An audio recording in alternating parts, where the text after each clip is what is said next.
Imagine starting your day in a tedious factory, surrounded by robots, when an unexpected alert changes everything. Suddenly, you're teleported into a chaotic world where you must face giant orcs, fierce wyverns, and hellhounds. Along the way, you meet people in need, a guy riding a bike in the weirdest way, and you begin unlocking powers that might be your only chance at survival. All this while searching for your missing family and relying on the most unlikely mode of transport to outlast the apocalypse. But before we dive into the video, don't forget to subscribe to the channel. It really helps us keep bringing you more content like this. Already subscribed? Alright, let's get into the video! The main character of this manhwa is one of the most unremarkable individuals you'll ever meet, working at a logistics center to make ends meet. Kim Jeong-gyeom isn't too fond of his job, and you'll soon understand why. When he attempts to make small talk with the robot beside him, the machine simply ignores him and gets straight to work. That's exactly what he dislikes about the place. The entire logistics center is filled with advanced AI robots that handle most of the labor. Jeong-gyeom is responsible for overseeing everything, but there's no one around to chat with. He often feels down, missing the warmth of human interaction, and sometimes wonders if he's in the wrong place.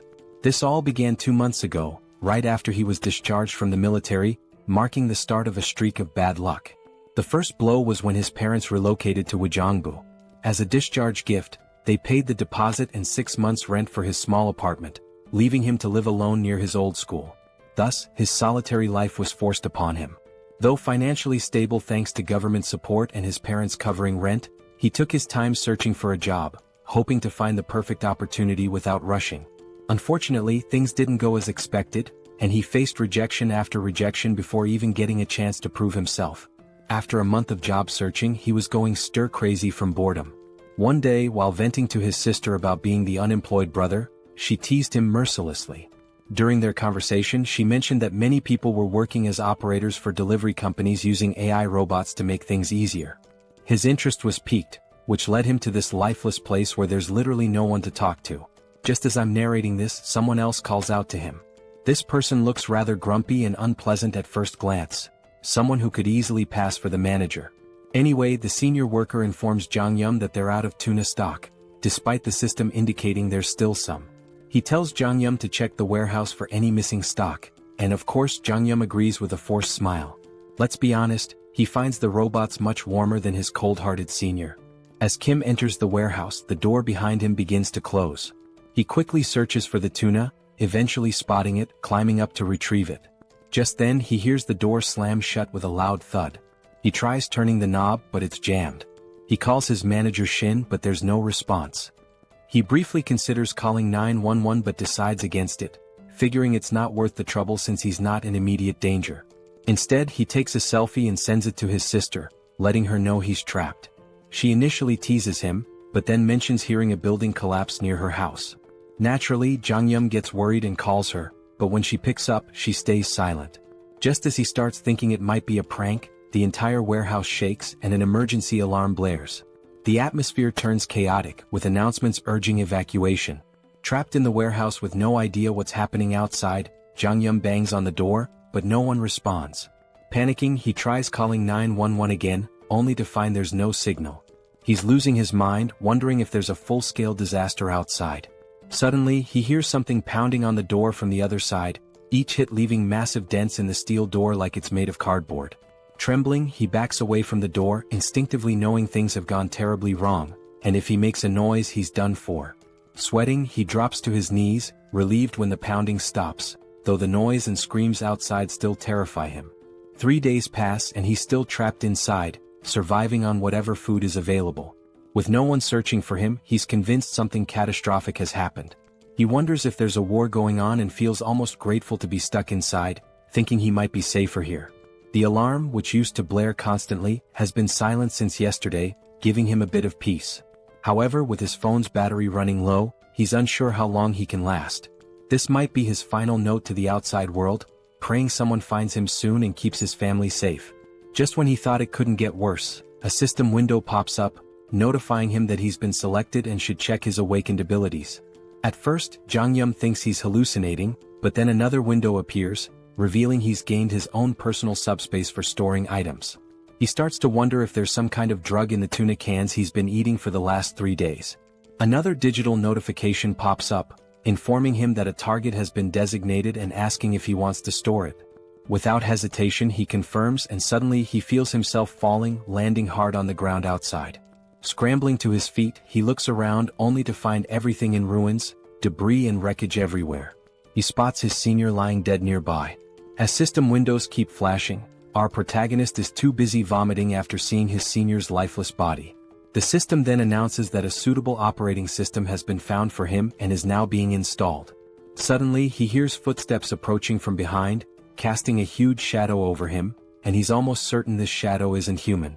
As the scene zooms out, we see a monstrous orc-like creature with sharp fangs and a massive blood-covered body. Jong-yun starts sweating profusely, trying to calm himself, hoping his worst fears aren't true.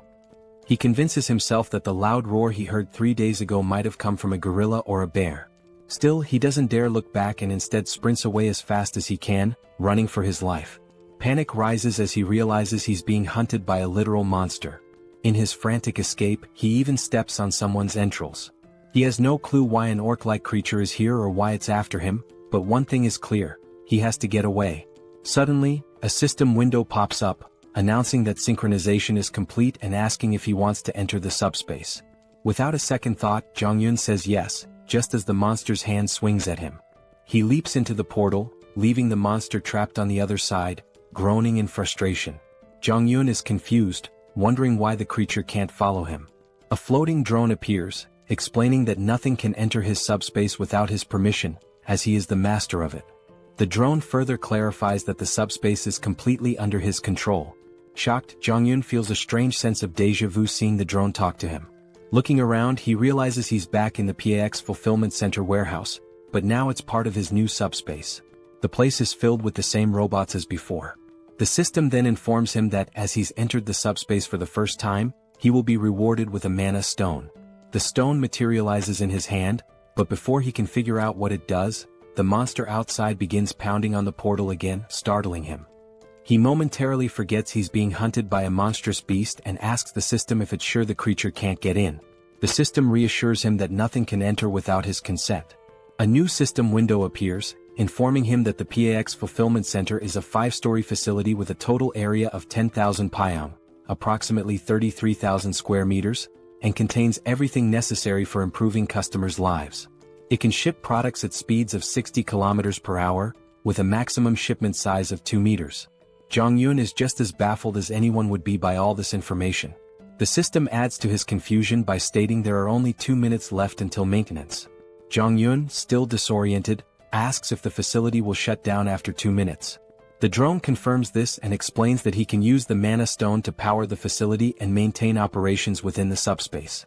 With 1 mana stone he can keep the facility running for 24 hours. Impressed by its efficiency, Jong-yun listens as the drone explains that when the PAX Center was stored in the subspace, its energy system was modified to run on mana stones. Jong-yun, still skeptical, asks if this is even real or just some sci-fi nonsense. Suddenly, the facility's lights shut off, and the drone begins flashing warnings. The PX system explains that the power has been cut, and if energy isn't restored, PX fresh products, items like fresh vegetables, meat and pre-prepared meals, could begin to spoil. Jong-yun realizes that in a chaotic world like this, where outside is a war zone, food is essential for survival. The power outage in the freezers and refrigerators could be a huge problem. He asks the drone if the mana stone can really replace electricity. The drone confirms this, so Jong-yun inquires how he can get more mana stones. The drone replies that mana stones can be obtained from creatures of other worlds. Clearly, Jong-yun isn't thrilled at the idea of confronting a muscle-bound monster that could easily tear him apart. He tells the drone to use the mana stone for now, then rushes into the facility to gather weapons. Inside he grabs as many weapons as he can, but a system window flashes their prices.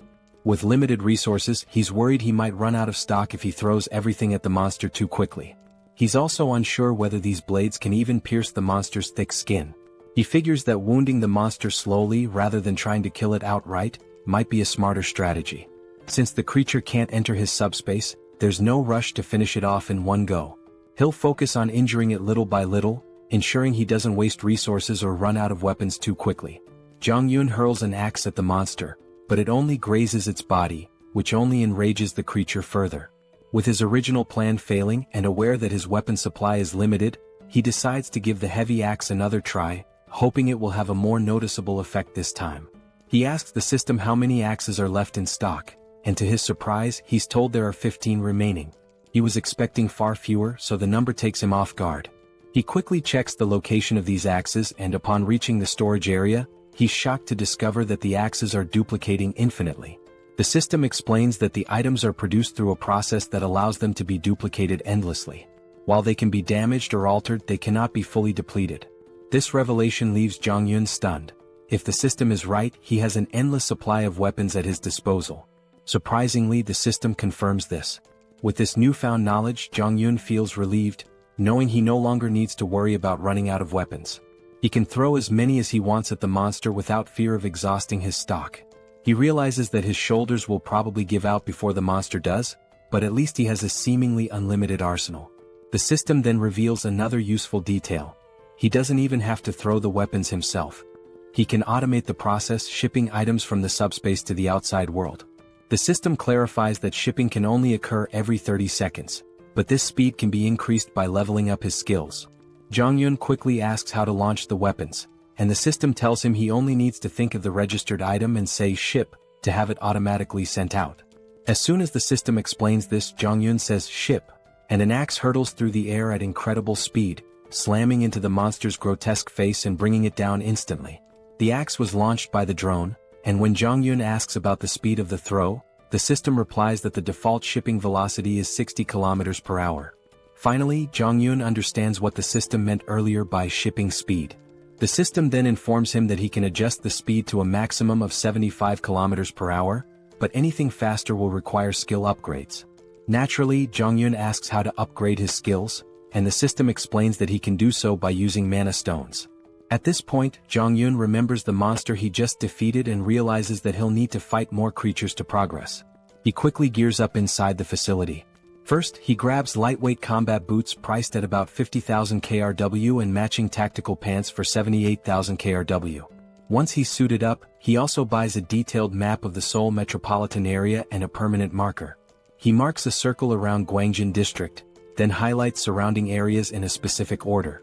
With his route planned, he decides to start with the nearest district and gradually work his way toward his final goal, Ijeonggu, where he hopes to reunite with his parents. Since he's starting from Gunpo and doesn't have a car, Jeong-gyeom knows the journey will be long. Even though it's not as fast as a car or motorcycle, a regular bicycle is incredibly valuable in a post-apocalyptic world, and in this situation it might as well be a Lamborghini. He hops on the bike and pedals through the desolate landscape. After around 30 minutes, night falls and Jeong-gyeom has already taken down nearly 12 orcs. He reveals that he's learned a valuable lesson from defeating them, but before he can explain, a new monster appears and tries to attack him. Jeong-gyeom quickly retreats to his subspace, leaving the creature outside. While the monster is stuck, he uses the shipment ability again to launch an axe at high speed. Unfortunately, the axe only hits the monster's shoulder, wounding it but not finishing it off. With the cooldown period of 30 seconds before he can ship again and a range limit of 10 meters, Jeong-gyeom realizes that his abilities, though impressive, need more refinement, and that he can further improve them by collecting mana stones. Beyond shipment, Pax's ability has other applications, and we'll soon discover what those are. Suddenly, the monster notices movement and turns around, only to see the axe flying back into the portal and then returning, striking it in the face again and finishing it off. This is actually the second function of Pax's shipment ability, known as product retrieval, which automatically brings back dispatched items, just as useful as the shipping ability itself. Jeong-gyeom uses the retrieval function once more to claim the mana stone from the monster, all while wondering why he can't simply retrieve the mana stone without killing the creature first. He then asks Pax the same question and learns that he can only use his retrieval skill on the stone after killing the monster, as it belongs to him at that point.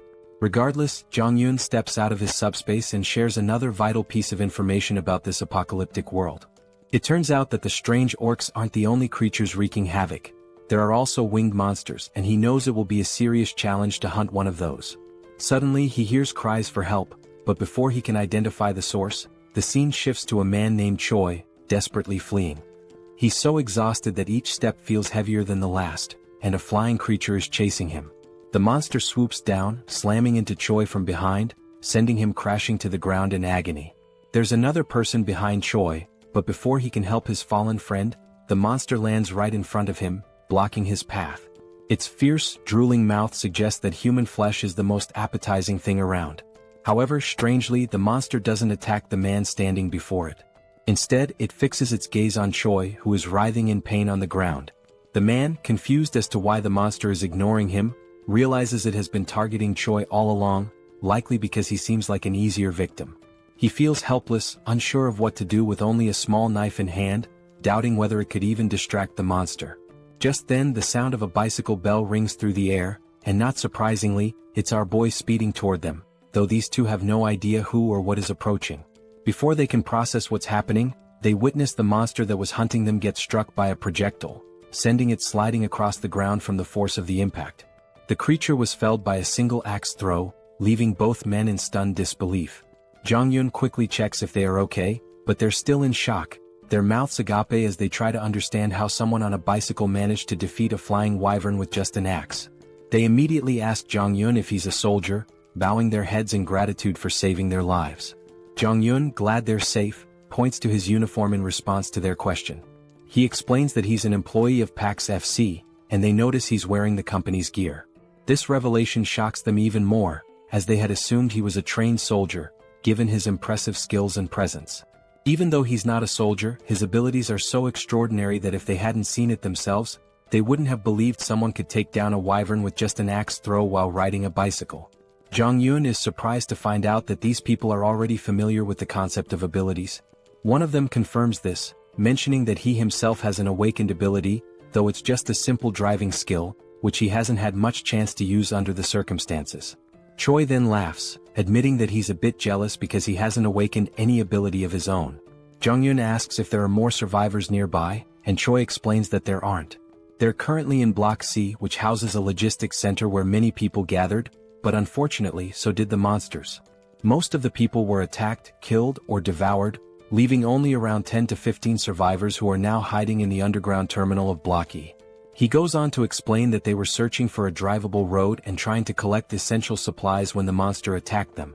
The other man suggests that instead of continuing to talk there, Jong-yeon should accompany them to their living quarters on the 4th basement floor. He assures him that the monsters have never breached that area, so they can sleep peacefully there, and even offer some snacks.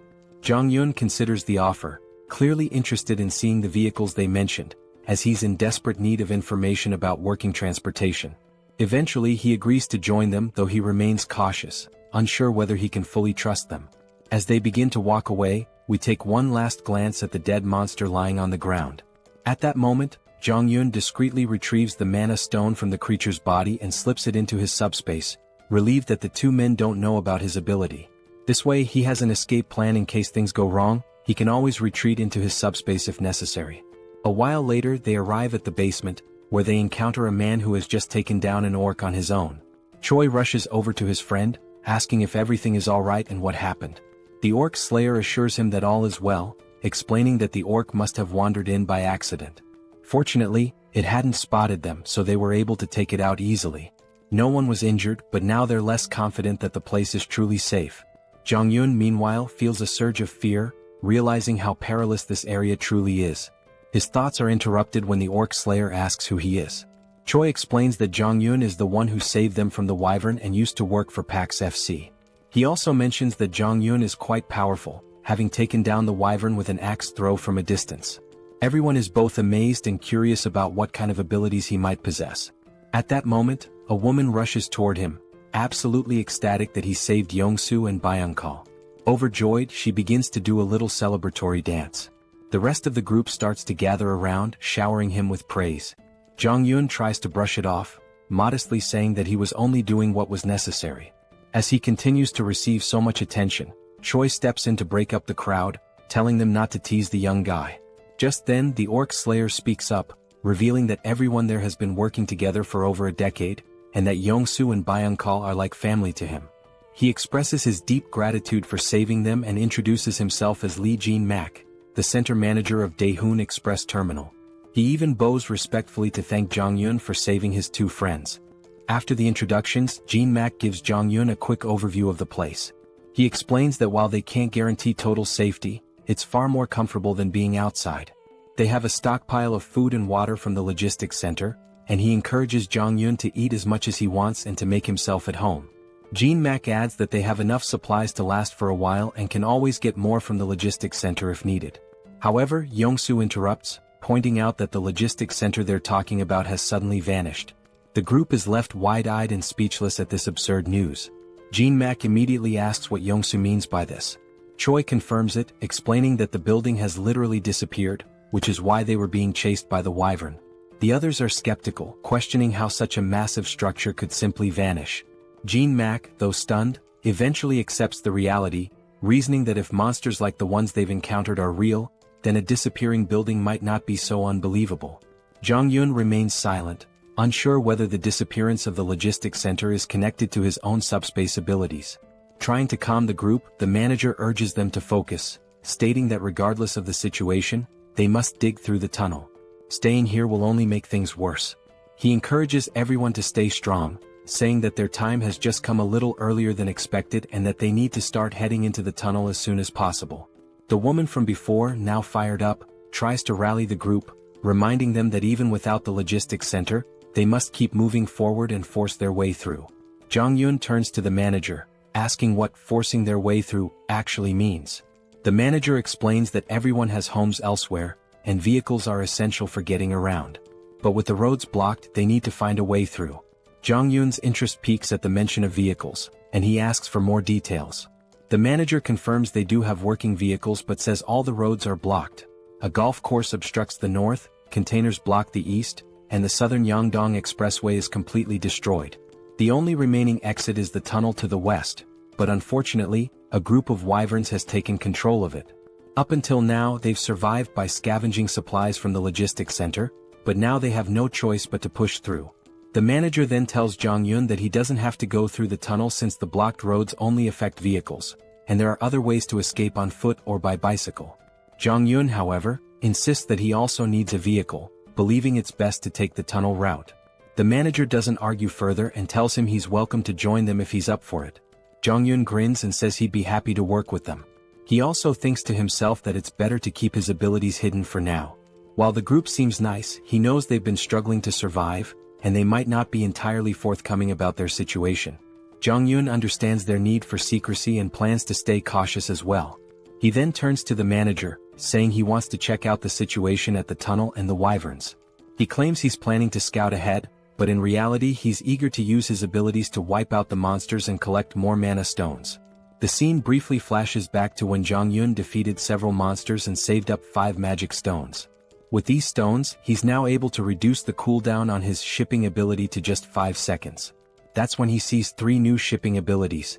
The first is precise delivery, which locks onto a target and guarantees a hit. The second is simultaneous delivery, allowing him to send 2 items at once.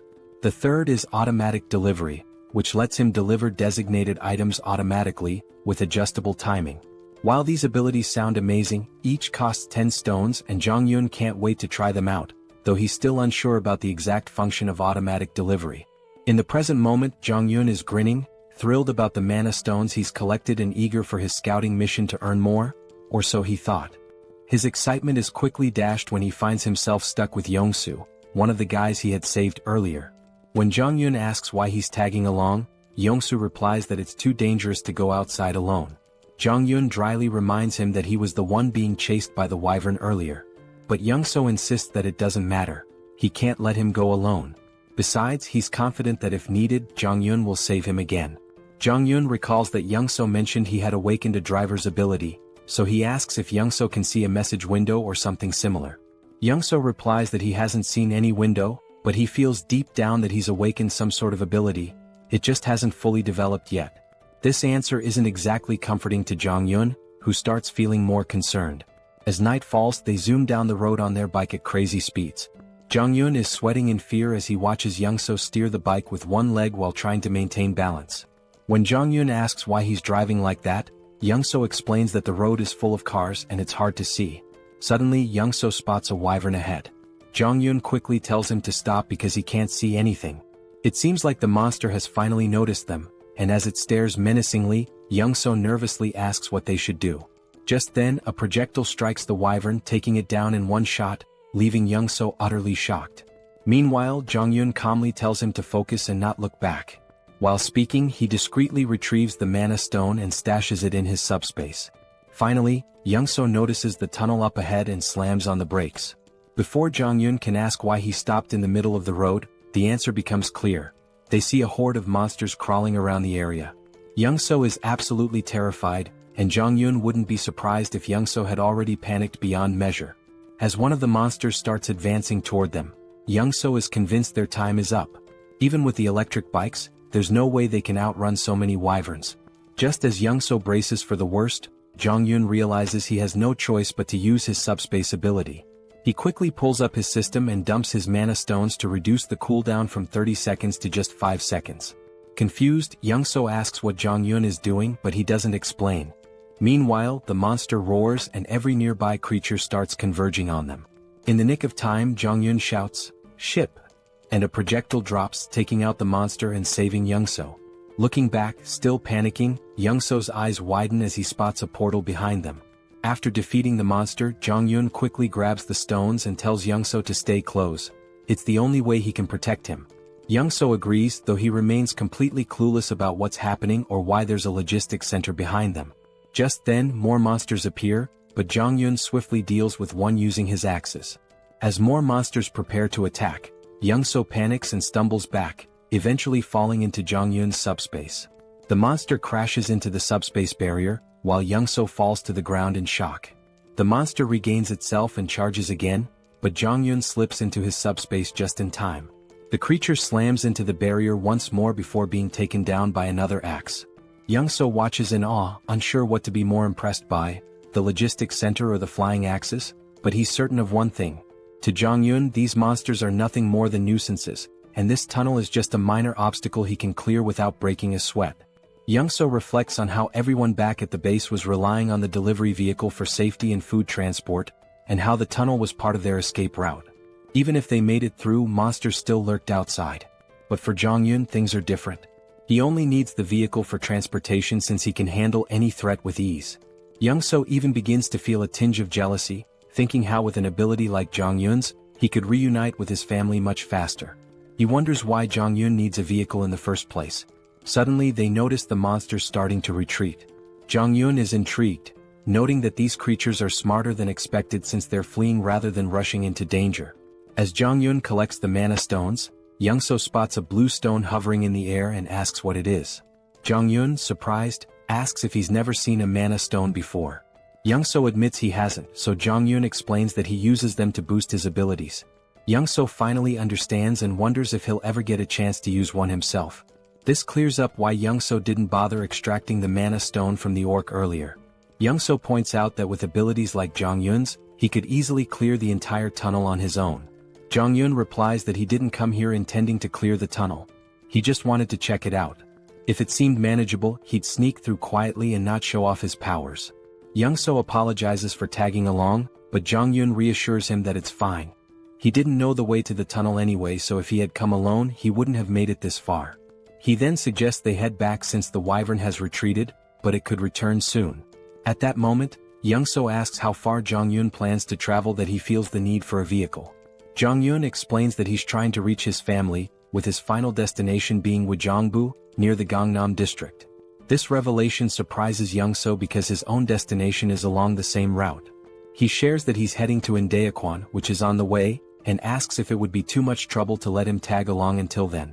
Jong-yun hesitates, unsure how to respond, but Young-so continues, admitting that even if he makes it through the tunnel, he's not confident about reaching home safely.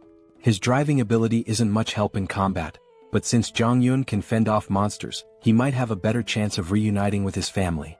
Young-so then promises to help Jong-yun get to Gangnam faster than anyone else and swears he won't be a burden. He even offers to provide food along the way.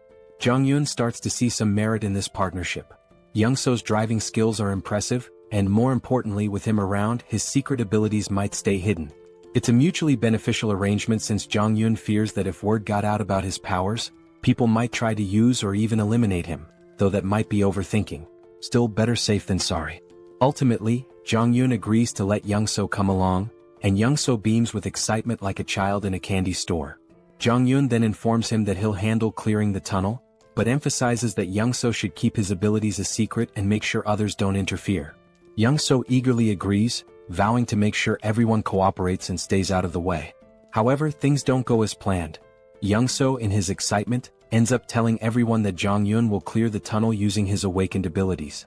All they need to do is wait outside until he's finished. Jong-yun is left in disbelief, realizing that Young-so just spilled the secret. The others are stunned by the news and eager to watch Jong-yun in action, while Young-so proudly explains. Meanwhile, Jong-yun curses his bad luck, knowing he's now stuck in a difficult situation. In the end, Jong-yun steps forward and announces that by the next morning, he'll have the tunnel cleared so everyone can leave. In his mind, helping them seems like the best option, especially since they still have food, which should keep things calm for now. However, once the supplies run out, chaos might ensue, so it's smart to clear the tunnel and ensure everyone's safety. Just then, the manager approaches Jong-yun, stating he won't pry into his abilities or ask questions about them. Instead, the manager expresses respect for Jong-yun's decision to help everyone. He offers some food from their reserves as thanks, which surprises Jong-yun. This level of generosity feels overwhelming. The manager explains that because Jong-yun risked his life scouting the tunnel, the least they can offer is a bit of food. Now that he's clearing the tunnel for them, they feel like they can't repay him enough. They apologize, saying that all they can offer is their gratitude. Jong-yun insists that he did it for his own reasons and that they don't need to go to such lengths. He tells them to keep the food for their families, but Young-so steps in, telling Jong-yun to accept it, reminding him that he also has a family to think about. At that moment, Jong-yun sees how eager everyone is to reunite with their loved ones, which fills him with a sense of sadness. He doesn't want to let them down. The next morning arrives, and when they reach the tunnel entrance, Jong-yun instructs everyone to stay back. He begins pedaling into the tunnel, determined to clear it out and return. As he gets closer, he spots the monsters ahead. But before the scene shifts to his battle, it flashes back to his childhood. We see a young Jong-yun with a sore eye from a fight with his sister. He complains to his father, leading to another argument with his sister, which ends with them brawling in front of their dad. That's when his father comments on how close they seem, reflecting on how he was an only child and always envied the bond between siblings. He tells them that, despite their fighting, they'll eventually realize how precious family is. Suddenly, their mother bursts into the room, sparking a lively argument between the parents. Jong-yun feels a warm sense of family in that moment. The scene transitions back to the previous night, where Jong-yun, seeing how excited everyone was about reuniting with their families, reflects on his own family memories. He knows they're relying on him to clear the path. They spend the night filled with hope and anticipation, waiting for Jong-yun to ensure their safety. After midnight, as everyone sleeps, Young-so wakes up to use the bathroom. Noticing that Jong-yun is missing, Young-seo heads outside and asks the patrolling guards if they've seen him. They tell him that Jong-yun mentioned stepping out for some fresh air a while ago. Curious, Young-seo walks further ahead, scanning the area, and eventually spots Jong-yun. He quickly asks why Jong-yun can't just go to sleep, to which Jong-yun replies that he can't sleep there. As Young-seo looks ahead, he's stunned to see the vehicle loaded to the brim with food and supplies. Completely baffled, Young-seo asks why Jong-yun is giving away so much. Jong-yun casually explains that he only loaded half the supplies to avoid weighing the vehicle down, but assures him it's more than enough for everyone. Young-seo is even more shocked when Jong-yun mentions that this is the last vehicle he had to load. The realization hits hard. If this is the last one, then Jong-yun must have packed the other 15 vehicles with the same amount of supplies. Jong-yun quickly tells Young-seo to keep this a secret from the others. Still confused, Young-seo points out that if Jong-yun is giving away all these supplies, what will they have left for their own journey? Jong-yun nonchalantly responds that they still have plenty of supplies. Young-seo is left astounded, realizing the amount of resources Jong-yun has given away is more than you'd find in an entire logistics center. He can't comprehend how much stock Jong-yun must have left. Back in the present, we see Jong-yun effortlessly taking down monsters like it's no big deal. While fighting, he contemplates how much easier it would be if he could put all the people into his subspace and carry them to safety. Unfortunately, his system informs him that with his current subspace level, it's impossible. However, if he reaches subspace level 2, he could carry up to 20 people. To level up, he needs at least 100 mana stones. After mentally counting, Jong-yun notes there are about 40 monsters left, with a few fleeing. The numbers aren't enough for him to level up here. He realizes he'll need to find another way to gain experience, especially since he wants to eventually bring his family into the subspace. Suddenly, Jong-yun notices something strange among the fleeing monsters. A closer inspection reveals a stronger, more imposing version of a wyvern, clearly some kind of boss-level monster. Even Jong-yeon is unsure of what he's facing. The scene then cuts back to the group waiting outside the tunnel, growing anxious about whether Jong-yeon is okay inside. Finally, they see him emerge, pedaling his bike effortlessly, as if he's been out for a leisurely ride. His uniform is stained with blood, and the group anxiously watches until they see him smile. They burst into celebration, relieved that their mission was successful. It's finally time for everyone to part ways and reunite with their families. They thank the manager for sticking with them and wish him a safe journey home. Jong-yeon hints that if they face any trouble, they should open the cargo hold. He's left a little surprise that might help. Curious but eager to continue, they get into their trucks and slowly make their way through the traffic. After crossing the tunnel, they wave their final goodbyes before heading in different directions. In the truck, Jong-yeon sits in the passenger seat, still thinking about the monster he saw in the tunnel. He's unsure if it was really a wyvern since it fled before he could get a good look. He wonders if it was a leader or just an adult version of the monsters they've been fighting. His thoughts are interrupted by a disturbing crunching noise from under the truck. Looking near the tires, they see they've run over some corpses, and the driver's face is full of sorrow from hearing the bones break. Even Jong-yeon notices the regret in his friend's expression, but they have no choice but to keep moving. The road is filled with bodies and wreckage, leaving no clear path. Jong-yeon reflects on how, if his discharge had been delayed by just 3 months, he might have ended up as one of those dead soldiers. The situation is even worse than they imagined, with monsters still feasting on the remains. Suddenly, Young-seo calls out to him, snapping him out of his thoughts. When Jong-yeon looks ahead, he sees that the road is blocked. Young-seo points out that the barbed wire looks like it was set up by the military to block something, and they'll need to find another route. He suggests they try crossing another bridge, but just then Jong-yeon notices something at the far end of the blocked bridge. Upon closer inspection, they see a new type of monster they've never encountered before, and it becomes clear what the military was trying to contain. While Young-seo panics and considers turning back, Jong-yeon sees this as a perfect opportunity to level up his subspace. He spots a narrow sidewalk along the road, blocked on both sides, and quickly suggests they drive through it. He explains that he has a plan to get through without turning back and excitedly tells Young-seo to push the truck through the pedestrian path. Young-seo is horrified by the risky idea, especially when an orc appears ahead among the mutant hounds, scattering the pack. The monsters didn't seem to get along with each other at all. Despite the orcs' advantage in size and strength, the mutated dogs had sheer numbers on their side. The poor orcs stood no chance against such a ravenous pack, as their hollow mouths relentlessly tore into its flesh. Blood and chunks of meat flew in every direction, and our two protagonists could only watch the brutal scene unfold. Young-seo was truly terrified, and despite knowing the abilities of our hero, he seriously doubted the sanity of the plan to go straight ahead. He hesitantly asked if Jeonjaen really intended to cross the bridge, but Jeonjaen was completely confident in his skills, thinking it was easier than his frightened companion believed. As Young-seo tried to muster some courage, Jeonjaen suddenly asked him a strange question. Had he ever heard of a game where 3 different races are at war with each other? It was a space strategy game called Stark, but since Young-seo was older, he didn't know anything about it. Jeonjaen went on to explain a little about the game. In it, players could customize maps and tweak settings for fun. Jeonjaen's favorite map involved holding off waves of monsters with limited units and clever use of terrain. As he saw it, the current situation was quite similar to that game. Young-seo of course had no clue why Jeonjaen was sharing this story, but it didn't really matter. His job was simply to follow instructions. The first step was for Young-seo to back the car up to the barbed wire barrier, ripping it down and making as much noise as possible, all to attract the attention of the mutant hounds who were busy feasting on the orc. After that, it was Jeonjaen's turn to get to work. Activating his system, he unlocked a skill he hadn't planned on using but realized it was perfect for the situation. Auto shipping. He spent 10 mana stones to unlock it, then instructed Pax to spend the rest of the stones to boost the shipping speed. Pax quickly complied, increasing the delivery speed to 100 km per hour. With everything set, Jeonjaen called out to the mutant hounds, inviting them to chase him after their meal. The unsuspecting creatures charged, but they weren't fast enough. A double-door refrigerator zoomed towards them and obliterated the pack. It was clear the hounds were in for a tough time. This game wasn't fun for them.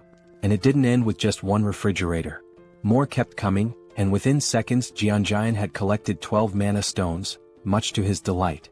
The enhanced shipping range and precision targeting he had fine-tuned during his tunnel clearing worked perfectly now. Jeonjaeon had initially planned to use axes, but with his upgraded precision delivery system, refrigerators proved to be much more effective.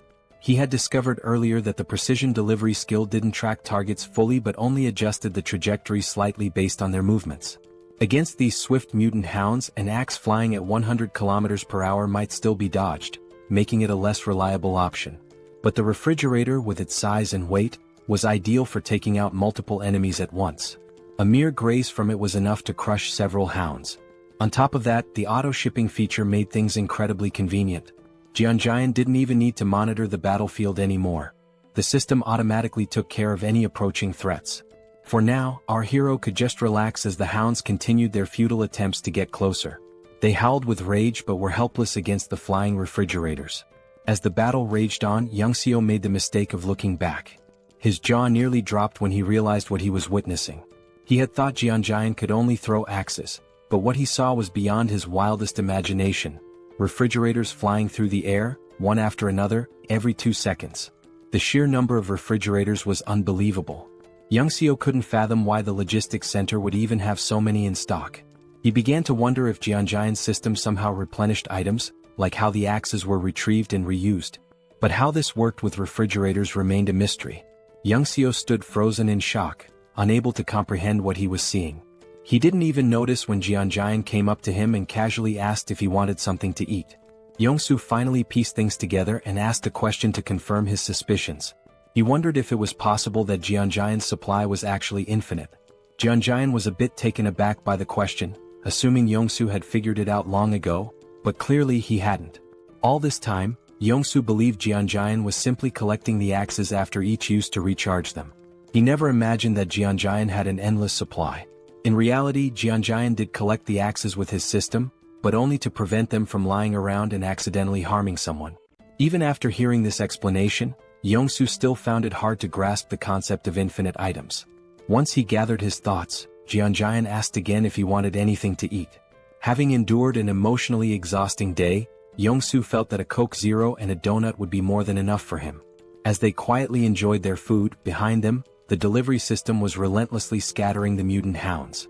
Yongsoo felt a bit embarrassed for underestimating Jeonjaeon's abilities and his own naivety, but he was still grateful for the meal, even if it came from an endless stock. Jeonjaeon was happy to share and thanked Yongsoo for trusting him from the start. He told Yongsoo that if he ever needed anything he should just ask since he had almost everything in stock. However, Yongsoo wasn't keen on overusing someone else's generosity. Jeonjaeon had already done enough by clearing the path of monsters and helping him get home faster. Once they crossed the bridge, it would only take an hour for Yongsoo to reach his house. Jeonjaeon was glad to hear his friend would soon be reunited with his family, though he could sense Yongsoo's worry about what might be waiting for him there. Yongsoo hoped his family was safe, and Jeonjaeon understood the concern all too well. He was worried about his own parents and sisters as well.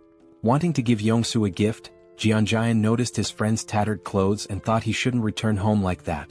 Plus, with the hounds still lingering, they had time to resolve the clothing issue. The only question was what style Yongsoo would prefer.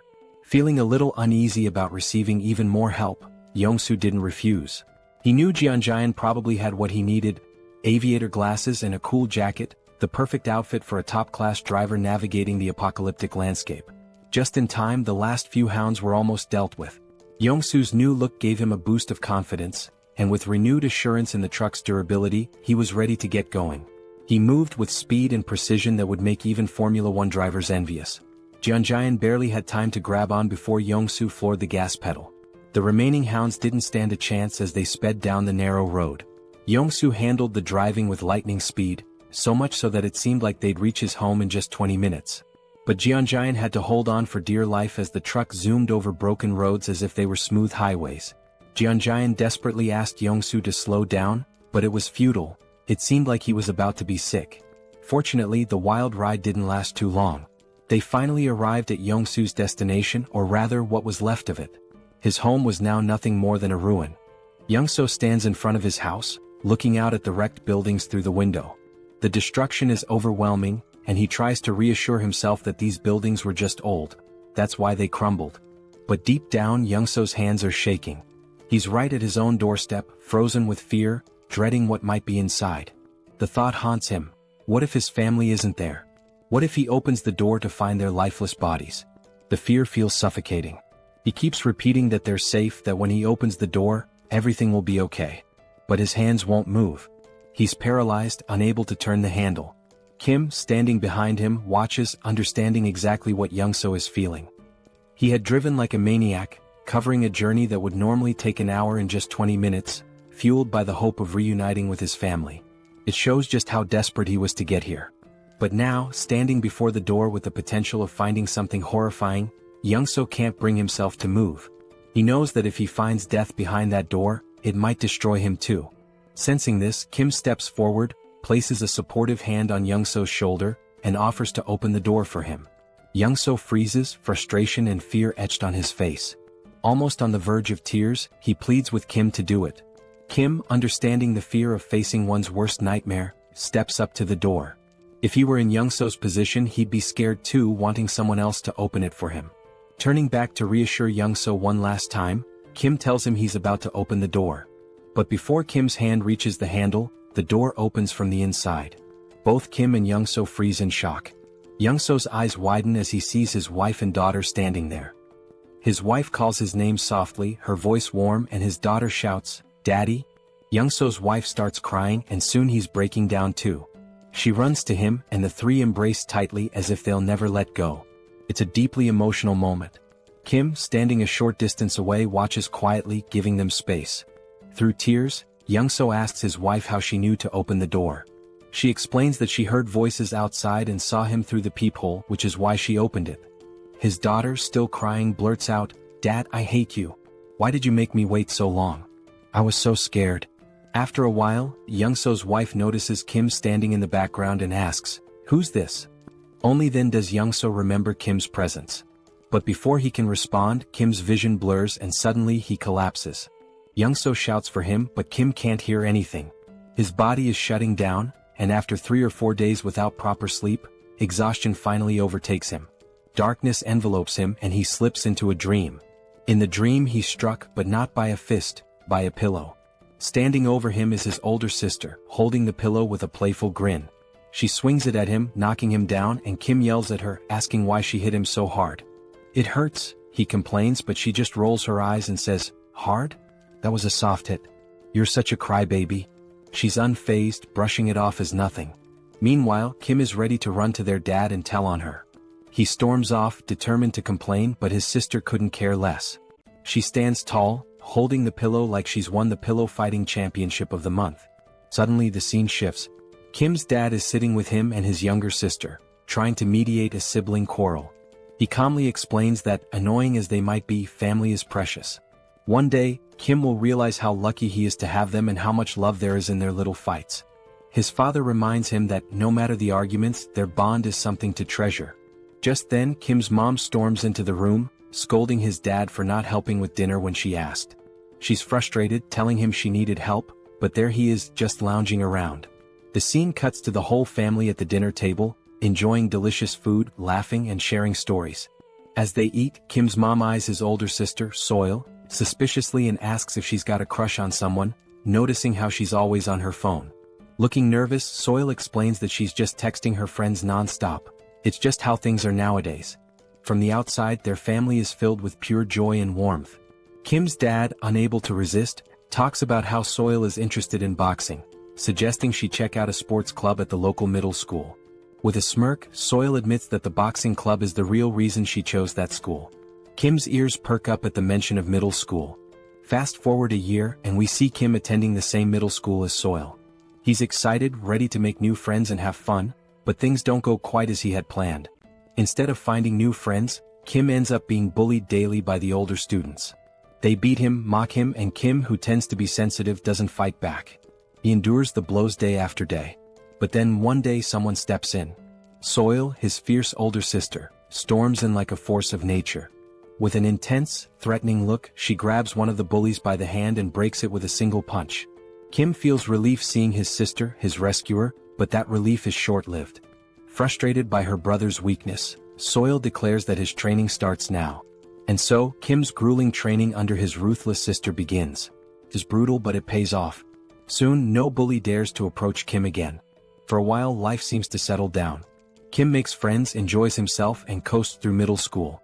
But time flies, and one day his younger sister lands a job at a nursing school, catching both Kim and Seoul by surprise while Kim is lounging on his PS5, barely keeping up. Then, a moment arrives that flips his life upside down. Kim's dad walks in and tells him the time has come. Kim doesn't understand at first, but when it sinks in, it hits hard. It's time for him to enlist in the military.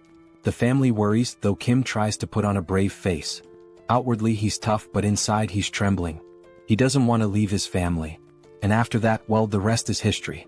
Slowly, Kim's eyes open. He feels disoriented and a bit afraid, lying in an unfamiliar bed. He remembers collapsing, standing outside Youngso's door, meeting his family, but after that, nothing. His mind races. Did Youngso betray him? Instinctively, he opens his portal and pulls out a heavy axe, gripping it tightly.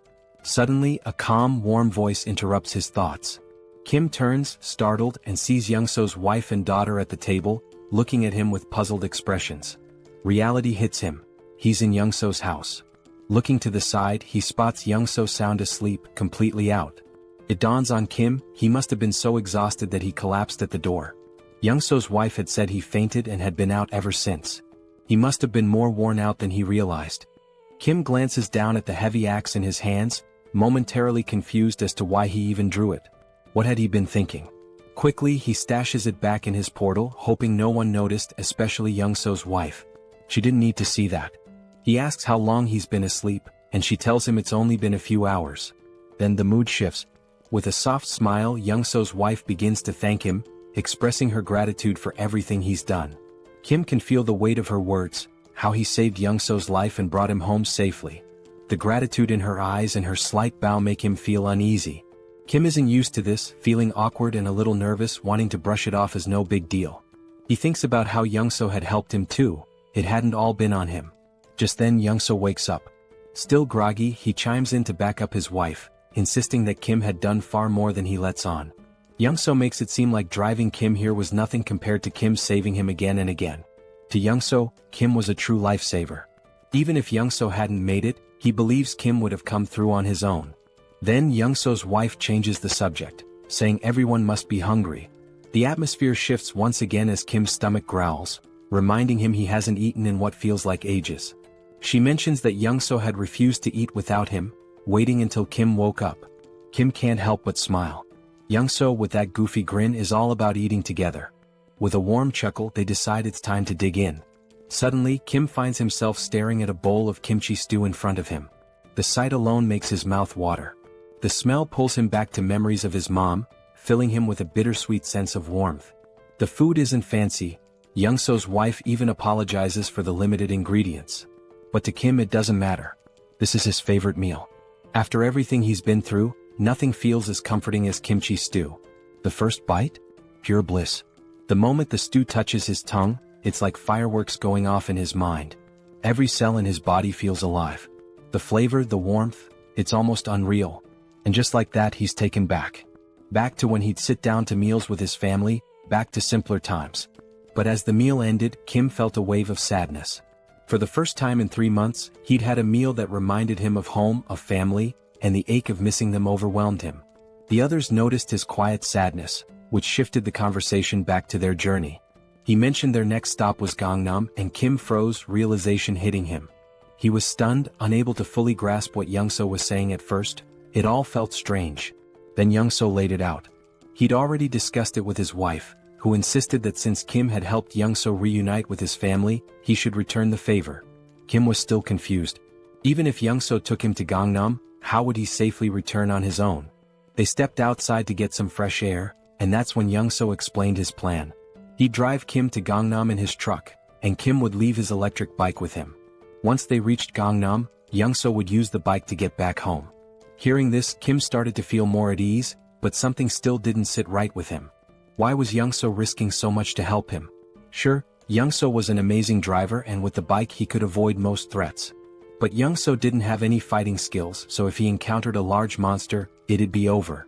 With a truck full of supplies and his family safe, why was he risking it all? Unable to shake his doubts, Kim finally asked the question that had been weighing on him. Why was Youngso putting himself on the line for him? Youngso smiled knowingly, like he'd expected the question. Then he revealed his reason. Why had Kim helped him in the first place? Kim hadn't asked for anything in return or demanded any favors. He just helped. Without Kim, Young-so wouldn't have survived that tunnel. Now, he wanted to return the favor because they were in the same boat. Kim might have special powers, but that didn't make his life any less challenging. Young-so understood what it felt like to be desperate, clinging to the hope that his family was safe somewhere. That's why he'd risked the tunnel, and now he wanted Kim to feel that same happiness of reuniting with loved ones. With a sly grin, Young-so reassured Kim that he wouldn't take unnecessary risks. He was confident his driving skills would get him out of any tough spots, so Kim didn't need to worry. Then Kim had a flashback to when he first set out for the tunnel and saw a car with keys inside. Young-so could have left the group behind, but he didn't. He stayed and helped. That's when Kim realized Young-so wasn't about to leave him. He just didn't want to admit how far he'd go to help.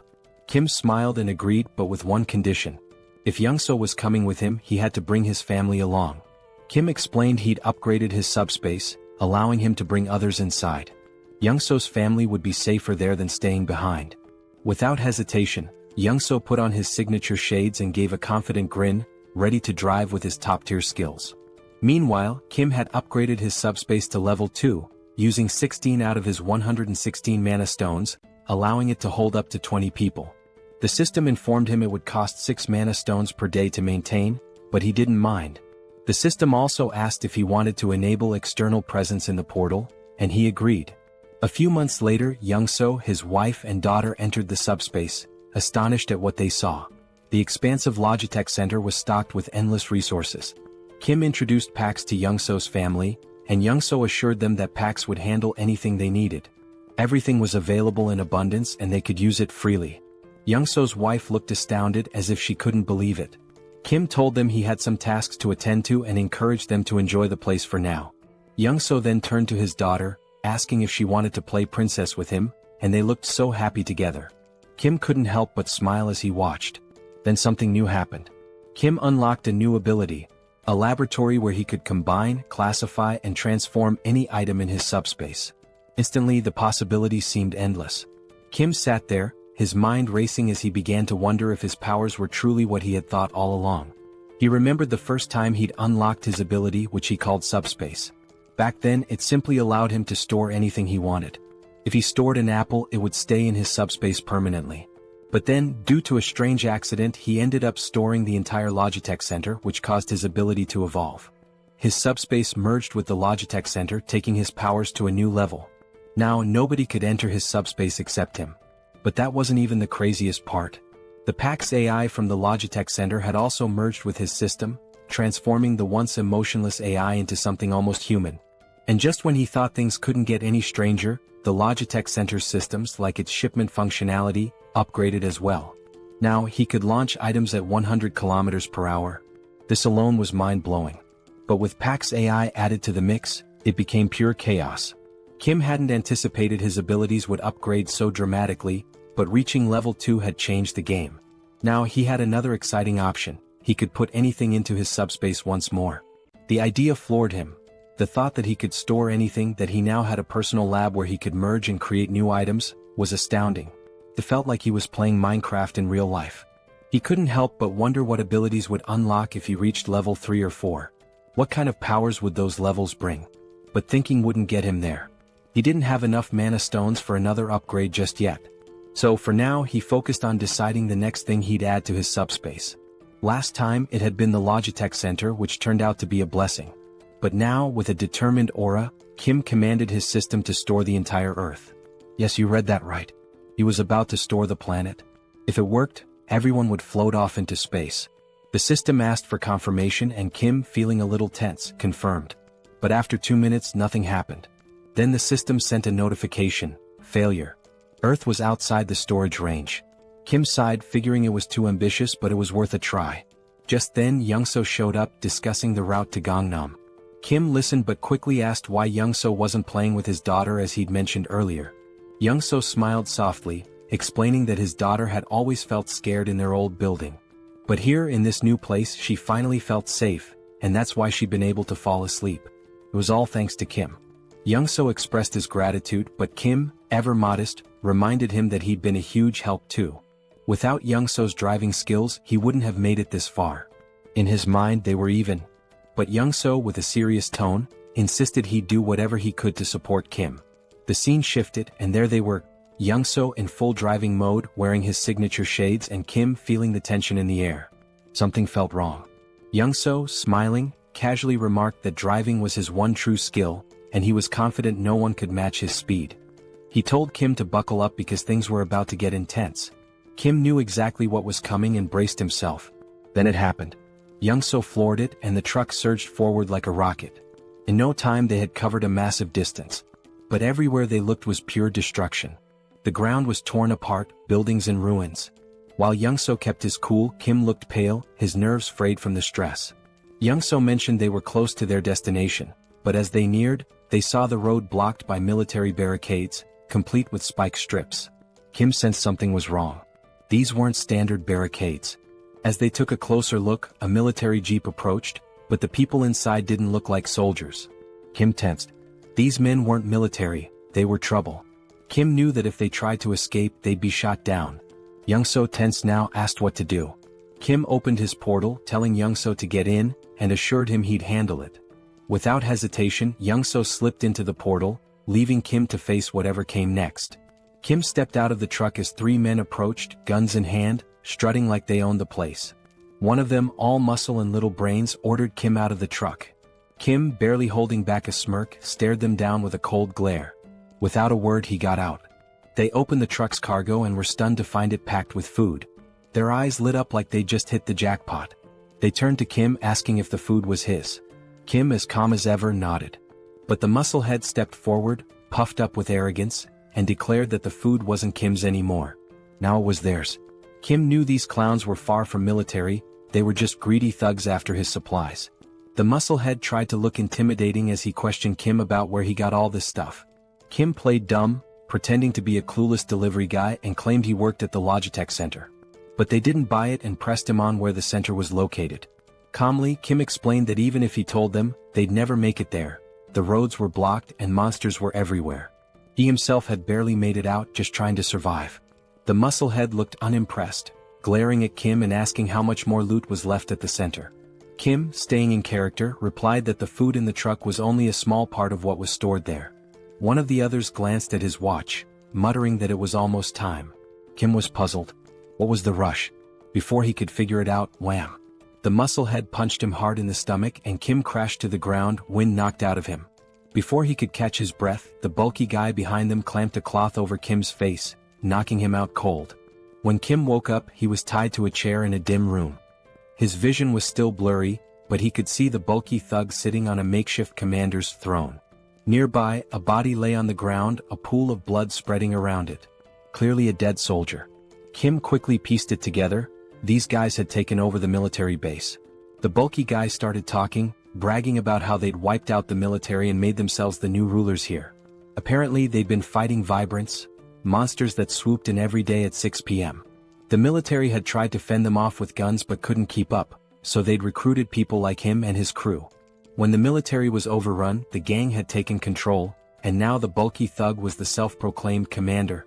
He made it clear that Kim was only alive because he needed him. Kim's task? To head back to the Logitech Center with some of the gang and raid it for more supplies. If he succeeded, maybe they'd let him join their group for protection. Kim was beyond annoyed.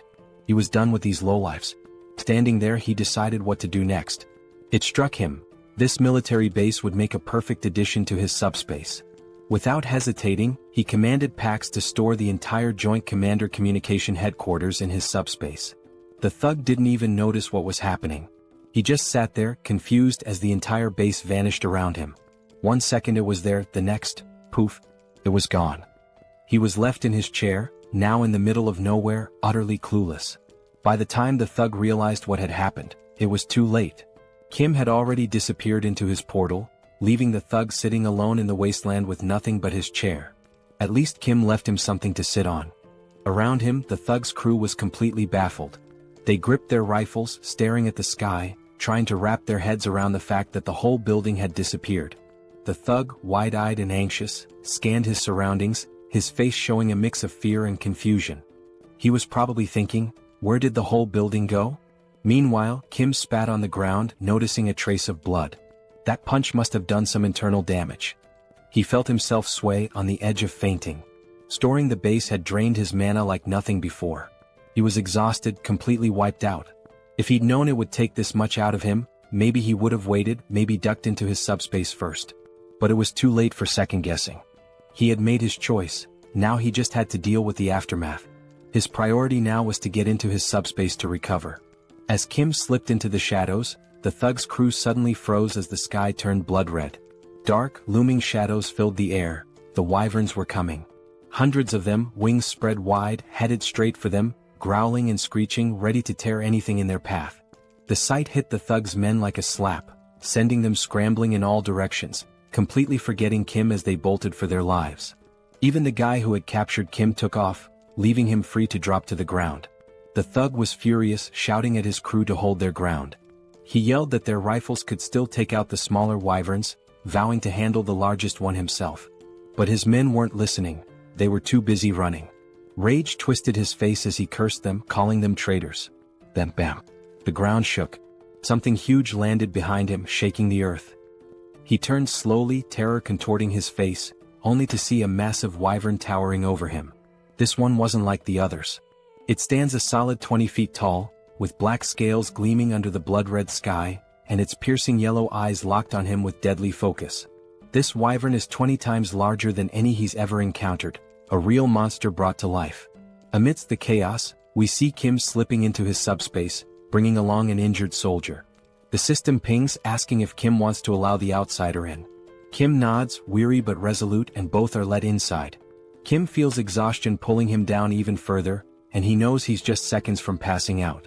His mind races, he barely managed to sneak himself and the soldier in, and he realizes he'll have to be careful with these aftereffects. Storing something as massive as a whole base during such a critical moment might be risky next time. The black-scaled wyvern is still looming behind, its fierce gaze fixed directly on him, making Kim wonder why it's so intensely focused on him. Meanwhile, Pighead stands confidently before the wyvern, boasting about his new physical enhancement power, bragging he can shatter boulders with a single punch. Without hesitation, he swings at the wyvern, but to the enormous creature, it's nothing more than a mosquito's tickle. The wyvern doesn't even react. Suddenly, a bone-crunching sound fills the air. Kim, dreading what's happening, turns around slowly to see Pighead's fate, eyes widening in shock. With a single chomp, the wyvern swallows Pighead whole. Just like that, he's gone. Young-soo rushes over to Kim, checking if he's okay. Kim assures him, though he's clearly drained, his energy barely hanging on. He managed to bring the injured soldier along, who looks worse for wear. Kim and Young-soo gently lay the soldier on a bed, relieved to see he's mostly unharmed, with just a few scratches. But the man is severely malnourished. Kim recalls Pighead's rant about taking over the military base while struggling with food shortages, which must have left the soldier without proper nutrition for weeks. Young-soo then mentions something strange happening in Kim's subspace. An enormous structure has appeared, and not just any structure. It looks like an entire city. He leads Kim to a vantage point and Kim's jaw drops. He thought he'd stored just the military base, but somehow he transported the whole base city into his subspace. His mind races. He hadn't realized the extent of his power. He'd only commanded the system to store the base, but without specifying a building, it interpreted it as the entire city. Young-soo is equally stunned, staring in awe at this impossible sight. Kim realizes he needs to explore the military base thoroughly. Young-soo agrees to watch over the soldier and let Kim know when he wakes. Kim hops into his Mercedes and begins driving through the military base city, his mind buzzing with possibilities. Weapons, ammo, gas masks, military vehicles, even tanks. It's the ultimate jackpot for surviving the apocalypse, but there's a catch. Unlike the Logitech Center, where PAX handles everything and can send supplies directly, this sprawling city means he'll have to locate and retrieve each item himself. As he drives, Kim starts to grasp just how huge this place really is, realizing he has a massive job ahead of him to map out every corner. If he'd known it was this vast, he might have stored all the weaponry and supplies directly in his subspace. Now he's planning his next move. Once he identifies the locations, he'll send Young-soo to retrieve ammo and weapons, while he prepares to strike from his portal. Then a crucial thought hits him: supplies here aren't endless. Unlike the Logitech Center's infinite stock, resources from the base could run out. No more limitless bullets or grenades for reckless use. As he's lost in thought, Pax suddenly appears, casually correcting him. Pax explains that the base isn't an ordinary storage area. It's been fully integrated into the Logitech system format. Kim's jaw drops as Pax continues, revealing that since the military base has merged with his subspace, he can now command it just like the Logitech center. Kim can hardly believe it, but Pax confirms that the base is synchronized. He'll have unlimited access to its supplies, vehicles, and equipment, just like in the Logitech center. This changes everything. Kim can barely comprehend it. His mind races through the possibilities, his face a mixture of shock, wonder, and pure excitement. He asks Pax for double confirmation. Are they really talking about endless rifles, ammo, grenades, everything? Pax nods, and it's like Kim's entire reality has flipped upside down. This isn't just groundbreaking, it's downright game-changing. Still buzzing with excitement, Kim needs more details. He asks Pax how long synchronization will take. Pax admits it's a massive job with only 0.81% done so far, so there's no clear timeline. But Pax offers a solution. If Kim prioritizes specific items, Pax can sync those first, making them immediately accessible. Without hesitation, Kim lists his essentials. Rifles, ammo, grenades, vehicles, and fuel, the lifeline for surviving this apocalypse. Kim smirks, knowing that with these at his fingertips, there's nothing out there he can't face. Pax informs him that the synchronization will be ready in just 10 minutes. After that, he'll have unlimited access to all the weapons, vehicles, and supplies he needs to go full throttle. Feeling a surge of confidence, Kim asks Pax if there's a security system, something to ensure no one touches the base without his direct approval. Pax confirms with a simple, yes. Satisfied, Kim tells him to lock everything down immediately. Kim thinks about it for a moment, not that he doesn't trust Young-soo and his family, but he's unsure about this soldier they saved. Standing by his portal, he realizes he now holds power over food, vehicles, and weapons in his hands, hoping the outside isn't as chaotic as he suspects. But outside it's a nightmare. The wyverns are on a rampage, tearing through Pighead and his lackeys one by one. Kim understands that the chaos outside won't settle down anytime soon. Back inside, he and Young-soo prepare for battle. Young-soo dons his old boss uniform, looking every bit the part, and Kim grips his M416 rifle, locking and loading. In front of them is a massive crate filled with endless ammo. Young-soo, with a hint of nostalgia, remarks it's been years since he held a gun and never thought he'd be back in action. Kim reassures him.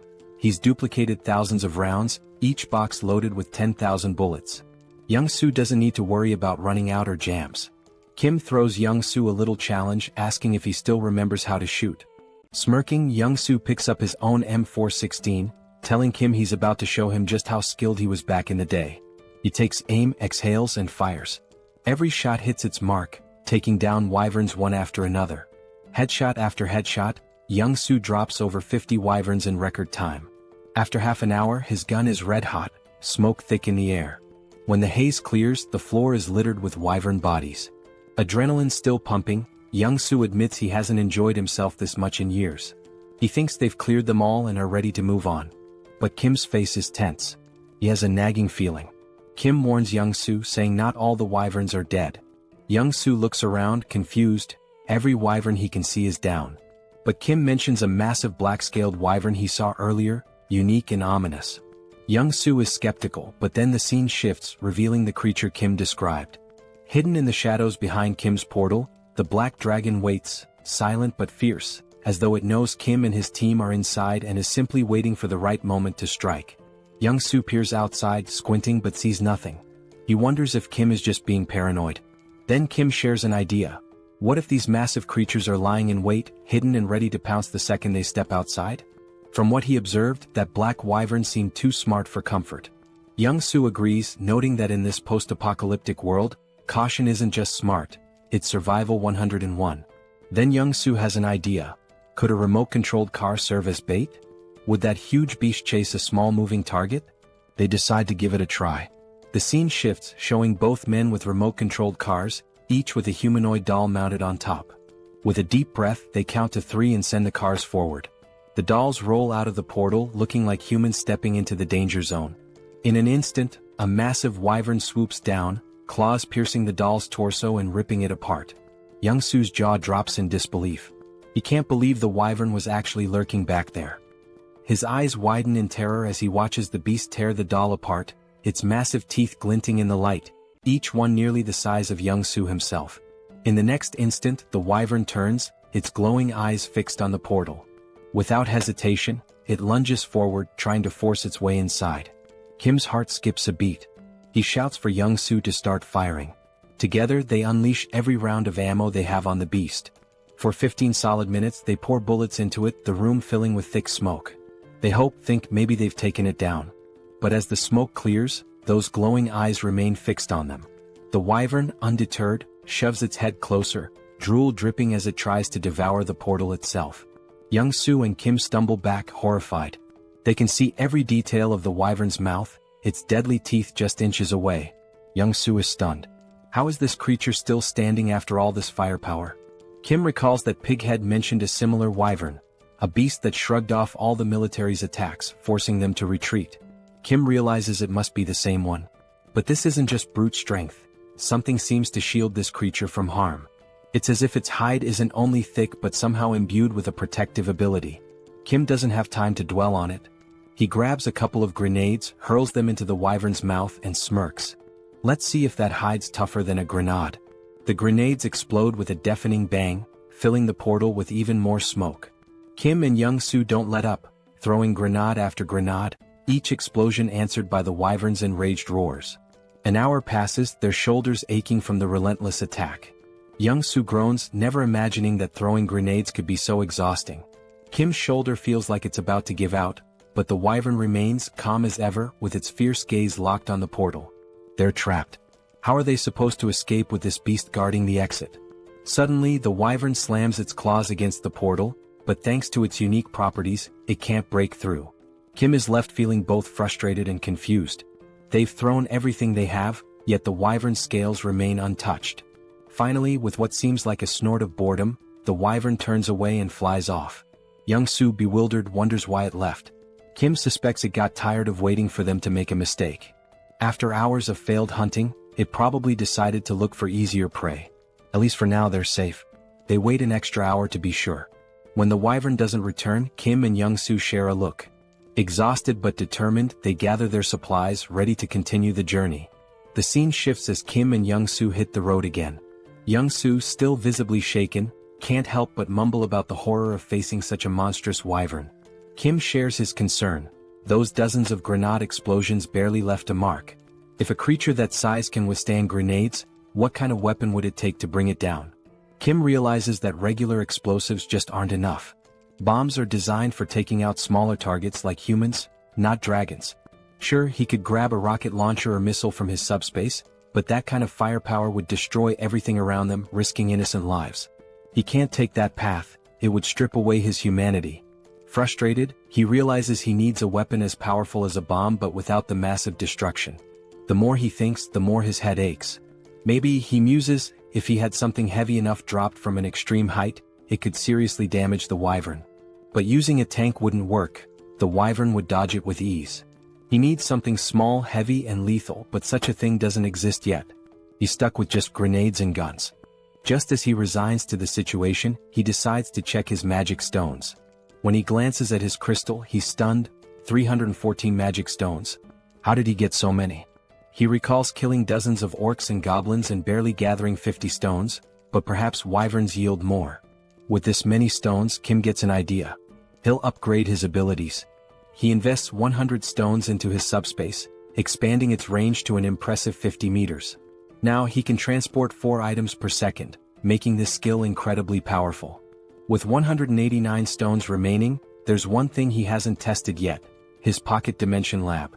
It was something he'd unlocked with his last upgrade but never got around to testing. Now, with curiosity piqued, Kim decides to activate it. He channels 50 magic stones into it and suddenly, his pocket dimension lab comes to life. According to the description, this is a space where he can combine or separate anything he desires. A spark of excitement lights up his eyes. Maybe he can create something unique, something that will give him the advantage he's been looking for. Kim turns to Young-soo, telling him he has something important to investigate and that he should hang out in the subspace for a while. Young-soo pauses, then grins, saying they're almost in Gangnam.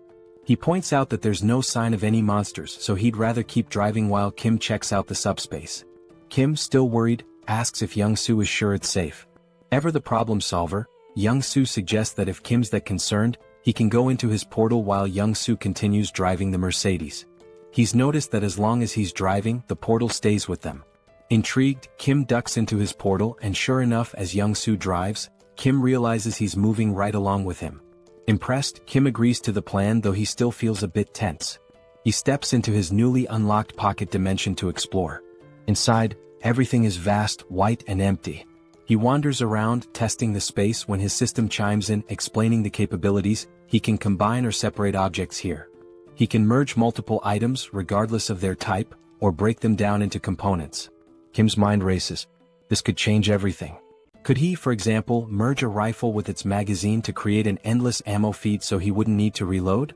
Pax confirms that this idea is completely possible. Then Kim wonders if he could pull a grenade safety pin while storing it, so it would explode the moment he sends it out. Pax confirms again. Eager to test it, Kim has Pax remove the pin and create a new item, costing him 15 magic stones.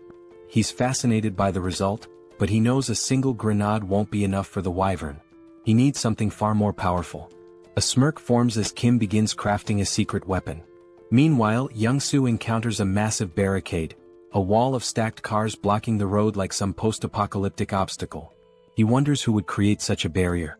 At that moment, Kim steps out from his subspace and asks how much longer to Gangnam. Young-soo explains that there's no monster trouble, but someone's blocked the road entirely with cars. He suggests they'll need a detour. Kim stops him. No detour is needed. He's got a new weapon to clear the way. Just as Young-soo is about to ask what he means, metal plates, each weighing 20 kilograms, start flying like bullets, slamming into the cars at incredible speed and scattering them like toys. Young-soo watches in shock. It's a stack of plates fused together, flying at 150 kilometers per second, creating a barrage of 500 kilograms that obliterates anything in its path. He's awestruck, yelling, "What on earth did you make?" The scene shifts to a group guarding the road from atop a building, watching for any monsters. They're armed with whatever they could find, mostly household tools. A middle-aged man, nervous and bewildered, wonders how that wall of cars collapsed so fast. Another, equally baffled, mentions how the wall withstood multiple monster attacks. It shouldn't have fallen like that. Then, through the smoke, they see a jeep charging forward, picking up speed until it stops right in front of their building. The men grab their weapons, a wooden stick among them, and stare, stunned. Who are these people? Soldiers, they assume, since they're arriving in a military jeep. Slowly, the black-tinted window of the car rolls down, and Kim smiles up at them, asking kindly, "Is Nurse Kim Jui here?" The scene shifts again, moving into a flashback. Kim's second sister, the middle child, gives him a flying kick so powerful he nearly faints.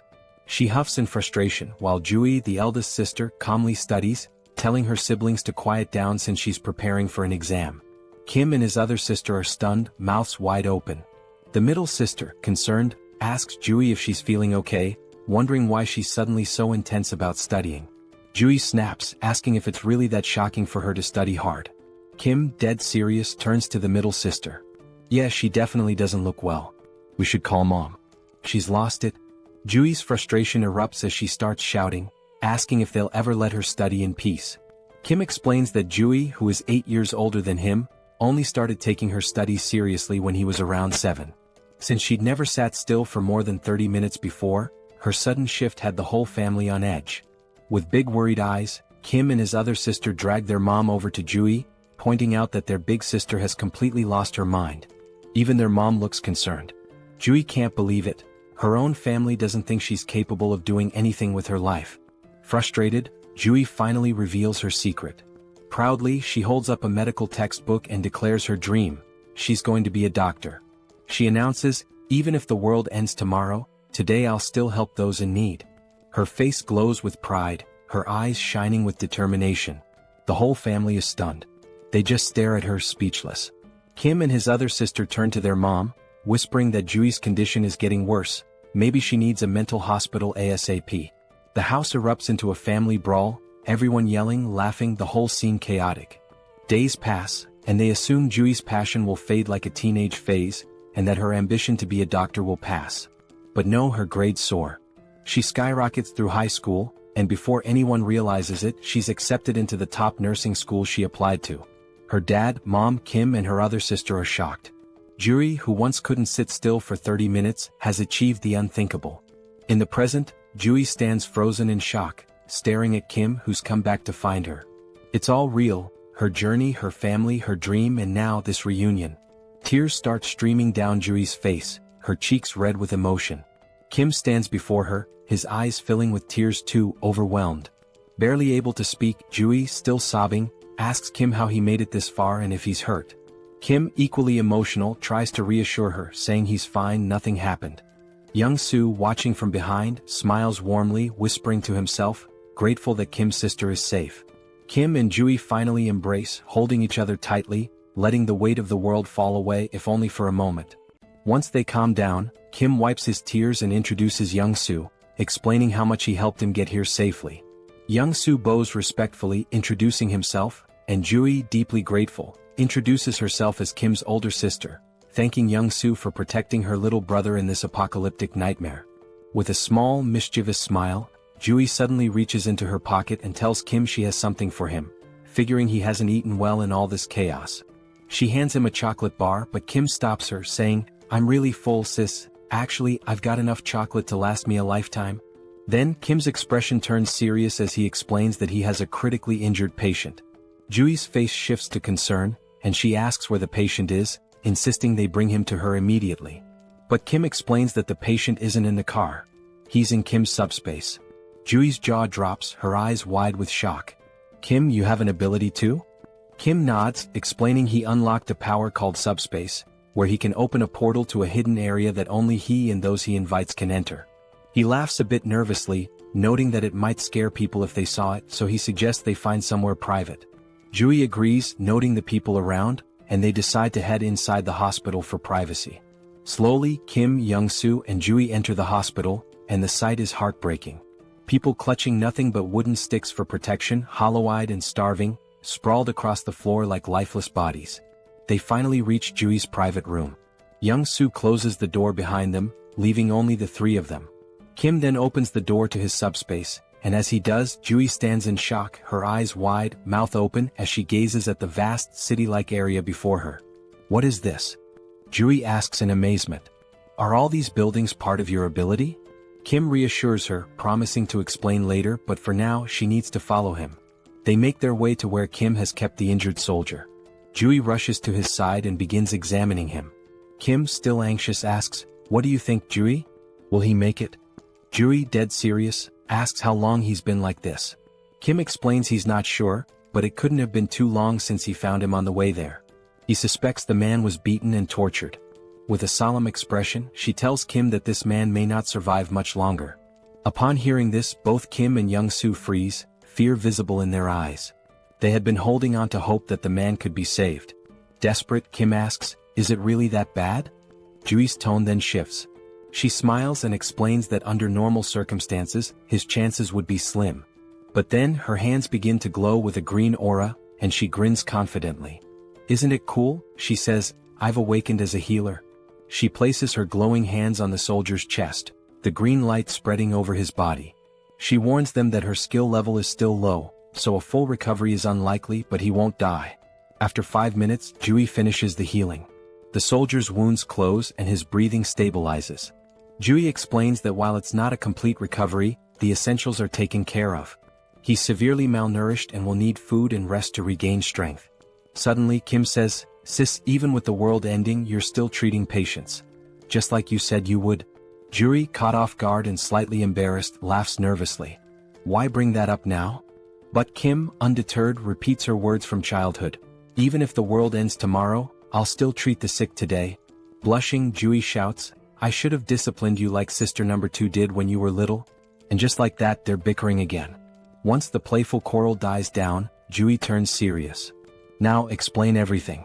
What's been going on?" Kim takes his time and goes into detail, telling the entire story, how he got trapped in the storehouse, how he sent messages to Jui and sister number 2, and how the network system went down. He recounts unlocking his subspace ability, accidentally storing the Logitech Center, and merging with Pax AI. He talks about meeting Young-soo and their journey here. While Kim is telling the story, Jui is devouring a meal as if she hasn't eaten in days. Kim sighs, annoyed, and asks, "Are you even listening, Jui?" With her mouth full, Jui nods and says, "Of course I'm listening." Kim challenges her, "Alright, what did I just say?"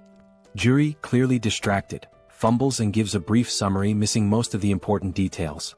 Kim groans but lets it slide, chuckling a little. It turns out the delicious meal was prepared by Young-soo's wife, who introduces herself to Juri. Juri smiles warmly and says, "Nice to meet you, I already love you." They all laugh together. Young-soo's wife offers more food, saying, "If you're still hungry, there's plenty more in the fridge. Just ask." She also tells Kim that she's prepared a bed for him in the first-floor staff room with supplies, suggesting he rest there. Kim tries to thank her, insisting she didn't need to go through so much trouble, but she smiles and replies, "With everything you've done for us, it's the least I could do." Juri, still curious, turns to Kim and asks, "How did Young-soo and his wife get into your subspace?" Kim, exasperated, groans, "I literally just told you this whole story, Juri." But Juri shrugs, so Kim sighs and begins the story again. Afterward, Kim starts explaining his future plans. He sums it up, saying he's going to bring his entire family into his subspace. The first goal has already been accomplished. His older sister, Juri, is safely inside. Next, he'll go find sister number 2, who is in Area 0. Juri's expression changes at this. In a serious tone, she apologizes to Kim, saying she can't come with him because she needs to stay here. Kim's face falls, shocked. "Why do you have to stay in such a dangerous place all alone?" he asks, concerned. Juri sighs, agreeing that it's dangerous, but explains it's not just that. There are other patients, and while other nurses can help, she stops mid-sentence as the scene shifts. In another building, a shadowy figure watches through a window at Kim and Juri's building. He notes that 2 people arrived in a military jeep, and his guards reported a loud crash from the car wall outside. The wall was broken by a jeep, he wonders. Puzzled, he speculates that they might be special forces, but an unknown voice interrupts, suggesting that one of them is Juri's younger brother. The man's face is revealed, ugly and intimidating. His companion, sounding hopeful, remarks that if one of them is Juri's brother, they might not be hostile, just in need of food and shelter. With control over the food supply, they could leverage Kim if necessary. But the ugly man's expression turns serious as he smirks and says, "Do you really think those 2 are stronger than you?" Just then, a towering 7-foot muscular figure steps forward from the shadows. His body is covered in veins and has a lifeless, vacant look, almost like a living corpse. The muscular man reassures his boss that it's unlikely anyone is stronger than him. The boss instructs him to greet Juri and her brother warmly, feigning kindness, while also making sure to fix the broken car wall. The muscular man nods, explaining that he has doubled the wall's height, ensuring it will be impossible to break through again. The scene shifts back to Kim and Juri, where Juri starts telling Kim about the department head, Jean. She reveals that Jean has an awakened ability, allowing him to control minds and poison people. Kim's expression turns serious as he listens intently. Juri continues, saying that Jean has somehow gained control over most of the awakened people in the area, and they are now guarding the food and monostone supplies. Because of this, the people in Juri's building are starving. She confesses that she's been secretly stealing monostones, trying to strengthen her own ability to potentially cure those who are poisoned or mind-controlled. She explains that she plans to stay behind to help these people while Kim goes to rescue their parents. But Kim firmly says no. Juri, frustrated, begins to explain that the people here have no food or water and will starve if something isn't done. Kim interrupts her with an annoyed tone, asking, "Did you even listen to my entire story?" Juri looks puzzled as Kim, arms crossed and eyes closed, coolly points out, "The main weapon Jean has is control over food, right?" Juri nods.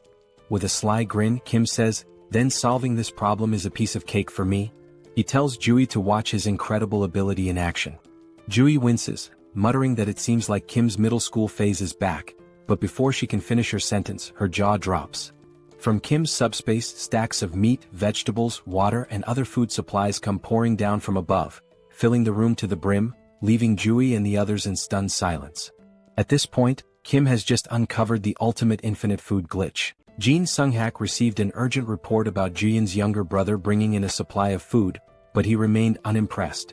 The messenger emphasized that the quantity was remarkably large, but the man stayed indifferent. With just 2 individuals in a single military vehicle, he doubted their capacity to transport such an amount. Sooner or later, people would steal their food, and once it was gone, they'd come back begging for rations like everyone else. Jean Sung-hak thought they should have hidden their provisions and used them sparingly instead of being overly generous. Yet, this generosity might eventually play to the villain's advantage, making things easier than anticipated. The messenger added that the newcomers had brought in more supplies than the entire hospital had managed to gather so far.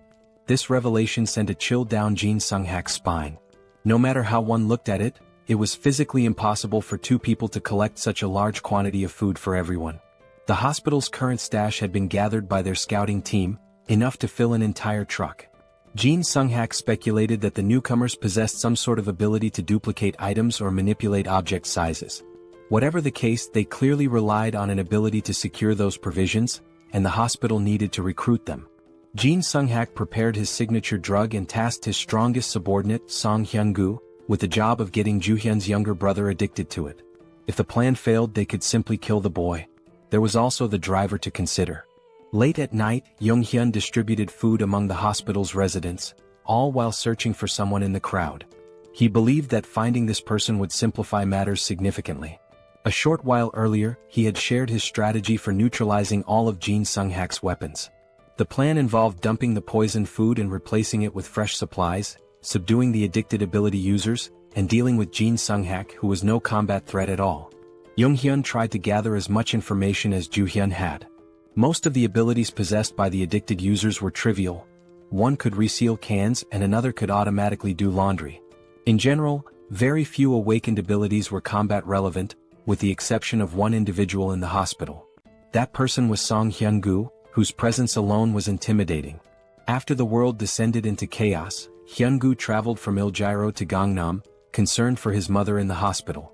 Joo-hyun didn't know much about Hyun-gu's ability other than that he was unnaturally strong. His massive frame was impossible to miss, and the car wall protecting everyone had been built by him with his bare hands. Now, that giant of a man had finally come face to face with Yong-hyun for a private conversation. Although Yong-hyun felt nervous, he had some business to settle with the muscle-bound man, making this encounter ideal. Hyun-gu couldn't fathom what kind of business the younger man had in mind, but it no longer mattered. The two stepped outside near the car wall that started it all. Calmly, Hyun-gu presented Yong-hyun with two options: either drink the medicine willingly or face a painful death. He strongly advised against trying to flee as it would be futile. It became clear why Hyun-gu had chosen such a secluded location for their meeting. Yong-hyun, however, never planned to run. He knew he'd be caught if he did. Instead, he opted for a secret third choice, trapping Song Hyun-gu on the spot. Provoked by the young man's defiance, Hyun-gu lunged to grab and crush him. Before he could, his fingers touched an immovable barrier. Yong-hyun had disappeared, leaving behind only a strange portal to the logistics center. At first, Hyun-gu couldn't make sense of what he was seeing. By the time he noticed the drone hovering before him, it was already too late. A professional-grade high-speed bowling ball struck him in the stomach, winding him. Yong-hyun wondered if a 90 km/h bowling ball was excessive but decided mercy wasn't an option. He followed up with another strike, this time targeting Hyun-gu's right leg. The attack left Hyun-gu groaning in pain, unable to move effectively. When the muscleman demanded to know what ability Yong-hyun was using, the young man responded by launching a barbell plate stack to the ground. Immobilized, Hyun-gu was warned to stay put. The plates, though slowed, were still heavy enough to shatter bones or end lives. Refusing to stay idle, Hyun-gu charged at one of the stacks and managed to grasp it firmly, surprising Yong-hyun. The brute began lifting the stack, disrupting Yong-hyun's plan. But while Hyun-gu focused on lifting the stack, he unknowingly triggered the metal trap. Yong-hyun apologized for the cramped conditions of the makeshift prison and promised to release Hyun-gu once the situation was resolved. For now, all Hyun-gu could do was endure the heaviest cell ever devised. Yong-hyun was extremely anxious, worried he might have seriously harmed the big guy. Thankfully, the man was incredibly resilient. Back inside, Nurse Joo-hyun hurriedly let her brother in. She had heard a loud noise outside and feared her little brother had encountered the muscle-bound man. Yong-hyun casually confirmed her suspicions as if it were nothing. He gestured outside, allowing his sister to see where he had left the biggest threat. Joo-hyun peeked out and was shocked by the bizarre metal structure she saw. Yong-hyun calmly explained that Song Hyun-gu was now his temporary prisoner. With the most dangerous obstacle neutralized, they only needed to wait for Yang-soo to arrive. Right on cue, the East's best driver made his appearance. However, as Yang-soo came into view, the siblings froze. Yang-soo was limping, holding his head in pain, drenched in sweat, and complaining of an intense pounding headache. The symptoms were eerily similar to those of poisoning. It seemed the enemy had gotten to him somehow. Yang-soo's last memory was handing out food to survivors and receiving some words of gratitude. Joo-hyun noticed a tiny puncture wound on his finger, a likely delivery method for the poison. The culprit must have pricked him while pretending to thank him. For now, Yang-soo needed rest and confinement in the subspace. He would have to be isolated for a while. Jung-hyun hadn't anticipated this turn of events. He felt responsible for failing to protect his friend. Without knowing how the poison worked, the situation could become even more complicated. Finding Jin Sung-hak quickly was now their top priority to secure a cure. They prepared the break room in Sector 1 as a confinement space, blocking all windows and doors just in case. However, before Yang-soo could step into the portal, the system detected and blocked an unidentified energy from entering. Since subspace was an independent domain, external energy connections were impossible. Yang-soo, confused, looked to Jung-hyun for answers. Miraculously, the pounding headache disappeared as soon as he placed a finger into the portal. To test this further, they decided to try the method on the most prominent poison victim, Song Hyun-gu. Jung-hyun opened a portal beneath the muscle man's feet, pulling him into the subspace against his will. Once inside, the poison in Hyun-gu's system was neutralized. Afterward, Jung-hyun removed his access, returning him to the real world. When Hyun-gu reappeared, his complexion was healthier, and his expression showed clarity as if he had awoken from a deep slumber. The poison had been completely eradicated. Jung-hyun realized that his subspace wasn't just impervious to physical attacks but also to mental and chemical ones. The first thing Hyun-gu did after recovering was visit his sick mother. He hugged her and apologized for neglecting her for so long. Encouraging her to rest more, he assured her he would return soon after settling some important matters. Jung-hyun asked if he'd be okay on his own, and Hyun-gu confidently replied that he would. With his abilities, ordinary attacks posed no threat to him. Still, the vivid memories of his actions under Jin Sung-hak's influence filled him with shame and regret. He resolved to settle things with the mastermind before moving forward with his life. Hyun-gu promised to deal with real cancer in the hospital swiftly. Meanwhile, Jin Sung-hak received notice of losing contact with one of his underlings. He was startled. He suspected the worst, and his fears were confirmed when the last person he wanted to see entered his office. Song Hyun-gu, muscles bulging, held himself back from immediately tearing Jin Sung-hak apart. Although Jin Sung-hak didn't understand how their connection was severed, he smiled smugly and begged for mercy. Hyun-gu responded by slamming his arm into the villain's head, silencing him for good. While Hyun-gu went to finish business upstairs, Jung-hyun and his team discussed how to cleanse the remaining survivors of their poison addiction. Since they couldn't identify everyone who was affected, the safest approach was to let everyone pass through the portal. Even those struggling to move could simply touch it with a finger to be cured. Though it would be exhausting, it was the only foolproof solution. However, as they prepared for a long night, something unexpected happened. Survivors all over the hospital suddenly began acting as if a weight had been lifted off their shoulders. One by one, those afflicted were inexplicably cured. They realized they had been out of their minds and regained their senses. The group was bewildered until Song Hyun-gu arrived, clearing up the mystery. His clothes and hands were smeared with blood, a clear indication of the method he used to resolve his unfinished business. He bowed his head, expressing gratitude to Jung-hyun for saving everyone in the hospital.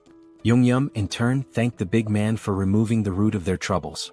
He also apologized for earlier throwing bowling balls with excessive force. Thankfully, Hyun-gu's resilience meant he only ended up with a few light bruises, his bones miraculously unharmed. Since the apocalypse began, Hyun-gu had encountered many monsters and strange occurrences, but seeing those plates descend from the sky to trap him was truly surreal. Even monsters paled in comparison to the sheer power of Jung-hyun's abilities. When Hyun-gu asked if he planned to stay at the hospital, Jung-hyun seemed surprised. The big man admitted it might be selfish to ask for more after all Jung-hyun had done, but the hospital would undoubtedly be safer with him around. Jung-hyun explained he was still on a mission to find the rest of his family and would have to leave soon. Understanding this, Hyun-gu didn't push further and wished him success in reuniting with his loved ones. This brought up the topic of family, and since Hyun-gu came from Iljiro, it was a good chance to ask about the situation in the city. Hyun-gu was startled to hear that the group planned to head there, warning that it was now impossible to reach. Several hours later, as dawn broke over the hospital, the survivors awoke to a brighter future.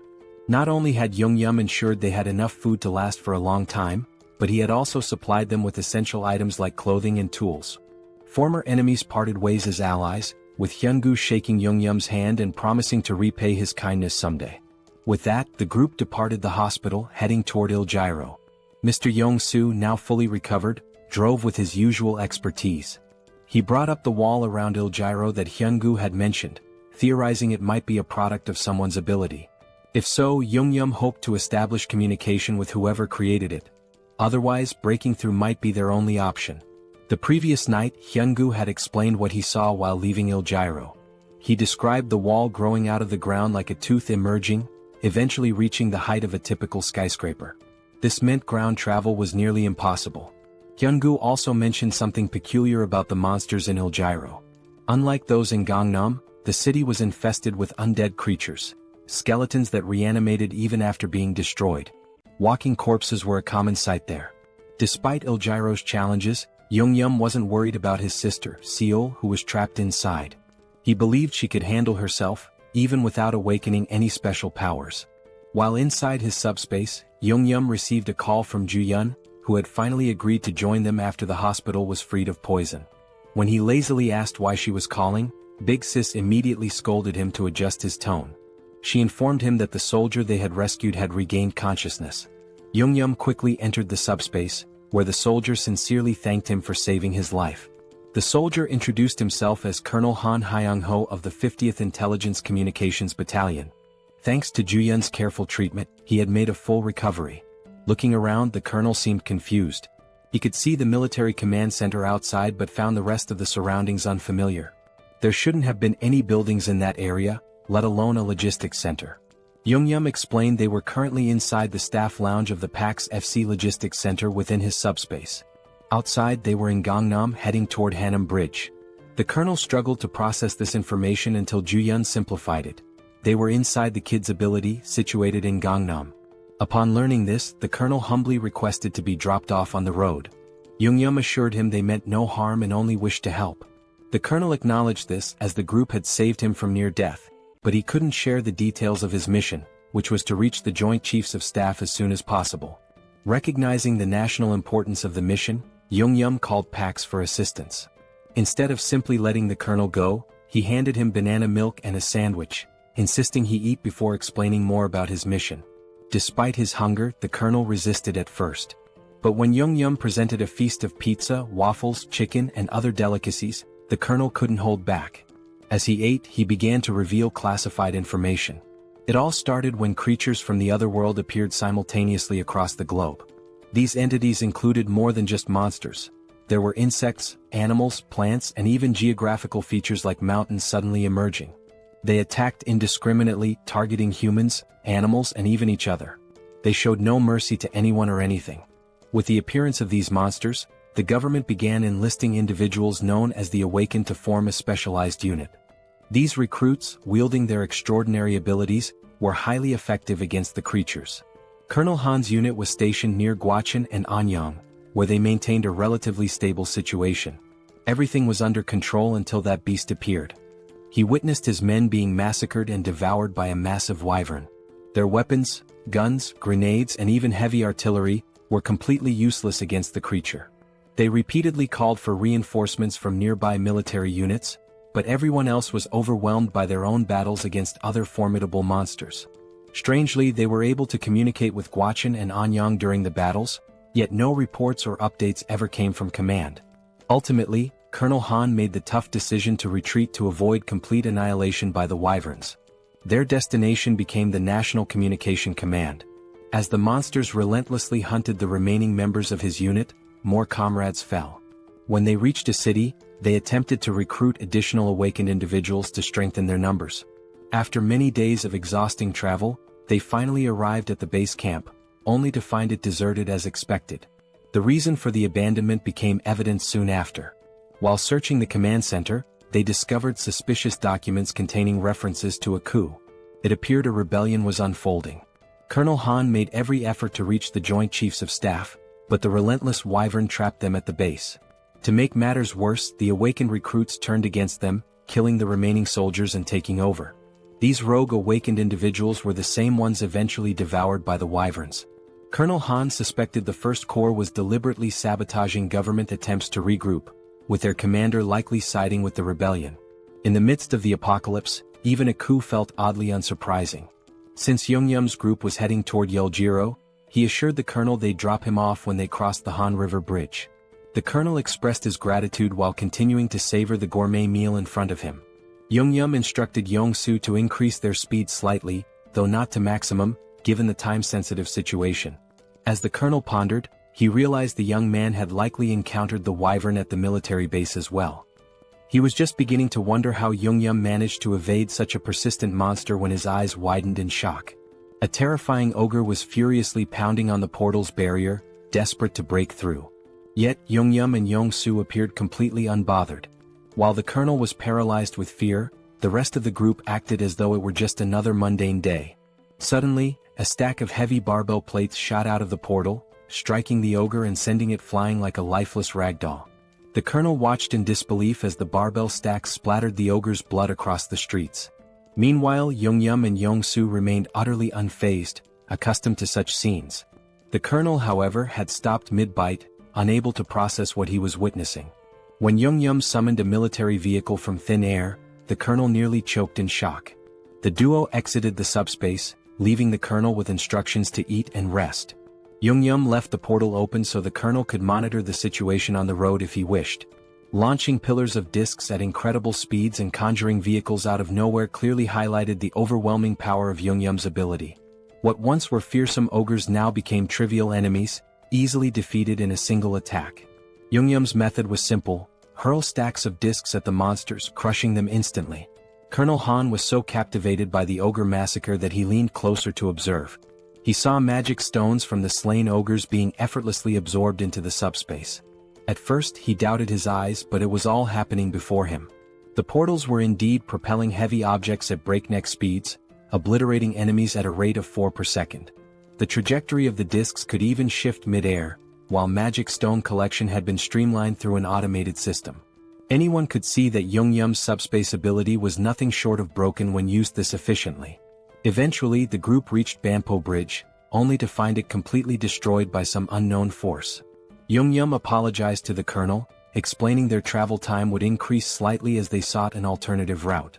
The colonel, however, remained grateful for their assistance and decided to rest in the subspace while they searched for a new path. Even with the detour and the constant monster attacks, it was remarkable that they had reached Banpo Bridge from Gangnam in just an hour. Although Jeong-gyeom's ability played a significant role, most of the credit belonged to Yong-soo, who was in the driver's seat. Jong-soo might seem like a bit of a clown at times, but his driving skills were absolutely top-notch. Even from the passenger's seat, watching him navigate the roads was enough to make one's head spin. When the colonel experienced it for the first time, he was so startled that he almost threw up in the back seat. It didn't take him long to figure out that staying inside the comfort of the subspace was the only way to avoid serious motion sickness. The colonel's evaluation of Jeong-gyeom and Jong-soo was nothing short of stellar. Both young men were incredibly skilled and resourceful. After more driving and monster slaying, the group reached another bridge. It looked worn and unstable, but at least it was still intact. Jong-soo believed he could drive across the entire length, but Jeong-gyeom hesitated. He had noticed some suspicious figures in the distance and grew cautious. Upon closer observation, he saw what appeared to be a massive wall, likely the rumored barrier of Yeoljiro they'd heard about. With its immense size, there was no chance of getting through it by car. However, since they were still too far to confirm whether or not they could breach it, the best course of action was to get closer and assess. Crossing the bridge would also take them through Yongsan, allowing them to drop off Colonel Han along the way. After a few minutes of uneventful driving, they reached the colonel's stop. He expressed his gratitude for being safely escorted, even though it wasn't their responsibility. Jeong-gyeom wished him luck with his urgent mission and they parted ways. Meanwhile, Jeong-gyeom's focus returned to finding a way into Yeoljiro, where his little sister might be. The fortress wall, upon closer inspection, was even higher and sturdier than expected. He considered whether leveling up enough to absorb the entire wall into the subspace might be a viable solution if all else failed. Unfortunately, his current level was far from sufficient for such a feat. He estimated needing another 2 hours of grinding, collecting 400 magic stones per hour, to upgrade his subspace abilities. Han, meanwhile, suggested that Jeong-gyeom and Jong-soo join him in the government's efforts. The government was offering mana stones and resources to aid the initial growth of awakened individuals. Han believed the duo's talent would ensure they received substantial support. Jeong-gyeom, however, politely declined, explaining that his family was his top priority. As for the magic stones, he had no issue collecting them himself while hunting monsters. Han, though disappointed, understood Jeong-gyeom's reasoning. However, he mentioned that if they went to the Joint Chiefs of Staff headquarters, Jeong-gyeom might reconsider since they likely had helicopters available. Han guessed correctly, they probably did. Meanwhile, the headquarters was abuzz with reports of Gwacheon and Anyang falling, along with the destruction of the 56th Division. It seemed that only the 1st Corps retained any semblance of operational strength. In such chaos, the existence of a governing body was uncertain. The military forces that survived were completely in the dark. The director, lost in pessimistic thoughts, was interrupted by a messenger announcing a visitor. Colonel Han, the commander of the 50th Battalion of the National Communications Agency, had arrived. He insisted on delivering a personal message to the director, detailing how his entire unit was wiped out and how he'd made it to HQ. Han gave a flawless salute before recounting the events in excruciating detail, omitting nothing. He concluded his report by handing over a document containing undeniable evidence of rebellion within the 1st Corps. The director's stomach dropped as he read through the papers. He had been oblivious to the treachery brewing beneath the surface during this crisis. Glancing outside, he saw the men who had helped Han deliver the critical intel. Both the director and the colonel hurried to thank Jeong-gyeom and Jong-soo for their incredible service to the country. The director also mentioned Jeong-gyeom's abilities and his request for a helicopter in exchange for supplies. Given the strategic importance of helicopters, the director agreed to provide one, on one condition. He formally invited Jeong-gyeom to join the military as an awakened operative. The government was desperate to stabilize the situation, and Jeong-gyeom's abilities could be a game-changer. However, Jeong-gyeom respectfully declined, reiterating that his priority was rescuing his family. The military, unable to force him into service, had to withhold the helicopter. Jeong-gyeom understood, acknowledging the director's position and wishing him success in restoring order. With a proper goodbye, Jeong-gyeom returned to his vehicle. The director stood there, puzzled and frustrated, realizing he had mishandled the situation entirely. He assumed the young man would eventually give in. But these fools underestimated Jeong-gyeom's determination. He wasn't out of options yet. If the helicopter plan to bypass the wall failed, he'd simply come up with another solution. Since he hadn't even fully assessed the fortress wall himself, he remained optimistic about finding a way through. With the first offer rejected, the director had to set his pride aside and tap on Jeong-gyeom's car window to make another proposal. If the young man fulfilled this request, the military promised to provide the helicopter he sought. Jeong-gyeom agreed, and soon an entire battalion was mobilized, military vehicles lining up in a single file. Sitting in the vanguard, Jeong-gyeom nonchalantly sipped on a juice box, looking more bored than concerned, as though he weren't about to head into battle. Months earlier, the director had laid out the mission. Seoul Station, once a hub for gathering reserve awakened individuals, still maintained communication with survivors there. The problem was the road to the station, completely clogged by skeletons. These skeletons weren't particularly dangerous in combat but were an immense nuisance. They were numerous, tricky, and almost impossible to permanently destroy without targeting the core located at the base of their last right rib. Failing to crush this core meant they would regenerate endlessly. Jeong-gyeom's task was to clear a path through the skeletal hordes and rescue the stranded awakened individuals. With his flying barbell discs, he made quick work of the mission. For him, it was a straightforward job, but for the soldiers watching his abilities for the first time, it was mind-blowing. The operation they had dreaded for weeks was effortlessly executed by a young man with an unusual power. When they finally reached Seoul Station, the awakened survivors erupted in cheers, overjoyed to see their rescuers. The military swiftly evacuated the survivors into armored vehicles. Once everyone was accounted for, the director gave Jeong-gyeom and Jong-soo the signal to leave. Thanks to Jeong-gyeom's skill, the skeletons posed no significant threat during the escape. For the soldiers, fighting skeletons was grueling, requiring near-perfect precision to hit the cores with their firearms. Jeong-gyeom, however, dispatched them with ease. But there was something the young man hadn't yet encountered, a rare and formidable enemy among the skeletons, the Skeleton Knight. The military had a standing order to avoid the creature at all costs. Engaging it was considered futile as it was deemed indestructible. As usual, Jeong-gyeom opened his portal and sent a barbell disc hurtling toward the enemy. This time, though, it wasn't an ordinary skeleton standing in the middle of the road, it was the Skeleton Knight. The menacing figure stared down the convoy, its piercing gaze fixed on them. To everyone's shock, the creature began speaking in an unfamiliar language. Though unintelligible, it was clear the knight was trying to communicate. Then, it plunged its sword into the ground and pulled out a magic stone, crushing it in its skeletal hand and sprinkling the resulting dust onto the ground. With that, the skeleton knight began speaking human language, introducing itself as Sir Gawain, one of the 12 knights serving the Night King. He greeted the humans, referring to them as otherworlders, but Jeong-gyeom seemed more intrigued by the magic stone trick than by Gawain himself.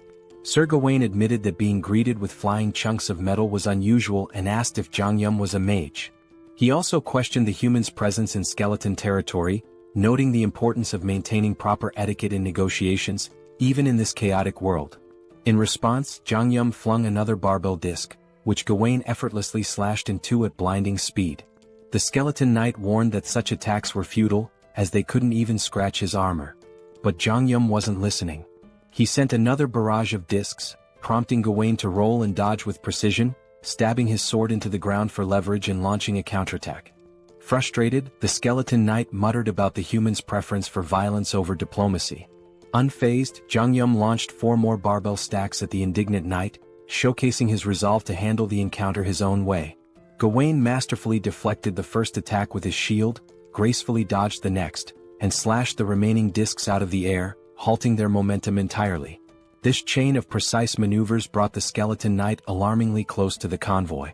Yong-soo, seeing the terrifying figure charging at full speed, began to panic. Meanwhile, Jeong-gyeom was more intrigued than scared, marveling at how easily the knight could slice through 500 kilograms of steel as if it were butter. However, he noticed that Gawain was cautious, clearly trying to avoid taking any direct hits. If I can land a solid blow, Jeong-gyeom thought, we might have a chance. Determined, he gritted his teeth and spent 50 magic stones to unlock tracking delivery for greater precision. As a test, he launched a single stack directly at the skeleton knight's chest. The massive steel disc shot out of the portal like a cannonball, aimed with pinpoint accuracy. Gawain scoffed, mocking Jeong-gyeom for using the same trick repeatedly and calling him a fool by a mage's standards. Confidently bragging that he could dodge any projectile thrown at him, Gawain was blindsided when the disc suddenly adjusted its trajectory midair. Instead of the usual straightforward attack, this one veered sharply, homing in on Gawain's chest just as Jeong-gyeom intended. Though the attack struck, the skeleton knight managed to absorb most of the impact with his armor, batting the disc away after the initial hit. "You're getting ahead of yourself, boy," Gawain growled. "I was merely caught off guard. It won't happen again." But before he could finish his sentence, a bowling ball came hurtling out of nowhere, slamming into his head and knocking him to the ground. Gawain recovered quickly, lifting his head with newfound wariness. Yet, before he could react, another bowling ball struck him square in the skull, eliciting the first hint of fear the skeleton knight had felt in ages. The fear froze him momentarily, giving Jeong-gyeom another opening to unleash a relentless barrage. Inside the car, Jeong-gyeom chanted commands like a gamer inputting cheat codes. Left head, back head, crown, front head, right head, left head. Each command sent a bowling ball flying in a pre-aimed direction, creating an automated assault. Though his jaw ached from issuing rapid orders, Jeong-gyeom didn't let up. The skeleton knight, struggling under the ceaseless rain of projectiles, found himself cracking, literally. Jeong-gyeom noticed fractures spreading across Gawain's skeletal frame and decided it was time to act decisively. He suggested the military convoy retreat while the enemy remained disoriented. But before they could leave, Gawain's curses turned to pleas. Fragments of his bones scattered in all directions as the relentless impacts took their toll. Seizing the opportunity, Jeong-gyeom ordered simultaneous disc attacks from all sides, left, right, front, and back. The coordinated strikes shattered the skeleton knight's form, marking the end of the formidable foe. Even in defeat, Gawain maintained his dignity, commending Jeong-gyeom as a remarkable mage. He issued a grave warning: "This is not the end. Skeleton knights do not die. Even in death we serve the Night King." As his body disintegrated, 3 magical shards fell, a pair of large blue mana stones and a small red reinforcement shard. Jeong-gyeom swiftly secured the loot through his portal. The soldiers trailing behind were dumbfounded. They had just witnessed a young man defeat a skeleton knight, a creature impervious to tank shells, with nothing but flying discs and bowling balls. At the rear, the survivors erupted into cheers, chanting Jeong-gyeom's name in celebration. The unkillable knight had been slain, and their victory deserved to be celebrated. Back at HQ, the director listened to the report with astonishment. He had explicitly instructed Jeong-gyeom to avoid engaging the skeleton knight at all costs. Yet, the young man had not only ignored the order but triumphed spectacularly. Despite his initial disapproval, the director realized the importance of having Jeong-gyeom and Yong-soo on their side. Swallowing his pride, he practically begged the duo to join the military's efforts. But Jeong-gyeom, unwavering in his resolve, politely declined. His quest to reunite with his family remained his top priority, leaving the military forces to wonder how to move forward without him. Thankfully, the director was a pragmatic man and chose to step back. Still, the offer remained open. He hoped that once Jeong-gyeom completed his mission to reunite with his family, the young man would reconsider the military's proposal. At present, the armed forces already regarded Jeong-gyeom as an irreplaceable ally to the nation.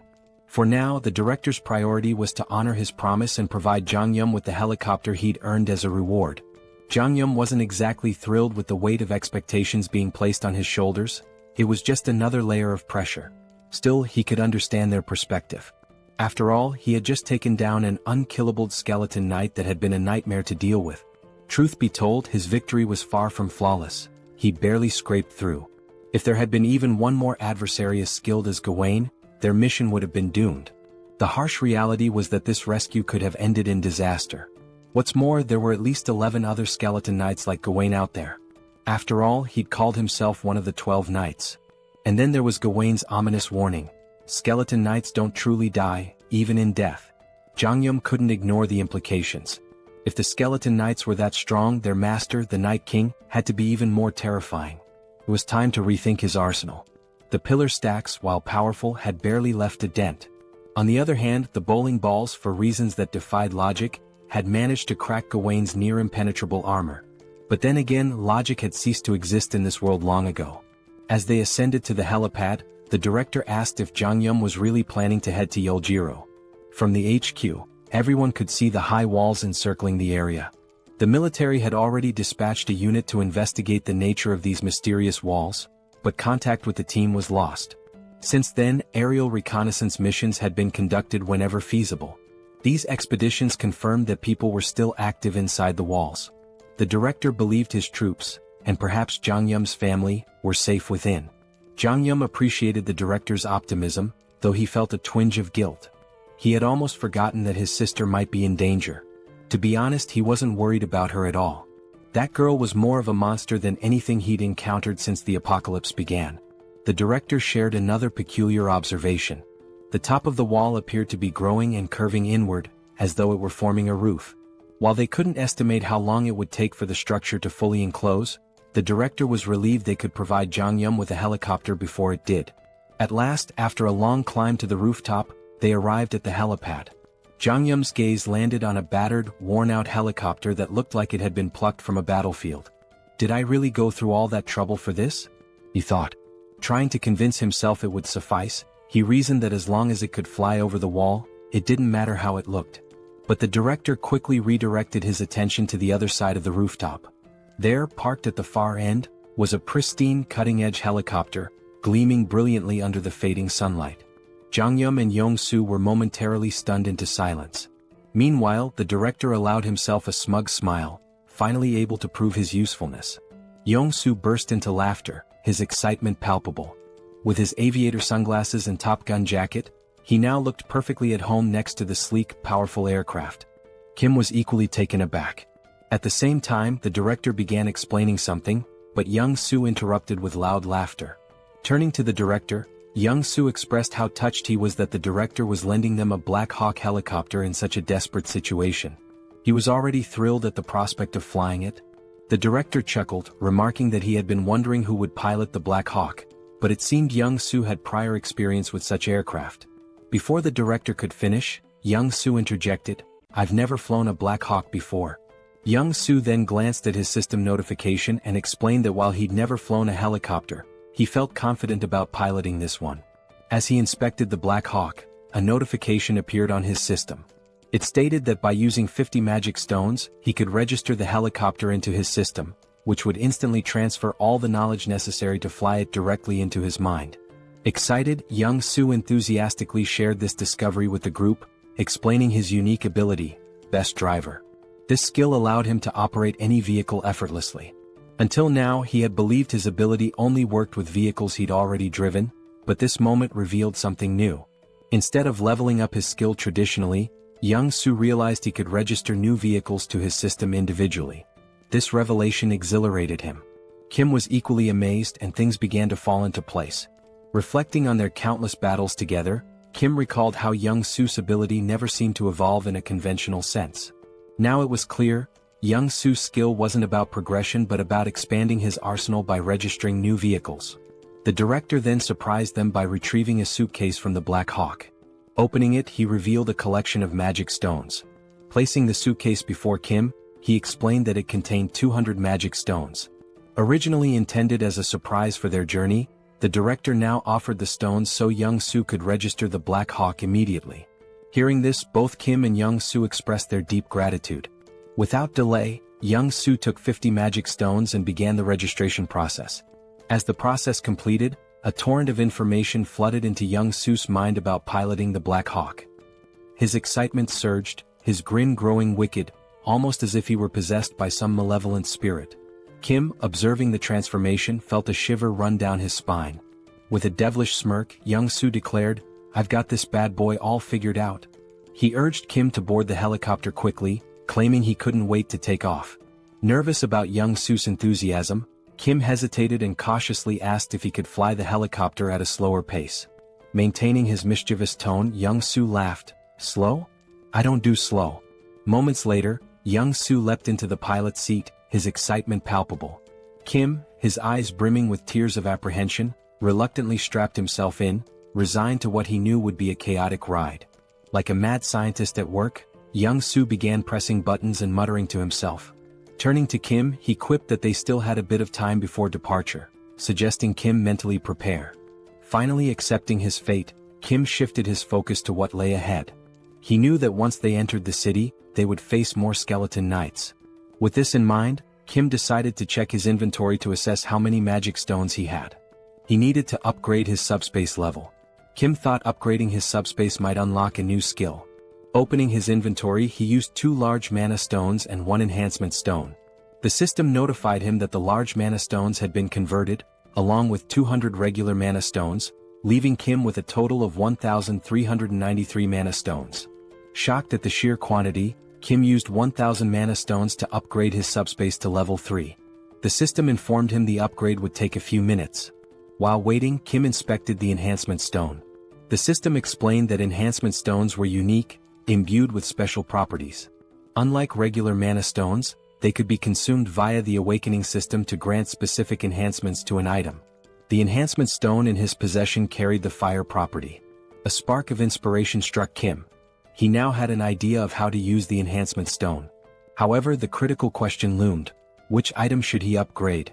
More importantly, Kim had no way of knowing how much his ability would increase from enhancing an item with the stone.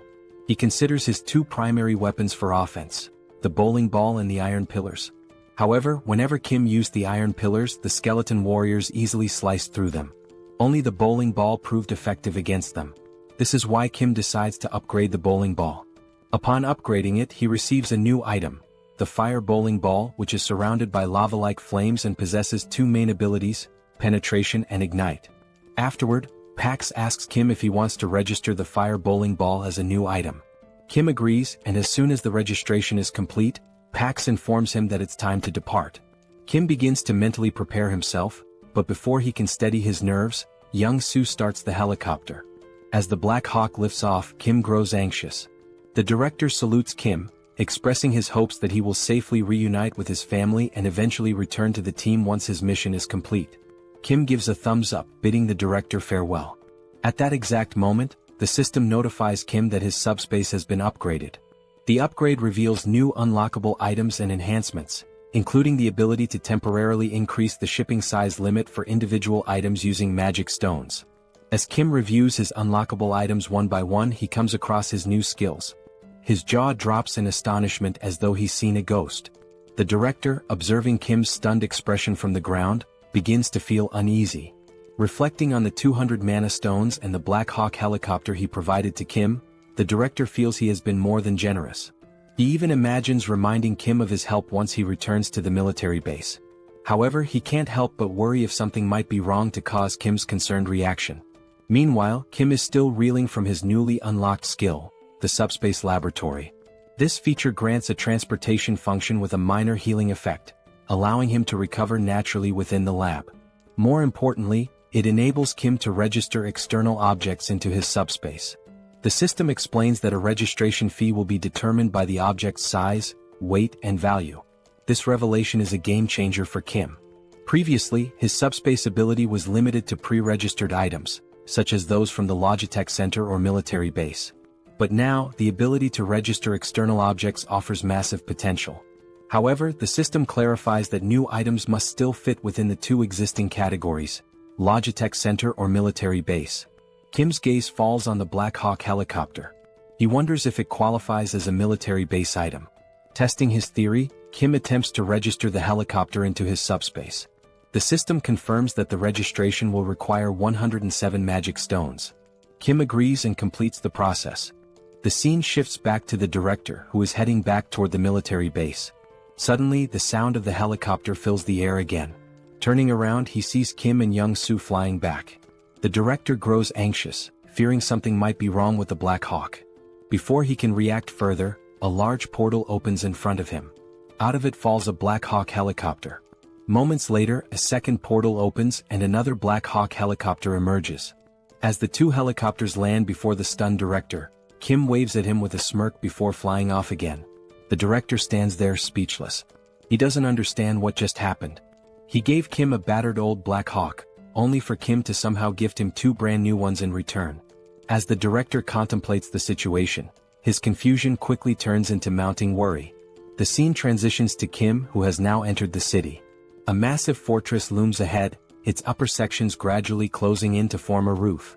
The fortress is on the verge of sealing itself entirely. The focus shifts again, revealing a foreboding castle. Its dark and sinister interior radiates an evil aura.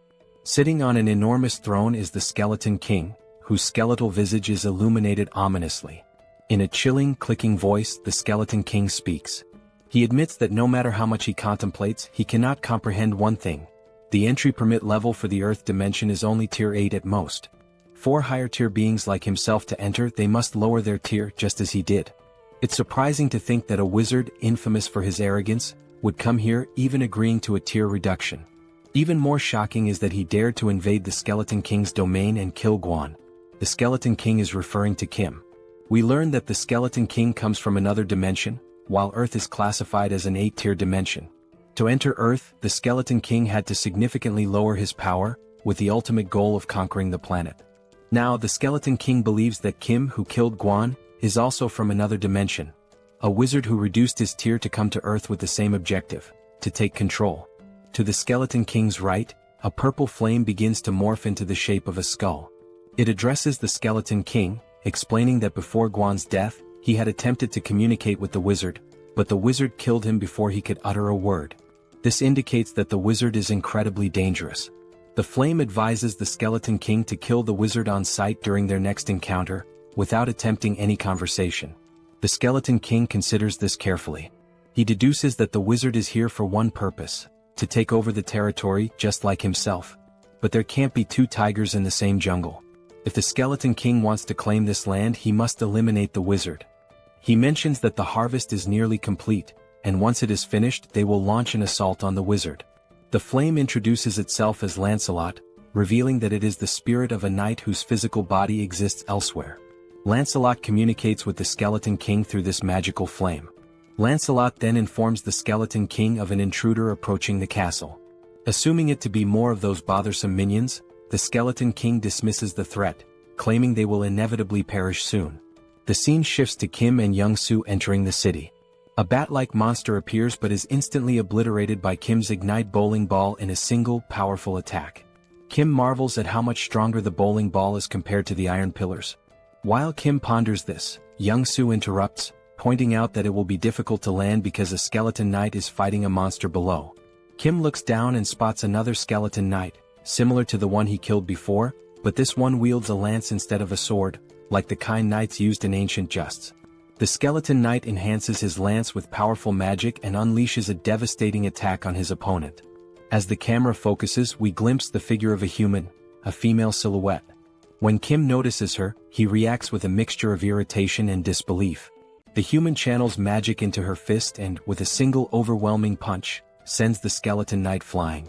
The scene fully reveals the figure, a muscular and striking woman with an imposing presence. As the skeleton knight crashes from a great height, Young-soo nervously suggests they might have to deal with both of these figures if they land now. Startled, Kim exclaims that one of them is his older sister. Shocked, Young-soo asks which one. Kim clarifies that the one who just sent the skeleton knight flying is his sister. The fog clears, fully revealing Kim's sister, Seoul. She stands confidently, her toned muscles and impressive physique drawing attention. Viewers might even call her a muscle queen. Clearly annoyed, Seoul remarks that while she felt the full impact of her punch on the skeleton knight, the creature refuses to die no matter how many times she beats it senseless. Kim begins narrating Seoul's backstory, referring to her as Sister Number 2. He explains that, as a child, Seoul discovered mixed martial arts by chance on TV and was immediately captivated. Luckily, she had a supportive younger brother. Whenever she watched martial arts matches, she would practice the techniques on Kim. But Seoul's victories over weaker opponents left her unsatisfied. Her desire for greater challenges drove her to find tougher opponents at the local playground. There, she defeated anyone who dared to face her, boys, girls, even kids 3 years older. Recognizing her extraordinary talent, their father enrolled Seoul in a mixed martial arts academy. Thus began her journey toward becoming a powerhouse of martial arts. This was the moment Seoul encountered her first defeat. Her teacher bested her. But rather than feeling disheartened, Seoul found the pain of losing exhilarating. At last, she had found a challenge worth her effort. Her new goal became defeating her teacher. Along the way, she achieved victory in multiple jiu-jitsu competitions. By the time she reached 7th grade, she had no equal in the junior division. Her intense passion for training and obsession with fitness drove her to constantly strive for perfection. However, this fixation soon spiraled into a dangerous addiction. Eventually, Seoul sustained a serious injury, tearing the cruciate ligaments in both legs. Impatient with the recovery process, she resumed training prematurely, leading to further injuries. The cycle continued, injury, recovery, and relapse, until she finally made her professional fighting debut at the age of 24. Her skill level could have allowed her to debut much earlier, but her stubbornness and repeated setbacks delayed her entry. Despite the late start, Seoul became so formidable that she easily ranked among Korea's top 10 fighters. Young-soo, hearing this, is dumbfounded. But Kim reassures him there's no need to be intimidated by Seoul, suggesting they land the helicopter slowly. However, Young-soo, still observing Seoul from afar, mutters that she looks more like a monster than a human. Meanwhile, the skeleton knight approaches Seoul, his sword in hand, and with a rattling voice, questions why his attacks are failing to connect. Seoul replies nonchalantly, "Isn't it obvious? Your movements are too slow." The skeleton knight counters, claiming his speed is no less than hers and accusing her of using some incomprehensible trick. Seoul chuckles and explains it's not a trick but simply martial arts. She delivers the explanation so casually that it leaves the skeleton knight bewildered. Hearing this, the skeleton knight compliments Seoul, remarking that people like her are rare. He suggests that if Seoul were to raise her rank, she could become the greatest knight. Seoul, however, is unimpressed and confused, muttering about how all this talk of skeletons, knights, and rankings makes no sense.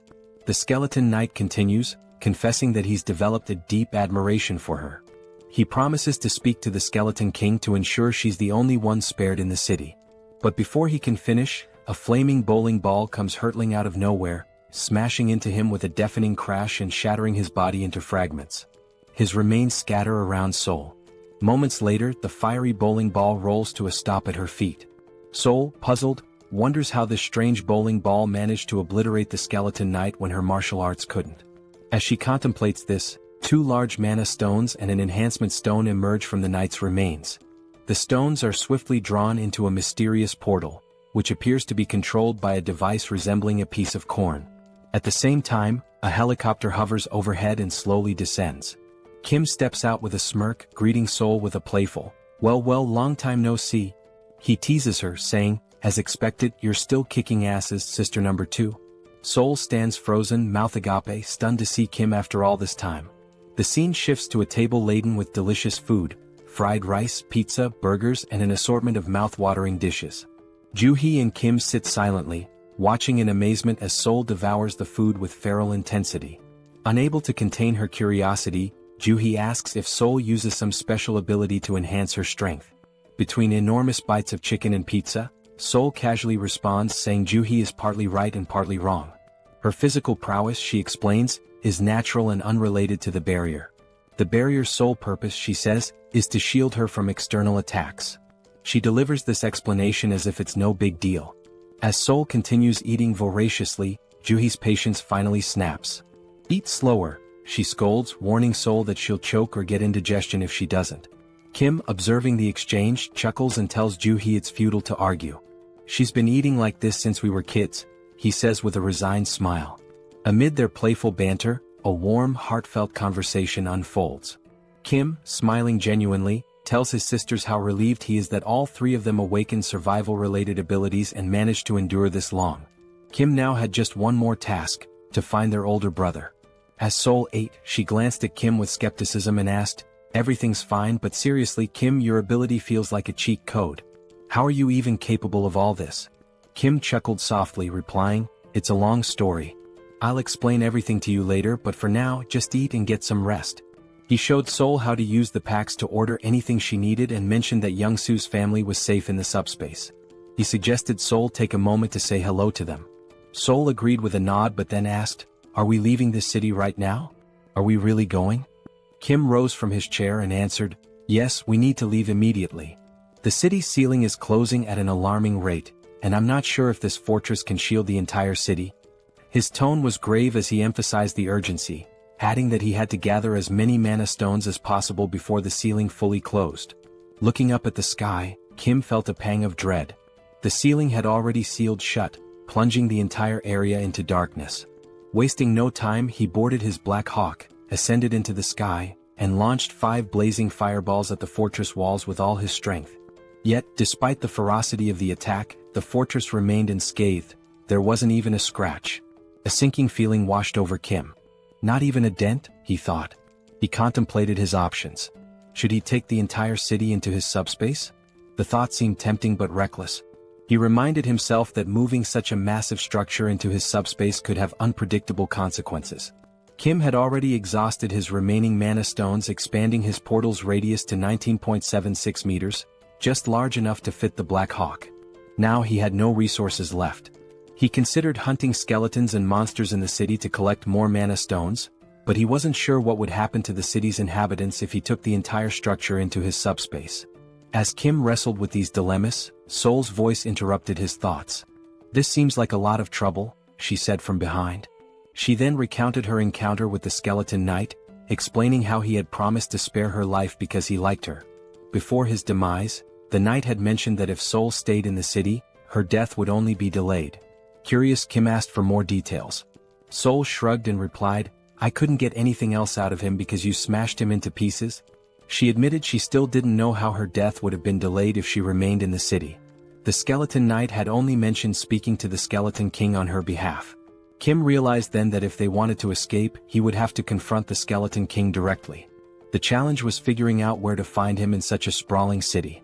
Before Kim could devise a plan, the demon king within Young-soo awakened. With a wicked grin, Young-soo announced, "I only need 5 minutes. In 5 minutes, I'll locate the Skeleton King's castle." Kim immediately sensed the impending chaos. "Stop yelling, Young-soo," he shouted, but it was too late. Young-soo had already transformed into his demon form. Cackling wildly, Young-soo did something reckless. He flipped the helicopter into a full 360-degree spin and declared, "I'll scour every corner of this city." The helicopter twisted and dove like a snake, zigzagging through the air as it covered every inch of the city. Inside the cockpit, Kim clung to his seat, nauseated and dizzy, while Seoul remained calm watching the chaos outside. The scene shifted to the Skeleton King's castle. Lancelot informed the Skeleton King that Lionheart had been destroyed by Kim's fireball. He reported that the knight was obliterated in a single strike, suggesting their opponent was exceptionally powerful. Enraged, the Skeleton King bellowed, "The harvest is so close, and now this intruder is meddling in my plans again." His anger boiled over as he vowed to personally kill the intruder. He demanded to know the enemy's location, but Lancelot calmly replied, "There's no need to search. The intruder is coming here." At this, the Skeleton King let out a deep, ominous laugh. From his vantage point within the castle, he watched Kim's helicopter approaching. Initially he assumed it was a wizard's trick, but after studying Kim more closely the Skeleton King murmured, "This doesn't look like a wizard. It seems undead." For a moment the irony hung in the air. When even the undead think you're undead, things have clearly gone awry. Yet the Skeleton King dismissed his confusion. His focus remained on annihilating the intruder no matter what. Wizard or undead, whoever dared to ruin his plans would not leave alive. The scene shifts again to reveal a massive door leading into the Skeleton King's chamber. Inside the castle, bat-like monsters cling to the walls, poised to ambush any intruder. The huge door creaks open and Kim stumbles into the room, looking barely alive, almost ghostly. In a faint voice he mutters, "I'm never getting on a helicopter again." The motion sickness was on another level. Suddenly Seoul notices something behind Kim. She bolts forward, calling his name, but before Kim can react, he sees a massive, muscular bat monster with razor-sharp teeth lunging at his neck. Just in time Seoul leaps into action. With a devastating punch she obliterates the bat monster, tearing it apart in one blow. The attack jolts Kim out of his dizziness. He quickly thanks Seoul, but she rolls her eyes and tells him to stop being so formal. However, her attention soon shifts elsewhere. Something feels off. Seoul scans the dimly lit chamber with a serious expression. "There's more," she mutters. Kim looks around, confused. To him the hallway ahead seems empty. But then out of the shadows, countless glowing red eyes emerge, glaring menacingly at them. Kim's heart pounds as he realizes the danger. He turns to Young Soo and urgently says, "Retreat to the subspace." Kim knows he can't handle this alone, but then remembers he doesn't have to. Seoul, the martial arts enthusiast, is with him.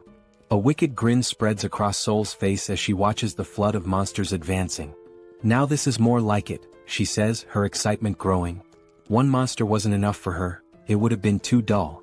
With a wild smile, Seoul dashes into the dark hallway at incredible speed.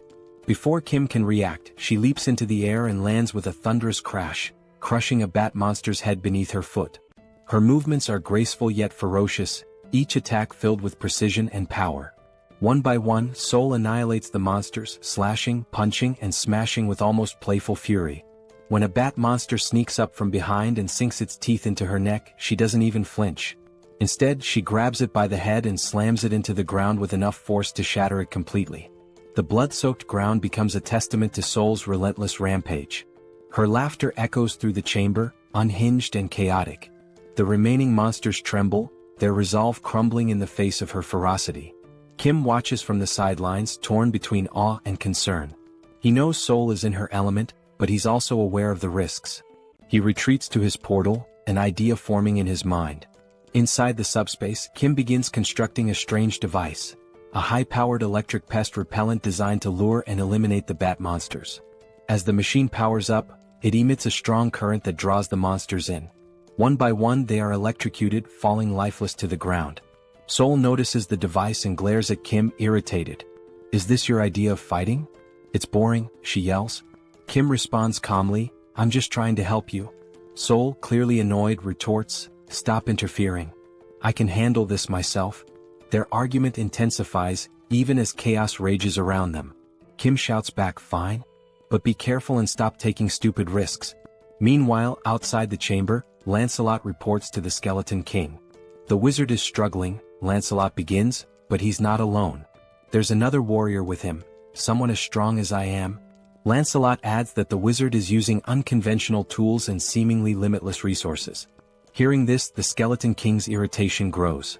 He growls in frustration, realizing the fight is far more complicated than anticipated.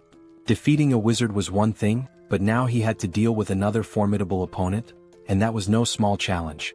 The Skeleton King, deep in contemplation, mutters that he has no alternative. Lancelot warns him, however, that summoning additional power might provoke the wrath of the Chamber of Commerce. Ignoring the warning, the Skeleton King insists he has no choice. After all, the wizard is at least an 8th-tier rank, the same as himself. While the Skeleton King might stand a chance against the wizard alone, the presence of another 8th-tier warrior drastically shifts the odds.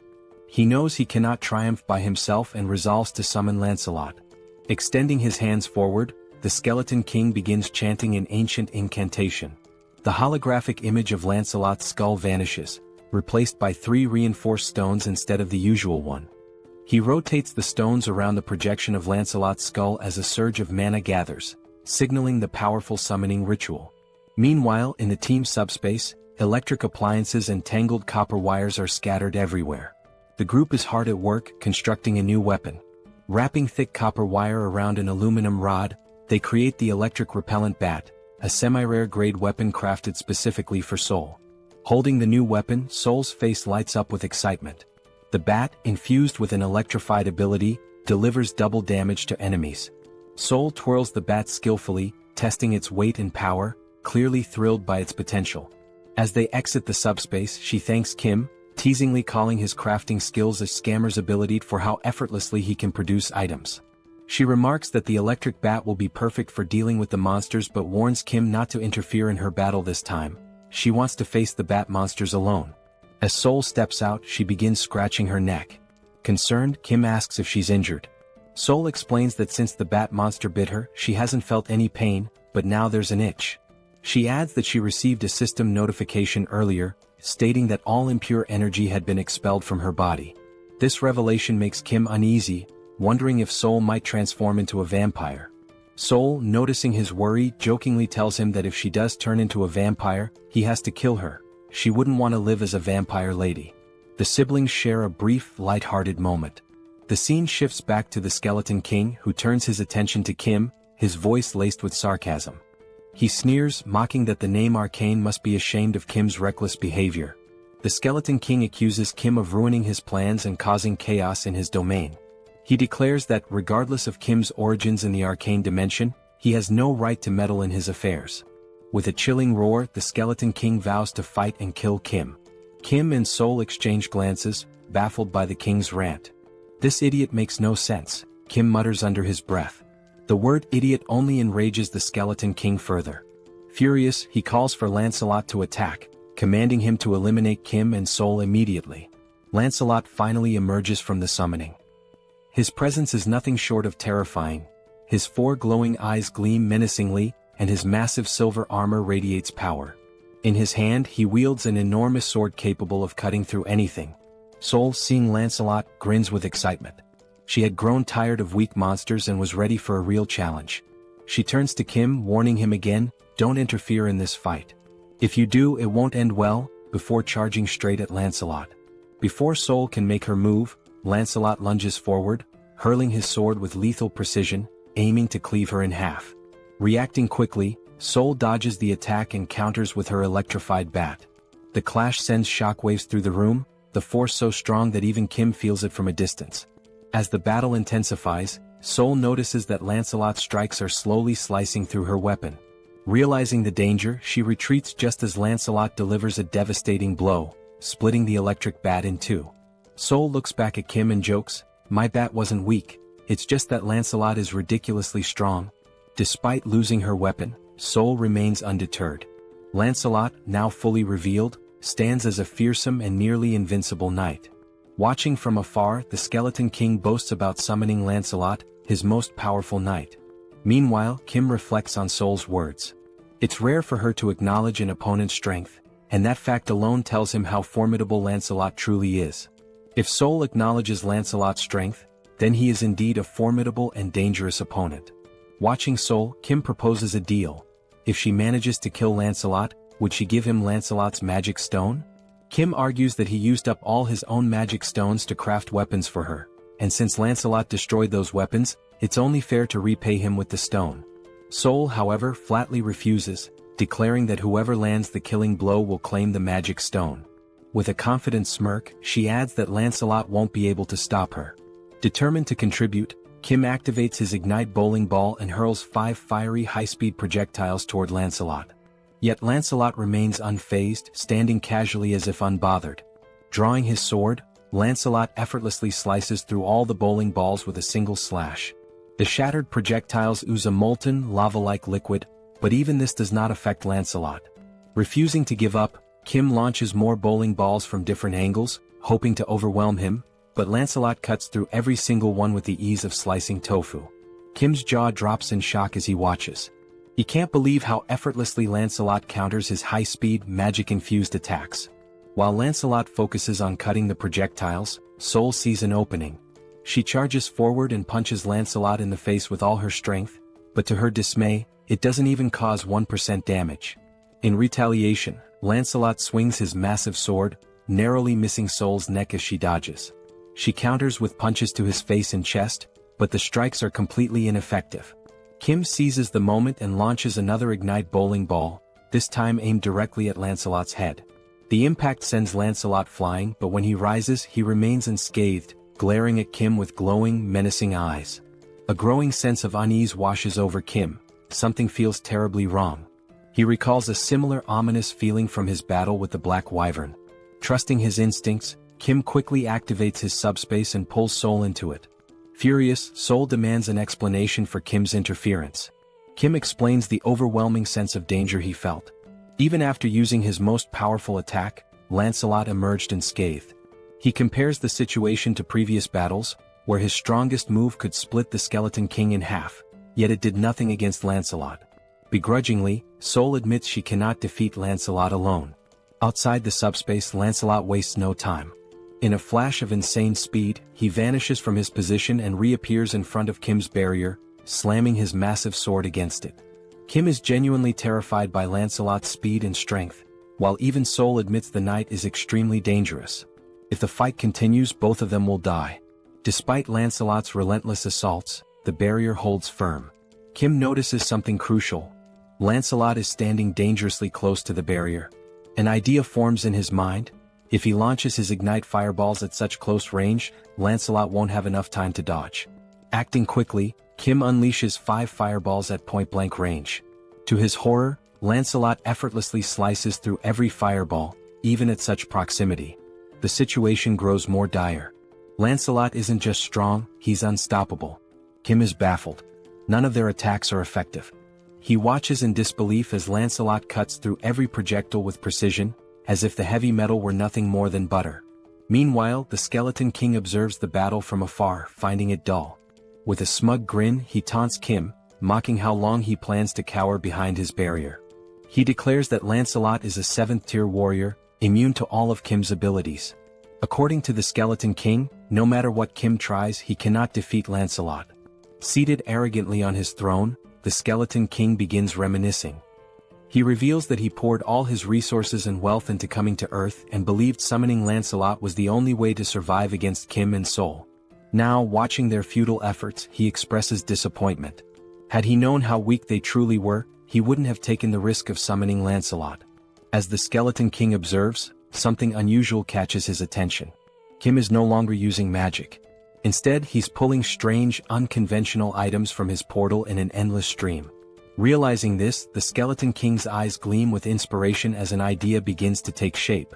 Meanwhile, Kim is at a complete loss. He checks all of his abilities: Subspace Laboratory, Replicate, Extra-Large Subspace Life Support, but none seem useful in defeating either the Skeleton King or Lancelot.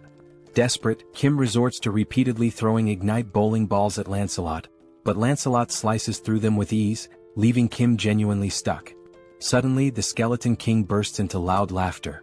He commands Lancelot to stop attacking, announcing that the 2 individuals in the portal are not wizards, but rather potential allies for his future plans. Obeying the command, Lancelot ceases his assault and steps back toward the Skeleton King. The Skeleton King rises from his throne and approaches Kim's portal. Initially, he had assumed Kim and Seoul were wizards, but as he observes Kim more closely, he realizes they are ordinary humans. Even more intriguing, Kim possesses a unique ability. Confused, Kim wonders what the Skeleton King is referring to. With a cunning grin, the Skeleton King begins to explain. He mentions that Kim must have encountered and killed 2 skeleton knights to acquire reinforced stones. These stones, the Skeleton King reveals, can only be produced within Camelot Castle by sacrificing living beings. The Skeleton King elaborates on his original plan: to sacrifice the inhabitants of the nearby city to mass-produce reinforced stones, which he would then use to summon an army of skeleton knights. However, he proposes an alternative: a business partnership with Kim. The Skeleton King suggests that Kim, with his unlimited replication ability, could duplicate the reinforced stones, allowing them to dominate not just Earth, but the entire universe. Kim stands silently processing the offer. As the Skeleton King laughs sinisterly, envisioning his grand scheme, Kim suddenly begins laughing and crying simultaneously, leaving the Skeleton King perplexed. Kim thanks him, explaining that the Skeleton King has unknowingly solved all of Kim's problems. Before the Skeleton King can react, Kim utters 4 decisive words. Pax, put Camelot in subspace. Instantly, the entire Camelot castle vanishes before the Skeleton King's eyes. The Grand Fortress, once the source of his power, shrinks and disappears into Kim's subspace. The Skeleton King and his skeleton knights are left standing outside, bewildered and enraged. Looking around in disbelief, the Skeleton King tries to comprehend what just happened. Meanwhile, the castle reappears in Kim's hands, now reduced to the size of a toy. Seoul, observing the shrunken structure, casually remarks how small and insignificant it looks. Overcome with fury, the Skeleton King roars, "How dare you 9th-tier slaves!" He accuses Kim and Seoul of destroying his life's work and vows to annihilate them. Enraged, he summons a dark purple orb of energy, brimming with the souls of the dead. The green, ghostly spirits surge toward Kim's portal, attempting to shatter it. Yet as the smoke clears, Kim and Seoul remain unharmed. Now calm, Kim begins to think strategically. He recalls the name of the skeleton knight summoned by the Skeleton King, Lancelot. Deciding to take a bold risk, Kim calls out Lancelot's name, attempting to summon him. To everyone's astonishment, Lancelot materializes before Kim. However, this time his appearance is different. Gone is the dark aura that usually surrounds him. Instead, he radiates a golden light, warm and majestic.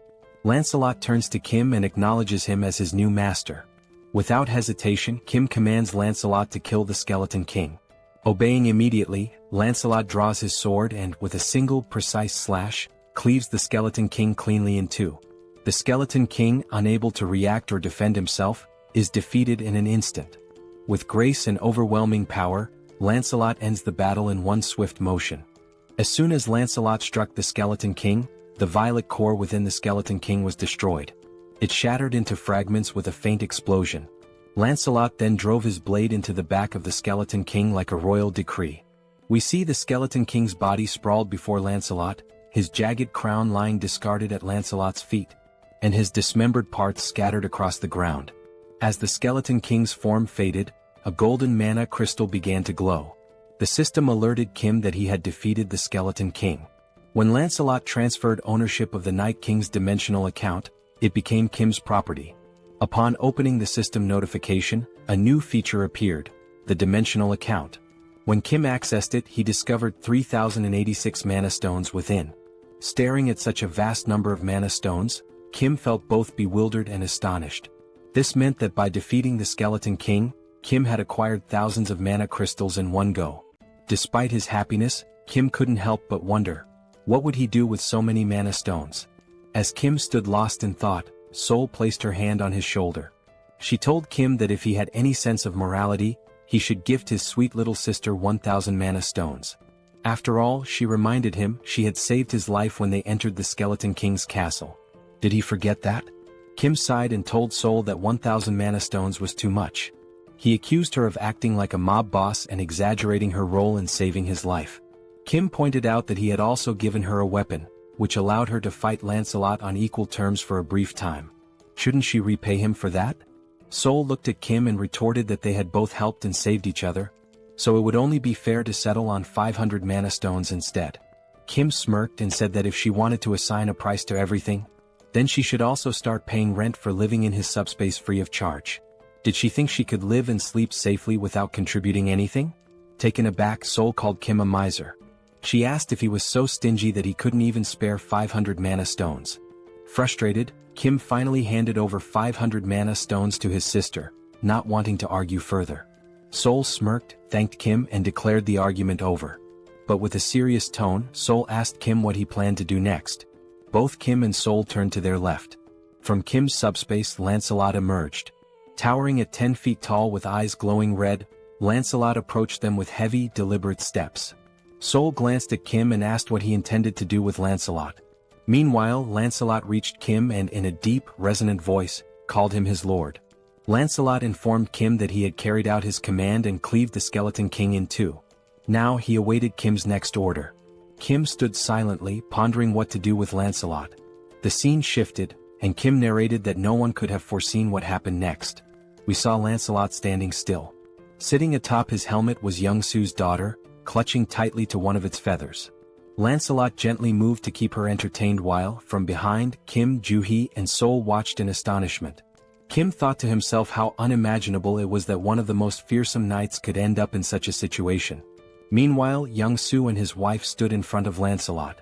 Young-Soo's wife was beaming with joy as she watched her daughter play happily with Lancelot. She apologized to Lancelot, explaining that her daughter was usually shy and didn't enjoy playing with strangers. But this was the first time she had played so freely with someone she had just met. To her, this meant her daughter genuinely liked Lancelot. While Young-Soo's wife was overjoyed, the same couldn't be said for Young-Soo. He stood there, stunned, his mouth agape as though his entire world had crumbled. His face reflected despair, like someone who had just received a dire sentence. Lancelot, meanwhile, continued playing with Young-Soo's daughter. He calmly assured Young-Soo's wife that aiding the Lord's companions was equivalent to serving the Lord himself. She apologized repeatedly, worried that her daughter would keep bothering Lancelot to play. But Lancelot, in his commanding voice, reassured her that it was no bother at all. He said he loved children and saw her as if she were his own. From afar, Kim, Joo-hee, and Young-Soo watched this touching moment. Joo-hee, with a warm smile, turned to Kim and remarked that it was impossible not to admire someone so considerate. She commented that Lancelot wasn't just strong but also kind and compassionate, someone anyone would look up to. But Kim didn't share her sentiment. With a side eye, he muttered that calling Lancelot a person felt strange. After all, Lancelot was a skeletal knight, and no one really knew what lay beneath his armor. Yet, after a moment of reflection, Kim admitted that Lancelot was never truly evil. He realized that Lancelot had simply been following the Skeleton King's orders. The true villain had been the Skeleton King all along. Now, with Lancelot under Kim's command, away from his former master's dark influence, Kim saw that Lancelot displayed qualities of goodness and loyalty. This made Kim reconsider his initial judgment, allowing him to trust Lancelot at least for now. Joo-hee, noticing Kim's thoughtful expression, turns to him with a serious tone and asks, "Are you planning to go to Daebongu City right now?" Kim glances at Joo-hee and replies that he intends to head to Daebongu City immediately since their older brother's new home is located there. Hearing this, Joo-hee looks visibly concerned. She tells Kim that she has observed from the start how tirelessly he's been working, without taking proper rest for days. With a worried expression, Joo-hee warns Kim that, while she understands his urgency, what if he collapses or falls ill? She pleads with him to prioritize his health, cautioning that overworking himself could lead to severe problems. If that happens, she asks who will look after him. Joo-hee insists that it's already too late to leave tonight. She advises Kim to rest and wait until sunrise to set out and rescue their brother. Kim listens to her advice and nods in agreement. He then turns to look at his wife and daughter. His daughter is still perched atop Lancelot's head, while Young-Soo is trying all sorts of ways to coax her down. With a mix of exasperation and humor, Young-Soo tells his daughter to climb down from Lancelot and sit on his shoulders instead. He even volunteers to play the role of a brave knight. However, Young-Soo's daughter begins playfully hitting Lancelot's head and declares that her father is boring. She loudly proclaims she wants to play with a real knight, not a pretend one. Hearing this, Young-Soo feels a bit hurt, though he hides it behind a strained smile.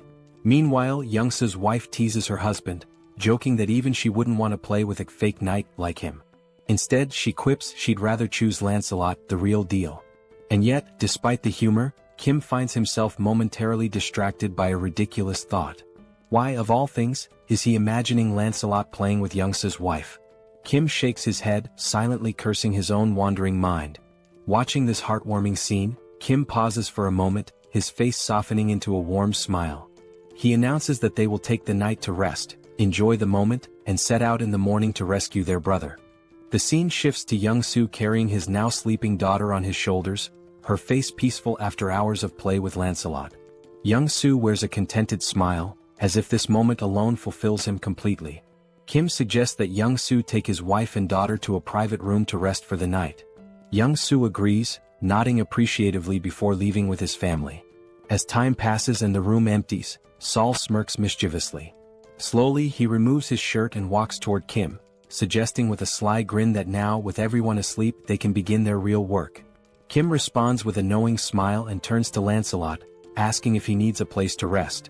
Kim summons the Camelot Castle, and a miniature version of the castle materializes in his hand.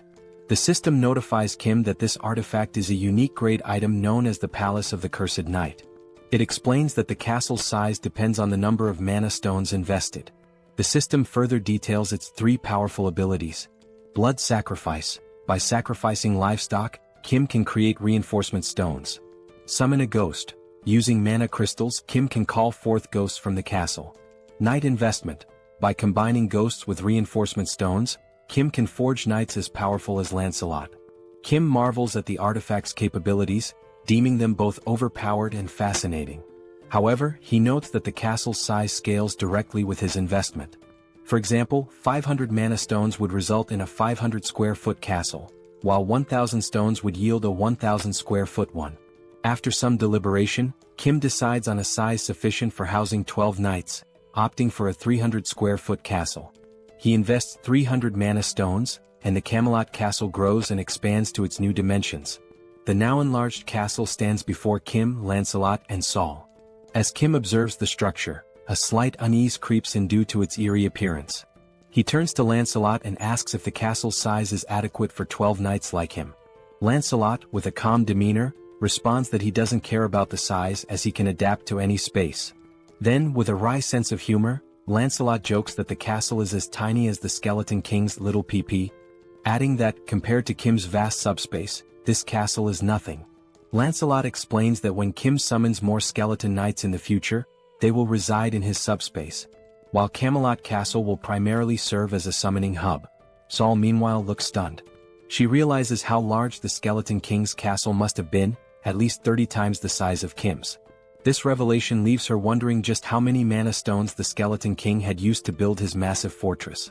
Lancelot, overhearing the conversation, confirms that while he doesn't know the precise number, he remembers the Skeleton King using tens of thousands of mana stones to construct Camelot Castle. Hearing this, Saul is even more astonished, realizing the immense effort and resources the Skeleton King devoted to building his massive fortress. Meanwhile, Kim begins to reflect. Even though he stored such a large structure in his subspace, there were no side effects. Kim wonders if it's because the castle is initially small, but this thought leaves him uneasy. Camelot Castle is practically a city in itself, yet storing it caused no disruptions in his subspace. Deciding to set aside his concerns for now, Kim turns to Saul and asks why she hasn't gone to rest yet, mentioning that the night is long and she should take a break. Saul, however, explains that she has something personal to ask Lancelot and has been waiting for the right moment to do so. That moment, she declares, has finally arrived. With an eager gleam in her eyes, Saul turns to Lancelot and, striking a confident pose with her hands on her hips, announces her request. She wants to learn his swordsmanship. Saul boldly asks Lancelot to teach her his techniques. Kim, overhearing this, is taken aback. He thinks to himself that if Lancelot agrees to teach Saul, her skills will improve significantly, which would greatly benefit their team in the future. On the other hand, Lancelot looks thrilled. In his deep voice, he responds that he would be delighted to teach her his swordsmanship, but under one condition. Lancelot explains that when Saul used her martial arts against him previously, he found it fascinating. If she wants to learn his swordsmanship, then she must teach him her martial arts in return. It would be an exchange of skills, her martial arts for his swordsmanship. Hearing this, Saul smirks, her expression shifting into one of playful mischief, almost bordering on manic. With a teasing tone, she praises Lancelot for being clever, admitting that her martial arts are indeed impressive. She calls him a little kid and playfully questions whether he could even handle her intense training regimen. Kim, watching this from the sidelines, notes how Saul's excitement peaks whenever the topic of martial arts comes up. She's undeniably a martial arts enthusiast, if not an outright fanatic. Meanwhile, Saul continues to taunt Lancelot, her mischievous smile intact. She suggests they start with a simple sparring session before beginning formal training. The scene shifts to Kim, who, feeling drowsy, starts heading toward his room in Camelot Castle for some rest. Meanwhile, Lancelot and Saul engage in their sparring session. Saul enjoys the match immensely, pushing Lancelot to his limits. By the end, Lancelot earns his place as a true member of their group, fully integrated into their family dynamic. The scene shifts again, this time to Kim and Young-soo observing from Kim's subspace. Both are surprised to see numerous military officers in the vicinity, communicating through walkie-talkies and appearing to scout the area. Confused, Young-soo asks, "Are there other people besides us planning to travel in the morning?" Kim, however, finds the situation suspicious. Just as he is about to voice his concerns, the sound of a helicopter echoes in the sky. Looking up, they spot the aircraft flying toward Kim's subspace. Young-soo, recognizing the helicopter, exclaims, "That helicopter looks very familiar." Kim realizes it too. It's the same helicopter he had stored in his subspace and later handed over to the general. The helicopter lands and the general steps out with an elated expression. Hurrying toward Kim, he greets him warmly, saying, "Hello, Kim." Kim returns the greeting and asks if the general is alright. The general replies that he's fine but shares that he's been searching for Kim for a long time and has finally found him. He explains that when the wall of Yeoljoro City vanished, he suspected it was Kim's doing. Kim, now irritated, cuts to the chase, asking if the general is here to convince him to join the military. With a firm tone, Kim makes it clear that if that's the case, his answer is no. His priority is finding his family. The general quickly reassures him, saying, "Kim, you've misunderstood." He explains that he hasn't come to recruit Kim but rather to deliver critical news. In a serious tone, the general warns Kim that traveling by helicopter is not safe. He explains that a faction that betrayed the military has seized a base and now controls air defense systems. If Kim and Young-soo were to travel by helicopter, especially a military one and a general's at that, they would be targeted and shot down. Both Kim and Young-soo are stunned by this revelation. The general provides detailed information, elaborating on how the rebel faction captured the military base and now commands a significant portion of air defense forces. He also shares that he had sent a scouting team in the same helicopter Kim had given him. That helicopter was destroyed mid-air, leaving the general without any information on those individuals. Growing increasingly concerned, the general reminds Kim that he mentioned traveling through the city to rescue his family. The general warns that if Kim had chosen to travel by helicopter, it could have placed him in extreme danger. Upon hearing this, Kim realizes that if they had used the helicopter, their deaths would have been almost inevitable. Acknowledging the severity of the situation, Kim thanks the general for providing such vital information. At this point, the general shifts the conversation. He brings up how the wall surrounding the city vanished last night, suggesting that Kim must have defeated the Skeleton Knight. However, Kim's focus drifts away from the general's words. Instead, he contemplates the mention of the next city being under military control. Kim understands that if the military has already taken over the next city, it's only a matter of time before they dominate other cities as well. Even if he travels through the entire city to save his family, the looming military presence will remain a significant threat. Adding to the peril is the Black Wyvern, a formidable force capable of annihilating helicopters, intensifying the danger. Kim resolves that to save his brother, he must head to Donggu City, a city now under military control. This means he must obliterate the enemy camp to secure his brother's safety. With a resolute and determined expression, Kim takes immediate action. He summons the Lord. From the subspace, a dark shadow emerges, causing the general to grow visibly uneasy. Kim, maintaining a calm yet intense demeanor, addresses the general. In response to the earlier question about whether he defeated the Skeleton Knight, Kim affirms, "Yes, I defeated the Skeleton Knight and took him captive." As Kim speaks, the Skeleton Knight appears. Towering 10 feet tall, the figure has glowing red eyes, wields a massive sword and carries a formidable iron shield. The knight stands ominously behind Kim. The general stares in pure horror and disbelief. He realizes that this knight is far stronger, at least 10 times more powerful, than the previous Skeleton Knight. And now, this terrifying entity is under Kim's command, ready to follow his every order. The general struggles to process the sheer weight of what he is witnessing. Kim, undeterred, confidently declares that his older brother's new residence is in Donggu City, the very city housing the military camp.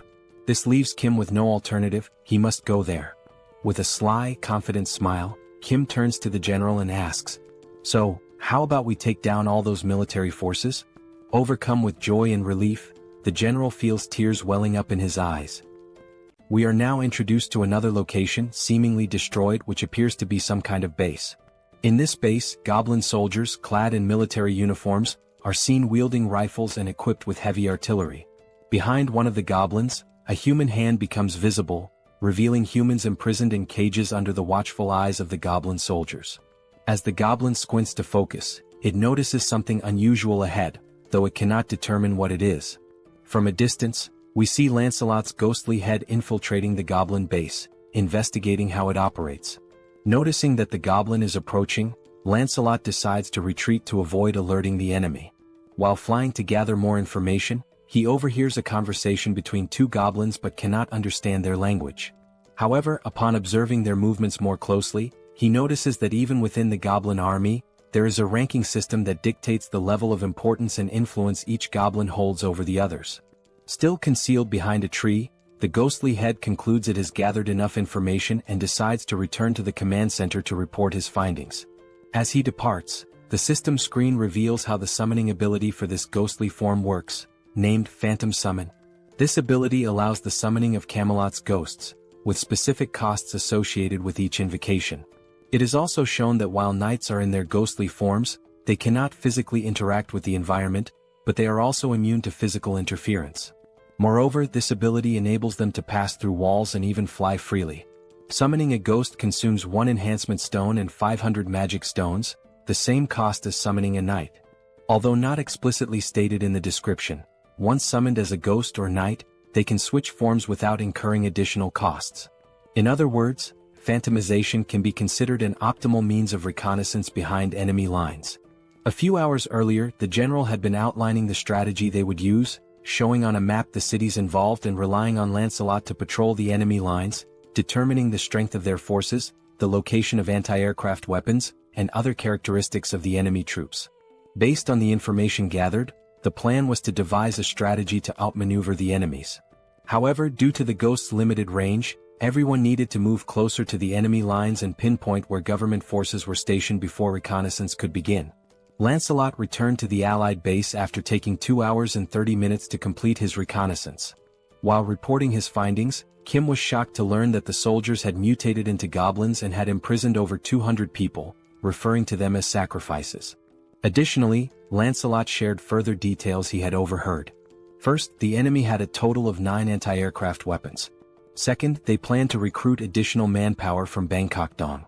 Third, the brigade commander, a high-ranking officer, was stationed in the eastern wing. Lastly, they mentioned that the world would change when a certain someone arrived. Lancelot confirmed the accuracy of this information, leaving the 4 members listening utterly astonished. The commander remarked that security had indeed been tighter than usual and suspected they were plotting something but hadn't anticipated the capture of civilians. Kim mentioned rumors that some had voluntarily joined the rebel forces but expressed confusion about their motives and the reason for imprisoning civilians. He also questioned who this person capable of changing the world might be. Lancelot's ghost replied that he didn't know who this individual was but speculated that the reason for capturing people was likely to gain repulsive force. He explained that all beings across dimensions have a classification system known as hierarchy. Repulsive force is the power granted by this hierarchy, essentially the right to be protected from lower-ranked beings. The lower the hierarchy number, the stronger the repulsive force, preventing attacks from lower ranks, e.g., a 9th rank attack cannot affect an 8th rank being. However, this is not an absolute rule. At this point, Kim recalled the attack by the skeletal knight. The sister asks if they are sacrificing people to achieve this hierarchy. Lancelot, based on prior information, confirms it, stating that this method is instinctively used by beings with lower intelligence as a shortcut. With a serious expression, he explains that when this method is used in a lower dimensional hierarchy, it signifies that contact has been made, and possibly an agreement, with a higher-ranked being. Intrigued, Kim asks what kind of agreement this could be, but Lancelot admits he doesn't know the specifics. Seoul, now furious, says that since they are sacrificing people, they're undoubtedly up to no good and suggests going to the base to eliminate them all. Kim responds that if it were that simple they would have already done it. The colonel adds that these enemies seem extremely dangerous. The colonel also notes that the information provided by Lancelot has been excellent. They now know the positions of the brigade commander and the anti-aircraft cannons, which increases their chances of success. However, he emphasizes that the enemy's defensive line is much stronger than expected. Once the operation begins, the enemy will likely call reinforcements from the 1st Legion, potentially escalating this into a large-scale war. Given that they don't know the full strength of the 1st Legion, it's crucial to capture the enemy before reinforcements arrive. This will require requesting support from nearby units to handle such a large-scale target with sufficient weaponry and troops. Deep in thought, Kim realizes they don't have time to wait for reinforcements. Moreover, Bangkok Dong, where his brother lives, is at risk, making it imperative to finish the mission before the enemy moves there. He also remarks that since Lancelot is of the 7th hierarchy, he could theoretically eliminate the enemy on his own, but the area is too vast for him to cover alone, giving the First Legion's reinforcements enough time to arrive and turn this into a full-scale war.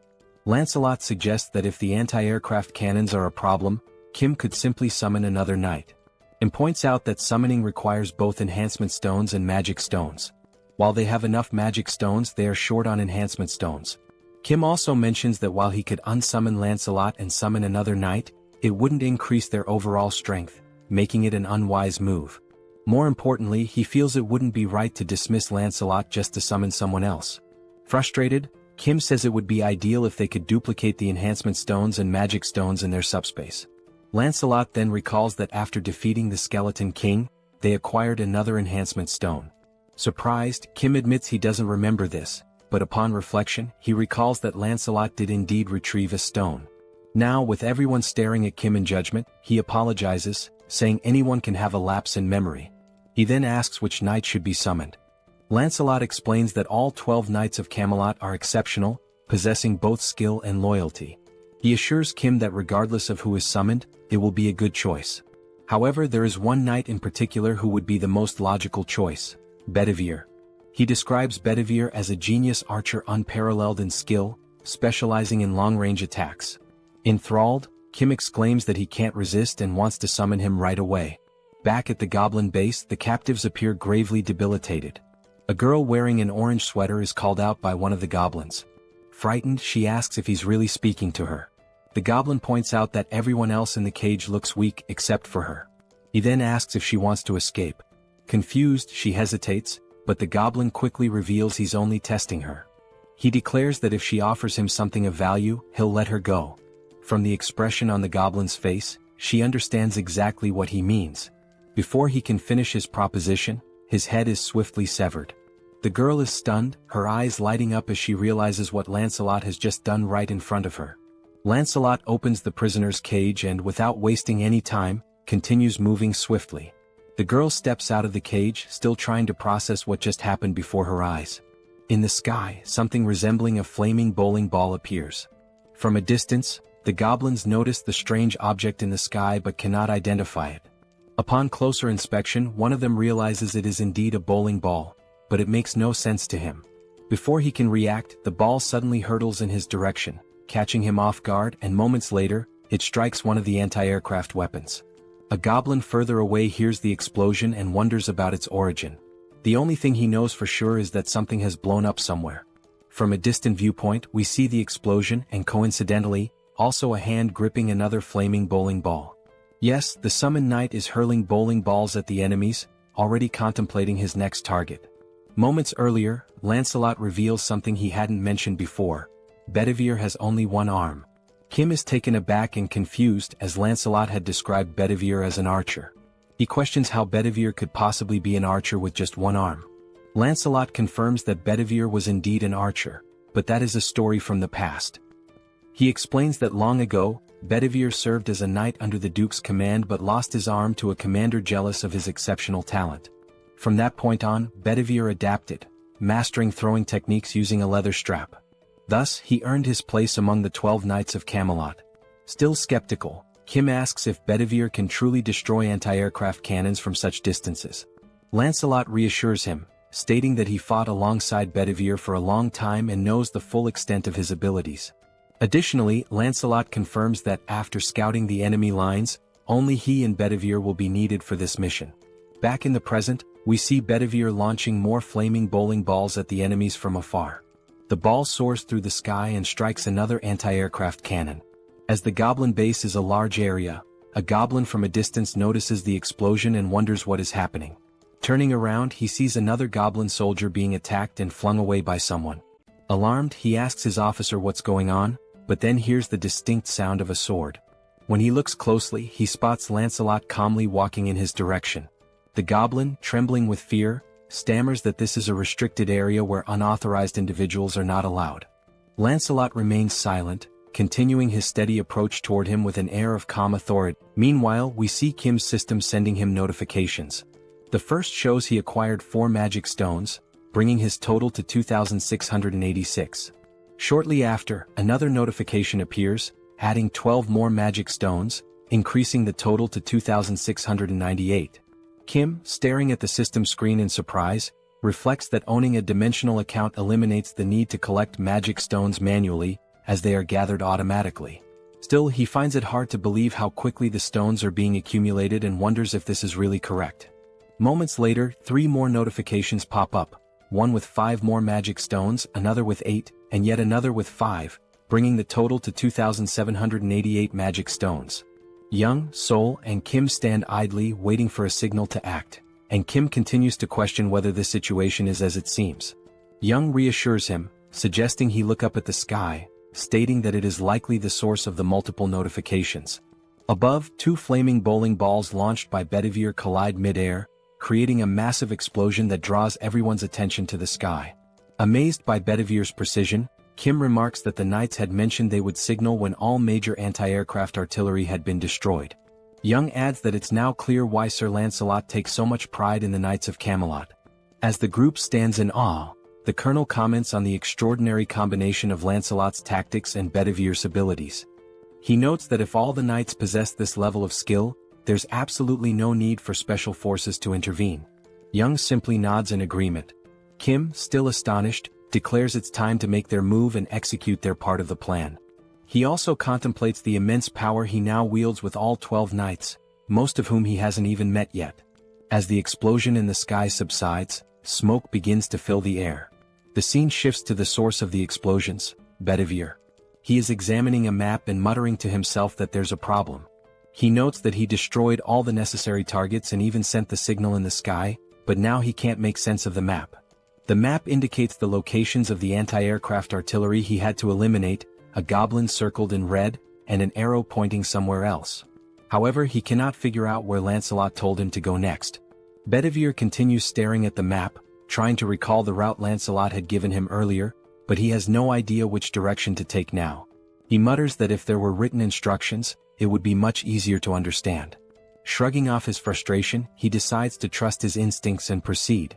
Back to Lancelot, he punches a goblin in the face, causing the creature to cry out in pain. Without hesitation, Lancelot follows up with a more forceful blow that sends the goblin flying. Unapologetic, he steps on the goblin with enough force to make it scream in agony. Still pinning the goblin underfoot, Lancelot states that controlling his strength is exhausting and warns the goblin to speak the truth before he accidentally kills it. He demands to know who informed them about using this shortcut, sacrificing humans to climb the hierarchy. He also presses for their plans and the strength of the First Legion's forces. The goblin chuckles, commenting on how much Lancelot seems to know about their operations. Eventually, the goblin gives in, revealing that the one destined to change the world is named Tonediu. He calls Tonediu a bastard of the 8th class, a giant compared to himself. Lancelot, unfazed, replies that he has never heard of this being and asks what Tonediu wants with the goblins and what exactly his plan entails. Reluctantly, the goblin admits he doesn't know and is promptly kicked by Lancelot, spinning him through the air. Now farther away, the goblin uses the last of his strength to flee. He leaps from a nearby window in a desperate attempt to escape. Upon landing, he finds himself near a group of goblin soldiers patrolling the area. Unfortunately, he lands awkwardly, injuring his foot. The goblin soldiers rush to him, asking if their commander is all right. Wincing in pain, the commander urgently orders them to fetch his bicycle. One goblin obeys and runs to retrieve it while the commander hobbles away slowly on his injured foot. Suddenly, he hears a sound behind him. When he turns to look, he sees Lancelot leaping from the building in pursuit. Calm and determined, Lancelot declares that attempting to flee is futile. Unaware of the level of the threat in front of them, the soldiers surround their commander, vowing to protect him. One goblin, holding a rifle, declares that they'll take care of him, while another assists the commander in walking, offering support. Lancelot changes his tone and remarks on how remarkable it is that they're so willing to sacrifice themselves so easily, adding that their judgment is indeed at a goblin's level. The goblin retorts, saying it's better to be a goblin than an empty-headed fool like Lancelot. Now aiming his rifle, the goblin advises Lancelot to drop his arrogance, noting that there are also 8th-ranked individuals in their main force. He boasts that if he had only consumed 10 more, he too would have been in 8th rank. Disbelieving the audacity of their actions, Lancelot questions whether all those who became goblins are doing the same thing. The goblin, with a sly grin, affirms this. He adds that he is one of the intelligent ones, adapting to a changing world. Before he can finish his sentence, Lancelot swiftly lunges forward and drives his sword through the goblin's neck. Lancelot coldly remarks that knowing this will make it easier to decide whose lives to take. The fleeing commander glances back to see what is happening, only to witness blood spurting into the air. Lancelot's sword is now soaked in blood, and his gaze shifts toward his next target. The goblin commander, once again in danger, has no choice but to run. But as he glances up at the sky, he freezes in shock. There he sees a helicopter, unaware that the anti-aircraft artillery has been destroyed. Inside the helicopter are Kim and Young. Young announces his intention to land the helicopter, but Kim, feeling nauseous, warns that landing there is too dangerous and suggests entering the subspace. The goblin commander realizes that government forces are also attacking them.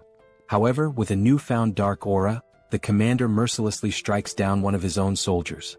From a distance, Lancelot observes this gruesome act, disgusted by the goblin's depravity. Kim descends from the helicopter and runs toward Lancelot, but upon looking to his side, he is horrified by the goblin commander's actions. With the magic stones of the fallen goblin in hand, the commander consumes them. Lancelot curses him, calling him a bastard and accusing him of becoming an 8th rank because of the stones. From behind, we see the goblin commander now transformed into a monstrous figure with long hair. As he turns, his glowing red eyes burn with rage. Kim asks Lancelot if the commander truly abandoned his humanity to become an 8th rank. Lancelot replies that the commander tried to ascend ranks too quickly and dismisses it as nothing more than a cheap trick. Now consumed by fury, the mutated goblin roars and charges forward to attack. Calmly, Kim asks Lancelot about his rank. Lancelot replies that he is 7th ranked but assures Kim there's no need to intervene since Bedivere can handle it with ease. On the rooftop, Bedivere readies his weapon to launch another flaming bowling ball. He comments that he's glad he trusted his instincts and found the correct location. The mutated goblin's blood sprays far and wide. The system notification flashes, showing that Kim has acquired 322 magic stones, bringing the total to 3,542. Moments later, government reinforcements arrive. The head of operations acknowledges that thanks to the knights, the removal of enemies and the rescue of civilians is progressing much faster. Kim feels a wave of relief hearing this. A soldier asks where the commander is, and Kim directs him to look to the side, where the lifeless body of the goblin commander lies. The head of operations is stunned. Kim asks Lancelot if he has uncovered more information about their plans. Lancelot apologizes, stating that the only piece of information he managed to extract was the name of a high-ranking being, Tonatiuh. He adds that it's the first time he has ever heard that name. Kim remarks that everything remains a mystery. The head of operations suggests searching the building's documents for clues. Lancelot points to the shattered windows on the 4th floor, explaining that the commander was staying in that room. He notes that there are numerous documents to sort through in that area. The chief of operations thanks them for their service, but Kim quickly interjects, asking if the PX system is capable of storing all the military documents from the building. Pax confirms and immediately begins calculating the number of documents and the cost to process them. The system reveals there are 5,086 documents, with a cost of 120 magic stones. Kim gives the order to proceed. The chief of operations remarks that such measures weren't necessary, but Kim explains that PX will handle it efficiently, and he needs to locate the family as quickly as possible. Soon after, the system alerts him that an unsuitable document has been detected among the military files, labeling it as an incompatible item.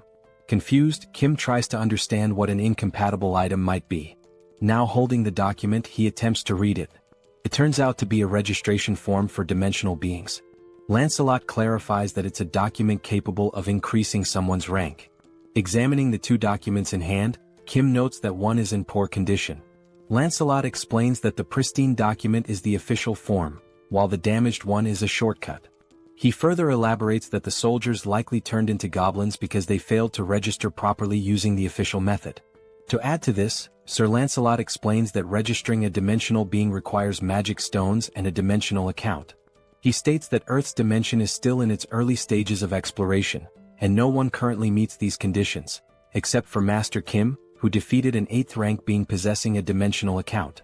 Kim and the Colonel fail to grasp much of what he says, but Lancelot continues, emphasizing that despite the oddity of the document's existence, Kim should register since he meets the requirements. This suggestion catches Kim off guard. However, Lancelot assures him that by completing the official form, Kim will avoid becoming a goblin. He also explains that dimensional being registration is automatically adjusted for each dimension, and the reason Kim can read it in a standard language is that it's the official document.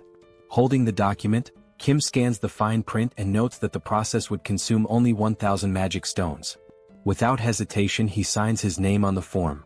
The system announces that the dimensional being registration is complete, leaving Kim with 2,422 magic stones. After signing, the document begins to glow and disintegrates into dust. Jokingly, Kim remarks that he's curious to know where the system wants him to submit the documents. Outside, someone arrives on a motorcycle, calling out to the commander and apologizing for the delay. The individual explains that the holdup was due to something being incredibly heavy to carry. However, upon taking a closer look around, they are baffled by what happened to the goblins in the area. From atop the building, Bedivere watches the scene with curiosity, wondering aloud if the vehicle the goblin is riding might be a horse. Meanwhile, back in the document room after the PX scan, they manage to retrieve not only the contract but also approximately 40,728 pages of military documents. Kim informs the colonel that he remains worried about his family and won't be able to review the documents himself since he's heading out to search for them. He adds that the director of operations will handle the verification and assures the colonel that once he finds his family, he will return to assist the government forces. The colonel thanks him and wishes him good luck. As they leave, Kim tells Lancelot that the plan is to enter without the rebels mistaking them for government troops. However, they learn that Dobonggu has been occupied by the rebels, making it too dangerous for Yong-soo to drive. Kim decides to take the wheel instead. He considers that, for now, it's safer for him and the two knights to travel in unassuming vehicles to avoid drawing attention and being identified as enemies. However, a significant problem arises. Upon inspecting the subspace inventory, they discover that only military vehicles are available, which completely disrupts the plan. Kim wonders how they will resolve this issue, convinced there must be a non-military vehicle somewhere. Determined, he decides to search thoroughly to find something usable. Descending the stairs, he acknowledges that the task will be slow and dangerous but accepts that there is no other option. He also expresses hope that they will locate a drivable vehicle. As they step outside, they are startled by the sound of a roaring engine. Looking ahead, they see Bedivere perched atop the motorcycle previously owned by the goblin. Suffice it to say, he looks incredibly stylish. Stunned, Kim, still processing what he's seen, asks why Bedivere is on a motorcycle. The newly self-proclaimed rider explains that he thought it was a horse. Pointing to the goblin's corpse on the ground, Bedivere says the goblin had been riding this modern horse, and he found it amusing, so he decided to learn how to use it. It wasn't even that difficult, he adds. Kim, still surprised, recognizes the vehicle as the brigade commander's motorcycle and hatches an idea. Opening the system, he learns it will cost only 22 mana stones to store the motorcycle under the military unit category. With 2,400 stones remaining, he approves the storage. A while later, goblin soldiers armed with rifles notice something unusual approaching them. One goblin, puffing on a cigarette, asks what the hell that thing is. As it gets closer, the goblins realize it's a motorcycle, but they don't feel alarmed. Another goblin asks if they're expecting any visitors, to which the first responds he hasn't heard about any. They decide to point their rifles and shout at the approaching figure, demanding to know who they are and where they came from, warning them to stop immediately. One goblin adds that, regardless of who they are, no one can enter without proper authorization.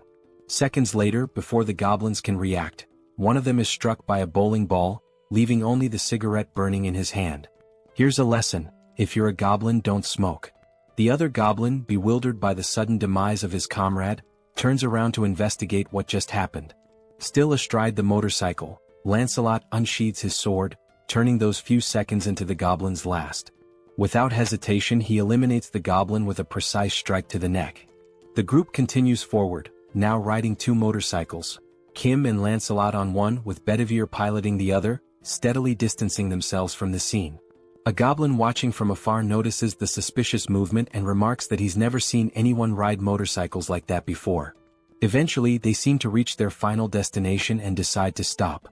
All signs suggest this is Kim's brother's apartment. Inside, on the 14th floor, Kim knocks on the door of apartment 1405, calling out for his brother, Hyung, and asking if anyone is inside. He keeps calling, but the silence hanging in the air suggests no one is there. Worried, Kim decides to open the door using the handle, and to everyone's surprise, it's unlocked. Inside, amidst the destruction, They see wedding photos of Kim's brother and his new wife hanging on the walls, alongside apparent bullet marks on the TV. Kim freezes at the doorway, calling out to his brother and sister-in-law once more, but still there's no response. Concerned for Kim's safety, Lancelot, ever the loyal servant, asks for permission and declares that he will take the lead. They decide to enter, and as Kim looks around he notices something odd. It doesn't seem like they were attacked. Instead, it feels as if they abandoned the house and evacuated somewhere else. While searching for clues, he spots a letter on the bed and decides to read it. The paper contains a message from his brother addressed to Kim or their sisters.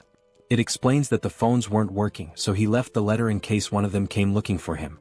In the letter, his brother writes that they decided to head to UINGBU but admits he's uncertain about their safety given the current situation. He mentions that his wife's family is also nearby. He adds that he doesn't know when they might read the letter but assures them there's no need to risk facing danger to look for him. He explains that outside, soldiers have been forcefully removing people from their homes and abducting them. As Kim reads, Bedivere and Lancelot finish their sweep of the house and confirm there's nothing unusual inside. The letter continues, describing how people are being taken indiscriminately, adults and children, regardless of gender. It warns that the situation is perilous but expresses hope that they'll survive somehow and urges Kim to do the same. Finishing the letter, Kim feels a sense of relief, thinking it's likely his brother and family managed to escape before the First Legion occupied the area. Kim calls Bedivere over, hands him the letter, and orders him to show it to his sisters in the subspace. He wonders when his brother, Hyung, wrote the letter and fears that if the Legion occupied this area, they might soon target where his brother is now. Turning to Lancelot, Kim declares they'll leave immediately, urging haste and stating he'll take the lead this time. Lancelot complies but asks if Kim is alright. Lancelot expresses concern that Kim may have developed a phobia, suggesting he let Lancelot drive. Before they can act, a helicopter suddenly appears outside the window, its turret aimed directly at them. The goblin piloting it reports via radio that he's identified an unknown individual and a skeleton at the location and is preparing to open fire. The turret roars, unleashing a barrage toward the two until its ammunition is depleted. For a moment, it seems like Kim and Lancelot have vanished. As the smoke clears, Kim reappears, grimacing and commenting that the attack hurt more than he expected. With a touch of humor, he confirms the phobia. Somehow, Kim commands Pax to store the Black Hawk helicopter in the warehouse, noting that its maintenance hadn't been completed and its weapons were for demonstration purposes only. The system confirms the operation will consume 141 mana stones. The goblin, utterly shocked, demands to know who they are, bewildered that they survived being hit by the turret. When the goblin asks if they are rank 8, the helicopter suddenly vanishes into subspace, leaving the pilot panicked as he realizes he's about to fall from a considerable height. Kim turns to Lancelot, emphasizing that they can't waste any more time. Meanwhile, they hear the goblin scream until it abruptly ends with a splat. Kim reflects on how many rebels they've eliminated along the way but hadn't expected them to have a Black Hawk in their possession. He silently hopes his brother and family are safe. The scene shifts to a group of goblins having a conversation. They discuss how the high priest promised to distribute rewards based on the number of offerings they've collected. It's been several days since then. One goblin mentions there's only one building they haven't managed to destroy and questions if it's really necessary to interfere like this. He adds that another lieutenant's team has already captured 300 offerings. Another goblin scratches his head, admitting it's not easy to take down that building unless you're rank 8. The goblin lieutenant chastises him, saying they should have asked for reinforcements or figured out another way. He criticizes the others for risking their lives to collect more offerings while they lag behind. Declaring he'll handle things personally from now on, the lieutenant tells the goblin to work harder to make up for the delay. The subordinate obeys. Turning to the side, the lieutenant asks another goblin if he heard the instructions and orders him to destroy the building. The monstrous goblin growls furiously but doesn't reply. The mutant goblin charges toward the building, but abruptly halts as he notices strange movement coming his way. Alongside the mutant, all the other goblins in the area stop in their tracks, watching as the figures draw closer. The goblin lieutenant hears shouting but can't make sense of it, bewildered by the approaching shapes. As they get closer, Kim bellows furiously, commanding the filthy goblins to leave immediately, declaring that this is his home. Lancelot, right behind him, unsheathes his sword and prepares to do what he does best. In mere moments, striking a dramatic pose, he wipes out all the goblins before they can even react. Wasting no time, Bedivere hurls a single flaming bowling ball at the mutant goblin, striking its head and defeating it instantly. With the goblins swiftly dealt with, the building in the background comes into full view. The structure bears the name Jeong-gyeom Tool Shop, a clear indication it belongs to Kim's family. Inside, peeking through a hole in the wall, a few people anxiously observe the scene outside. Someone asks if things are truly as bad as they appear. Another voice questions the father, wondering what's going on and why he's hesitating. The father, seated in a chair and spying on the commotion, reassures them not to worry. He explains that Kim has arrived on a motorcycle, accompanied by skeletons, leaving everyone utterly confused.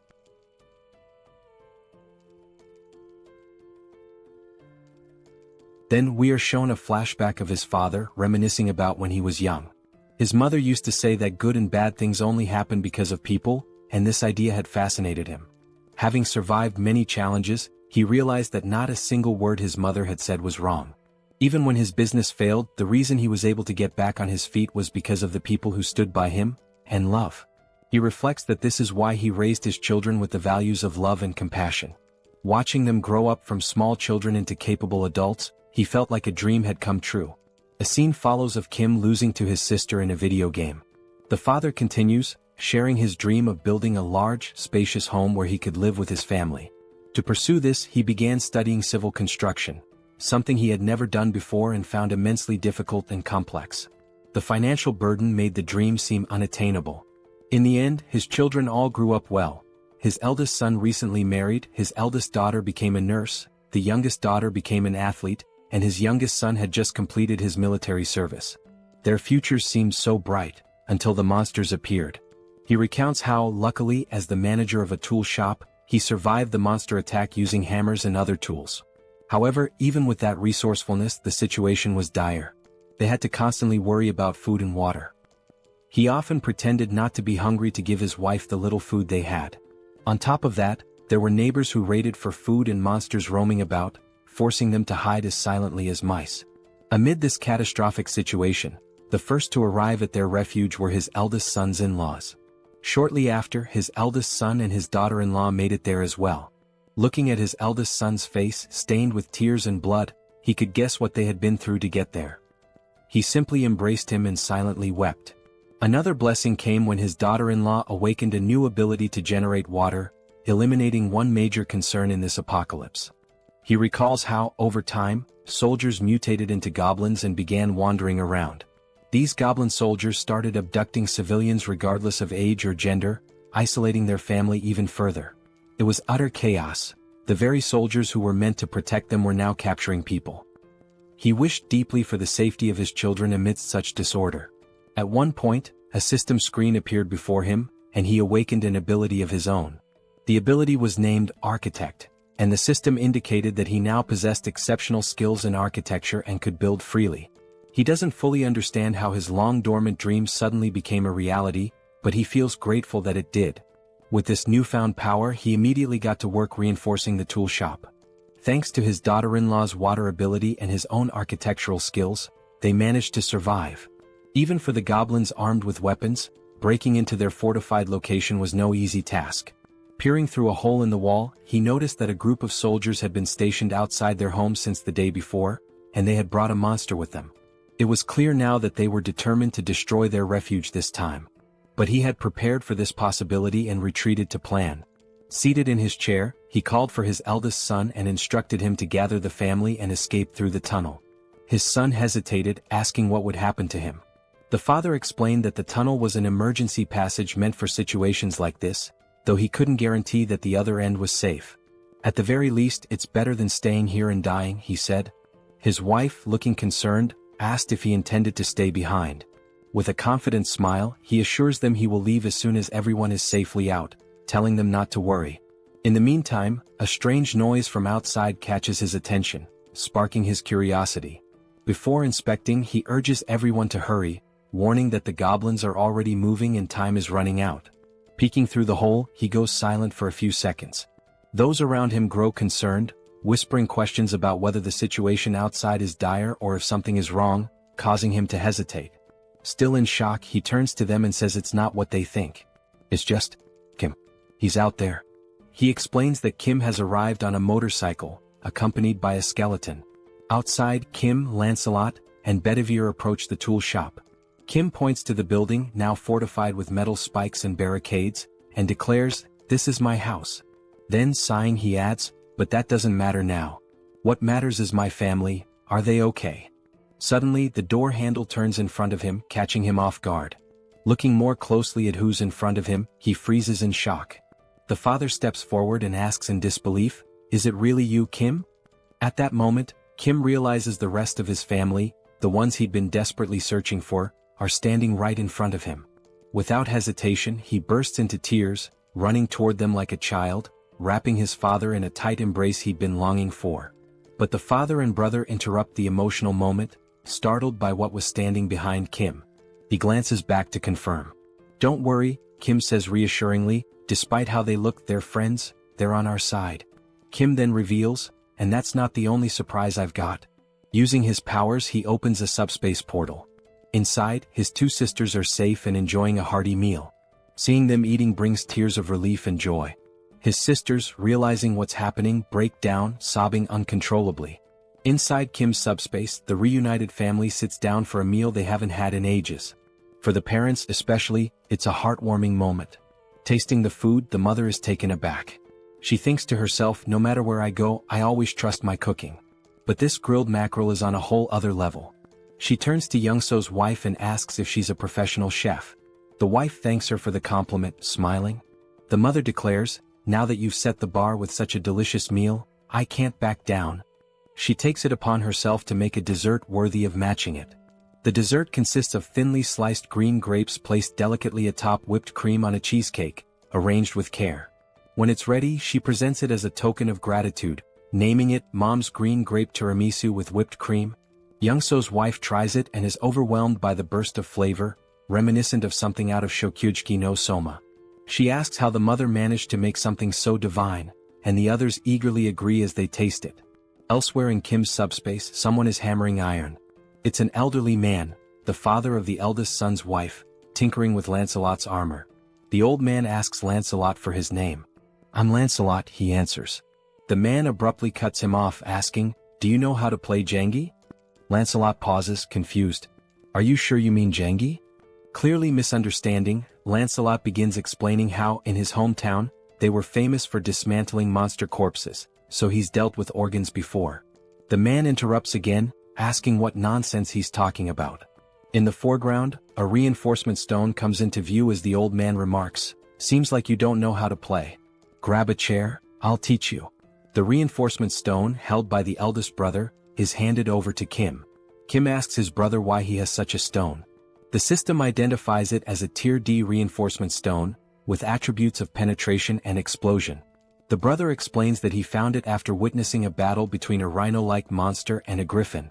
The griffin one tore off a chunk of the rhino's flesh and flew away. He found the stone in the rhino's remains. Still offering the stone, he says, "You'll probably need this more than I do." Kim gratefully accepts, promising to put it to good use.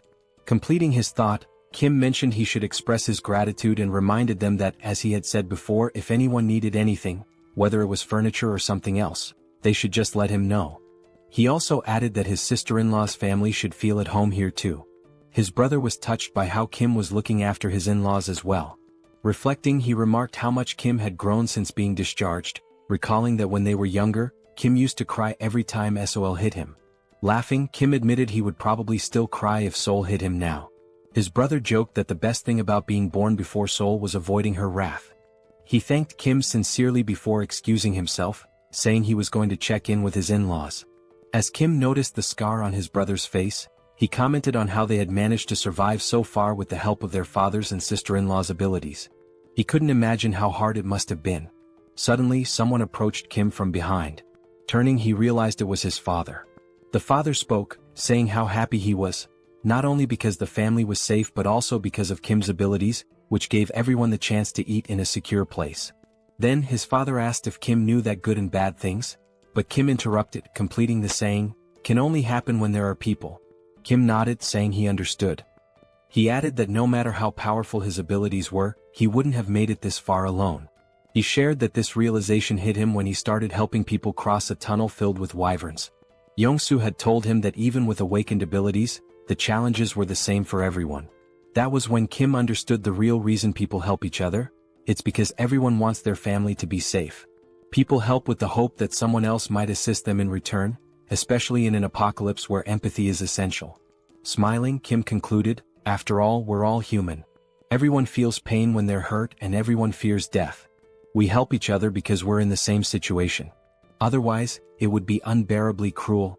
Looking at his father, Kim asked, "Am I right?" His father, now smiling with pride, replied, "I couldn't be prouder to have you as my son." Kim smiled back, saying he was grateful to have him as a father. Kim then suggested that his father rest as he must be tired, and mentioned that he would have to leave soon. His father cautioned him to be careful, and Kim reassured him, joking, "I can't even get hurt now, even if I wanted to." Meanwhile, back at the headquarters, the commander was sorting through documents that had piled up, finally feeling some relief that half of them had been taken care of. Thanking the soldiers for their efforts, he told them to take a short break. One of the soldiers joked, saying his eyes felt like they were about to fall out from all the reading. At that moment, another soldier entered, reporting that a short while ago, a skeletal knight riding a motorcycle, who introduced himself as Bedivere, delivered a message. Kim had already departed for Payu. The colonel, puzzled, asked why Kim would go to Payu. The commander thought for a moment before realizing with growing alarm that the First Corps was stationed there. After a brief pause, panic overtook him as he realized Kim intended to confront the First Corps alone. The scene shifted to a sunset, showing Kim and his team heading into battle. Riding his motorcycle, Kim commented on how pleasant the weather felt at that moment. Meanwhile, inside the subspace, Seoul, wearing boxing gloves, was counting aloud to 19. Her eyes glinted with determination as she trained tirelessly. She lunged forward with speed, unleashing a flurry of punches on a punching bag while vividly imagining an opponent before her. Like a skilled fighter, she rotated her torso flawlessly, channeling all her strength into a powerful kick that landed squarely on the bag. Wasting no time, she followed up with a devastating punch that shredded the punching bag, sending its remains flying several meters away. The count of 19, as it turned out, referred to the number of punching bags she had already destroyed. Frustrated, she called out to Pax, demanding he bring another bag and chastising him for being too slow. Nearby, her eldest brother, joystick in hand, observed the scene while Pax muttered that the speed of requests was set by Kim. The older brothers were engrossed in a video game and one of them asked why Seoul was so angry. She replied that it was because Kim refused to let her leave the subspace and risk her life. She added that while Kim acknowledged her awakened abilities, he reminded her that facing weapons, electric vehicles and similar dangers was still too risky. Seoul had insisted on at least being allowed to set up punching bags to train, and ever since she had been relentlessly hitting them. As they continued playing Overcooked, her older brother noted that Seoul had mentioned her awakened abilities. He agreed it was dangerous outside and questioned her eagerness to leave, adding, "But then again, we're talking about Seoul." Joyeon chimed in, agreeing, and mentioned that she'd overheard Kim talking about a scar on their brother's face. Touching his face, the brother dismissed it as nothing to worry about. Suddenly he heard a faint buzzing sound. As he touched the scar, he noticed something unusual. Alarmed, he realized the scar was gone, as if he had woken from a dream. Joyeon teased him, remarking that the scar wasn't that bad but that the bruise was a bit over the top. Still shocked, he insisted that the wound had been significant, pointing out that the scar had still been there yesterday. Smirking, Joyeon mockingly told him he shouldn't act injured, recounting how scared she had been when she was in the hospital. She also recalled a certain chief of internal medicine named Jin Sung-hak who had used his powers to manipulate and brainwash the hospital staff. Angrily recalling the ordeal, Joyeon admitted that it made her tread carefully with every action out of fear of being controlled too. At that moment, Young-so's wife appeared in the doorway, announcing that it was time to eat. Without hesitation, Joyeon dropped the joystick and bolted toward the dining area, leaving her brother to play alone. As their mother called everyone to the table, she overheard playful voices in the background. Someone declared themselves the devil of the underworld, while another announced, "I'm Yu Jong, the magical girl who's going to defeat you." The voices belonged to their father, Young-so, and his young daughter, who paused their game and acknowledged they were on their way. The mother announced that today's menu was kimchi stew and mentioned she had already served the black rice, urging them to eat while she joined them shortly. She turned to ask where Grandpa was, and the father replied that he likely wouldn't be eating just yet. Noticing the old man sitting with his back to her, she inquired why he wasn't joining them. He was focused on the board game he was playing with Lancelot, visibly intrigued. It was the first time he had ever encountered such a game.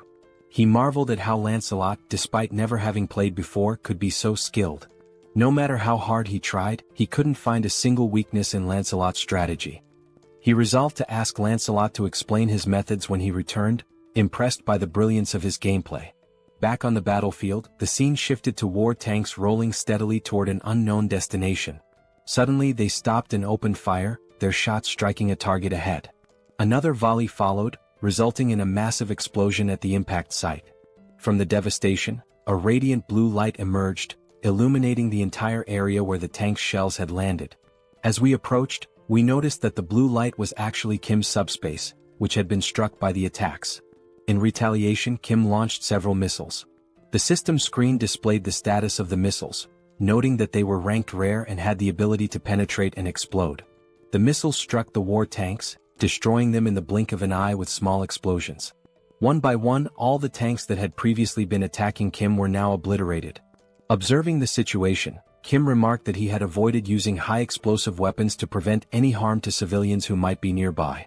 However, according to Lancelot's information, the First Legion had divided its forces between the locations where civilians were detained and the stronghold of the main rebel force. In line with Lancelot's plan, he himself would handle the rescue of the hostages, while Kim was tasked with attacking the primary rebel force. Given this, Kim no longer needed to hold back, as there were no civilian hostages at the rebel base he was currently targeting. Fortunately, he had stored a Black Hawk helicopter equipped with missiles. Using the subspace lab and the enhancement stone his older brother, Hyung, had given him, Kim was able to upgrade individual features. Additionally, he improved the basic functionality of Pax's deployment system, which he had been procrastinating on for some time. The upgrades extended the range to 100 meters, and the maximum deployment speed increased to 300 kilometers per hour. What was already powerful now packed even more destructive force. Inside the subspace, as he studied the system screen, Kim realized that while the missiles were already powerful on their own, they could be upgraded to become far stronger. With this level of power, he could gather numerous magic stones in the blink of an eye. Looking again at the system display, he saw that 10,000 magic stones were required to upgrade the subspace to level 4. By now, he calculated he should have collected 2,000 magic stones. But when the system displayed the actual count, it showed only 1,890 stones. Puzzled, Kim questioned why the number was so low, insisting he should have more. The system then displayed a message stating that, according to the platform's terms and conditions, 45% of the revenue was deducted as a fee paid to Tonatiuh from the Mexica dimension. Additionally, the regulations required that 25% of the magic stones acquired be allocated to Priest Bongsu. Confused, Kim remarked that the names Tonatiuh from the Mexica division and Priest Bongsu sounded familiar. At that moment, he recalled a conversation with Lancelot in which Lancelot had revealed that the goblins had made contact with a high-ranking entity known as Tonatiuh. This memory startled Kim as he began piecing together the facts they had uncovered earlier. Suddenly, something appeared before him. It was Lancelot, addressing Kim as "my lord" and reporting that he and Bedivere had destroyed all the fields. Lancelot mentioned that Bedivere was helping people escape and that he had come alone for now. He asked if Kim was injured. Kim thanked Lancelot for his excellent work and assured him he was uninjured. Turning to Lancelot, Kim brought up the earlier conversation where Lancelot had mentioned a high-ranking entity named Tonatiuh that had contacted the rebels. Lancelot confirmed this and asked why Kim brought it up. Kim explained that both Tonatiuh and Priest Bongsu were taking his magic stones. He added that Tonatiuh was from the Mexica division and asked Lancelot what the Mexica division was. Lancelot explained that Mexica likely referred to the name of the planet or civilization from which Tonatiuh originated, using the example that their own location was referred to as the Earth dimension. He further stated that Priest Bongsu was sacrificing people to other planets and noted that a traitor was worse than someone betrayed. The scene then shifted to show a mutant goblin from behind, with a system screen open in front of it, displaying the same message Kim had just seen. The goblin tinkered with the system, questioning what he was doing to sound so crazy, remarking that this behavior was unusual. As he continued to look at the system, he wondered how the magic stones could be deposited into the dimensional account so quickly. He also mentioned that there had been massive explosions some time ago. The scene shifted to reveal where the goblin was, a setting resembling a sacrificial altar. He muttered that he hadn't heard the sound of helicopters or jets, much less any gunfire, which made him question where such powerful weaponry had come from. As a light approached him, He commented that, despite everything, none of his soldiers had come to report anything amiss. That light turned out to be a missile launched by Kim, which pierced the goblin's body like a donut. Due to the upgraded missile speed, the goblin had no time to react. After being struck, the goblin was hurled backward, landing hard on the ground. Moments later, Kim arrived, calling the goblin by his name, Priest Bongsu. Lancelot and Kim climbed to the altar, with Kim exhausted and joking that the stairs had nearly killed him. Kim also remarked that he had long wondered who Bongsu was, then asked if he was the commander of the legion. The goblin lay on the ground, pierced like a donut, with smoke rising from the hole left by the missile. While writhing in pain, the smoke seemed to have a regenerative effect, beginning to heal the goblin's wounded body. Kim, astonished by the sight, asked what was happening. Lancelot explained that the goblin was recovering from his injuries. As the goblin rose to his feet, Lancelot remarked that he had been curious about the blackish red smoke that had been rising throughout the camp. Kim, still stunned, asked if such a thing was possible. Now fully healed, the goblin smiled and revealed his sharp claws. He yelled at the two, saying this was more surprising than he had imagined. In front of him stood a human and a skeletal knight, with the latter being loyal to the former. Kim, equally surprised, remarked that he didn't know goblins could talk. The mutant goblin responded, saying that they must have already encountered his goblin soldiers. He explained that the goblins had recklessly consumed magic stones, transforming themselves into goblins. This transformation was a side effect of trying to gain power too quickly before their bodies could adapt. He added that he had given them guidelines, but their greed had led them astray.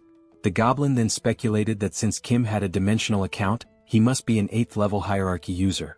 He questioned where Kim had obtained all the investment for it and proposed a deal. The deal was simple.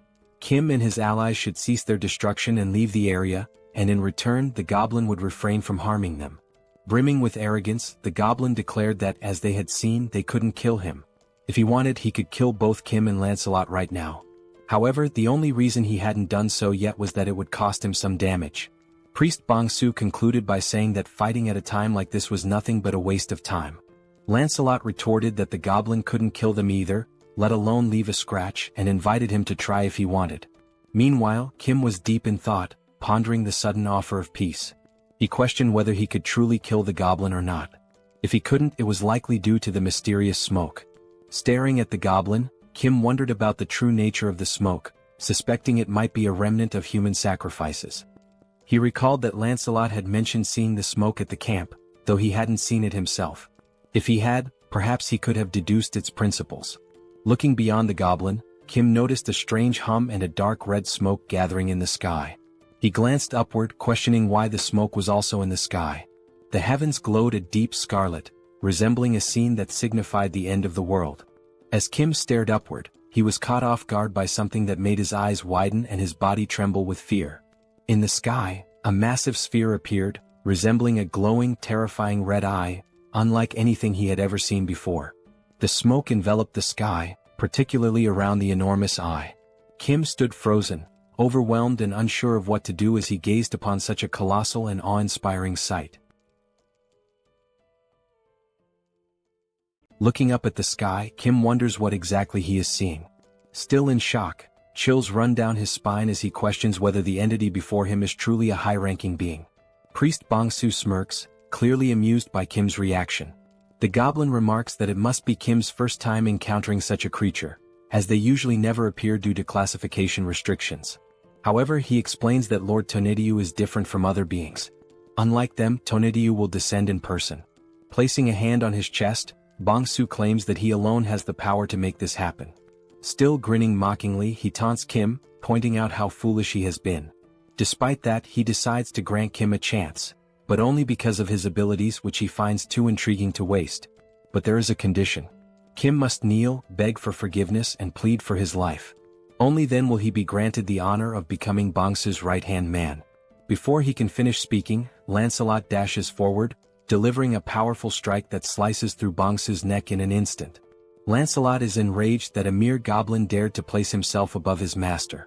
The goblin's severed head flies several meters away, yet even as his body collapses, he erupts into laughter, knowing his regeneration ability will soon restore him. Seconds later, the goblin's head begins floating back toward his fallen body. Smirking, he tells them to stop wasting their time, as they should already realize how pointless these games are. With Tonedyu watching from above and Bongsu rapidly recovering, the goblin declares that no matter how many times they kill him, he will simply return to life. His expression darkens as he mocks Lancelot, questioning if his brain is so empty that he still cannot grasp such a simple concept. He also adds that Lancelot has no idea how useful he could be. As a true knight, Lancelot replies that he indeed does not understand, but then corrects himself, saying that honestly he doesn't care to. With unwavering conviction, he states that the only thing that matters to him is Master Kim. He will cut down anyone who threatens his master's safety, no matter how many times it takes. The goblin sharpens his claws and sneers, remarking that the knight truly has an empty head. Without hesitation, the goblin lunges forward, inviting Lancelot to attack him as many times as he wants. Watching Bongsu's reckless charge, Lancelot reconsiders his approach. Instead of drawing his sword, he clenches his fists and decides that if cutting won't kill him, he will simply pummel him into dust instead.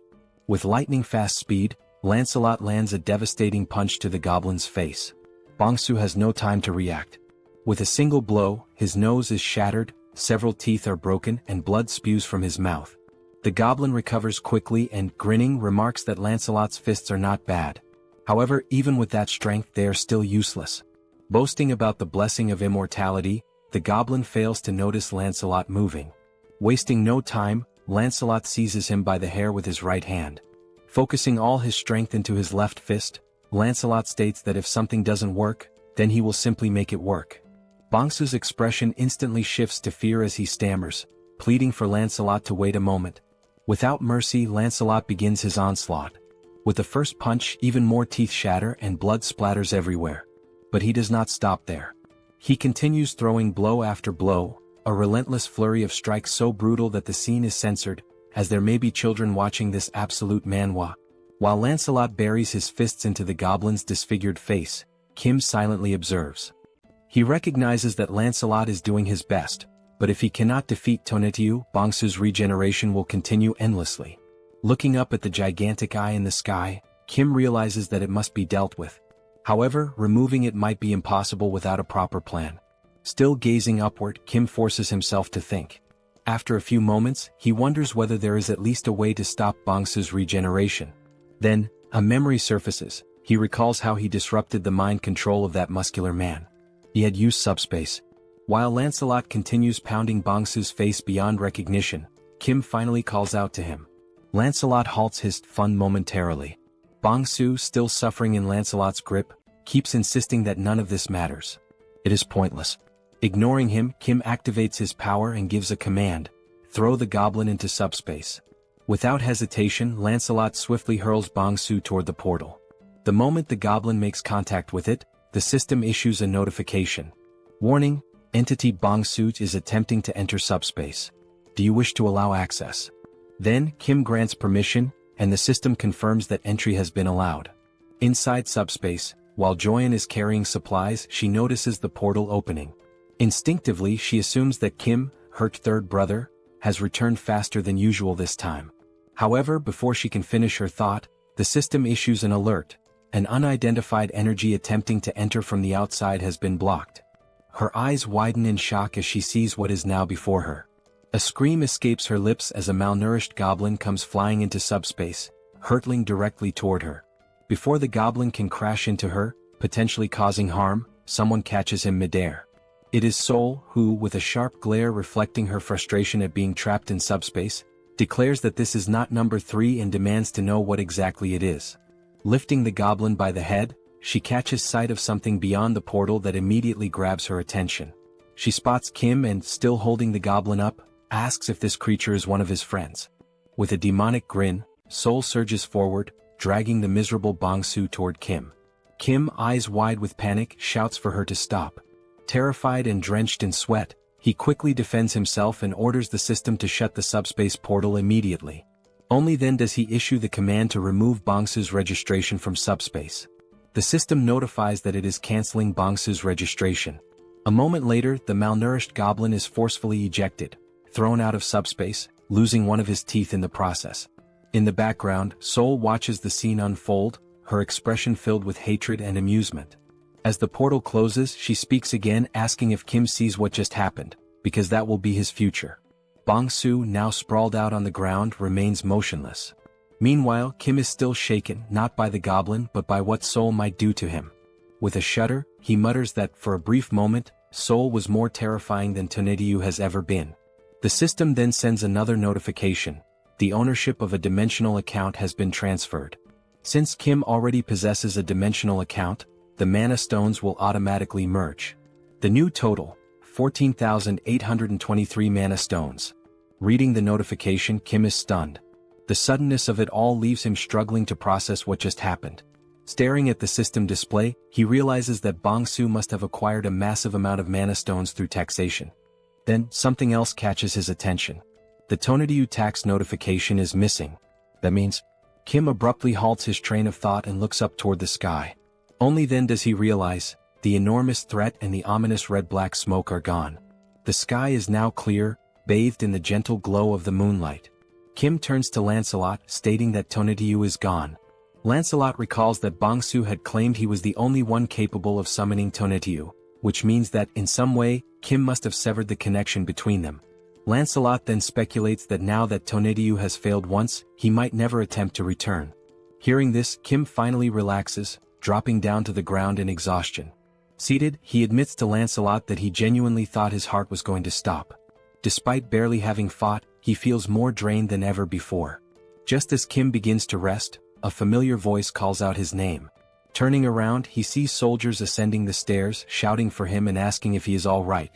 The colonel arrives, stating that aside from essential personnel, he has brought every awakened and unit available for mobilization. He then asks if they arrived too late. Kim shakes his head, assuring them that they arrived just in time. However, deep down, he knows that these soldiers must have endured immense hardship climbing all those stairs under such extreme conditions. As the colonel approaches, he inquires about the Legion commander's whereabouts. Only then does he notice the malnourished goblin's body lying motionless on the ground. Examining the goblin closely, the colonel questions what could have possibly reduced him to this state. Realizing that the fight is truly over, the colonel holsters his weapon, recognizing that it will no longer be needed. Kim watches him and remarks that it's been a while since he's seen someone carry their weapon on their back like that. Just then, the colonel receives a radio transmission. It is from Captain Deok-yeong, the commander of the second company, reporting on the reconnaissance of the first area. He states that all the rebels have been found in a condition resembling mummified corpses. After thorough confirmation, they are all dead. The first area has been neutralized. Over. The colonel acknowledges the transmission and orders his forces to remain on high alert, prioritize civilian rescues, and begin clearing the area. Turning back to Kim, he sighs and admits that he has no idea how Kim pulled this off. But in the end, Kim was the one who resolved the situation once again. Long live the power of protagonism. Kim states that he was the one who put an end to the situation, but he lacks sufficient knowledge about the mummified transformation the rebels underwent. The colonel bows and expresses his gratitude to Kim for everything he has done so far, acknowledging that his contributions have been immeasurable since the very beginning. Kim, caught off guard by the sudden gesture, widens his eyes in surprise. Turning toward the colonel, Kim gestures and tells him that such formalities weren't necessary out of nowhere. The colonel responds that he should have said something much earlier. Continuing, the colonel admits that when he initially asked Kim to join the military, he now realizes how foolish that request was. At the time, they believed they were offering Kim something beneficial, but in reality the so-called benefits meant nothing to him. They had underestimated his power and influence, viewing him merely within the framework of military service. As Kim decides to stand up, the colonel continues, stating that the military should not have been this incompetent. Even if it is shameful to admit, he remains bowed and asks if Kim is still willing to help the people, even though requesting such aid now is undeniably disgraceful. Many people are still in dire situations. Some have lost loved ones, others are gravely injured, and many remain anxious due to their inability to awaken their abilities. Kim extends his hand, and the colonel firmly affirms that the damage was worsened by the government's incompetence, which is precisely why he seeks Kim's help. With the composure of a gentleman, Kim clarifies that this is not a deal, but a voluntary act of assistance. He insists on doing it from the front lines without any intention of joining the military. Moreover, whether he chooses to help or not is his own decision. He adds that he only says this to make everything clear, all while keeping his hand extended toward the colonel. Upon hearing this, the colonel smiles, realizing the depth of Kim's kindness.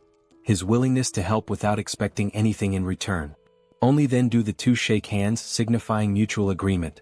The colonel reassures Kim that he doesn't need to worry. Reaching for his radio, the colonel pauses before activating it and asks Kim to wait for a moment, promising to ensure that he will always have military support whenever needed. Activating the radio, the colonel makes an official announcement to the troops. In recognition of Kim's significant contributions to strengthening the armed forces and neutralizing the rebel army, he declares through this broadcast that Kim Jeong-gyeom is now granted the title of honorary colonel. As Kim listens, he becomes increasingly uncertain about everything being said over the radio.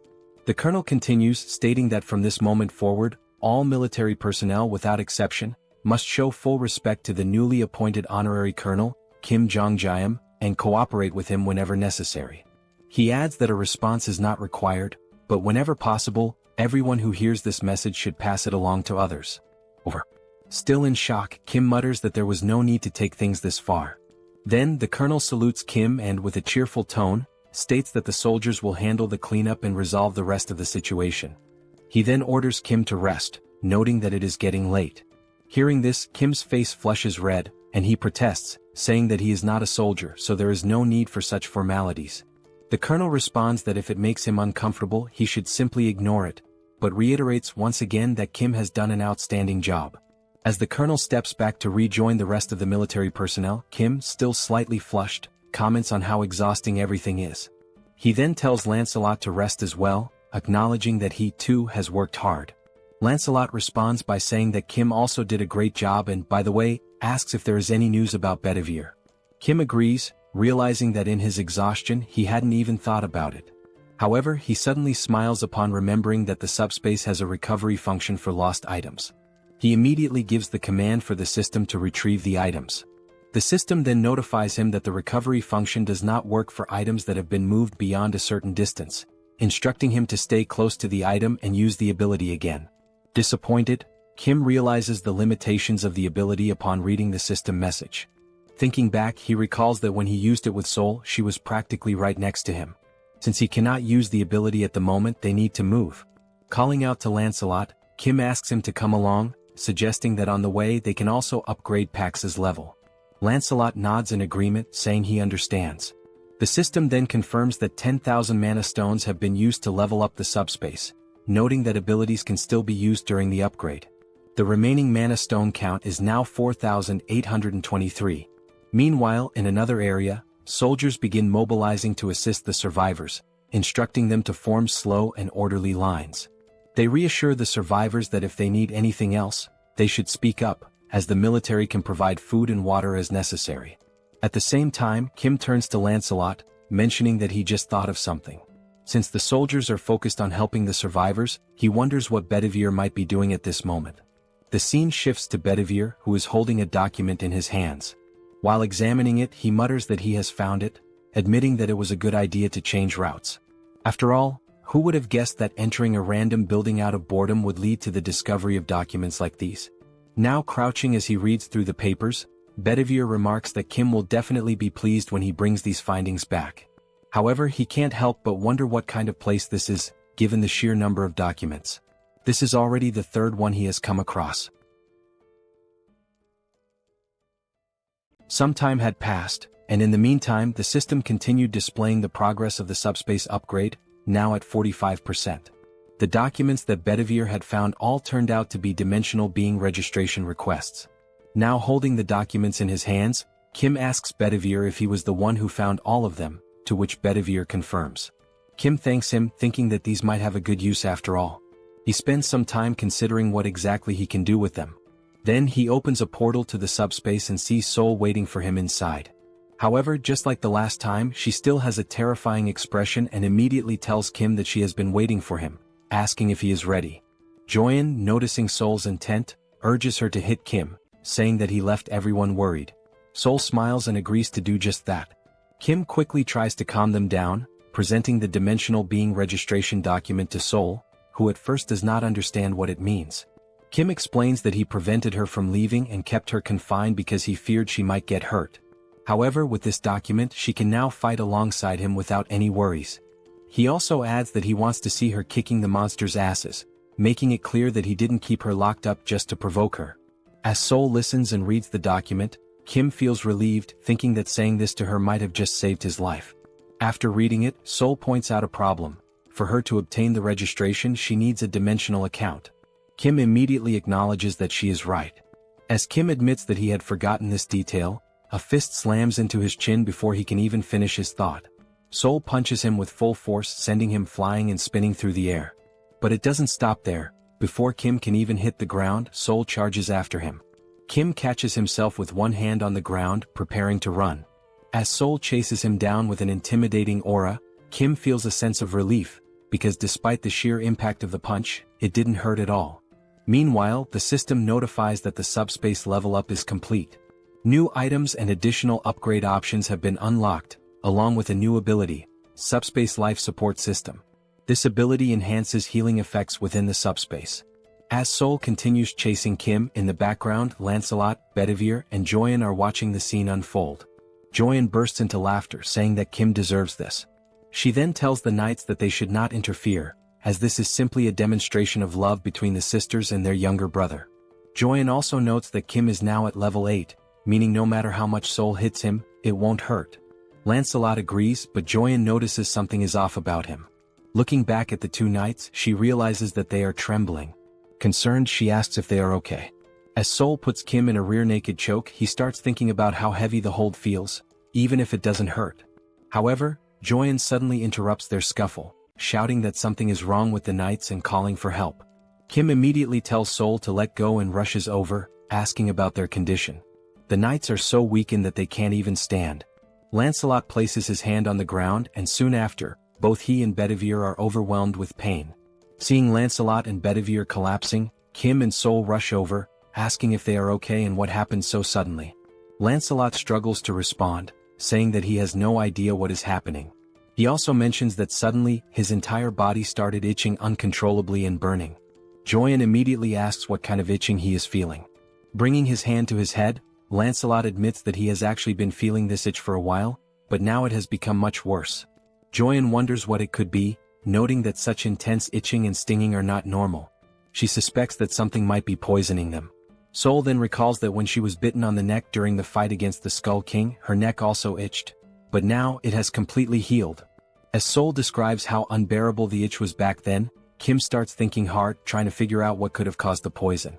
Kim recalls the system messages, where it indicates that there is a slight healing effect applied within the subspace. It also states that external objects that fit into the subspace category can be registered. However, a separate registration fee is charged based on the value, size, or weight of the object. Another message regarding the completed subspace level up appears, stating that new, previously unknown items and additional upgrade options are now available. Additionally, it confirms the activation of a new subspace support ability, which slightly enhances healing effects within the subspace. Upon remembering this last part, Kim is shocked, realizing that the healing effect might be restoring the knights. Looking at them on the ground, he begins to wonder if this form they are in is not their original state and questions what he should do, since leaving them outside the subspace may not be the right choice. As he contemplates, Lancelot suddenly mentions the name Camelot, leaving Kim confused. Lancelot then says that he feels a little better whenever he is in Camelot. The system then displays a skill called Blood Ritual, which allows him to generate random enhancement stones by either aging or extracting the vitality contained within them. Now in Camelot, the red ceiling emits a strong glow. A stone falls from above, hitting Lancelot on the head before dropping to the ground.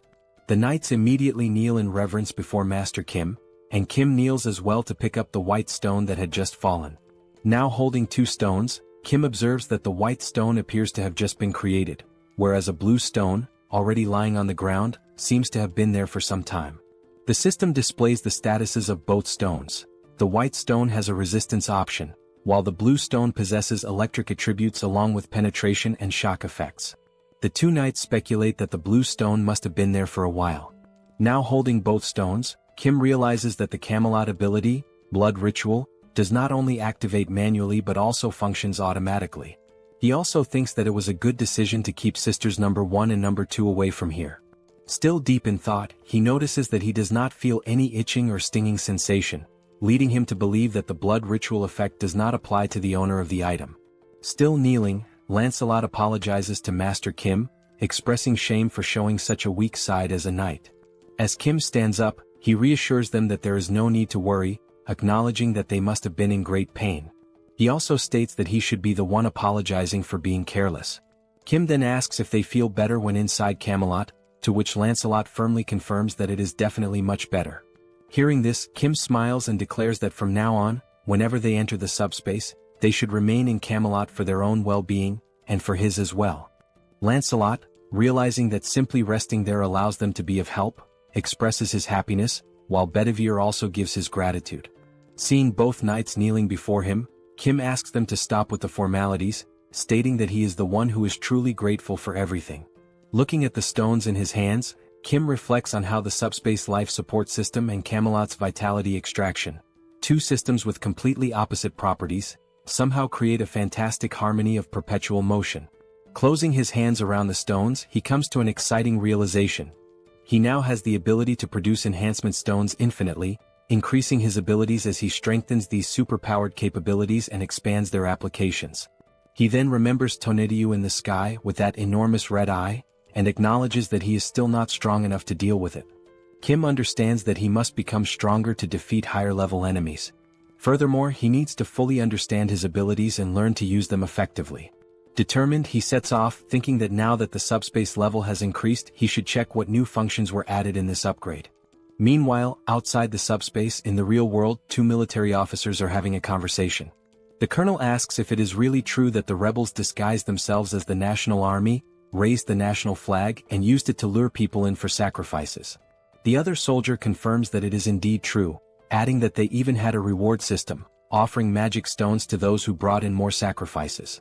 The colonel remarks that it is fortunate Colonel Kim handled the situation, as it was on the verge of a coup, and only now does he realize it.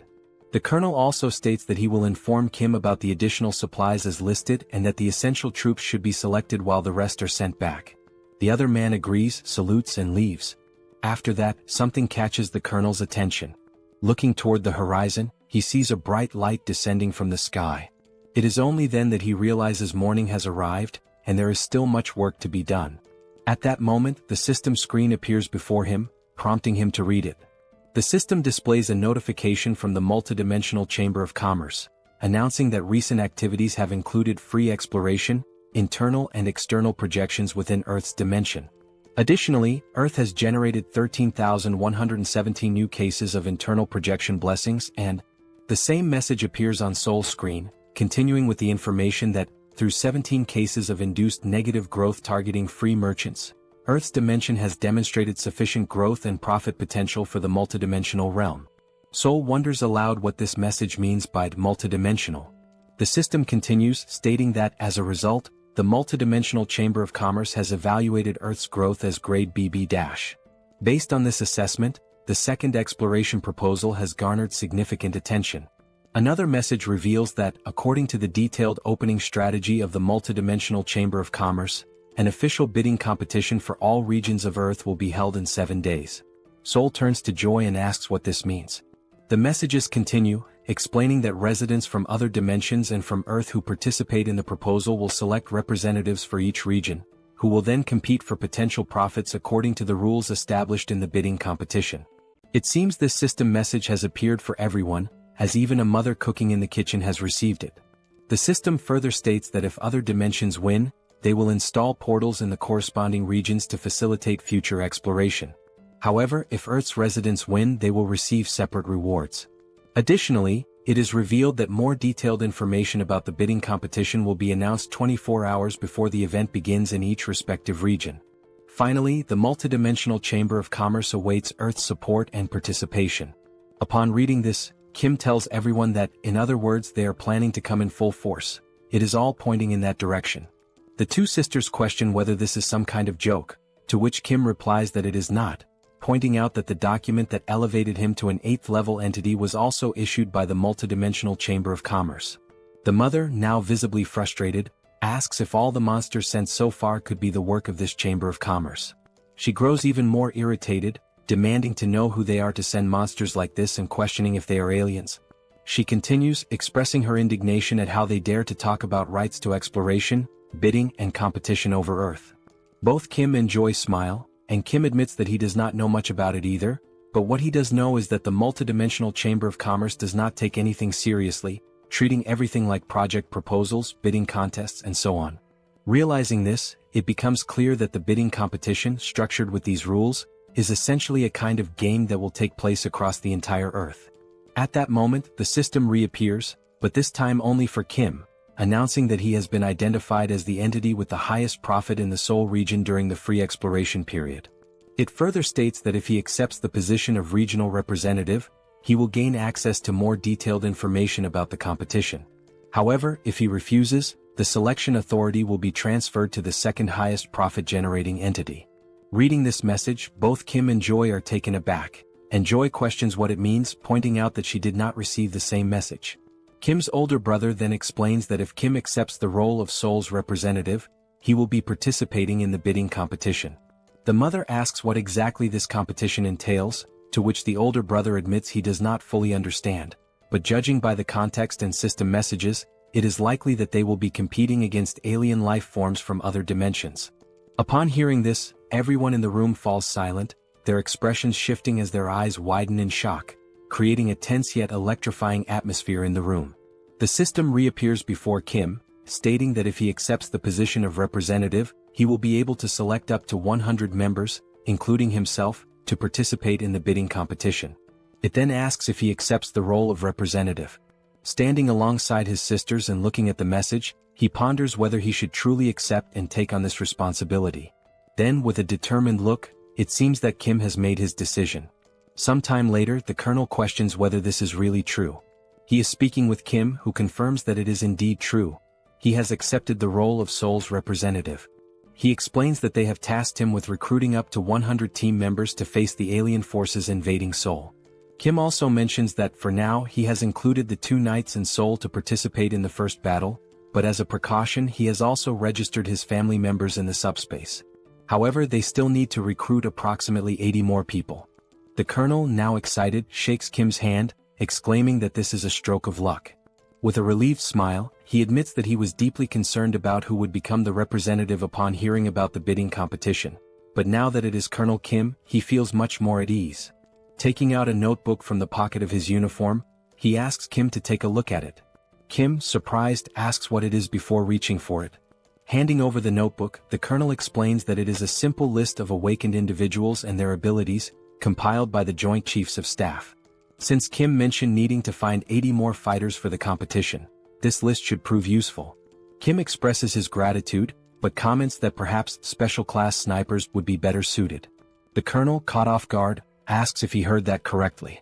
Kim confirms, stating that it is exactly as he said, regardless of whether they are awakened or not. The colonel hesitates, pointing out that they still do not know whom they will be fighting.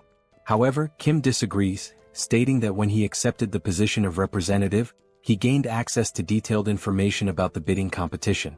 As he navigates through the system, Kim explains that the enemies worship the goddess Eames, and their specialty lies in construction and the production of weapons infused with divine power.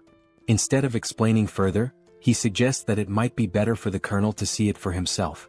The system then displays a saved message, containing the advance warning from the Eames dimension. It states that the goddess Eames is so revered by her followers that they carry her image as a blessing upon their helmets. In their devotion to the goddess Eames, the enemies proclaim that she shines with compassion, and that the inhabitants of Earth are nothing more than barbaric and primitive beings, destined to receive the holy mace filled with the goddess's light.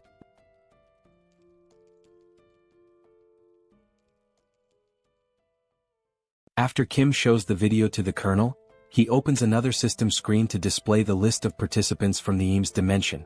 The list includes 4 8th-rank knights, which means that the participants from Eames are not weak. Kim tells the colonel that the alien lifeforms they will be facing are sacred knights clad in shining armor and wielding radiant weapons. The colonel then asks how they are supposed to fight against these alien lifeforms. Kim begins explaining the details of the bidding competition, which he confirmed when accepting the position of representative while reviewing the information alongside his sisters. He starts summarizing what he saw, stating that 1 hour before the bidding competition begins, both sides will take their positions and enter a combat readiness phase. During this period, a barrier will be formed, making it impossible for either side to attack. This combat readiness phase serves as a preparation period before the battle. The Eames dimension will bring in a gate core, and once the competition starts, the gate core will automatically hatch after 12 hours. Destroying this gate core before it hatches is the victory condition for Earth's dimension, whereas the Eames dimension wins if they successfully protect it. Kim turns to the Colonel and states that, in other words, for Earth to win, they must simply destroy the gate core. He also adds that the Eames forces will not merely focus on defending the core. Kim explains that just as they can see the participant list from Eames, the enemies will certainly be able to view Earth's participant list as well. Since most of Earth's participants are 9th rank, the Eames forces will likely assume that Earth's main advantage lies in speed and attack power. The Colonel understands and states that, in reality, both Kim's team and the military must reinforce their offensive strategy to try to destroy the core simultaneously. Kim states that the attack strategy can involve his team, Lancelot, and Seoul, meaning the offensive side will not be an issue. However, the real challenge lies in defense as they need to block the assaults of 8th rank enemies. The Colonel then states that long-range weapons will be effective in holding back enemy attacks, and only then does he realize why Kim specifically requested expert snipers. However, he warns that standard military weaponry may not be effective against 8th rank alien forces. Kim gives a smile and tells the Colonel not to worry about that, explaining that he increased his ability the night before. The scene then shifts to Kim thinking the previous night about the need to become stronger, but in order to achieve that, he must first gain a deeper understanding of his ability to utilize it effectively. He opens the system and reviews possible enhancements that can be made. Options include the ability to send up to 8 products simultaneously, access information about improvement results or combinations in advance, run simulations for upgrades or product combinations, and even create new categories to be included in the logistics center, with a limit of up to 2. After examining the abilities, Kim states that no entirely new functions have been added, but there are supplementary features to enhance existing abilities, such as the 2 available options in the SUBSPACE laboratory. With this function, he is able to manipulate objects to briefly assess their performance and view the completed form of a product through a simulation before actually creating it in the SUBSPACE laboratory. He then grabs a mug and starts sketching ideas to determine what kind of weapon he should create using this function. While writing down that he has electric enhancement stones and durability enhancement stones, he considers that the weapon needs to be easy to use, even for those without special abilities, and, moreover, must be capable of killing 8th rank beings. After much thought, deliberation, and research, the weapon he creates is an enhanced rifle with upgraded ammunition. Initially, he tries enhancing only the ammunition, but as soon as he fires, the weapon is completely destroyed. Then, using enhancement stones, he attempts to modify the rifle to withstand the powerful shots. However, in the end he manages to improve the weapon just enough to barely endure 3 shots. Now, holding one of the rifles he created, Kim states that regardless, the strategy is to stack these 3-shot weapons to defend against enemy advances and destroy the core to secure victory. After hearing all of this, the Colonel, practically drooling with excitement, exclaims that he understands and that he expected nothing less from Kim. He then adds that he will send over a list of the best expert snipers and begin preparations immediately. And so, the 1-week preparation period began with the specialist snipers training their shooting skills, weapon switching, and tactical maneuvers for the competition. Meanwhile, Kim's father began discussing technical terms related to construction, quickly boring Kim. Without delay, his father used his architect skill to construct a fortress. Seoul, along with the attack team, strengthened their abilities using magic stones obtained from exterminating monsters. As a result, Seoul became capable of extending her barrier beyond her body to a certain distance, leaving Kim astonished.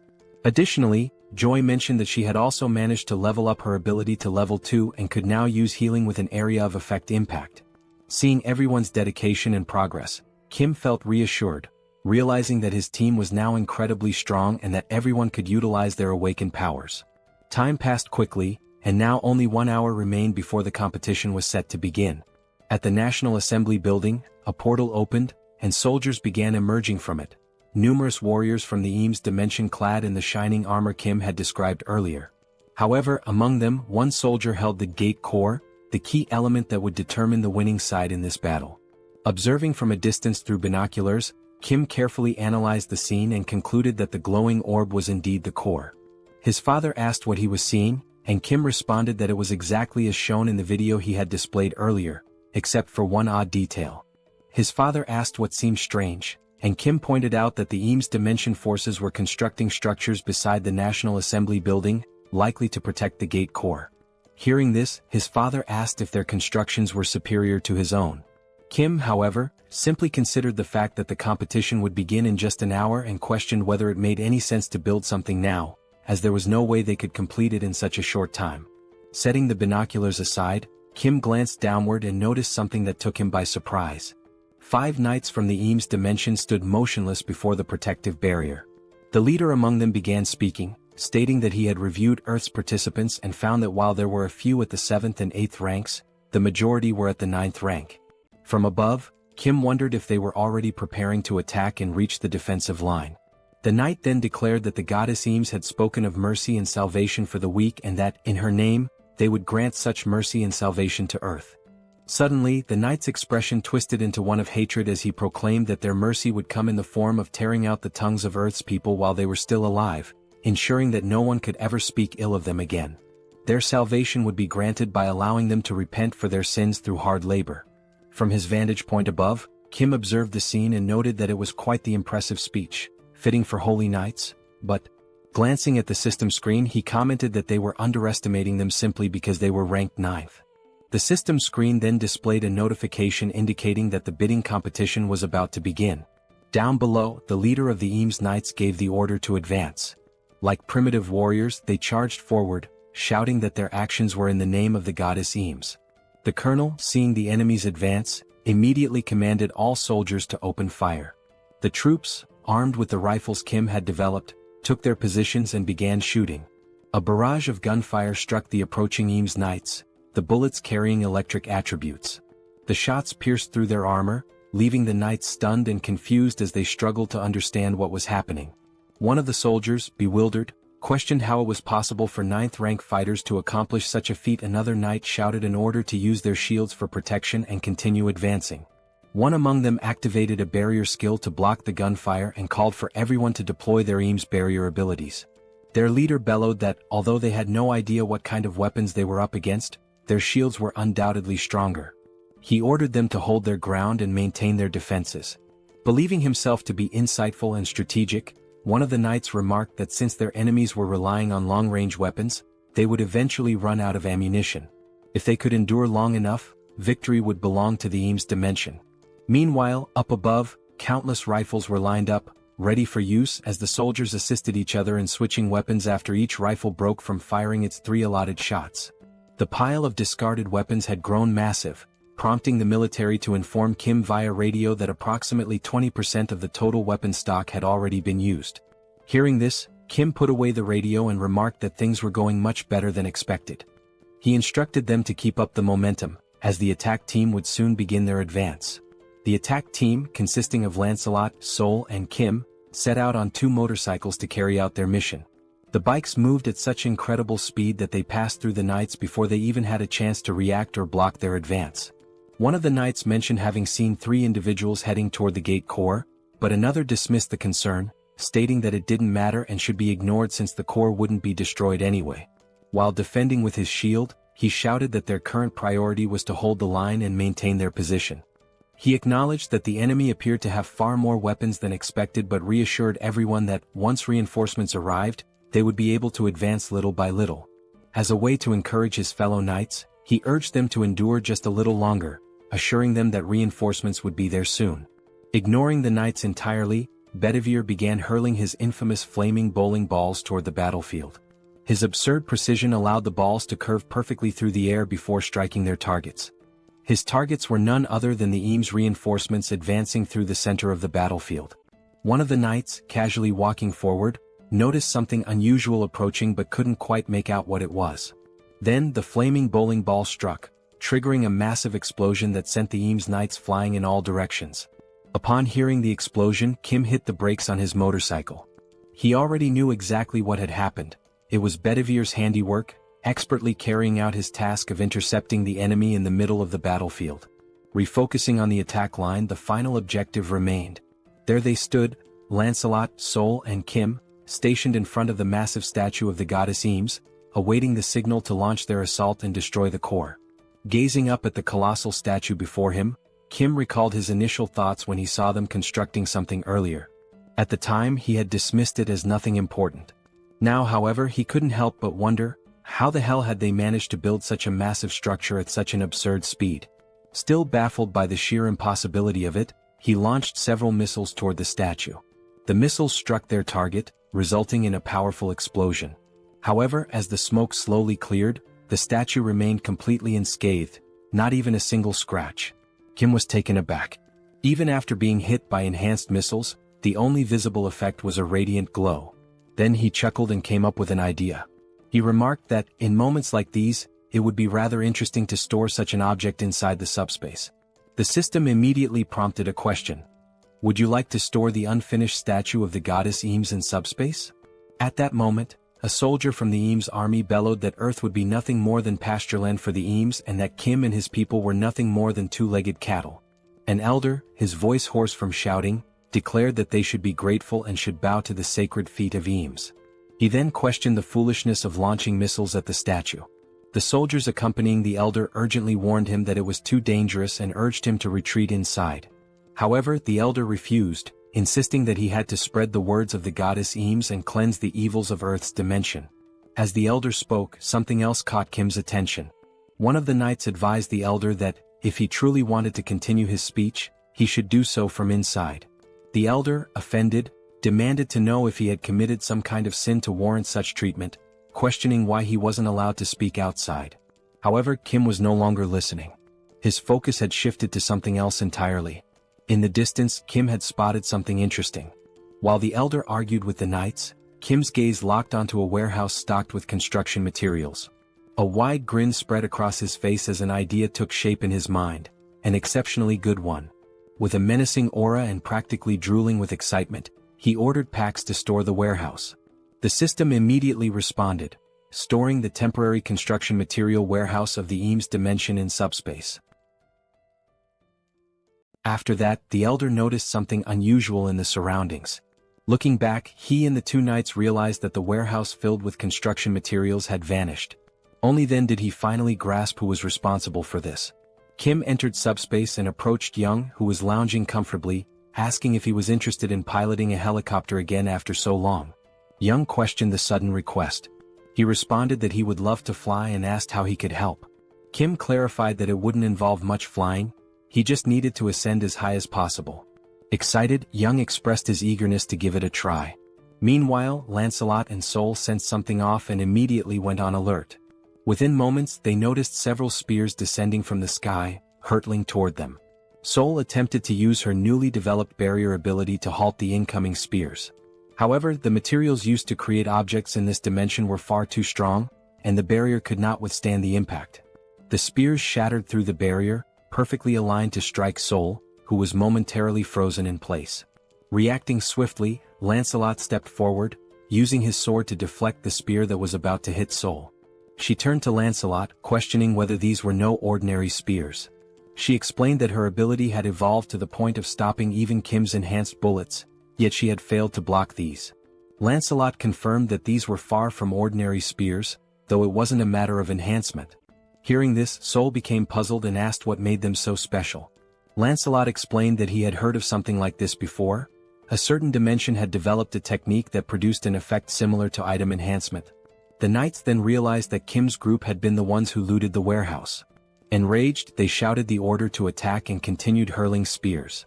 Preparing to defend, Lancelot explained that this technique was referred to as a blessing, and that the construction materials likely carried such a blessing, which was why they had resisted Kim's attacks.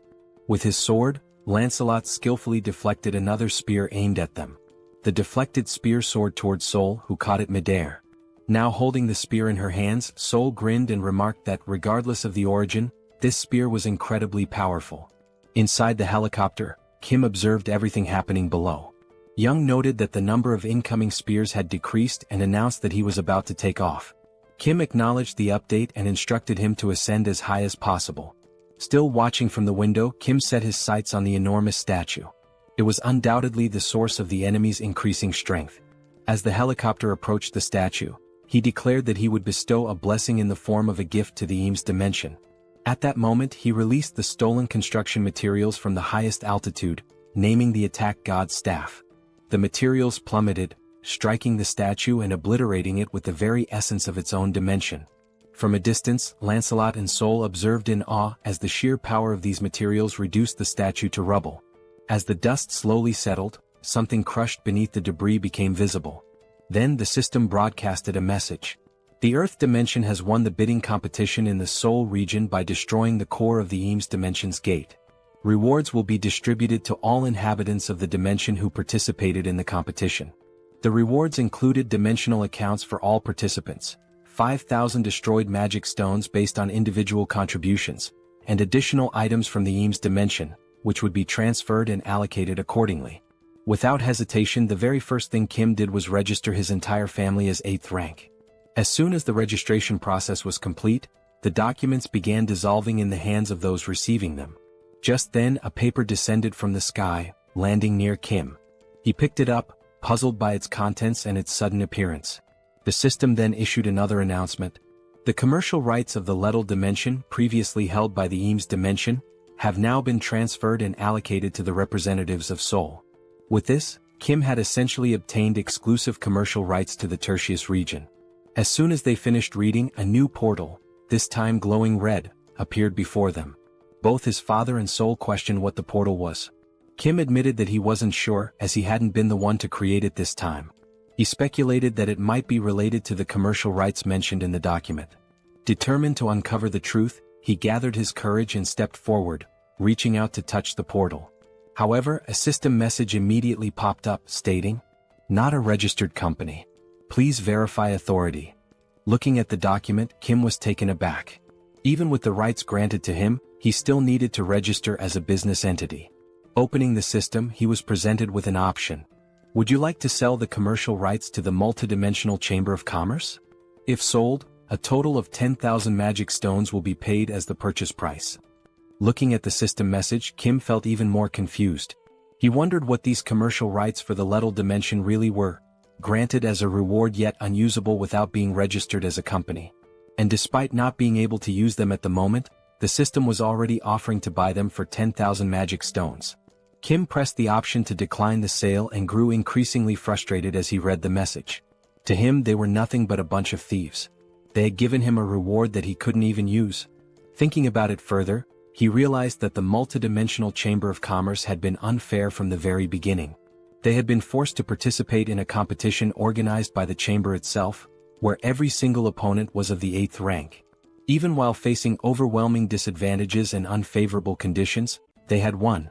Yet the chamber was now pretending to offer a reward. Kim's anger only intensified.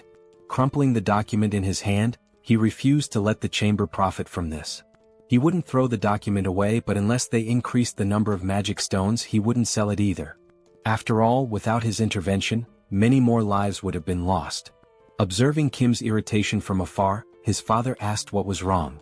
Kim, trying to keep himself composed, responded that it was nothing significant, just that they had won a useless portal that they couldn't even use. Joy then asked if the only urgent task now was to fill out the paperwork, as she still needed to finish treating the wounded. Kim apologized for gathering everyone right after the competition ended, realizing they were all exhausted. His father reassured him that it was fine, especially since filling out the documents would only make him stronger. Kim acknowledged that everything was settled and stated that he would open the portal to go rest. Meanwhile, Seoul mentioned that she would play around for a bit to test her new spear and told him to call her if he needed anything. Kim simply nodded in understanding. Young said he planned to finish some games he hadn't completed on his console, while his father decided to rest as well, complaining that his body ached from all the effort put into building the base. Just then, his father's eyes widened as he noticed the newly acquired construction materials. There were now several high-quality options available. Still in awe, he began listing them: bricks, drywall, beams, and even rebar. At that moment, Kim realized he had forgotten to mention them. But the real shock came when Kim casually revealed that all these construction materials were infinite. Kim had anticipated that this revelation would leave his father speechless. As he entered the portal, another thought crossed his mind. He wondered about the results of the competition in other regions. Given the 12-hour time limit, the results might be available by nightfall. When night finally arrived, the competition results were displayed, confirming that the event had concluded. The system then announced the final rankings for the Earth region's bidding competition. The results for South Korea showed that out of 5 competitions, there were 4 victories and only 1 defeat. Then, another system message revealed the global outcome. Out of 761 competitions, there had been only 113 victories and a staggering 648 defeats. Based on these results, the multidimensional Chamber of Commerce decided to downgrade Earth's growth potential from BB to CCC. This message was broadcast to everyone. Kim immediately recognized how disastrous this was, while Young admitted he hadn't expected the competition's overall results to be so terrible. Kim analyzed the data and noticed that some areas had an equal ratio of wins and losses, but the majority had suffered significantly more defeats. As a result, the global situation was dire. Even though he had anticipated this, he hadn't expected it to be this severe. The colonel pointed out that, fortunately, South Korea's situation wasn't as bad. If it came down to Incheon, they could quickly resolve the issue by concentrating their forces. He also mentioned that Incheon was nearby, so they could deploy as soon as they were ready. At that moment, a soldier rushed in, apologizing for interrupting the meeting.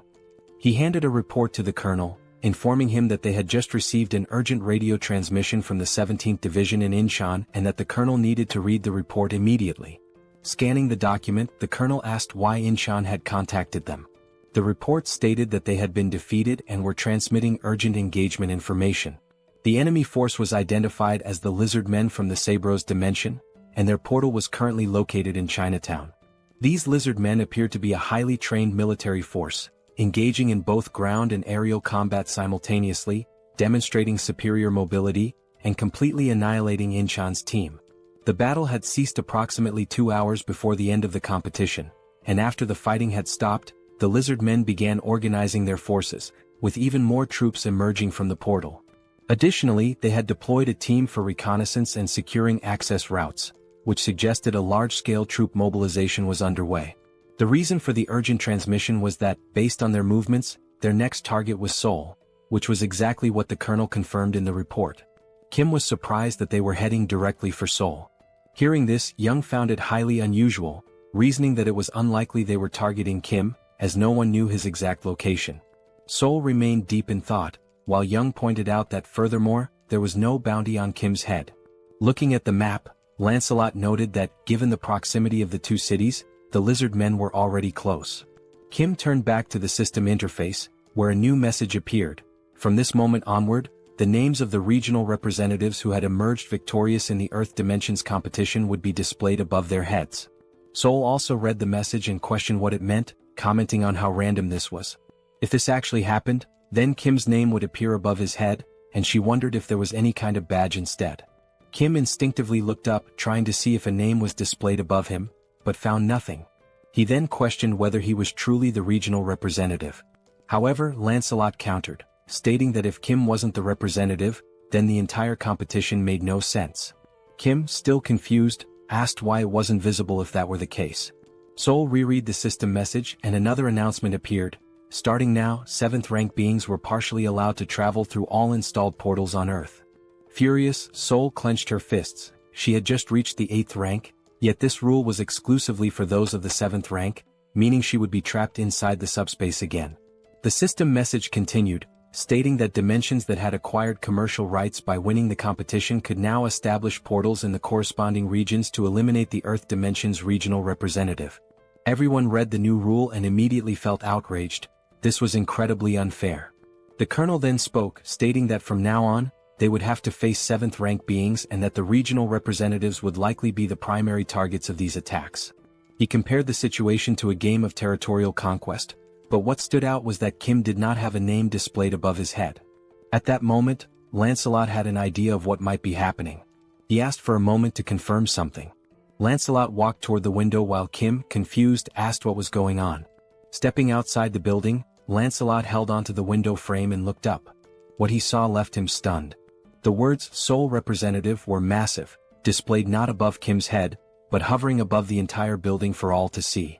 Lancelot calls Kim over to take a look, and upon stepping outside, Kim is left speechless, not expecting something this conspicuous. Realizing what had happened, Kim remarks that the tag wasn't missing. It was just so high up that no one had noticed it. Seoul points out that something this massive makes it the perfect target for the Lizard Men, with Kim himself being the obvious objective. A strange feeling washes over Kim, a bad premonition settling in. The Lizard Men were organizing their forces to attack Seoul, even though there had been no bidding competition. Turning to Seoul, he connects the dots, pointing out that a wonderfully convenient new rule had just been added, and questions whether it feels like they had prepared in advance, knowing these rules would come into effect. Seoul hesitates but admits that it is strange. Lancelot, however, is certain they knew these rules were coming. However, instead of targeting the representative from the beginning, they had been preparing for battle. Lancelot further suggests that perhaps they have experience in these bidding wars, meaning they had likely anticipated this rule and were familiar with it beforehand. Regardless, the situation is dire as there is little time left to prepare for their attack. Kim, running a hand through his hair, admits that he had a bad feeling about all of this, but he never expected them to be this experienced. Seoul, concerned, asks if there's anything they can do to prepare and whether everyone could just stay inside Kim's subspace for safety. Lancelot, in his usual wisdom, quickly dismisses the idea. It won't be that simple. While defeating Master Kim would be impossible for them, they could take hostages and force them out of subspace, or worse, they could divide their forces and overrun other regions first. Kim murmurs in frustration, acknowledging that he's right. This wouldn't be defending, it would be hiding, and they wouldn't even be able to attack from within the subspace. No matter how they looked at it, the lizard men would have to be defeated in the end. Then a thought occurs to him. If he himself were the target and his location were exposed, it would undoubtedly draw them in. In that case, he could lure them into a place where they would be at a disadvantage. A heavy silence falls over the group as they contemplate possible strategies. The colonel finally speaks up. If they could anticipate the enemy's movements, mobilize their troops faster than the lizard men, set up weapons and defensive lines before the attack, then this would be the best course of action. He adds that speed will be the key. Young reassures them that there's no need to worry about movement, as he can cut down travel time significantly, then asks if they should move now and where they should go. Kim admits that this is the problem. He hasn't chosen a location yet. The five of them exchange thoughtful glances, trying to determine a battlefield that would give them an advantage. Then an idea strikes Kim. A place he had been to before, where he had defeated several hellhounds using refrigerators. He recalls that the terrain there could minimize damage to them while causing significant harm to the enemy. In other words, Gyeong Bridge was an ideal battleground, no civilians would be involved and its straight, narrow layout would work against the lizard men. Additionally, due to its limited space, their mobility would be restricted, and the surrounding area was an ecological park, free of residential buildings, meaning they could launch attacks at full power without concern for collateral damage. Kim further points out that even if the lizard men attempted to cross from another bridge, Bedivere could scout ahead, as there were no tall buildings nearby to obstruct visibility. Moreover, with the materials obtained from the Eames dimension combined with his father's construction skills, fortifying the area using Pax's features would be easy. On top of that, the sacred lances from Eames had arrived along with the material warehouse, and Kim's father had the idea of using them as barricades. Seoul mentions that she has already learned how to wield the lances. Looking at the sacred lances in front of him, Kim suddenly recalls that Lancelot had mentioned Bedivere's proficiency with dart throwing, which means these lances could certainly be put to good use. At another moment, Seoul grips a lance while Bedivere is already scanning the surroundings, keeping an eye out for enemy movements. The two of them stand atop the newly built defense tower, which Kim's father had constructed using the new materials. Meanwhile, his father remains hard at work, building at full speed. Given the urgency of the situation, the structure itself had been prioritized, with guards deployed first, and beams were reinforced to create defensive walls. Additionally, barricades made of the sacred lances had been erected around the tower, serving as an additional barrier to slow the enemy's advance as much as possible. Observing the preparations, Kim recalls the enemy report, which stated that the lizard men were fast both on the ground and in the air, which meant that blocking their ground approach was an absolute necessity. At this point, a total of 4 hours had passed. Kim acknowledges that his father had exceeded expectations, as these 4 hours had been nothing short of miraculous, thanks to his architectural skills and Pax's assistance. It is only then that Kim realizes they had overlooked two critical details. The first, reptiles are excellent swimmers, meaning the lizard men could approach unnoticed via the water. And the second thing is that the surrounding bushes had grown faster and were lusher than he had expected. And yes, the lizard men were doing exactly that, taking advantage of the gaps. One of the lizard men then remarks that he cannot understand how the warriors of the Eames dimension lost to these people from Earth. Even though they seem weak, their defense is something to be considered, and with this construction they wasted a lot of valuable materials. The lizard man pauses and says that, for now, he will not be able to hold his head high in the multidimensional battlefield, but perhaps he can extract something more. This lizard man is a general named Lakis. He states that last time he took a spear and this time he will take armor. The lizard man soldier informs him that the other general, Yatu, is also ready. Back at the bridge, Bedivere is closely observing everything, trying to detect any suspicious movement. Then he notices a strange noise and Seoul also senses that something is wrong. Looking carefully, Seoul is taken aback. The lizard men, armed with spears and mounted on giant lizards, are advancing to attack the tower. From afar, Kim and Lancelot hear a shout, warning that the enemies have appeared. Turning their heads, they see a battalion of lizards charging toward them, both on land and in the air. As they advance, the lizard men cry out that this is revenge for the people of the Eames dimension. Kim is startled, wondering how they managed to get so close so quickly. Wasting no time, the soldiers atop the defense tower begin opening fire. The shots manage to take down some of the mounts, slowing the lizardmen's advance. Additionally, objects are being launched by the packs at relatively high speeds. One of the lizardmen soldiers warns his comrades to be careful, noting that they are using materials from the Eames dimension. One of the lizardmen generals, wielding a spear, skillfully deflects and counters all incoming attacks. A soldier calls out to General Lakis, stating that the enemies are throwing materials from their brother dimension, Eames, and that it will be difficult for the awakened to use them effectively. He urges them not to fear and to keep pressing forward. Enduring the attacks, the lizard men declare that now is the time to persist, not to retreat. Then one of the generals, Yatu, proclaims that he only knows how to attack and will never fall. Charging forward with his mouth wide open, he challenges anyone to stop him. As he advances toward the tower, a bright light streaks toward him. A spear strikes near his snout. He simply grabs the spear, yanks it out, and scoffs that it is not enough to stop him. He continues his assault. Watching the scene unfold, Kim is alarmed that the attack did not work, while Lancelot readies himself for battle, drawing his sword. Lancelot quickly assesses that they are facing two enemies of the 7th rank, but notes that this large one fights with no particular technique, just sheer brutality. Looking toward the barricades, he realizes that the real threat is coming from that direction. Still gripping his sword, he turns to Kim and warns that this will be a tough battle. However, he adds that the previous attacks were effective against the bulky lizard. Lancelot states that he will take care of the other enemy and warns that if the large one reaches the defense tower, the battle will be lost. He instructs Kim to keep him at bay, even if it means restraining him. Kim tells Lancelot to be careful, and he assures him that he will. Without hesitation, Lancelot charges toward the enemies in the other direction. General Lakis then notices something coming toward him. He swiftly blocks a high-speed attack with his spear. Lancelot was the one who struck, moving with incredible speed, but Lakis successfully parried the blow. A lizard man soldier asks General Lakis if he is alright, to which the general replies that he is fine and orders him to keep attacking. Turning to Lancelot, Lakis states that it seems he has a personal matter to settle. Studying Lancelot, the general comments on his boldness for leaping alone into enemy lines.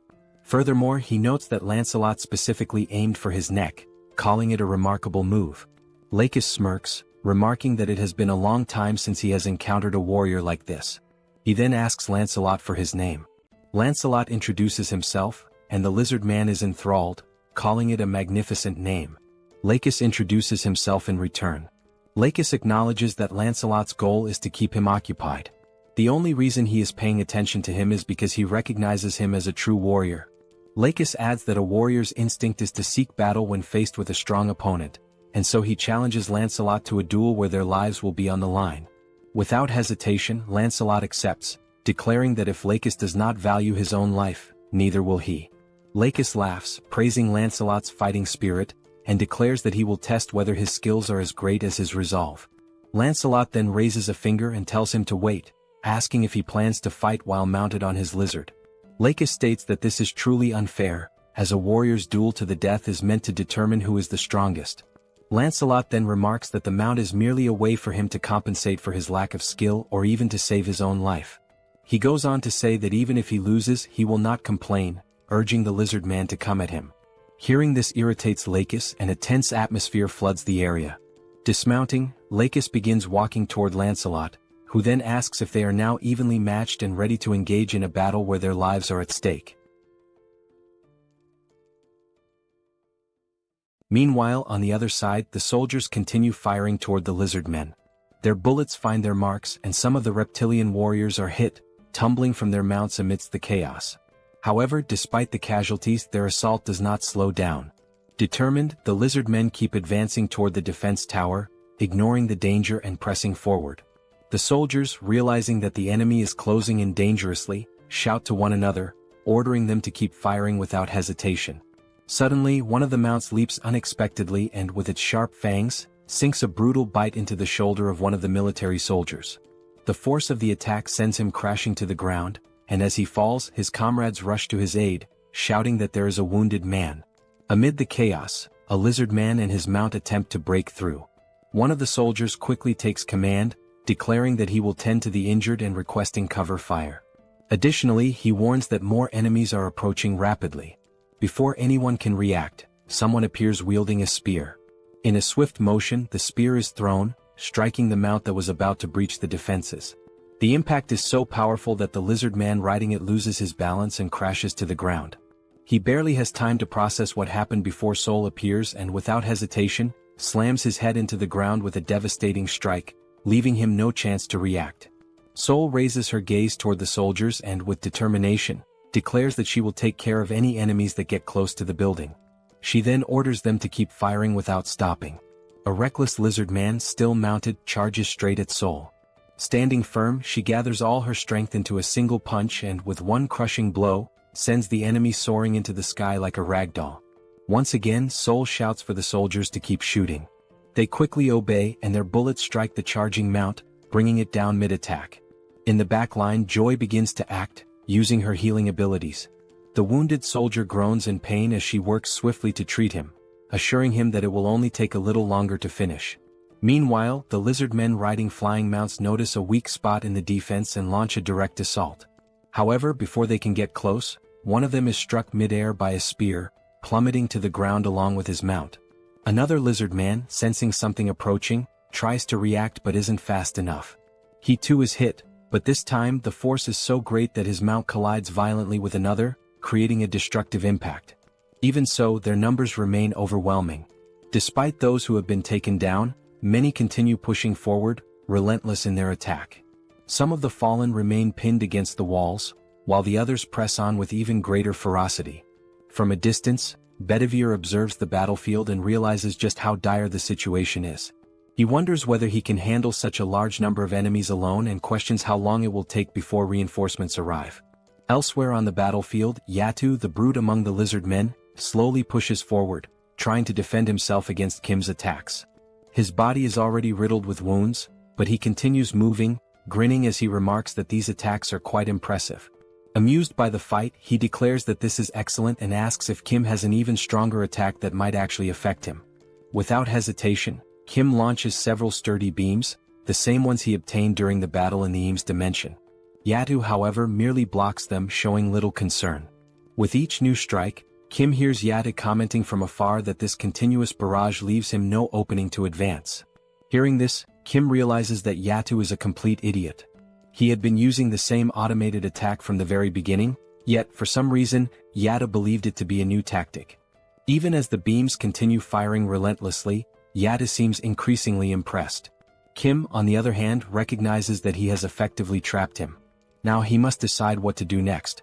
He wonders whether he should maintain this strategy and wait for Lancelot to return or take a different course of action. Scanning the battlefield, Kim tries to assess Lancelot's fight. However, he quickly realizes that waiting might be too risky. Even so, he wishes there were a way to help Lancelot. At that moment, a distinct sound rises above the battlefield. A series of rapid strikes cut through the air with tremendous force, creating a loud, slicing noise. Kim immediately identifies the source. It's coming from Lancelot's fight. The sound originates from the sacred spear wielded by Lakis. The power of the spear is so immense that, even when Lakis swings and Lancelot manages to dodge, the impact completely shatters the ground beneath them. Right now, Lancelot is focused entirely on evasion. He knows that the spear is incredibly powerful and that facing it head-on would be a fatal mistake. Noticing this, Lakis taunts him, questioning how long he intends to keep running. He remarks that he thought Lancelot was a true warrior, but perhaps he had been mistaken.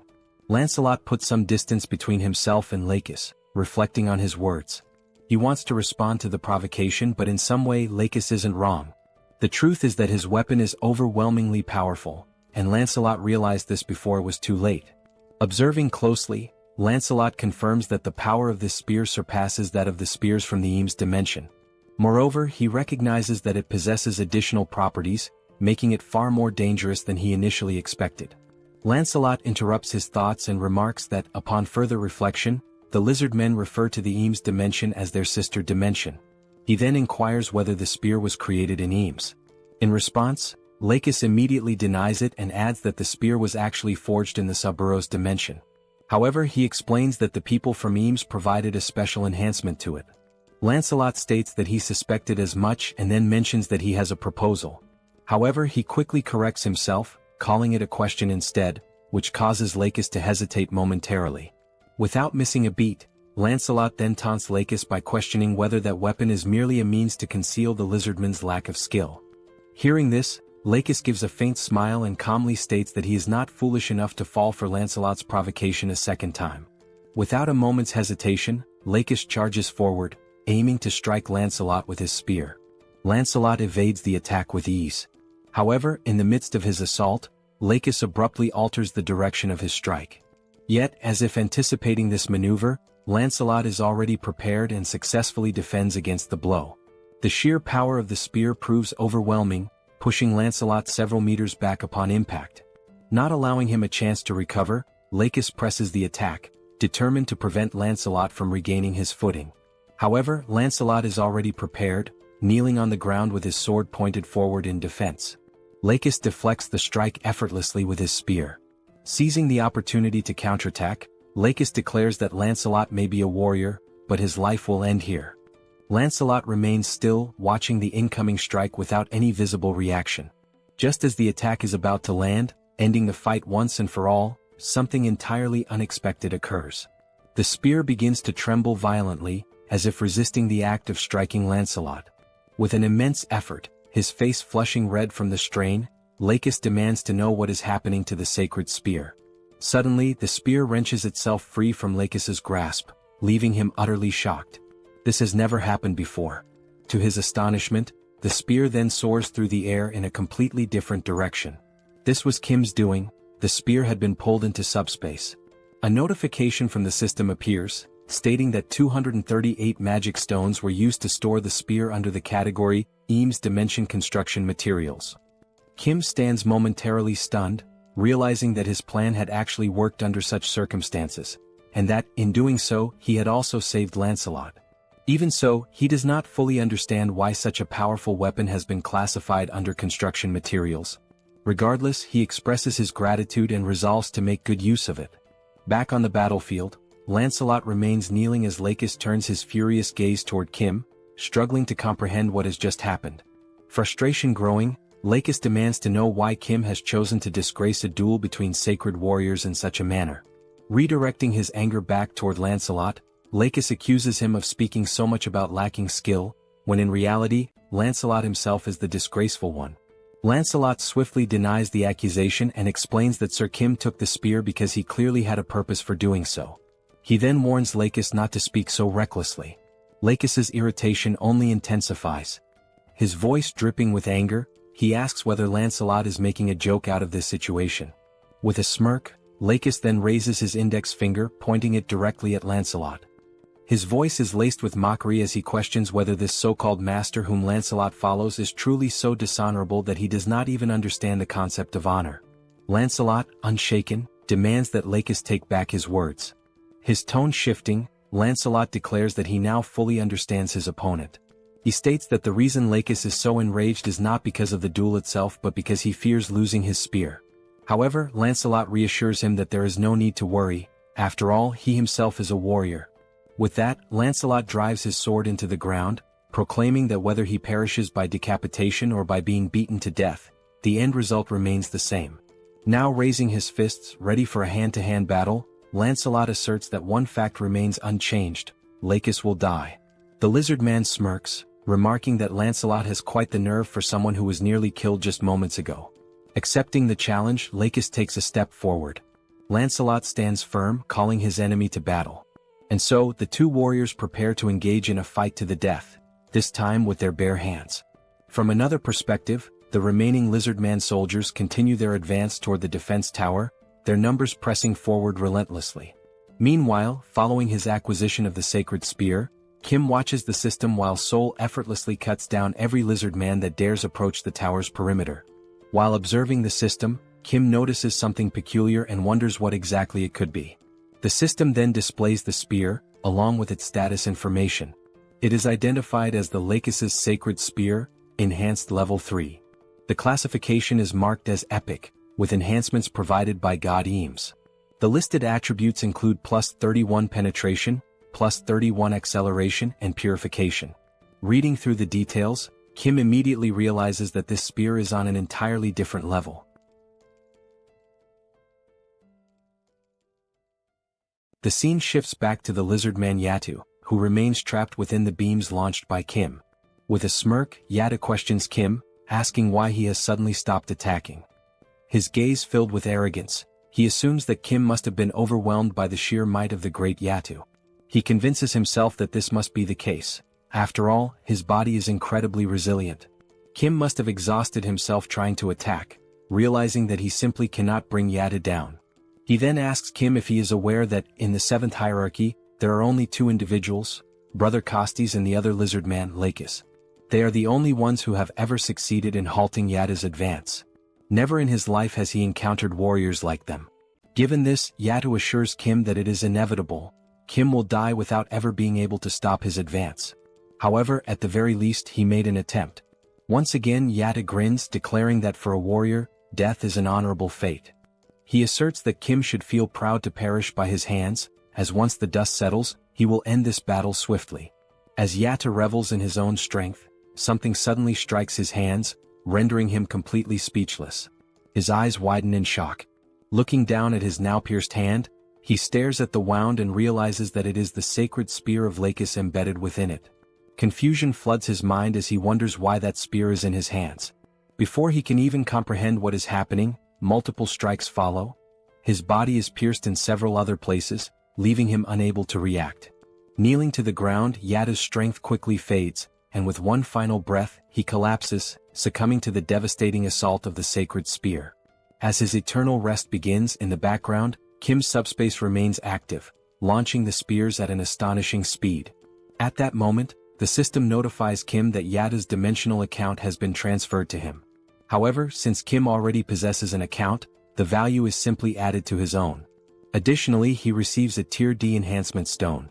This new enhancement stone does not possess any active attributes but offers the option of liquefaction. On the other side of the battlefield, the soldiers continue their relentless barrage, firing their rifles. The electric-charged shots strike down the lizardmen and their mounts one after another. Seoul observes the battlefield and realizes that only one lizardman remains standing, charging forward in a desperate all-in attack. Growing bored, Seoul notes that no more lizardmen are near the building and concludes that there is nothing left for her to do. Just then, a sound from above catches her attention. As she tries to make sense of the situation, she hears a wyvern's piercing cry from high above.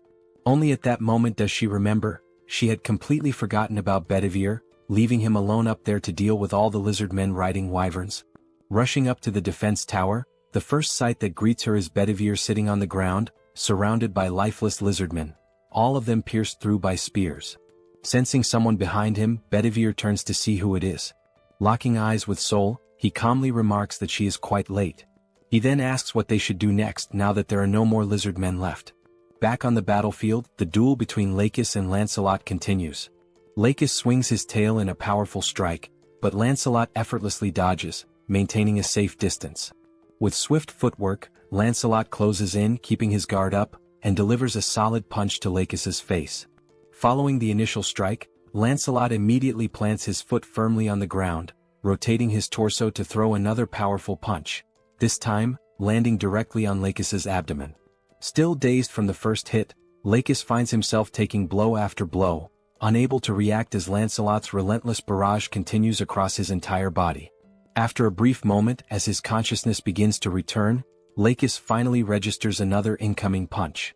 However, just as Lancelot's fist is about to make contact, it swings through empty air, Lakis manages to evade at the last second by ducking low to the ground. Seizing the opening, Lakis lunges forward, attempting to counterattack.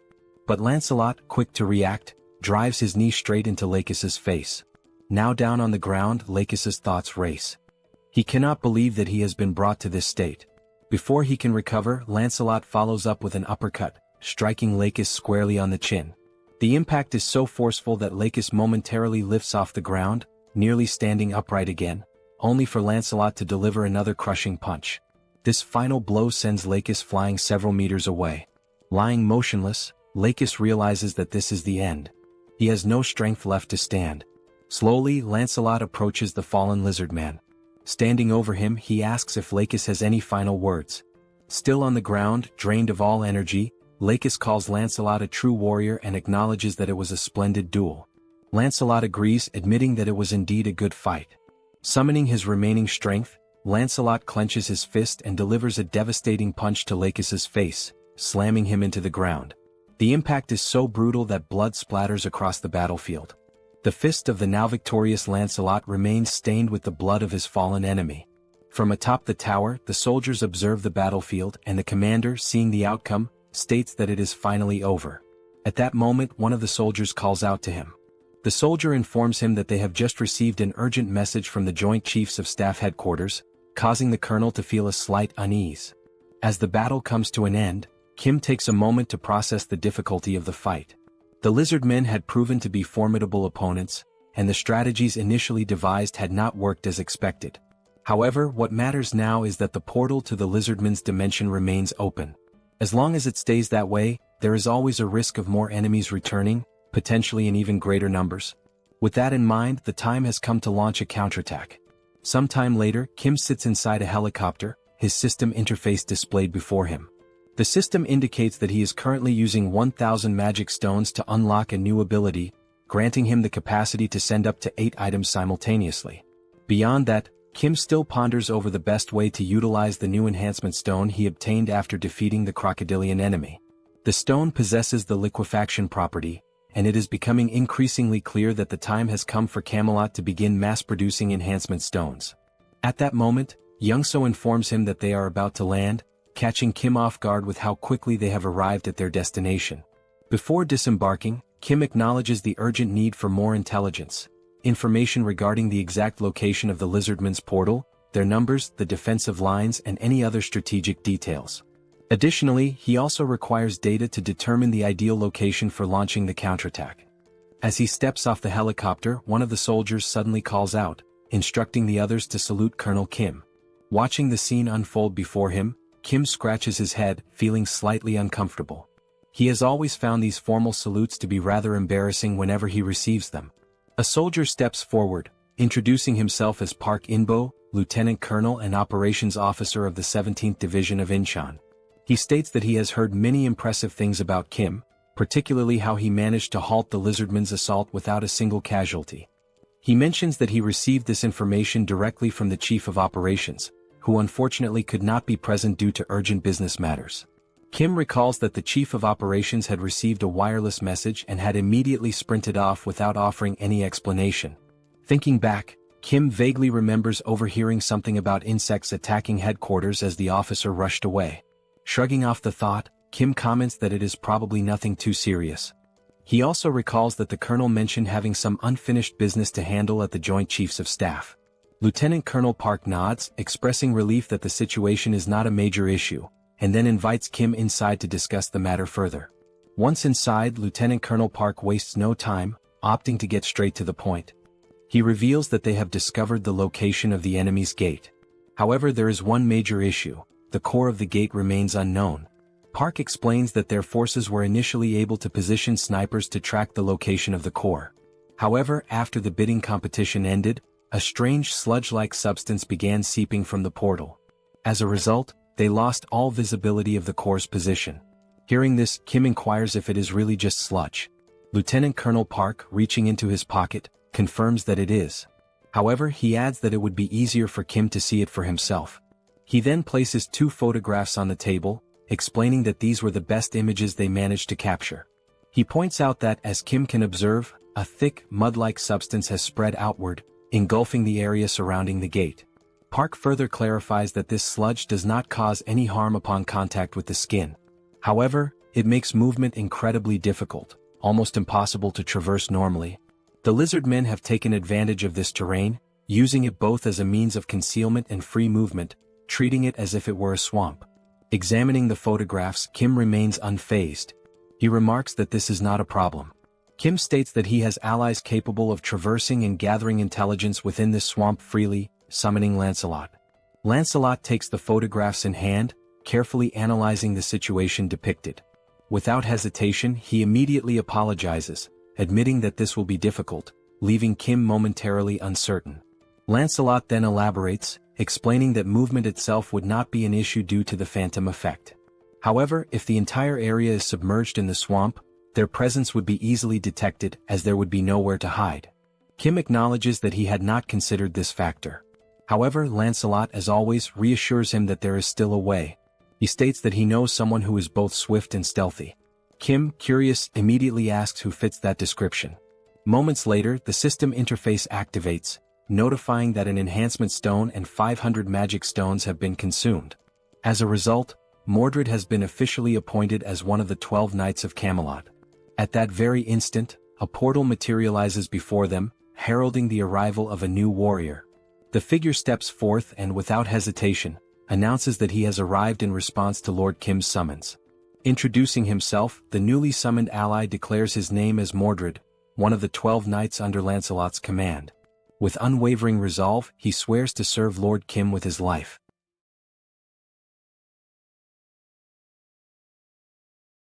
Unlike the other knights, Mordred rarely fought on the battlefield. His true battlefield was deep behind enemy lines, where he used his skills in infiltration, assassination, and theft. It was through these talents that he earned his place as one of the 12 Knights of Camelot. The reason he distinguished himself as an assassin was not only due to his exceptional skills and intelligence but, above all, because of his unique ability, an ability that allowed him to eliminate his targets without being noticed. This ability, known as stealth, enabled him to become virtually invisible for a brief moment, hiding his appearance without actually disappearing. However, this also meant that he was still susceptible to external factors.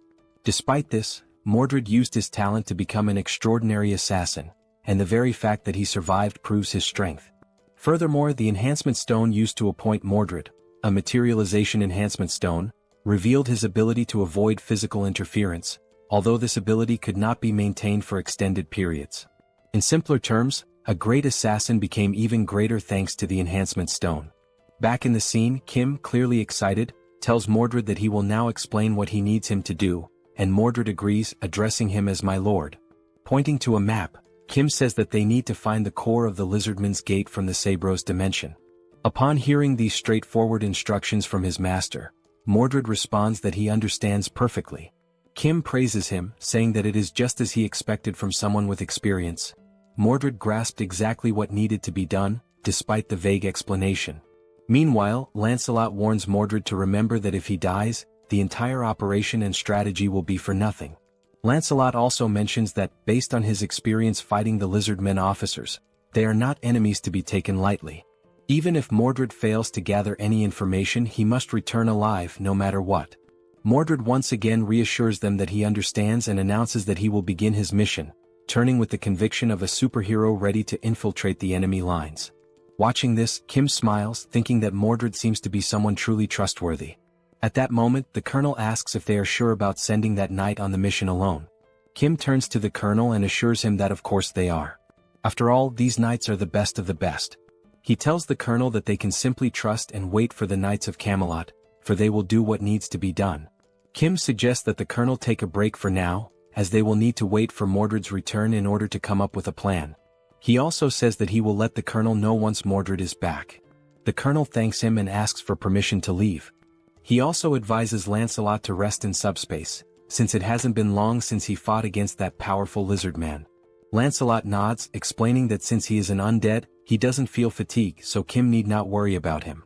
As Kim is about to say that he still needs to rest, something catches his attention. Looking at Lancelot, Kim wonders if there have always been so few scratches on his armor. Lancelot thanks Kim for his concern, but Kim, more curious now, says that he is sure that Lancelot's armor and sword were much more damaged before. Lancelot responds, explaining that even if the armor or weapons are damaged, they regenerate within Camelot. This revelation leaves Kim astonished, as he never knew that Camelot had such a function. Lancelot goes on to explain that, since they are categorized as items, as long as the item is not completely destroyed, they can regenerate infinitely as long as the materials still exist. On the subject of Camelot, Lancelot adds that there is something he needs to inform Kim about. He tells him that a new enhancement stone has been created in Camelot, and its property is wound regeneration. Upon hearing this, Kim remarks that the stone sounds useful just based on its name. However, he decides to think more about how to use the enhancement stone once Mordred returns. While Lancelot agrees that this idea is indeed good, something suddenly catches his attention, and he shifts into a state of alert. Lancelot, now prepared to draw his sword, hears Kim asking what is happening. Holding the hilt of his sword, ready for combat, Lancelot says that someone is hiding, watching them. Kim is taken aback, realizing that the enemy is faster than expected. He wonders who is hiding and whether it is truly a lizard man. Lancelot admits that he can only sense the presence of this unknown figure and cannot pinpoint their exact location or identity. He urgently advises Kim to enter SUBSPACE immediately. At that moment, Lancelot hears a noise coming from somewhere. He quickly spots the figure who had been secretly observing them. Lancelot disappears in an instant with a swift movement, stating that he will resolve the matter quickly and return shortly. From the spy's perspective, he watches as Kim remains alone, wondering where Lancelot has gone and whether the other person who had been with him also disappeared. However, due to Lancelot's exceptional speed, he was already behind the man, holding a sword to his neck. Lancelot began to speak to the spy, explaining that the only individuals he serves are Lord Kim and Lord Kim's allies. He emphasized that just because the man was human did not mean he was to be treated as friendly. Upon hearing this, the man slowly turned around. Still with the sword pointed at his neck, Lancelot declared that the man's answer to the question he was about to ask would determine whether he would live or die. With a killer aura, Lancelot proceeded to ask his first question, demanding to know why the man had been secretly watching them. At that very moment, Kim heard a noise that sounded like screams for help. He decided to rush over to see what was happening. As he approached the scene, Kim could only see Lancelot holding the man by the neck, the man screaming in pain. Lancelot calmly explained that it was this man who had been watching them. He assured Kim that if he waited just a bit longer, he would find out who was behind all of this. Still gripping the man's neck and tightening his hold, Lancelot warned the man that this was his final chance, stating there was no more time to wait. He asked the man if the lizard men had sent him there to spy on them. Crying and struggling to breathe due to the pressure on his neck, the man attempted to speak, but he couldn't. However, upon seeing Kim, he managed to call out Kim's name. Lancelot, visibly angered, demanded to know how the man dared to call out Lord Kim's name in this situation. He informed the man that he would now die in agony and that he would make sure he suffered before his death. Kim, looking perplexed, told Lancelot that he didn't know what was going on, but the man Lancelot was strangling was actually one of his friends. Lifting the man by his neck, now turning purple from lack of oxygen, Lancelot asked if that was truly the case. Meanwhile, in the enemy area, the entire area was covered by something that looked like sludge. All the buildings, cars, and even some lifeless lizard men lay scattered on the ground. At that moment, Mordred realized that the lizard men were a warrior race that considered dying in battle an honor, meaning they were often exposed to the smell of blood and became desensitized to it. As he observed a lizard man lying on the ground, Mordred thought that, based on this, if he covered himself with blood, it would make it much harder for the lizard men to track him. He also knew that erasing his trail was a vital skill. Pouring the lizardman's blood over himself, he made his way toward a tunnel, thinking to himself that now that his scent was gone, it was time to begin the infiltration. Moving slowly and carefully to avoid drawing attention, Mordred noticed that the place was enormous, with unusually large corridors. He wondered why they had built something so vast. As he ventured deeper into the area, he commented that this place seemed terribly inefficient, especially since the size of the lizard men varied greatly. Some were very large while others were quite small. Having realized this, Mordred speculated that the corridors were so large because there was one exceptionally large lizard man, and if that were the case, that giant must be a key figure. Trying his best to avoid touching anything, he thought that if this giant wasn't important, there would be no reason to create such an inefficient structure. At that moment, a lizard man stopped beside him, preventing Mordred from making any move. Realizing he had almost been discovered, Mordred was forced to use the power of the immaterialization enhancement stone. It dawned on him that this situation was truly dangerous, as if it weren't for the power of the stone, he would certainly be dead by now. And he couldn't afford to fail on his first mission. He recalled how Lancelot had been very specific about returning alive, and how his task was to find the core of the gate and return quickly. The deeper he went into the facility, the more he noticed that the lizard men seemed to be stronger and more organized. However, there was a creature unlike anything he had seen before. This new creature was purple, with an enormous round head and only one eye. Hidden and observing everything, Mordred muttered to himself that he had finally found it. He saw the one-eyed creature conversing with a bald man who was reading some kind of book. The bald elder called the creature filthy and asked if it was trying to interrupt his magical studies. The elder warned that if the creature continued to disturb him, he would be forced to imprison it. At that moment, another voice suddenly emerged, expressing irritation at the elder's words and asking if Solzen had forgotten about the agreement between them, addressing him by the name Solzen. Solzen, the elder, responded that he had only agreed to protect the core of the gate, but at no point had he agreed to allow anyone to enter there. Closing the book he had been reading, the elder said that he would seal the core of the gate without causing any damage to it. He added that if he had time to worry about the core of the gate, perhaps he should start thinking about the subordinates who had already died. The voice replied once more, stating that it understood that, a long time ago, Solzen had indeed been an incredible arcane mage, but now he had been exiled and was desperately clinging to them in order to survive. As something moved towards him, Solzen remarked that there was no need to bring up such a topic so suddenly. The thing, which resembled a tail, started wrapping around the elder's neck, and the voice spoke again, warning Solzen to understand his place, unless he wanted every bone in his body to be crushed to death. At that moment, it became clear that the voice was coming from a giant lizard man, who was the leader of all those present there. After this, Solzen acknowledged the situation, stating that he understood and perhaps had misspoken.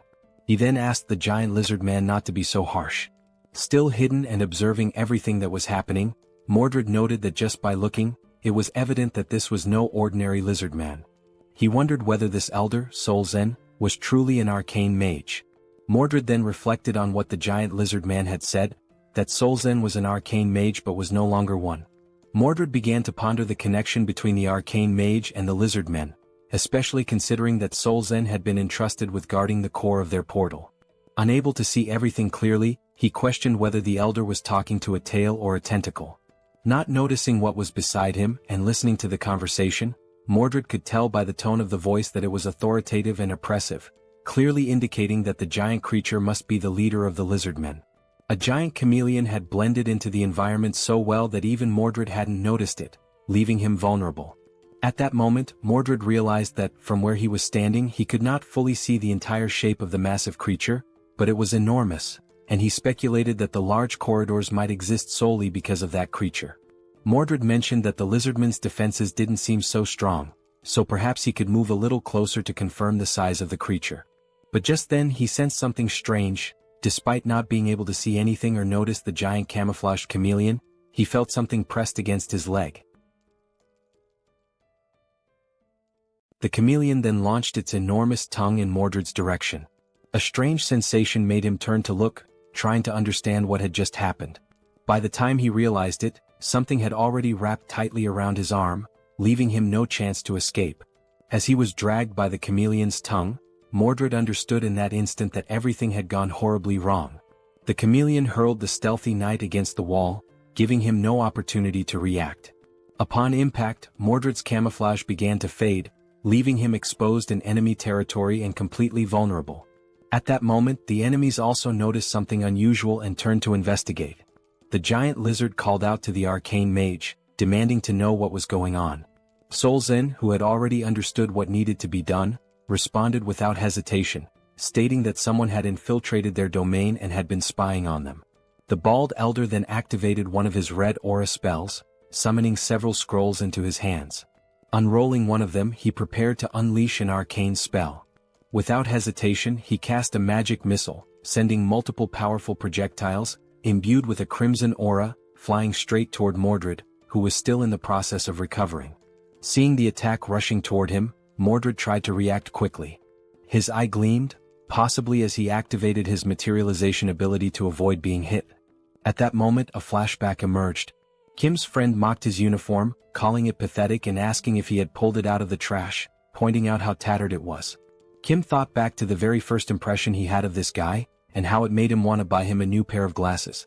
The boy laughed, making further remarks about Kim's family being poor, stating that from now on, Kim stinks and should stop talking to him.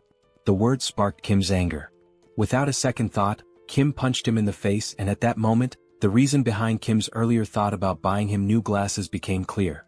Sometime later, the same boy was seen playing on a handheld console. He had just bought the video game the day before, yet he wondered why the other kids in the class didn't seem to care about him at all. Sitting alone in the room, the boy, comfortable in his privileged life, subtly boasted about it, trying to draw attention from his peers. However, the only thing the others could think was how annoying it was that he kept flaunting his wealth. Some even remarked that money wasn't everything, and despite his attempts, no one envied him. Kim, reflecting on the situation, considered that the boy had been young at the time, so it was understandable that he didn't know how to properly connect with his friends. But Kim also thought, I was young too, and I still found him incredibly irritating. What started as a small, random incident eventually led to something much worse. Some kids snatched his console and began fiddling with it, commenting on how he had some good games. As they took the handheld from him, they laughed, saying that since he was rich, losing something like that shouldn't be a big deal. At that moment, the boy tried to protest, saying that it wasn't right. But before he could finish, they punched him in the face, knocking him to the ground and continuing to beat him mercilessly, despite him being completely defenseless. The bullies sneered, telling him they hadn't asked for his opinion. However, one of them suddenly noticed something approaching from behind. When he turned to look, it was Kim rushing toward them with his backpack in hand. Without hesitation, he swung the backpack directly into the bully's face, momentarily halting the one-sided beating. Caught off guard, neither the boy who got hit nor his friends reacted immediately. But then Kim spoke up, making it clear that what he had just done wasn't out of a sense of justice. He reminded the group that this guy had always mocked his family's situation whenever they were around friends. Kim had only stepped in to prove that he wasn't an easy target and to show off in front of everyone. The delinquents quickly realized that the two of them might be friends and asked Kim if he wanted to take a beating in his place. At that moment, Kim regretted trying to act tough because the tables had turned. Now he was the one getting beaten up. Meanwhile, the boy with glasses watched, realizing that everything was his fault for having acted like a jerk. As the bullies continued their onslaught on Kim, someone suddenly grabbed the wrist of one of them. It was Seoul, their dear sister, arriving at the perfect moment to intervene. Without saying a single word, her terrifying presence alone was enough to make Kim realize something. For the first time, Seoul actually seemed kind of cool. And only then did Kim remember that Seoul was somewhat famous in the area for being incredibly tough. As Kim grinned with relief at being saved, Seoul simply stated that this was unacceptable and that from now on, Kim would be doing morning training with her as well. Hearing those words, Kim was left in shock, fully aware that this was not going to be easy. While still holding the delinquent's arm at that moment, Kim responded, saying that he wasn't even part of a sports club, so he had no intention of doing those exercises. Seoul, however, dismissed his protest, stating that it didn't matter and that she would speak with the coach immediately. The other members of the club started asking if Kim was Seoul's younger brother, commenting on how adorable he was, while the delinquent stood there, completely unaware that he had just messed with her little brother. The other members patted Kim's head and he thanked them for everything, while Seoul took the opportunity to lecture the delinquent, ordering him to go home. As Kim was leaving the scene, he turned around to take a final look and noticed that the rich kid was still standing there. Curious, he asked what he was doing and told him to hurry up and leave as well. Tears streamed down the boy's face, and at that moment, the only emotion filling his heart was gratitude. From that incident onward, the two of them grew close remarkably fast throughout high school. They began spending more time together both at school and outside of it, watching promotional fights featuring famous fighters, cheating on tests, and laughing when Kim got annoyed for still scoring lower than his friend despite his efforts. Even after going to different schools, they remained in frequent contact, constantly checking in on each other's academic performances and sharing updates about their lives. Then, after graduating high school, they ended up enrolling in the same university, and over time their bond grew even stronger. Now, they were not just close friends but the kind of best friends who genuinely influenced each other's lives. The two even played League of Legends together, where the glasses-wearing friend would come up with wild builds. At some point during one of their matches, he casually mentioned that he had been thinking about joining a kendo dojo. Kim, caught off guard, asked why he suddenly had that idea. His friend explained that watching Kim and Seoul train had looked really cool, and it made him want to try a sport of his own. Since there was a kendo dojo near his house, he figured it would be a good place to start. Still shocked that his friend found that kind of training cool, Kim jokingly asked if he had hit his head recently. His friend simply responded that not all training was as brutal as Seoul made it seem. At that moment, Kim realized something. That was the exact moment Manhwa started training kendo. Thinking back, before that, he would have never even considered joining a dojo. Returning to the present, Manhwa suddenly said something that left Kim completely stunned. Manhwa repeated himself, revealing that he had awakened swordsman abilities, leaving Kim wide-eyed with shock. Manhwa, noticing Kim's reaction, questioned why he looked so surprised. After all, Kim was the one who should be more shocking. He had become Seoul's representative after all. Manhwa even admitted that, at first, he wasn't sure if it was really the same Kim he knew. The sight of Kim's skeletal companion had terrified him so much that he hadn't been able to approach. Explaining further, Manhwa admitted that he had hidden himself, waiting for the skeleton to leave before stepping out. Even though it had been dangerous, he understood that Lancelot had simply been doing his duty. Turning to the side, Manhwa then asked Kim to call off his skeletal friend, saying that he was too intense. Meanwhile, Lancelot had pressed his own head into the ground, bowing deeply as a sign of apology. Kim, observing this, explained that even if he told Lancelot to stop, he wouldn't listen. For a knight, honor was something personal, and this was a matter of self-discipline. It was about not being able to forgive himself, something that only he could atone for. At that moment, the only thought running through Lancelot's mind was how pathetic he was for having wronged Lord Kim's dear comrade. Beyond pathetic, it was tragic. With that heavy realization, Lancelot declared that he no longer had the right to call himself a knight. Manhwa, observing his posture, couldn't help but ask where Lancelot had learned such a stance. Kim casually responded that he had probably learned it from getting beaten by Seoul. Shifting the conversation, Kim expressed his relief that Manhwa was safe and asked how his mother was doing. He then suggested that, if Manhwa agreed, his mother could stay within a secure subspace, ensuring her safety.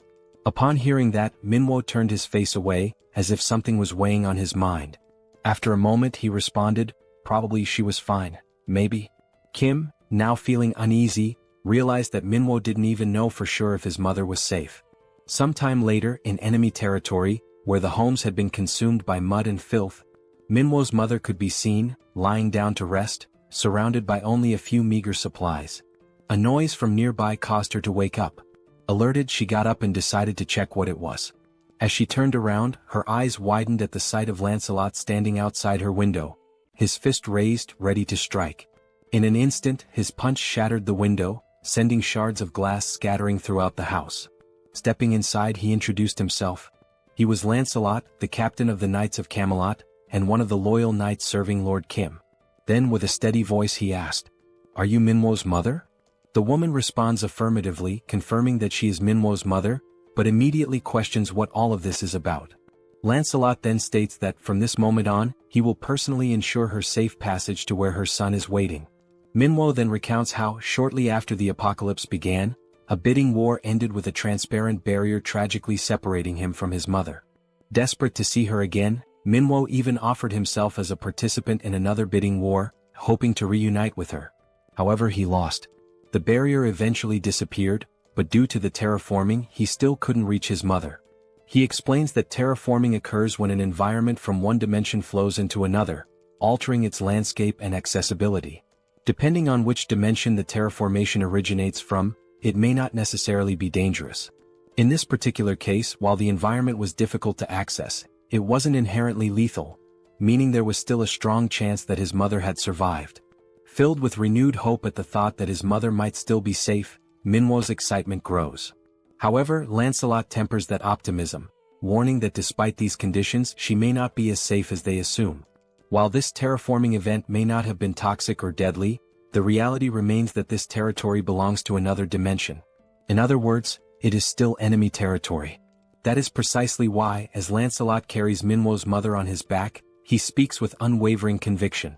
Even if the risk of failure is high, even if the mission is arduous and dangerous, he must prove himself worthy of being called a knight. And so, Lancelot declares that he will not repeat the failures of his past. At that moment, Lancelot notices a sudden increase in noise nearby. Glancing to the side, his eyes catch sight of someone running while shouting his name. The voice grows clearer as the person calls out, addressing him as Captain, while sprinting toward him. Focusing on the approaching figure, Lancelot recognizes Mordred, running frantically and yelling that he doesn't know why Lancelot is here, but that he needs to hurry. Mordred, looking increasingly desperate, pleads once more for Lancelot to run and look behind him.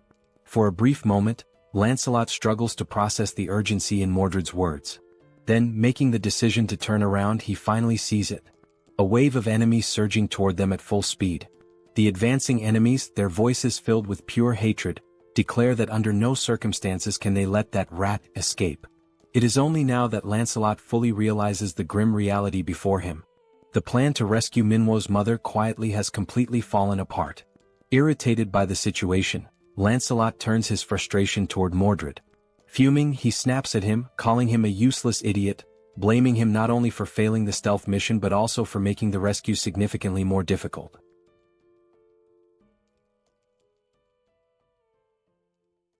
Mordred approaches, urgently requesting help from Captain Lancelot. Remaining calm, Lancelot addresses Mordred by name and asks how many of the approaching enemies belong to the 7th tier. Mordred replies that he isn't sure about the exact number, but confirms they are dangerous. Lancelot responds that he can sense that much himself, and that it's significant. In addition to an aerial assault, there are also new enemy types he has never encountered before. If the situation continues like this, escape will become impossible, as it's only a matter of time before they are overtaken.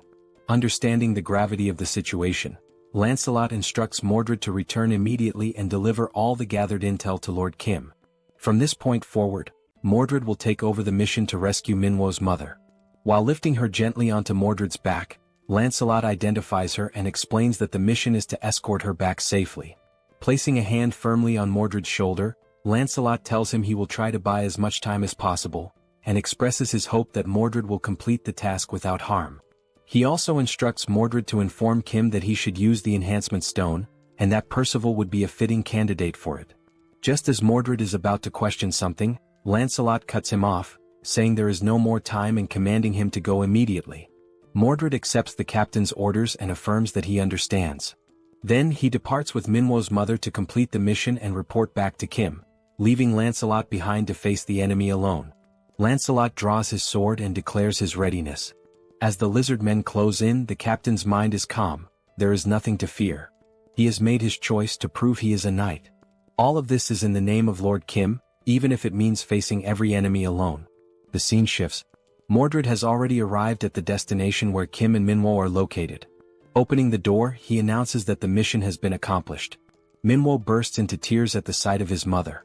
Kim, too, expresses his relief and happiness that Manhwa's mother is safe. Kim recalls that Lancelot had vowed to bring her back and asks whether Mordred is alright or if he was hurt somewhere. At that exact moment, Kim senses something is off as a system notification appears out of nowhere. The message reveals that the ghost of Camelot, Lancelot, has disappeared. Outside, Mordred begins recounting everything he witnessed and what happened after the split. Upon hearing this, Kim realizes that Lancelot must have sacrificed himself to complete the mission. And thanks to that sacrifice, Mordred was able to deliver the vital information, and Manhwa's mother was saved.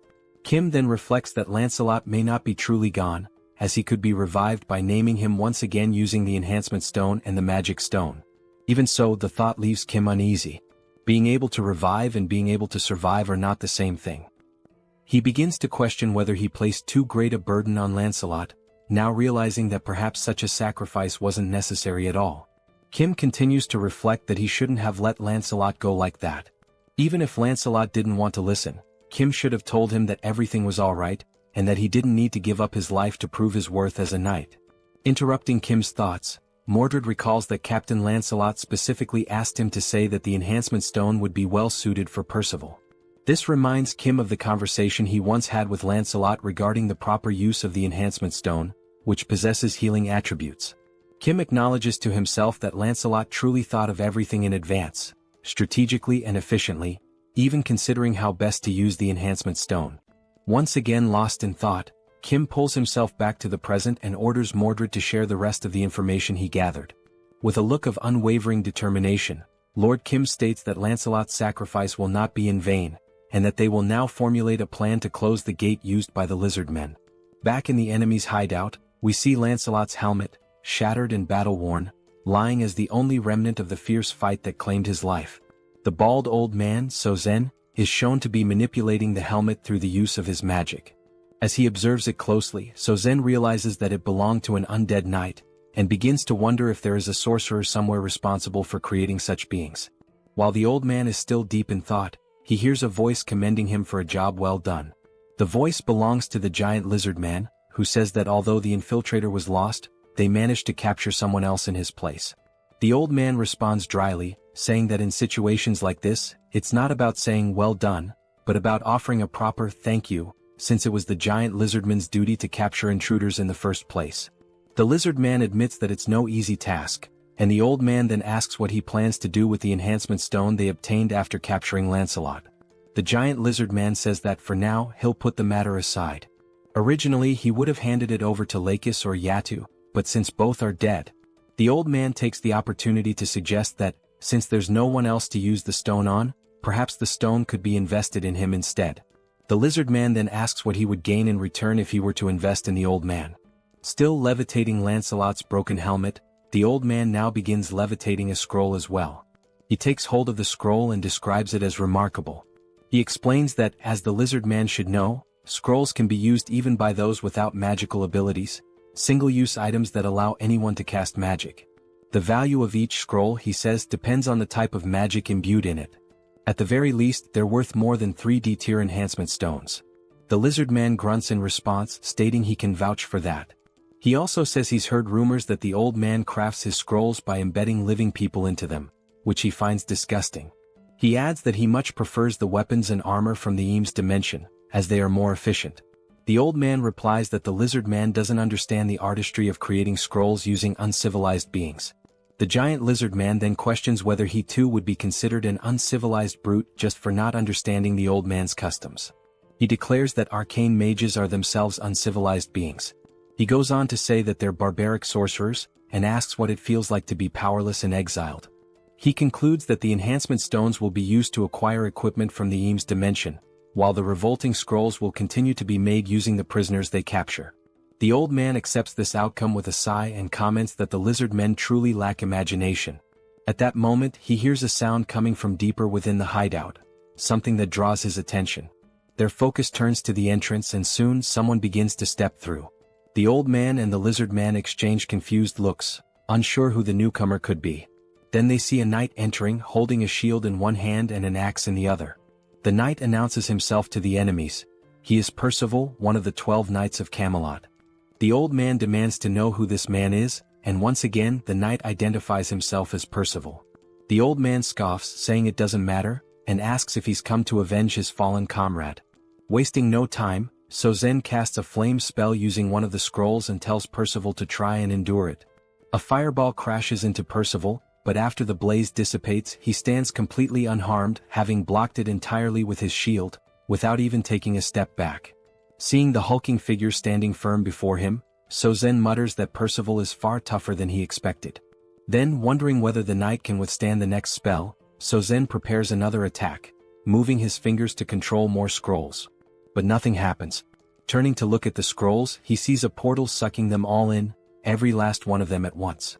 Sozen freezes in disbelief. This is the first time he has ever seen scrolls behave this way. At that exact moment, the system sends a notification to Kim, stating that all magical scrolls have been stored, at the cost of 3,914 magic stones, leaving only 1,843 remaining. Kim, currently inside a helicopter with Yong-soo, confirms that the scrolls have all been safely stored and says he'll leave the rest to the team. The message is transmitted to a radio device, one that is in Percival's possession. Upon hearing the message, Percival raises his voice and asks if Mordred just heard that. The old man, completely confused, asks who this Mordred is that Percival keeps referring to, and whether he's the one who stole the scrolls. Before anyone can react, Mordred deactivates his camouflage right behind Sozen. Without wasting a moment or giving Sozen time to respond, Mordred swiftly swings his weapon, slicing the old man's head clean off with a single blow to the neck. And with a cold finality, he declares, "Mordred is the name of the one who killed you." A short while earlier, during the planning phase, Mordred had described the characteristics of the enemies they were about to face, mentioning that there was even a mage among them. That mage's name was Sozen, an old arcane sorcerer who had been exiled from Arcane. Kim then recalled how the man who used to be called the King of Knights had once mistakenly referred to Kim as an arcane. Bedivere took the opportunity to explain that arcane is the dimension of the most powerful mages. According to what he remembers, there are 3 levels of mages there, and even the lowest ranked among them is classified as 6th tier. Seoul, surprised, pointed out that if even the weakest mages from that place are ranked 6th tier, then they must be incredibly powerful. Mordred then added that, for reasons still unknown, perhaps due to his exile, Sozen, the bald old man, was unable to use magic freely and immediately. Seoul commented that if a mage cannot use magic at will, then maybe he isn't as dangerous as they had initially thought. Once again, Mordred said that Sozen certainly lost both his status and magical strength after being expelled, and that there was no reason they shouldn't be able to kill him. However, since he was unable to cast spells normally, Sozen had devised a way to use magic through the creation of scrolls. Seoul asked what exactly a scroll was. Mordred explained that a scroll is a piece of paper capable of storing magical energy. In theory, it can only contain relatively simple spells, but because it can be used by anyone, regardless of magical ability, it's considered a valuable item due to how easily it grants access to magic. He also stated that Sozen almost certainly crafted the scrolls himself and stored them in bulk, giving him a distinct advantage in battle by allowing him to unleash magic when needed without relying on real-time casting. Thinking about the situation, Kim pointed out that there were 2 key questions they needed to answer. First, whether any of the lizard men also had access to these scrolls, and second, what types of magic those scrolls actually contained. Mordred admitted he hadn't been able to determine that yet, but he mentioned that during the moment he was discovered inside the hideout, Sozen had fired some spells at him. The spells consisted of 3 red magical blasts that detonated upon impact with the wall. Mordred had been saved only thanks to the materialization of the enhancement stone. The only thought running through Mordred's mind at the time was why a mage would be so dependent on scrolls instead of simply casting spells himself. At that moment, the sound of the explosion drew the attention of a nearby lizard man, who came running and asked what was going on, inquiring whether the commander was safe. The commander, who happened to be a chameleon, responded that there was an intruder in the area. The lizard man then asked where the intruder was. The chameleon said the intruder could disguise himself and that they needed to warn the others as quickly as possible. The soldier responded with a nod, saying he understood. Mordred considered the idea of simply slipping away and escaping undetected, but he couldn't bring himself to leave without understanding why a mage wouldn't use his own magic. The lizard man stated that the first priority was to block the entrance to prevent the intruder from escaping. The chameleon agreed, saying they needed to act quickly. As soon as the chameleon finished speaking, Mordred revealed himself and swiftly decapitated the lizard man. As Mordred's camouflage gradually faded, the chameleon stared in horror, realizing that the intruder was still there. Mordred thought to himself that he needed to gain some sort of strategic advantage and gather more information. Without wasting a moment, he struck again, this time slashing the chameleon's throat with a clean swipe of his dagger. As the chameleon collapsed to the ground, convulsing and gasping for his last breath, Mordred turned his head upon hearing a voice shouting insults at the fallen lizardmen, calling them idiots and bastards. It was the bald old man, Sozen, floating in the air and ranting that the lizardmen were too stupid to catch a single intruder. Still hovering, Sozen complained that he had to take matters into his own hands and write a new scroll himself, which was a difficult task. He looked at Mordred and stated that he was also unlucky because regardless of what happened, he would eventually be caught. At that moment, Mordred didn't quite understand what Sozen meant by that. Reflecting on the past, Mordred later explained that what surprised him the most was that Sozen had been able to track him even after he'd successfully escaped the cave. It was only because of this pursuit that Mordred was able to learn the extent of both the lizardman's and Sauzen's abilities. Mordred bowed his head slightly, apologizing and admitting that the pursuit had been more intense than expected, and that as a result, Captain Lancelot had made a great sacrifice. Kim responded by telling him not to blame himself. Without Mordred, none of them would have even known there was a mage among the lizard men. Kim went on to say that Mordred had taken action not only to gather information but while being fully prepared to die in the process. No one, he added, had the right to judge that. And once again he told Mordred not to feel guilty, because it was Kim's responsibility to act and make decisions. Right now, the top priority was to shut down the lizardman's gate. Bedivere then commented that it was very likely Sozen was reluctant to produce more scrolls, possibly because they were not simple to create. Because of this, Bedivere believed the probability of scrolls being distributed among other lizardmen was quite low. The military officer then confirmed the names of the enemies and of the bald mage, stating that they were likely hiding in a cave because it would be easier to conceal the portal's core there. He went on to say that Sozen was almost certainly the main defensive force guarding the portal, which meant he would not be leaving the cave.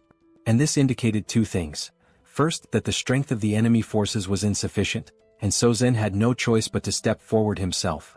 Second, that the full power of the Guardian mission needed to be deployed, and that the leakage of any information had to be avoided at all costs. Kim then pointed out that if they could just take out the old mage, the rest of the operation would become significantly easier. The real issue, however, was figuring out how to neutralize such a mage. The officer agreed. Kim said that, in his opinion, there was a good way to deal with that, and it involved using his newly unlocked level 3 subspace abilities. He referred specifically to the category skill, which allowed all items stored in the subspace to possess their own distinct properties and to be automatically classified according to specific criteria. The categories were of a higher tier, but the downside was that it was not possible to create or edit new categories at that level. Kim remembered a time when he tried to register a car as a categorized item, but the system didn't allow it as there were no matching categories available. So, only items that already fit into one of the existing categories could be stored, and even then only by paying a cost. He also recalled that he was only able to store the Sacred Spear of Lakis because it fit under the Eames construction materials category. It hadn't been long since he had managed to evolve the subspace to level 4, after killing the traitorous goblin Bongso. After this upgrade, it became possible to create new item categories, though the system still limited the number of custom categories to a maximum of 2. At that moment, Kim realized that since the mage couldn't use magic freely and relied on scrolls instead, there might be a workaround. While adjusting the system, he thought about adding a new category for the scrolls, with the intention of removing Saozen's access to them. Kim mentioned that Pax's ability could be used from a relatively long distance, and that even if Sozen was hidden deep inside a cave, the ability would still be able to reach him. Once the plan was finalized, an assault group was dispatched to the cave. This group was composed of Seoul and Percival, the newly appointed tank knight. Seoul teased him, asking whether he was the leader of this operation, to which he answered affirmatively. She said she was eager to see what he was capable of, and Percival also added that he was looking forward to it. However, as soon as the action began, Percival realized that Seoul never really had a chance to take the lead, and Kim decided to keep her inside the subspace to avoid any unnecessary complications. Inside the subspace, Seoul was furious, yelling that she wanted to fight too. Kim responded by saying that her time would come, and asked her not to be too upset. Meanwhile, the lizard men within the cave were communicating among themselves. One of them announced that there was an intruder and that everyone needed to be alerted. Another said he would go report this new invasion to Sozen. As that lizard man ran off to deliver the message, a camouflaged figure suddenly appeared in front of him. It was Mordred, who, true to his skills as an assassin, intercepted the message by decapitating the lizard man in a single clean strike. The infiltration team also included Mordred, who, back in the present, the scene revealed Saozen's severed head rolling across the floor of the cave as Mordred calmly held his dagger. The massive lizard man commented that he had felt a faint vibration in the ground, and then suddenly this man showed up and killed Sozen. He admitted that he hadn't paid much attention to it, since the vibration was weak, and never imagined someone could get so close without making a sound. Now he wondered whether this was the same intruder from before. On the other side of the cave, Percival, wielding his giant axe, charged toward the grotesque one-eyed creature. Realizing that this might truly be its end, the creature froze in place, paralyzed by fear. Percival leaped into the air, aiming his attack directly at the creature's enormous eye. But just before the axe could strike, something moved in front of him, blocking the blow. It was the tail of the giant lizard man, who now seemed to be more like a serpent, swatting Percival away and sending him flying after parrying the attack. Witnessing this, Mordred told Percival to hurry and destroy the gate. But he too was hit by the same tail, sent crashing to the ground. Now both Mordred and Percival lay on the ground, and it became clear that the giant lizard man was, in fact, a massive serpent. The serpent declared that the gate would not be touched. Inwardly, the giant snake reflected on how it had heard stories about the powers of the enemy knights, but nothing had prepared it for these two in particular. Glancing at Saozen's lifeless, headless body on the ground, the snake muttered that the old mage had been useless from the start. It had never accepted him, and now that things had come to this point, there was only one option left. The giant serpent then grabbed the one-eyed creature in its jaws and fled into the tunnels that lay deeper within the cave. Lying on the ground, Mordred questions the reason behind the enemy's actions and wonders what the true intention is with relocating the core of the portal. His thoughts circle around the possible objectives, trying to understand where the enemy intends to go with such a move. Meanwhile, as it flees through the tunnels, the giant serpent reflects on its past experiences and competitive bidding processes. From what it has learned, regardless of how powerful someone might be in the present, a representative is never allowed to be of the 7th rank. That rule, deeply ingrained in its understanding of power dynamics, makes the current situation more complex. The serpent considers that perhaps its leader has chosen to remain outside the cave for protection, yet is still observing and monitoring everything that is unfolding inside. As the serpent moves swiftly through the passageways and begins to see the light of the cave's exit, it becomes aware that with all the forces now focused within the cave, the leader, Kim, will be left exposed. And as the serpent had anticipated, just outside the cave inside the helicopter stood Kim, marked with a massive representative sign glowing above his head. Approaching quickly, the serpent concludes that it has finally found what it had been searching for. Inside the helicopter, Kim suddenly senses something rapidly approaching his position. Looking out and focusing his gaze, he is taken aback by a sudden and startling sight. A gigantic creature is closing in at high speed, preparing to swallow the entire helicopter in a single, overwhelming bite.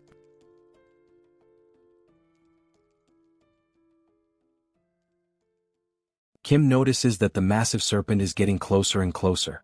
However, in some way he remains composed, perhaps due to the confidence he has in the capabilities of his powers. Recognizing the imminent danger, he calmly instructs Pax to throw something at the enormous creature approaching the helicopter. Without hesitation, Pax hurls an object at incredible speed, striking the serpent and causing it to recoil in pain, thereby interrupting its attempt to attack the aircraft. The impact is so intense that the colossal snake is slammed into the ground with tremendous force.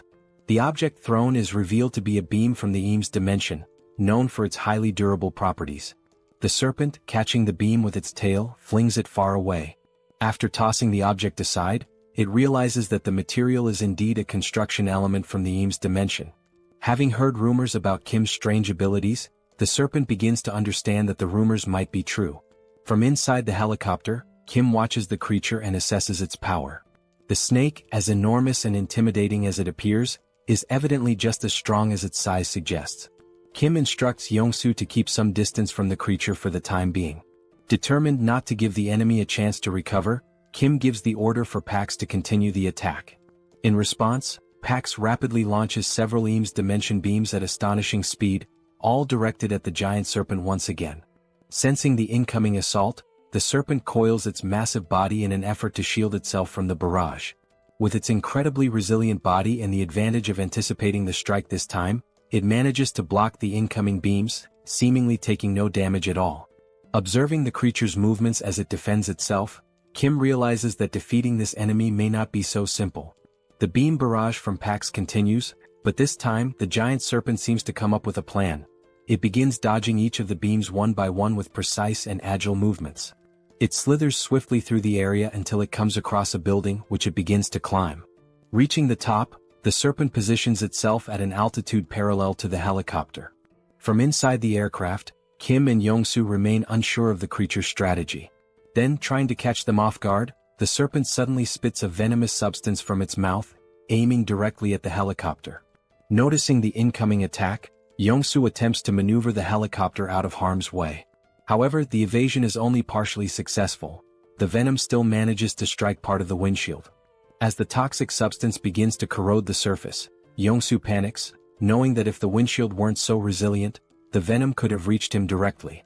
Reacting swiftly, Kim opens the subspace and instructs Young-soo to enter it immediately. The portal begins to close slowly behind him. Watching the situation unfold, the giant serpent assumes they have chosen to flee from the fight altogether.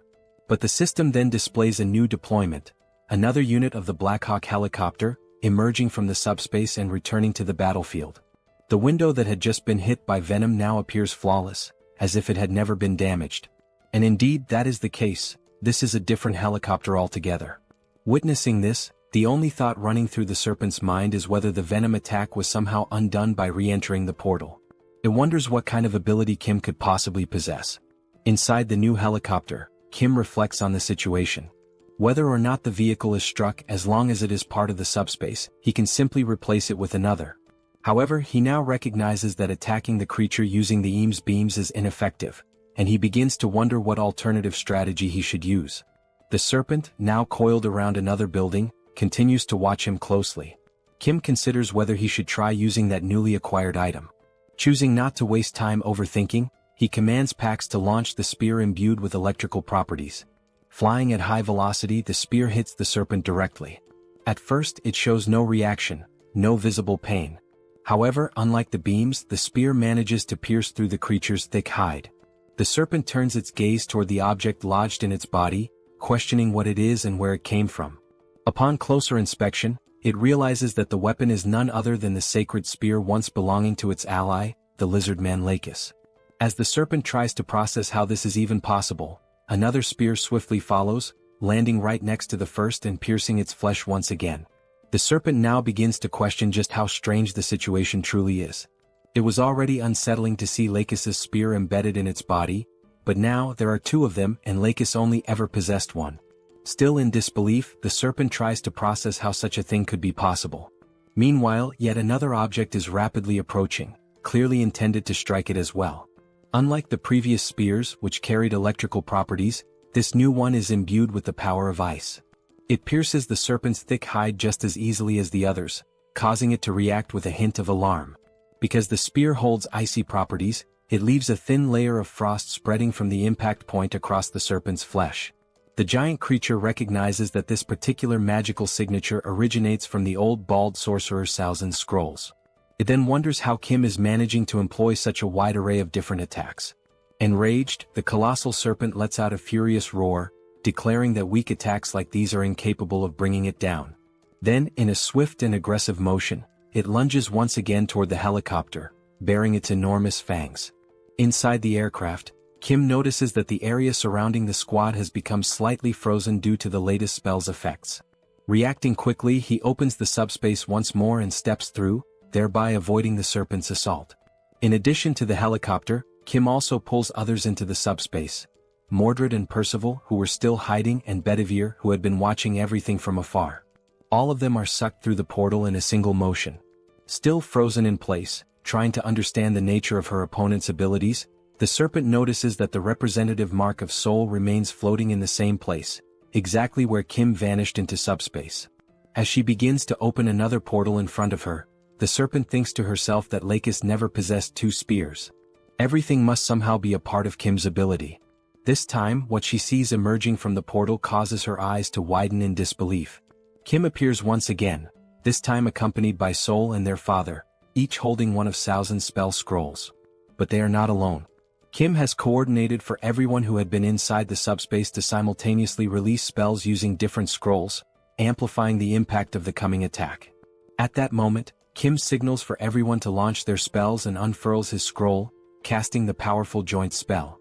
The resulting magical force is so immense that the sky lights up in a blinding radiance, leaving the serpent unable to perceive what is coming toward her. As before, dozens of icy spears are launched in unison, forming an overwhelming barrage. This time, the serpent is unable to dodge the attack. Just like the previous strikes, the spears penetrate the serpent's thick skin, each freezing the area around the point of impact. But the assault continues relentlessly. Wave after wave of icy spears rain down, giving the serpent no opportunity to recover. Overwhelmed by the sheer number of piercings and the accumulating frost, the serpent finally collapses to the ground, its body unable to withstand the brutal combination of wounds and freezing effects. Observing the fallen creature, Kim announces that it has gone down and instructs everyone to fall back. He also tells Pax to deploy a new Blackhawk. Within seconds, a Blackhawk materializes in front of them, and Kim calls out to his pilot, Yongsu, preparing for departure. They board the helicopter and exit the subspace together.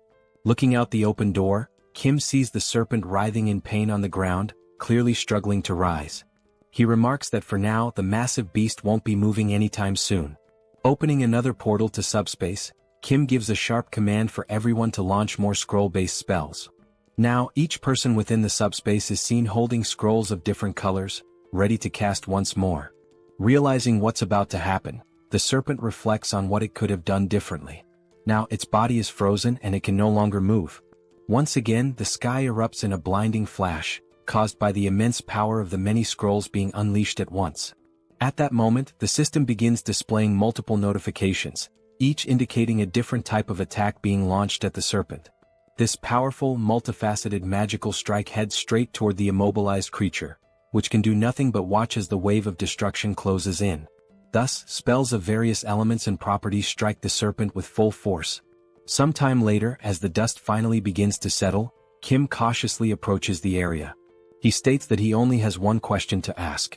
Then, looking ahead, he calmly asks why the enemies have been so desperate to launch their invasion. The serpent then states that things had to unfold exactly the way they did. Kim asks why. The serpent replies that he would not understand the reason, at least not now. Kim questions why he wouldn't be able to understand it.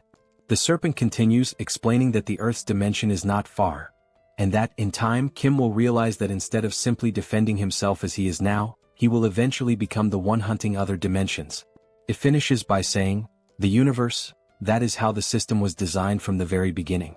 And with those words, the giant serpent speaks for the last time. At that very moment, the system displays a notification stating that the dimensional account has been transferred, along with a total of 5,911 magical stones. Another screen appears, confirming that since Kim already holds a dimensional account, the values are combined, bringing his new total to 17,668 magical stones. Mordred, approaching silently like the assassin he is, comments that the serpent does indeed appear to be dead. The serpent's final phrases are echoed once more, raising questions about what she meant when she said there was no other choice but to invade, and about the system of the universe having been structured that way from the beginning. Mordred explains that although the leader of their enemies is now dead, the core of their dimensional gate is still intact.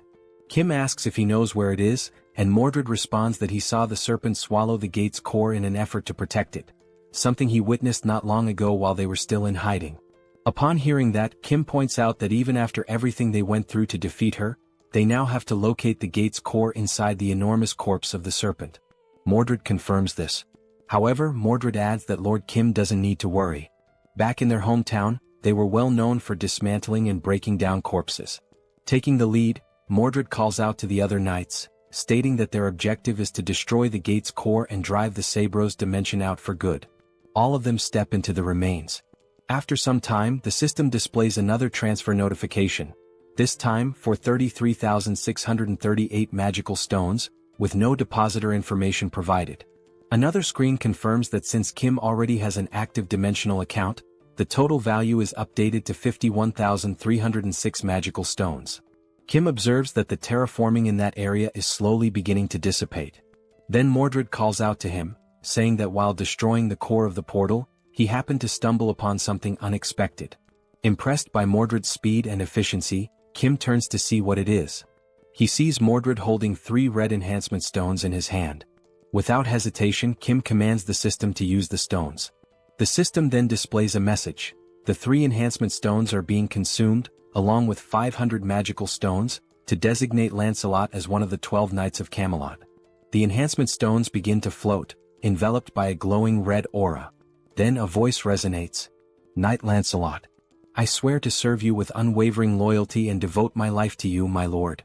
The system reveals Lancelot's updated stats. He is now a level 7 knight, one of the Knights of the Round Table.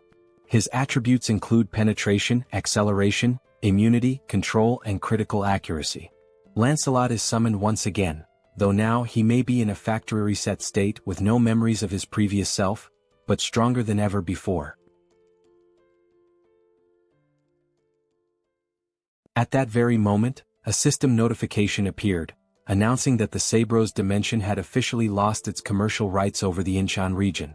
The message indicated that, because of this, Incheon had now been fully restored as part of Earth's territory. The land, which had previously been altered to favor the lizard men with its thick layer of mud, was now gradually returning to its original state, slowly but steadily. Lancelot stood quietly, taking in the scene unfolding before his eyes, while someone nearby remarked that all of this was happening thanks to him. The comment caught Lancelot's attention. As Lancelot turned to face Kim, Kim said that although it might be a little late to say it, he was grateful for everything Lancelot had done. Lancelot paused for a few seconds, falling silent. Then finally he spoke, not to deny the gratitude but to apologize, explaining that he had only done what was required of him as a knight. Kim responded by acknowledging how hard it must have been to do what needed to be done. He added that, regardless of whether Lancelot was good or bad, simply saying thank you would be better than offering an apology. Lancelot seemed ready to apologize again, but he stopped himself midway and instead offered a sincere, heartfelt thank you to Kim.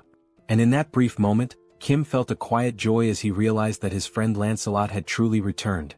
He had not been reset from scratch, but was genuinely himself once again. At that exact moment, something caught Kim's attention, prompting him to look toward the sky. There, multiple helicopters were approaching in formation, heading in their direction. The city was no longer covered in mud. Throughout Korea, only Incheon had lost the bid for territorial rights. And now that it had been recovered, it meant that all the monsters who had attempted to conquer Korea had been successfully eliminated. Of course, this did not mean that the situation was entirely safe. Primitive monsters such as orcs and wyverns still roamed the land. Those remaining threats would need to be dealt with before the country could truly resume its normal functions, and that process could take a very long time.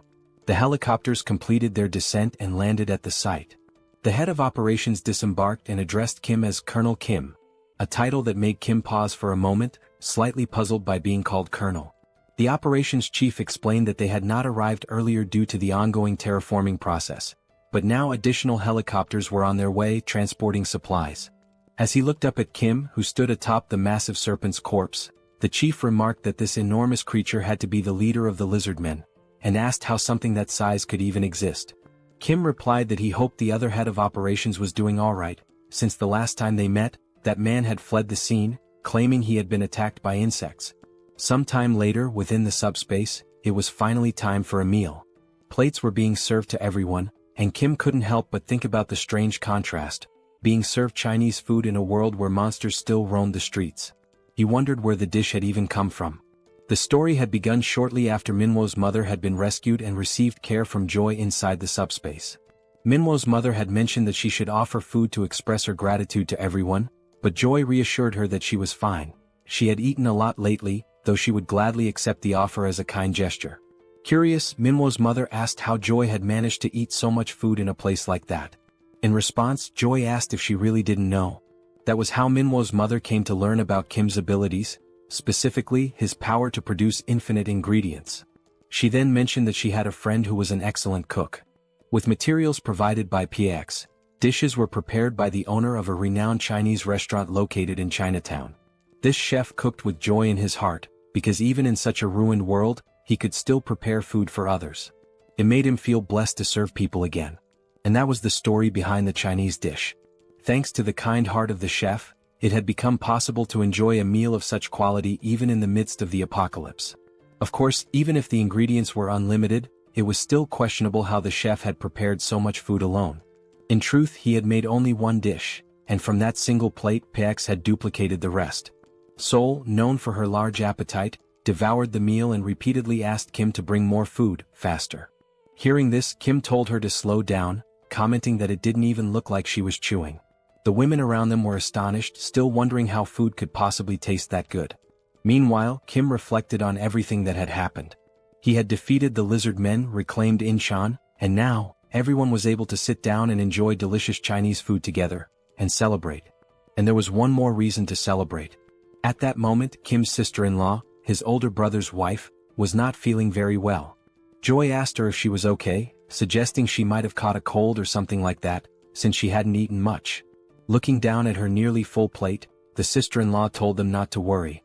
But Joy continued, asking whether she had been feeling more nauseous lately, if her urination had decreased, if her mouth felt dry, and whether she experienced dizziness when moving quickly. The sister-in-law responded affirmatively, clearly confused as to how Joy could know all of that. Then Joy said something that took everyone by surprise, even the sister-in-law herself. She explained that those were early symptoms of pregnancy. Shortly after the meal, this information was shared with the rest of the family. Song, Kim's older brother, called everyone together for an important announcement. He explained that after Joy's suspicions, his wife had taken a test, and it had confirmed the pregnancy. Everyone congratulated them with smiles and heartfelt joy. Yangso turns to Kim and congratulates him as well, acknowledging that Kim is now about to have his very first nephew. At that moment, even though the baby's gender is still unknown, Kim suddenly feels as if he has crossed into adulthood, an inner shift he wasn't expecting. As the family gathers, their thoughts begin to wander toward the future of the baby. They start wondering about what the baby will wear, whether PX includes children's clothing, and which sport the child might eventually take up. Joy and Seoul are equally excited about the baby's arrival, filled with anticipation and happiness. However, just as with many things in life, wherever there is joy, there can also be looming concerns. The moment of celebration and happiness proves to be brief. A soldier approaches Kim and speaks quietly, informing him of an urgent radio transmission coming from the chief of the Central Operations Command.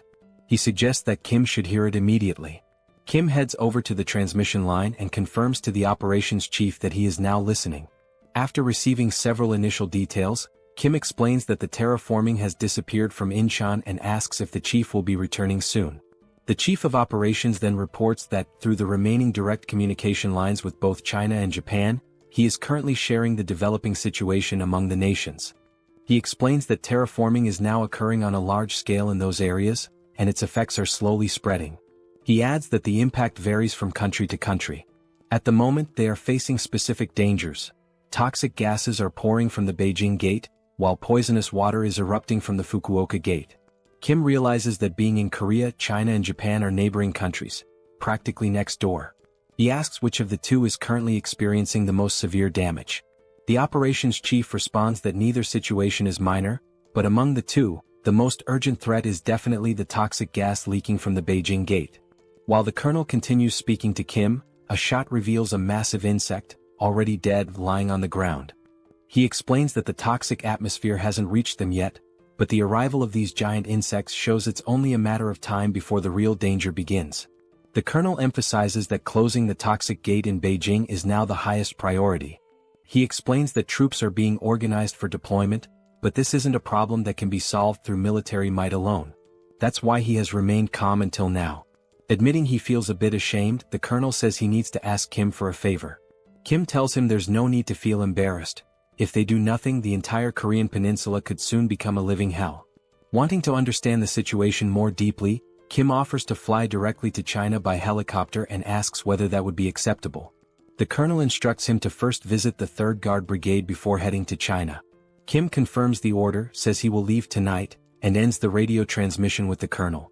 Now driven by the thought that he cannot allow his future nephew to grow up in a world filled with giant insects, air pollution and poison, Kim feels an even deeper determination to resolve these problems and restore balance to Earth.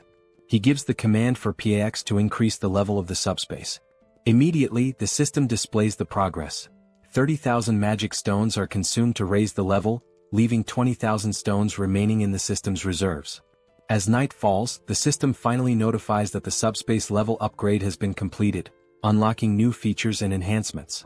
One of these newly unlocked functions is the installation of a fixed portal, different from the general portals seen so far. Kim gives the command to install this new portal. As stated in the skill description, this new type of portal is distinct from all previously summoned portals. There are several key differences. First, once this portal is installed, it becomes fixed in the exact location where it was summoned and cannot be moved. Second, this portal has no physical presence or defensive power, meaning it cannot be used as a barrier to block enemy attacks. However, for those granted access, they are able to pass through the portal and enter the subspace, effectively allowing them to avoid enemy assaults altogether. This portal differs from the summoning-type portals used until now. The ability to enter and exit the subspace and collect necessary items through a single fixed location is, without a doubt, a remarkable capability. Watching all of this unfold, Manhwa comments that this is indeed an amazing skill, one that could easily be used for fraud if someone had bad intentions. He then asks if Kim is really going to China and urges him to hurry up. Kim confirms that he will be heading there soon, and adds that after closing the gate in China, he will have to go to Japan as well. Manhwa, clearly pleased, observes how Kim's abilities are now developing and expanding on a global scale. He tells Kim that if he ever needs assistance, he can count on him, because although he hasn't demonstrated it yet, Manhwa has awakened as a swordsman. He also expresses his gratitude for everything Kim has done, especially for saving his mother. Kim thanks him as well, for everything, before heading off on the next journey to save Earth once more. Inside the helicopter, Kim and Yongso give a thumbs up as a way to signal that everything is okay and to offer a temporary goodbye. The helicopter lifts off and begins its flight toward a new destination. Sometime later, at Incheon International Airport, someone is calling out for James, but there is no reply. A man approaches an aircraft while James's name is called again, urging him to come out. The man says he just received a call from the Joint Chiefs of Staff, informing him that the individuals they had discussed, the ones heading to China, have now arrived. Suddenly, James appears from underneath the plane, asking how they arrived so quickly.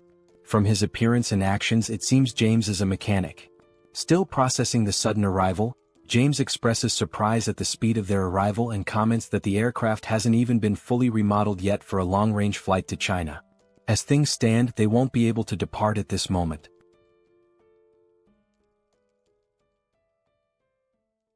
After arriving at the airport, a military officer was already waiting for them, standing at attention and expressing his gratitude for their efforts in coming all the way there. This officer introduced himself as Park Cheo-hwan, captain of the 3rd Guard Brigade. Both Kim and Young-so respectfully returned the gesture and introduced themselves by name. The officer mentioned that he had already been informed in advance about their arrival so that preparations could be made for their flight to China. Young-so, visibly eager, commented on how excited he was to pilot a new type of aircraft. Without further delay, the officer instructed them to follow him. Once inside, they entered a hangar where the aircraft that would take them to China was waiting. The officer explained that the model of the aircraft was the C-130J, which is significantly faster than a Black Hawk, making the journey to Beijing possible. Hearing this left Young-so fascinated, and he quickly asked whether this aircraft was the same kind used by special forces in spy movies, equipped with cargo compartments. The officer confirmed it was, but added that maintenance work on the aircraft had not yet been completed. He asked them to wait a moment until the preparations for takeoff were finished. Curious, Young-so asked what kind of modifications were being made. The officer explained that they anticipated encounters or possible monster attacks on the way to China, so the aircraft was being upgraded with minimal defensive capabilities. However, they were not equipping it with missiles or similar offensive weapons, just enough to improve survivability. As Young-so stared in awe, clearly itching to fly the aircraft, the officer noted that it was almost ready, they just needed to be patient a little longer.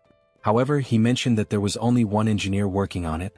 This surprised Kim, who questioned whether just one person could really handle modifications on an aircraft of that size. The officer admitted that Kim had a point, but added that the engineer, a man named James, was quite an unusual individual. Even with that reassurance, Kim couldn't help but feel skeptical about a single person managing such a massive task. Looking behind him, the officer suddenly noticed someone approaching and remarked that if he was already on his way over, it must mean the job was done.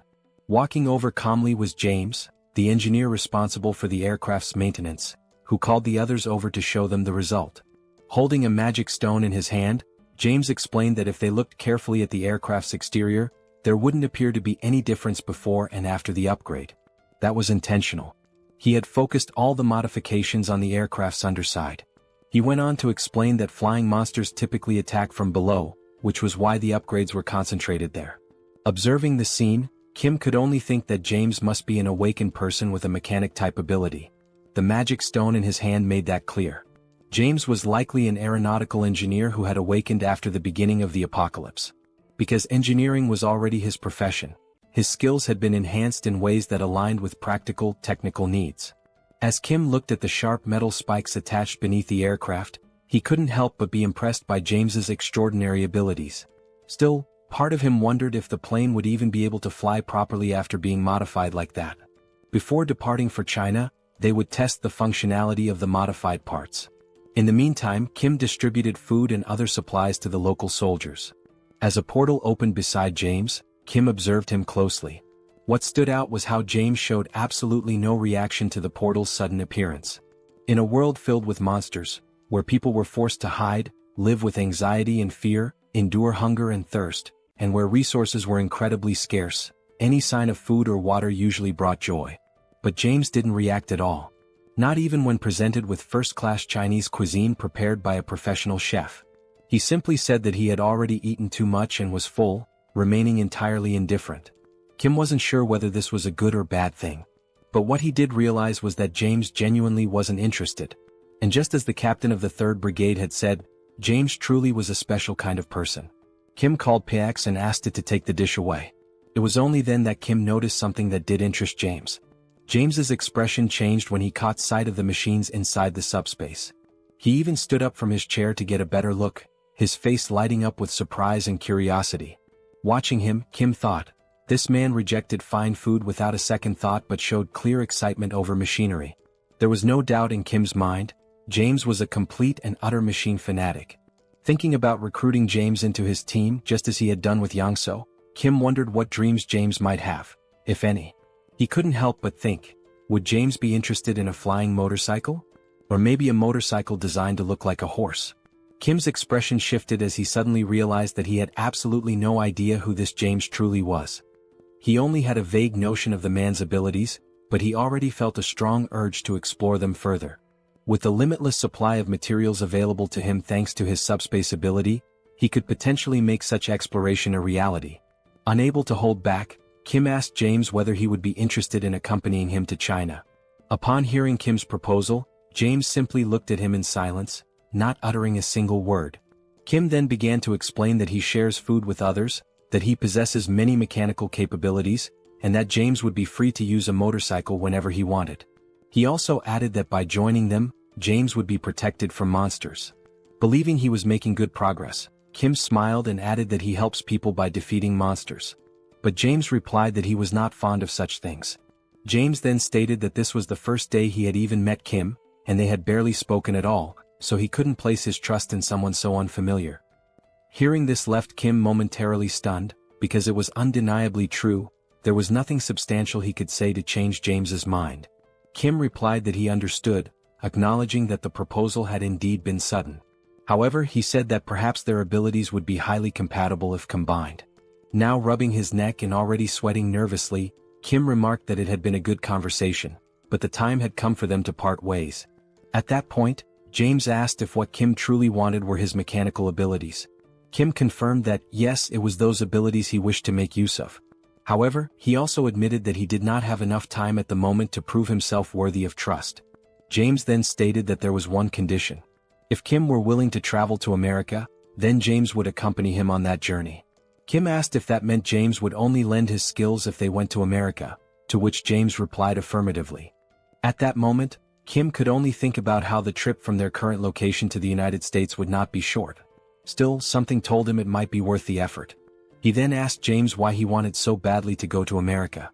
James replied immediately that he didn't have any family there.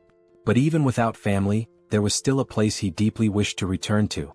However, he did not want to risk making the journey alone, and with Kim being as strong as he was, it would be reassuring to go with him. Kim responded that going to the United States was a possibility, but not immediately. After closing the portal in China, he would need to head to Japan right away. James said he wouldn't pressure Kim that far as long as the delay wasn't too long. Kim smiled and said they had a deal, promising to take James back home. Then, as a way to initiate the sealing of this agreement, he opened a portal to his subspace. James had no idea what Kim was planning to do next.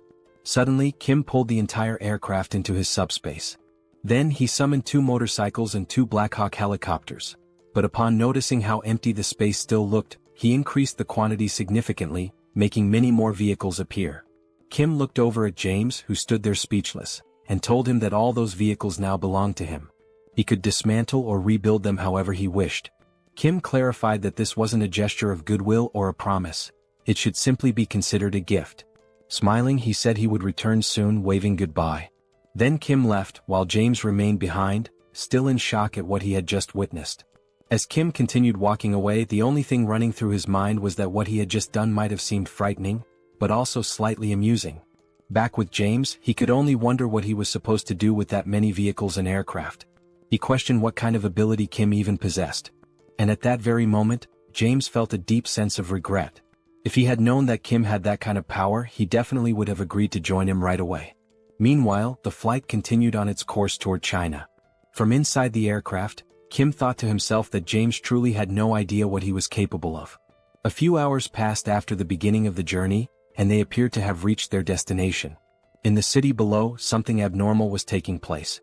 Giant insects were scaling the buildings, what appeared to be cockroaches, and not just a few of them. The number of these creatures was uncountable, crawling all over the structures. In addition to the cockroaches, there were also massive praying mantises, which were feeding on equally giant crickets.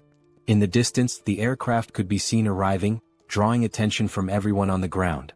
Looking through the window at the horrors below, Kim could only think that their previous enemies, the lizard men, had been noble by comparison. Meanwhile, Yang-so announced that he was beginning the landing process. As the aircraft touched down, some of the insects were already hiding in its landing gear. The airport itself was filled with wrecked airplanes and the lifeless bodies of dead insects. However, Kim had anticipated this situation and quickly opened his portal, pulling the aircraft into his subspace for safety. The aircraft was fully pulled into the subspace in a swift motion. However, to ensure safety, Kim opened another portal and from it someone stepped out. It was Lancelot who emerged, and it was clear that his aura had grown noticeably more intense.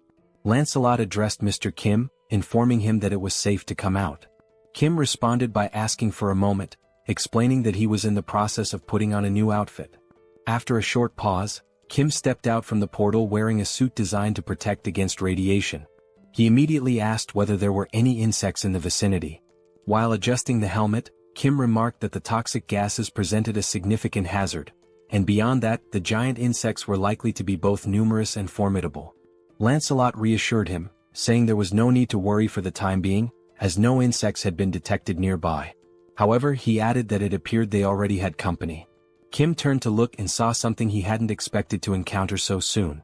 A man stood there, his hands pressed together in a respectful gesture, asking whether they were from Korea and saying he had been waiting for their arrival. The man was not alone. He was accompanied by several others, all of whom expressed their happiness that Kim had come to assist China.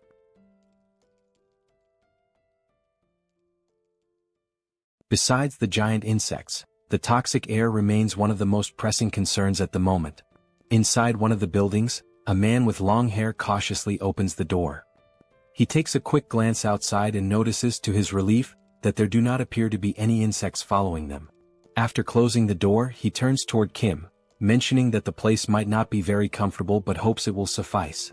Kim responds that the conditions are acceptable, yet something unusual catches his attention. There are individuals inside, cultivating a type of energy that radiates a blue light. It is not just one person but several, all meditating while emitting this aura. The men, however, do not appear to be in good health. Their eyes are marked by dark circles, and they seem noticeably dehydrated. While observing alongside Lancelot, Kim inquires about the condition of everyone present. The long-haired man explains that he has expelled all the toxins from the area using internal energy, so it is safe to remove the gas mask. Curious, Kim asks what exactly internal energy is. The man explains that, among awakened members of the Murim family, it is an inherited ability. He goes on to clarify that there are awakened members from the world of martial arts. In various parts of China, traditions that have been preserved since ancient times coexist with the new reality. One day, when monsters suddenly appeared in the world, individuals with awakened abilities also began to emerge. The abilities of regular people differed greatly from those of the martial arts school members. For instance, Kim's ability is SUBSPACE, while Joy, his sister, possesses the ability to heal wounds. In contrast to individuals awakening unique abilities, martial arts members utilize internal energy. Thus, it becomes essential to wield inner strength with personal meaning and individuality, according to each practitioner's skills. The abilities of awakened martial arts members are remarkably extraordinary, to the extent that the Chinese government officially recognized them, quickly mobilizing them to exterminate monsters. These awakened martial artists have a leader, the long-haired man who goes by the nickname Anyang. Anyang explains that not everyone belongs to the martial arts world like his group. Sipping tea, he mentions receiving a call from the Chinese government with instructions to eliminate all kinds of monsters. However, the main issue lay in the competitive bids, and in Beijing alone, there had been 2 bidding contests. The dimension that won the bid was called Beelzebub. Kim briefly reflects, considering that Beijing's population is twice that of Seoul, so it would not be surprising if there were indeed 2 competitions for bidding. Anyang continues, emphasizing that there was a lack of crucial information about the enemies. While he detected the presence of toxic gases, the real issue proved to be the poison itself. Ordinary awakened individuals and soldiers, unaware of how to use internal energy, lost their lives almost instantly. Although the martial artists eventually deciphered the poison, the energy required for purification was so immense that it made simultaneous combat impossible. Even after resolving the initial problem, the gate opened, leading to a surge in the number of insects, which is the current situation. Anyang explains that detoxification requires continuously consuming a vast amount of internal energy, meaning the longer it takes, the worse the situation becomes. Moreover, for those who must breathe fresh air to accumulate and utilize energy, the toxic atmosphere becomes increasingly lethal. He further mentions that the toxic gases continue spreading through various channels, leaving no time to spare. Surprised, Kim asks him to wait for a moment before proceeding. He then inquires whether Anyang feels invigorated by fresh air. Anyang confirms this, somewhat puzzled while standing up. Kim reassures him that it is not a problem. Without further explanation, Kim opens the subspace, announcing that he will return shortly. As he steps inside, Anyang remains unsure about what Kim intends to do. The system displays the cost of an air canister, 9,901 each. Kim instructs the system to generate several canisters. Once produced, Kim commands the system to remove the canisters and stack the air bubbles in layers. As the layers of air accumulate, they begin to form a mass as large as a giant boulder, with each portion of air being recorded as a separate product. Near the martial artist deciphering the gas, the system is set to automatically release fresh air at intervals of 1 second. Suddenly, a powerful explosion erupts near the men, catching them off guard. The force of the air blast is so intense that it pushes all the toxic gas out of the area, creating a clean and breathable environment. And only then did the men finally manage to breathe properly after so much time. An unsettling sensation arose as they wondered how such a thing could be possible. Anyang remained there, watching all those men expressing how refreshing and invigorating the clean air felt. Still in disbelief, he asked what Kim did to achieve such a result, as now all the men seemed revitalized just from being able to breathe pure air. Anyang, still incredulous, questioned how this could be possible. Turning towards the subspace portal, he noticed that the fresh air was emanating from Kim's ability. He began to realize that when he had reached out to the Koreans for help, it was truly a desperate situation. People who did not know how to utilize internal energy could not even move, and meanwhile the insects reproduced faster than they could be eradicated. That was the reason he pleaded for help, desperately grasping at any possibility. Naturally, he had anticipated a refusal when he explained over the call that the situation involved insects and toxic gases. However, during the call, he heard the soldier relay the situation to Kim, and the response came that Kim would be happy to assist. During the call, Anyang had also noticed the relaxed tone of the Korean soldier. Still uncertain, he had tried to confirm if Kim truly intended to come to China to help, and the answer was swift. The soldier explained that Kim would be departing that very night and arriving the next morning. For a brief moment, Anyang had thought the Koreans were being arrogant, assuming that the problem was small enough to be resolved by just Kim. And at that precise moment, when Kim did not merely arrive to eliminate the insects but genuinely demonstrated his immense strength, Anyang realized that he himself had been the arrogant one by underestimating Kim. Casting a sidelong glance with a look of surprise, Anyang finally grasped why Kim had been so composed. His abilities were indeed astonishing. Kim then noticed something that caught his attention. Looking to the side, he saw Anyang leaning towards him, seemingly wanting to express gratitude. Furthermore, Anyang sincerely apologized for any inconvenience caused to Korea, thanking Kim and assuring him that he would never forget this gesture. He continued by saying he intended to act before the toxic gas spread to Korea. Kim responded that he was taking his apologies too far and asked him to raise his head, emphasizing that there were ways to help people survive.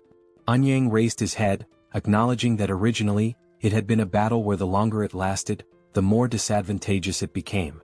However, thanks to Kim's ability, the internal energy could now be used in an optimal way. This meant that recovering their strength first would be beneficial, although it was clear they did not have unlimited time. Anyang then suggested launching an operation 3 mornings from now. Kim agreed, stating that it was a good plan as they were already recovering, so it made sense to do it right. Sometime later, Kim served Chinese dishes from the subspace to the Chinese men, who ate as if there were no tomorrow. With every bite, they enthusiastically gave a thumbs up, clearly savoring the meal. Even Anyang remarked that the Chinese food was excellent, even by local culinary standards. After the meal, he moved to the front of a whiteboard and announced that it was time to discuss how they would exterminate the insects. First, however, he would explain everything they knew about the giant insects. He began by explaining that there were some variations among the insects, but most of them resembled the ones they were accustomed to seeing. Some of the insects were larger and emitted toxic gas. Flying insects, such as moths or flies, tended to do this more frequently. Most of the insects were classified as rank 9 or rank 8, but occasionally, there were some classified as rank 7. The challenge was that, with so many of them, it was difficult to track them accurately. Anyang continued his explanation, addressing not only Kim but the entire group. He noted that identifying rank 8 insects often involved spotting large numbers of them, while rank 7 insects were rarer and appeared more formidable at first glance. Moving on to the locations of the gates, Anyang described their positioning, but Lancelot suddenly noticed something unusual. Deciding to investigate, he moved closer to the window. The toxic gas was still present in the area, except inside the building, where Kim had configured the air to refresh every second. Suddenly, the leg of an insect appeared near the building. Lancelot, interrupting the explanation, called out to Lord Kim, mentioning that something had shown up. Kim inquired what had appeared, but Lancelot admitted he had never seen such a creature before and could not accurately describe it. The creature continued to approach the building, revealing itself as a giant centipede with a seemingly resilient carapace. Observing it carefully, Lancelot remarked that just from looking at it, it was evident that the creature was rank 7. As the centipede approaches rapidly, its immense size and speed become increasingly evident. Kim comments that although he already found it disgusting before, it now seems even worse due to its larger size and increased speed. He also mentions that it does not seem to be a 7th level creature, but rather a 6th level one. However, Anyang corrects him, explaining that this monster is actually classified as an 8th level being. Kim then points out that it appears far too powerful for an 8th level creature. Anyang agrees that it is indeed strong, but continues to explain that, compared to other insects, this centipede is particularly formidable. Suddenly, Seoul interrupts the conversation by questioning whether that creature truly belongs to the 8th classification. Cracking her neck with a sense of anticipation, she remarks that she has been feeling extremely bored and hopes that this fight might finally satisfy her. She firmly requests that the others refrain from intervening. Continuing to stretch, Seoul mentions that it has been a day since she moved from Korea to China, and she feels the need to move her body to relieve stress. After preparing herself, she dashes toward the giant centipede with remarkable speed and determination. Seeing her rushing forward, Kim encourages her to show the monster what they are truly capable of. Anyang, however, becomes worried, but Kim reassures him, insisting that everything is fine and that there is no need to worry, as Seoul is so strong that it almost feels like something is amiss. At that moment, another man interjects, questioning whether Seoul is prepared to deal with the toxic gases, leaving Kim stunned as he realizes they had completely overlooked that crucial detail. Outside, Seoul focuses all her strength into a single punch, appearing to channel an electric current into it. She is exhilarated as it has been a long time since she last fought monsters. In one powerful motion, she delivers a punch to the centipede's head, strong enough to shatter its exoskeleton. Inside the building, Anyang continues to explain that regardless of the level of one's skills, fighting while inhaling toxic gas inevitably leads to poisoning. Furthermore, he notes that the centipede's shell is exceptionally hard and will not break easily. He then states that he will help Seoul alongside his disciple, urgently calling for her. He declares his intention to confront the centipede himself, while the woman takes care of Seoul's injuries. However, an unusual noise suddenly draws their attention, and out of curiosity, they decide to investigate its source. Upon reaching the building's balcony, Anyang is taken by surprise. As he closely observes the scene, he realizes that Seoul managed to break the exoskeleton and defeat the centipede with just one punch. While Seoul jubilantly celebrates her victory, Anyang and his disciple cannot help but think about the tremendous amount of internal energy they would need to break through that monster's shell. Amidst the commotion caused by that singular punch, Kim merely reflects that to him, it was just another one of Seoul's usual blows. Meanwhile, the man contemplates the possibility that Seoul's body might be a gift from the heavens, as she possesses remarkable physical capabilities and an innate talent for martial arts. As Seoul continues to rejoice in having defeated the monster, blood suddenly spurts from her nose, a consequence of the toxic gas present in the air. Subsequently, she collapses on the ground, leaving Anyang in a state of panic as he urgently instructs his disciple to quickly attend to Seoul's internal injuries. Returning to the ongoing lesson about insects and proceeding with the plan to breach the insect gate, the situation is summarized as follows. Firstly, there is a polluted atmosphere that significantly hinders movement. Secondly, it is extremely challenging to identify multiple insects simultaneously, as there could even be unidentified 7th level creatures among them. Thirdly, the maximum deadline for closing the gate is 3 days. Therefore, the primary objective is to destroy the gate's core while avoiding contact with the insects as much as possible. The destination is to move rapidly toward the mountain. Eun-yang continues explaining, acknowledging the difficulty of the task, as it is certain that the closer they get to the gate, the more insects will appear. He admits that the plan may seem somewhat reckless and bold, but for now it remains the best strategy available. Hearing this, Seoul becomes deeply thoughtful. Eun-yang then states that they will teach Seoul all the skills they possess. He proposes a sparring session as it would not take long to accurately assess her abilities. He hints that Seoul seems to prefer fighting bare-handed rather than using weapons and suggests that it would be beneficial for her to learn the secrets of martial arts from Ryong, his disciple. Seoul, however, declines, expressing gratitude for the assistance with her injuries and the willingness to teach new skills, but questions whether it is truly necessary to go to such lengths. Ryong then explains that it is also a training exercise for them and will aid in closing the gate. She assures Seoul that despite being young, she is skilled enough and that there is no need for concern. Seoul states that since Ryong insists so much, she will go ahead with it, but she reminds her that she is still in the process of recovering. In response, Ryong politely requests her assistance with the training. Without hesitation, Seoul quickly raises her fists and declares that she will begin first. Moving with remarkable speed and agility, she advances toward Ryong, initiating the confrontation. In that instant, a frenzied exchange of blows commences, capturing the attention of everyone present and filling the atmosphere with excitement. Despite the intensity of the scene, Kim remains somewhat unaffected, as he can only perceive the movements as typical punches and ordinary techniques. This reaction stems from having spent his entire life alongside Seoul, making such actions appear completely usual to him. Amid the ongoing combat, Eun-yang remarks that it would be advantageous if Seoul wielded a sword, a statement that catches Kim off guard. Eun-yang elaborates, explaining that his own expertise lies in fencing, and then inquires whether Kim would be interested in learning the art from him. Politely, Kim declines the offer but follows up with a question, wondering if a friend of his might learn and practice fencing instead. He reveals that this friend has a deep passion for swords. Naturally, this friend is Manhwa, who initially underwent posture training as part of the learning process. Kim begins to notice a key difference between himself and the Chinese practitioners. It is not as though he can effortlessly manipulate internal energy, as this capability varies from person to person. Seoul, on the other hand, benefits significantly from the situation, as she learns swiftly and successfully immerses herself in the world of martial arts. Even without fully grasping the evolution taking place, Kim quietly contemplates what has changed compared to before. Though uncertain, he starts to sense that martial artists seem to share a common trait. They have elevated their endurance to its peak by acquiring new abilities, making those who were already strong even stronger.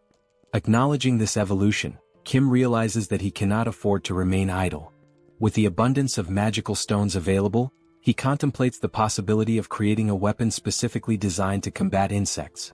As he navigates the system, he discovers that enhancement items can be strengthened after upgrading the subspace to level 5. The system window displays the status of the subspatial laboratory, indicating that objects can now be viewed as holograms. The first concept that comes to Kim's mind for an insect extermination tool is an electric trap. While this device would work well against small insects, most of them are considerably larger than the trap itself, rendering it ineffective. To address this, he uses the holograms for simulation, designing a larger trap. However, the efficiency remains low as the cost would be prohibitively high. This realization leads Kim to consider that developing such a device might be more challenging than it initially appeared. Regardless of how hard he thinks, no viable ideas emerge, partly due to his lack of specialized knowledge in mechanical engineering or electricity. Confronted with the limits of his intelligence, Kim finds himself stuck, unable to proceed even with the simple task of protecting the helicopter. Furthermore, he lacks familiarity with 7th-level flying insects, and according to his new allies, the situation becomes increasingly dangerous the closer one gets to the gate, as the insects grow more alert and aggressive. While analyzing the hologram, he notices that the maximum range of the packs is 100 meters, which means staying relatively close. Reflecting on this, he mutters to himself that if it were solely up to him, he would produce pesticides and eradicate them all. At that precise moment, someone approaches and asks whether he truly spoke about creating pesticides. It turns out to be his sister-in-law, who confidently states that she is capable of making the pesticides. Recalling past events, Kim remembers that when he brought his entire family into the subspace, everyone managed their food consumption carefully. The water supply, on the other hand, resulted from Sun's awakening as an alchemist, something his older brother had mentioned quite clearly. Realizing that his happiness over reuniting the family had momentarily made him forget this detail, Kim becomes more attentive to the situation. Excitedly, his sister-in-law reassures him that, although her alchemy skills are not as advanced as his, she is also an awakened individual and can be of assistance. She further explains that she has been using the laboratory while Kim has been preoccupied with other matters. He expresses his approval, granting her permission to use it whenever needed. Grateful, she inquires about the specific type of pesticide he requires.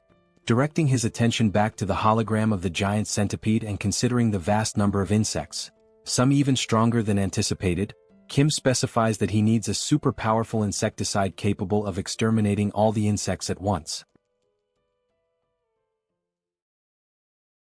Sometime later, amidst a city overwhelmed by toxic gases and gigantic insects, the group moves toward the core of the portal. As they advance, Anyang reflects on how the past 3 days have flown by like an arrow, and he now finds himself in the best physical condition he has ever experienced. His pure internal energy feels more powerful than ever. At that moment, one of the men interrupts his thoughts to alert him that insects have appeared up ahead. Thanks to Kim's assistance, they now have the means to fight against the insects, although they still don't know how to properly repay him for such invaluable help. Suddenly, a horde of insects emerges in front of them, prompting Anyang to instruct everyone to prepare for battle. The insects in their path are ants, obstructing their progress. However, before the Chinese fighters can initiate their attack using internal energy, a green liquid is thrown at the ants. The liquid makes contact and seemingly eliminates them with ease. This substance is, in fact, the insecticide that Kim's sister-in-law had created specifically for combating the insect threat. The Chinese warriors are left stunned by the potency of the insecticide. Anyang reflects on how, while they had been focusing on gathering and refining their inner energy, Kim had been developing this powerful insecticide. At that time, Kim is riding a motorcycle with Lancelot. Observing the scene before him, he realizes just how incredibly effective the insecticide truly is. He recalls his conversation with his sister-in-law, during which she mentioned that she had been using his laboratory and that the holographic system made everything far more convenient. Over the course of the past 3 days, she had been experimenting with various types of potions aimed at eradicating insects. She mentioned that although she hadn't succeeded in creating anything particularly powerful, the pesticide had been easy to make. In that moment, Kim had come to the realization that even what she had already produced was impressively effective against the insects. Moreover, it was completely harmless to humans and entirely odorless. Recognizing the functionality and value of the pesticide, Kim thanks his sister-in-law but adds a note of caution. The substance does not work against rank 7 insects, though it is excellent for dealing with common ones. After taking a short break, Anyang gazes out a window at what used to be a mountain known for its natural beauty, now transformed into nothing more than a dungeon swarming with insects. Turning to the others, he explains that from this point on, things become significantly more difficult. He expresses gratitude to Kim for getting them this far without needing to fight.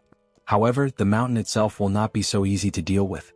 He further explains that many attempts have already been made to destroy the portal's core, but all have failed. Whenever they have tried to climb the mountain, the insects would unite and attack in force. Though they are mindless creatures, they seem to possess an instinctual understanding that they must protect the core of the portal. Anyang continues, stating that it has been a long time since their last attempt, and therefore, they have no idea what kinds of insects currently inhabit the area. Kim responds by saying that Anyang need not worry, as he is fully prepared to fight rank 7 insects. With a confident smile, he reveals something he had not mentioned earlier. He gestures to Lancelot and explains that Lancelot himself is a rank 7, and there is also something inside the subspace capable of dealing with rank 7 threats. Kim then reassures Anyang once more, encouraging him not to worry too much. However, their very first enemy on the mountain immediately makes Kim question just how powerful their opponents will be from this point on. Standing before them is a massive and terrifying grasshopper. Kim can only think that, unlike the lizard men they had faced before, this enormous insect is definitely a rank 7. As the grasshopper prepares to attack, Kim wonders whether such a creature could have possibly completed the dimensional entity's paperwork. He then recalls what Lancelot had once said about the traitorous goblins, that they had evolved through sacrificial means, a method that lacked intelligence. Those goblins had received unofficial documents, underwent evolution, and thus became what they are now. Kim begins to question whether some intelligent life forms had taken the shortcut of evolving by sacrificing other creatures. He then wonders how primitive life forms managed to achieve similar results. It occurs to him that perhaps, by eliminating and consuming the mana cores of other beings, they are able to evolve without needing any official documentation. Looking at the massive creature standing in front of them, Kim concludes that this grasshopper must have devoured many others to reach such an advanced state of evolution. It had grown into something incredibly powerful, so much so that intelligence was no longer necessary. Trying to catch the creature off guard, Kim opens the subspace and launches several beams from the Eames dimension, aiming directly at the grasshopper's face. However, even those powerful beams are unable to leave a single scratch on the creature. Kim is left speechless, realizing that although the beams had at least been effective against Yatu in the past, they now barely tickled the grasshopper. Just as Lancelot is about to say something, Seoul steps forward and announces that she will take care of it. Kim quickly urges her to be careful. As something catches Lancelot's attention, Kim mentions that it would be a good idea for Seoul to bring Lakis's spear with her. Lancelot turns all his attention in that direction, trying to understand what exactly is happening. He begins to wonder what that could possibly be. As he attempts to get a better look, he questions why the trees are moving. Gradually, those trees seem to be drawing closer. It is only then that Lancelot realizes that they are not trees at all, but rather the legs of something enormous, something whose full form is still obscured. Suddenly, the massive creature leaps forward, rapidly closing the distance between them. The loud noise from the impact causes Kim to turn his attention to the source, curious about what just arrived. Now, standing opposite the colossal grasshopper, there is a gigantic spider, both towering creatures facing each other, while the group of people remains in the center, caught between them. For a moment, everyone struggles to comprehend exactly what is unfolding before their eyes. Amidst the confusion, Kim remarks that the next wave of giant insects might appear on a continental scale, hinting at the magnitude of what they could face next. Lancelot calls out to Mr. Kim, urgently suggesting that they should climb onto the spider's back. He explains that the spider is incapable of reaching its own back with its legs. From that elevated position, they would be safe from immediate attack, buying enough time to devise a new strategy. Kim expresses his appreciation for the idea and immediately gives the order for everyone to move onto the spider's back. Even without knowing what the specific plan is, everyone follows his command without hesitation, quickly making their way upward. They ascend using various methods, some relying on a technique known as light steps, which allows brief bursts of flight or enhanced movement, others using barrier jumps, while a few grab hold of the spider's thick hair for support. Now safely positioned on the spider's back, the group looks around trying to figure out what comes next. They begin to question what the plan will be moving forward. Kim states that Lakis's spears might be effective against the spider, but they won't work against the grasshopper. Seoul adds that she had already struck the grasshopper multiple times and found its exoskeleton to be unbelievably hard. While the spears could manage to leave shallow scratches, actually taking the creature down seemed impossible. She also warns that if anyone drops their guard, the grasshopper will not hesitate to devour them. Right as she finishes speaking, the grasshopper suddenly launches itself toward their position with astonishing speed. The sheer agility of the movement leaves everyone momentarily stunned and unable to react in time. All of them are caught off guard by the sudden charge of that colossal creature, now barreling straight toward them. Seeing that massive creature charging toward them with clear intent to attack, Kim shouts for everyone to get out of the way. Instinctively, the group is already moving, reacting without hesitation. In the next moment, the giant grasshopper collides violently with the spider. From a distance, Lancelot shields Kim from the force of the impact, placing himself between his master and the shockwave. The men around them begin to question what on earth just happened so quickly. Looking down at the ground, they spot insect blood splattered across the terrain.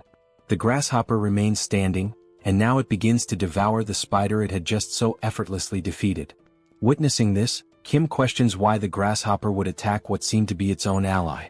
It becomes clear to him that, although these creatures are capable of identifying enemies, they have no real concept of alliance or loyalty. They are instinct-driven beings acting on pure impulse, attacking first without consideration. Sticking to the original strategy, Kim points forward and says they must climb onto the grasshopper's back while its vision is obscured by the rising dust. Without delay, everyone follows the order, quickly making their way onto the creature's back. While ascending, Kim can only wonder whether the grasshopper has detected their presence. However, it continues feeding on the spider without showing any signs of awareness. Then suddenly the grasshopper stops moving entirely. No one can figure out the reason behind its stillness, but the unexpected pause grants them a valuable moment to breathe and prepare. Seoul turns to Kim and asks what the next step should be. Kim replies that they need to wait just a bit longer. If they can destroy the portal's core, the insects will be forced to return to their original dimension, making it unnecessary to fight the grasshopper at all. Once the right moment comes, they will descend and destroy the core. At that moment, the grasshopper begins to move again. It suddenly leaps into the air, forcing everyone to brace themselves tightly to avoid being thrown off. The landing sends a shock through its massive body, nearly causing the entire group to lose their balance and fall. It jumps once more, and as Kim holds on for dear life, the impact causes his protective mask to fly off his face. Each of the grasshopper's jumps hits with such intensity that Kim begins to vomit from the violent motion. He starts to question whether getting onto the grasshopper's back was actually the best decision after all. Not only might the repeated impacts break their backs and spines before they ever get close to breaking the portal's core, but the nausea is becoming overwhelming. Compared to the first time he rode with Yangso, this experience is significantly worse. At that moment, a new sound begins to rise, something similar to the sound of helicopter blades cutting through the air. Kim turns his head and spots a gigantic wasp approaching. The grasshopper halts in place as the wasp draws closer, and everyone remains still, waiting to see what will happen next. Seoul points out that dealing with the wasp right now will be extremely difficult. The wasp approaches even closer, revealing a long, sharp stinger. It heads directly toward Kim, who is in an exposed position on the grasshopper's back. Kim's eyes widen as he realizes the imminent danger he's in. Lancelot rushes toward him, urging his master to be careful. But it isn't only Kim who notices the threat. The grasshopper also seems to sense that it could be the next target of the wasp's sting. As the wasp gets close, the grasshopper reacts swiftly, swinging one of its powerful legs to strike it down to the ground. Kim starts to think that maybe the grasshopper assumed it was the wasp's target and simply acted in self-defense. Now the grasshopper charges toward the fallen wasp to launch a full attack. Trying to defend itself, the wasp bites down on one of the grasshopper's legs and successfully rips it off. The massive creature now stands with one less limb. Kim can only hope the grasshopper will continue to fight despite the injury. The wasp remains on the ground, seemingly vulnerable. However, the towering insect no longer makes any aggressive moves. Kim grows increasingly frustrated by the mindlessness of these creatures, annoyed at how they act like idiots without any coherent behavior. He begins to wonder if it's even possible to control such beings. At that point, he remembers someone capable of controlling certain things. Kim opens his subspace and calls for Yongsoo, who appears to be in the middle of playing a video game. Kim then asks whether it would be possible to control insects as well, not just vehicles. Shortly afterward, there was Yangso firmly gripping a set of ropes tied to the grasshopper's antennae. Kim states that the wasp is still exhausted and unable to get up. He adds that, in the worst-case scenario, they can retreat into the subspace, so it's worth trying to control the insects. Yangso agrees to attempt it and tells everyone to hold on tightly. He begins maneuvering the ropes, attempting to steer the massive creature, which to everyone's surprise appears to be responding.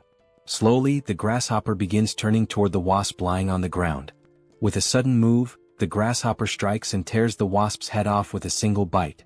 Witnessing that, everyone becomes overjoyed to see that Yangso has managed to control even a creature of that size and power. But before they can fully process their success, more insects emerge. This time it is a giant moth. Wasting no time, Yangso moves the ropes once again, signaling the grasshopper to attack the new threat. The grasshopper immediately jumps toward the moth and delivers a powerful strike. Alongside the moth, a mantis also appears, only to be swiftly eliminated by the grasshopper as well. Next, a swarm of giant ants arrives. To handle them, the grasshopper receives help from Kim, who summons beams from the Eames dimension to assist in wiping out the attackers. After all those confrontations, the group reflects on how they initially thought the grasshopper was special only because the dimensional beams had no effect on it. But now they realize it is an incredibly powerful predator, far beyond what they had expected. Seeing the grasshopper now lying lifeless on the ground, everyone expresses their gratitude for how much it had helped to make things easier up to that point. Lancelot remarks that among rank 7 creatures, there are very few that he believes could have taken down that grasshopper. Kim adds that without Yangso's intervention, they would have found themselves in serious trouble. Then Bedivere appears, reporting that the area is now completely cleared of insects and promising to remain on alert. As he looks to the side, something catches his attention, something he has been searching for a long time. There, standing before them, are 2 open portals. And beside those portals stand two creatures, guardians whose sole purpose is to protect the cores of the gates and prevent anyone from trying to close them. There stood the two grotesquely deformed creatures, shaped like massive balls of twisted flesh. Anyang steps forward, his presence firm, and says he has waited a long time for this moment. With his sword already drawn, he turns toward Kim and expresses his gratitude for giving him the chance to avenge his fallen comrades. Kim responds that no thanks are necessary, stating that nothing could be fairer than allowing Anyang to be the one to destroy the cores. Anyang nods in appreciation of the gesture, then turns his focus back to the enemies ahead. He remarks that no matter what he does, the millions of lost souls can never be truly honored. Still, he chooses to unleash his most powerful technique, because that is the least he can offer them. As he prepares to strike, an intense orange aura begins to radiate from his body. Gathering his strength, he raises his weapon and launches the attack, shouting for those disgusting insects to vanish.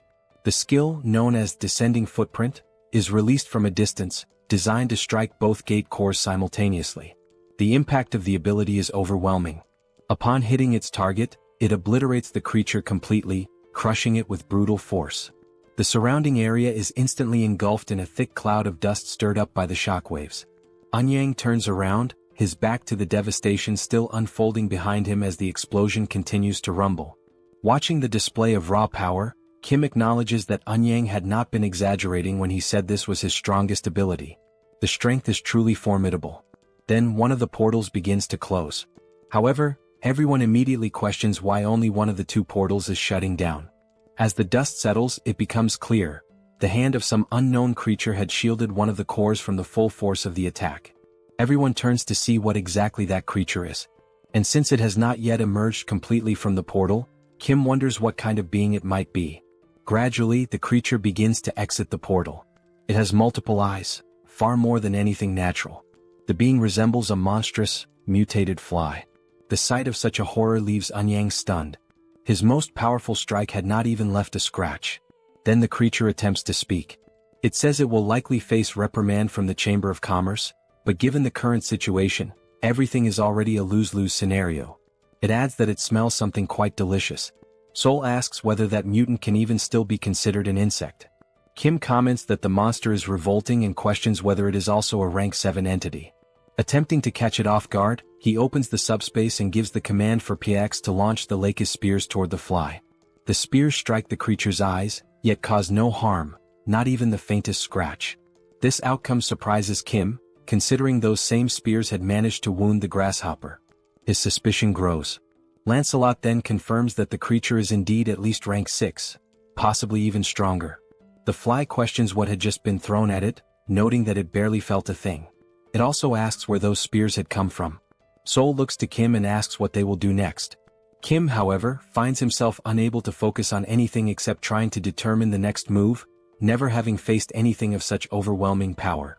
He begins recalling past fights against opponents stronger than himself, trying to understand how he had managed to overcome those odds. There must be some kind of trick.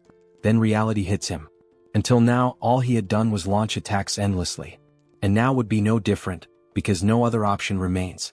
He shouts for everyone to stay back, announcing his intent to continue attacking from a distance until he can find a weakness. Again, he opens the portal and fires more of Lakis's electric spears. The spears strike the fly, but are effortlessly deflected, causing no visible damage. The creature mocks the attack, sarcastically claiming that the pain was unbearable. It then wonders aloud whether it should simply wipe everyone out, leaving no survivors. Yet it says it feels too lazy to move. Now face to face with Kim, the creature hovers menacingly as Kim desperately searches for a solution, or at least tries to determine whether it's worth continuing to attack despite the lack of results. Kim remarks that the only small advantage is that the fly considers them so insignificant, it doesn't even seem to have acknowledged the presence of the humans. Lancelot calls out to Kim and insists that he doesn't need to fight this monster directly. All they need to do is find a way to destroy the gate's core, and the creature will vanish along with it. Kim responds that he knows that, but still can't stop himself from trying to take the monster down. Lancelot agrees to try and distract the creature. Once an opening appears, they all know what to do. Kim agrees with the idea but wonders how Lancelot plans to do that, especially when even the Lake's spears are being ignored. He concludes that the only possible solution is to find something the insect would be attracted to. Then, an idea seems to strike him. He reaches into the subspace and pulls out an oversized electric repellent. The system display shows that it carries an electric attribute, with functions including penetration, shock, and provocation. When Kim realizes what is happening within mere seconds, the creature is already alarmingly close to him, as if it had been rapidly drawn in by some invisible force. With its sudden approach, the hundreds of eyes covering the fly become clearly visible, revealing how horrifying the creature truly is. The fly then questions what the object is, calling it both fascinating and beautiful. Kim begins to tremble with fear, mistakenly believing that the creature is speaking about him, and not the oversized electric repellent it now holds. While he remains paralyzed with terror, Lancelot shouts out to Mordred, urging him to act quickly and strike at the hand that is still guarding the gate core, while the fly remains distracted. Using his stealth skills, Mordred advances toward the enormous arm shielding the core. He gets close and then leaps in the direction of the core. Maintaining his stealth, he strikes with his dagger, aiming directly at the core that had been under the creature's protection. The blow lands cleanly, slicing the gate core in half. In that very instant, the system displays a notification indicating that the dimensional account's ownership has been transferred, though there are no details available about the previous owner. The account now holds 48,881 mana stones, totaling 74,616 in Kim's possession. Additionally, the system reports that the dimension associated with Beelzebub has lost all commercial rights. The Beijing region is restored to Earth's territory. At that moment, while the fly is still holding the repellent, visibly mesmerized by it, the creature is suddenly pulled backward, sucked into the portal, and sent back to its own dimension. Following this, the dark and oppressive atmosphere that had enveloped the area begins to fade, and daylight returns. One of the Chinese men, noticing that everything appears to have returned to normal, asks if it's really over. The sunlight breaks through once again, shining over a landscape that had, just moments earlier, been completely blanketed in toxic gas. All the men shout in celebration. At last, they have successfully cleared the Chinese gate. In a moment of relief, Kim collapses into a sitting position on the ground. Lancelot approaches and asks if he's alright. Kim replies that he is, even though his legs gave out and he nearly got eliminated by a giant fly. He explains that when the creature got that close to him, there was nothing he could do. The panic was so overwhelming and immediate that he couldn't even think about entering the subspace. In other words, this time he came back from the dead. He adds that what is most shocking is the fact that even a monster like that is afraid of the multidimensional Chamber of Commerce, the same organization behind the ongoing war. And if they wish to return to their former lives, they will have to confront that very group, to stand against something that even terrifying monsters fear. Seeing Kim so drained, Lancelot asks Mordred to remain on alert. Kim can only think about how he needs more allies, and how he must become even stronger. Sometime later he is seen speaking with Anyang. The Chinese warrior asks why Kim had requested to borrow the martial arts manuals. Anyang remains in disbelief, especially because when Kim mentioned that he could copy the manuals, he never expected it would happen instantly. With the help of Pax, Kim manages to compile all the manuals into a single, extremely thick volume. Anyang expresses that he still feels he hasn't thanked Kim properly, and says it's a shame that Kim has to leave so soon. Kim tells him not to worry as he is already configuring a portal to this location and will be visiting regularly. He adds that if they ever need help, they should not hesitate to reach out because he will be there. Anyang then asks what Kim plans to do next. Kim responds that his next destination will be Japan. And so, the scene transitions, revealing what awaits Kim and his companions in Japan. Sometime later, Kim had already returned to Korea and was now in conversation with the colonel, who began by congratulating him on successfully closing the gate in Beijing. The colonel, clearly concerned, asked if Kim had been injured or suffered any harm, to which Kim promptly responded that he was fine. However, Kim turned the focus back onto the colonel, noting that the commander himself did not appear to be in good shape. That was when Kim noticed a woman seated beside the colonel and asked who she was. The woman, visibly enthusiastic, introduced herself cheerfully as Park Seo-yeon, the representative of Busan. She added that it was a pleasure to finally meet Kim and mentioned that she had heard a great deal about him from the commander. Outside, one could clearly see the identification tags of both representatives, visible even from a distance. At that moment, the system displayed a notification. A declaration of war had been issued between Fukuoka and Busan. This time, the duration of the conflict would be 7 days, and the condition for victory was to eliminate the opposing representative. Everyone in the room was caught off guard, surprised that Fukuoka had declared war against Busan. The colonel then turned to Kim, asking if he remembered what had previously been said about Japan, that the situation over there was not looking good. Kim affirmed that he remembered, though he noted that China had been the more urgent matter at the time. The colonel explained that on that very same day the previous government of Japan had collapsed, and an ultranationalist group known as the Society for the Awakening of Restoration had seized power. As the name implied, this group revered beings from other dimensions and exalted awakened powers. Kim commented that it reminded him of the traitors from the First Corps who ended up turning into goblins. The colonel placed an image on the table and said that it showed the appearance of one of their enemies. Kim picked up the photo and was taken aback. It clearly depicted some sort of fish. He questioned whether they were not humans, to which the colonel responded that most members of the Society for the Awakening of Restoration appeared as fish-human hybrids. That was the only key difference between them and the goblins. Back in Japan there had been no one to stop them. Thus, their influence continued to grow unchecked until they eventually took control of the entire country. The situation escalated just the previous day when Hideki, a so-called assault captain, made a sudden appearance in Busan. Civilians working near the coast witnessed the arrival of the monstrous figure and were bewildered, unsure of what kind of creature it was. The shark-like entity then charged at the group of people, aggressively biting down on them without hesitation. Seo-yun began to explain that Hideki had shown up and immediately began indiscriminately slaughtering civilians. Now, it appeared the group's ambitions extended beyond Japan, with plans to invade other countries as well. And right after these brutal attacks, they issued the very declaration of war that Kim had just seen. Kim felt overwhelmed, struggling to understand how the situation had devolved into such chaos so quickly. Seo-yun explained that no one knew anything about the true nature of the enemy, only that they were fishmen. No one knew their numbers, nor the extent of their powers. What was known, however, was that in only 6 days the fish would reach Busan. The colonel added that attempts had been made to contact military units to recruit awakened individuals, but the turnout had been shockingly low. Kim joked that he finally understood why the colonel looked so unwell. As he thought further, he realized that these humans had also aligned themselves with beings from another dimension. At first glance, they resembled the goblins of the First Corps.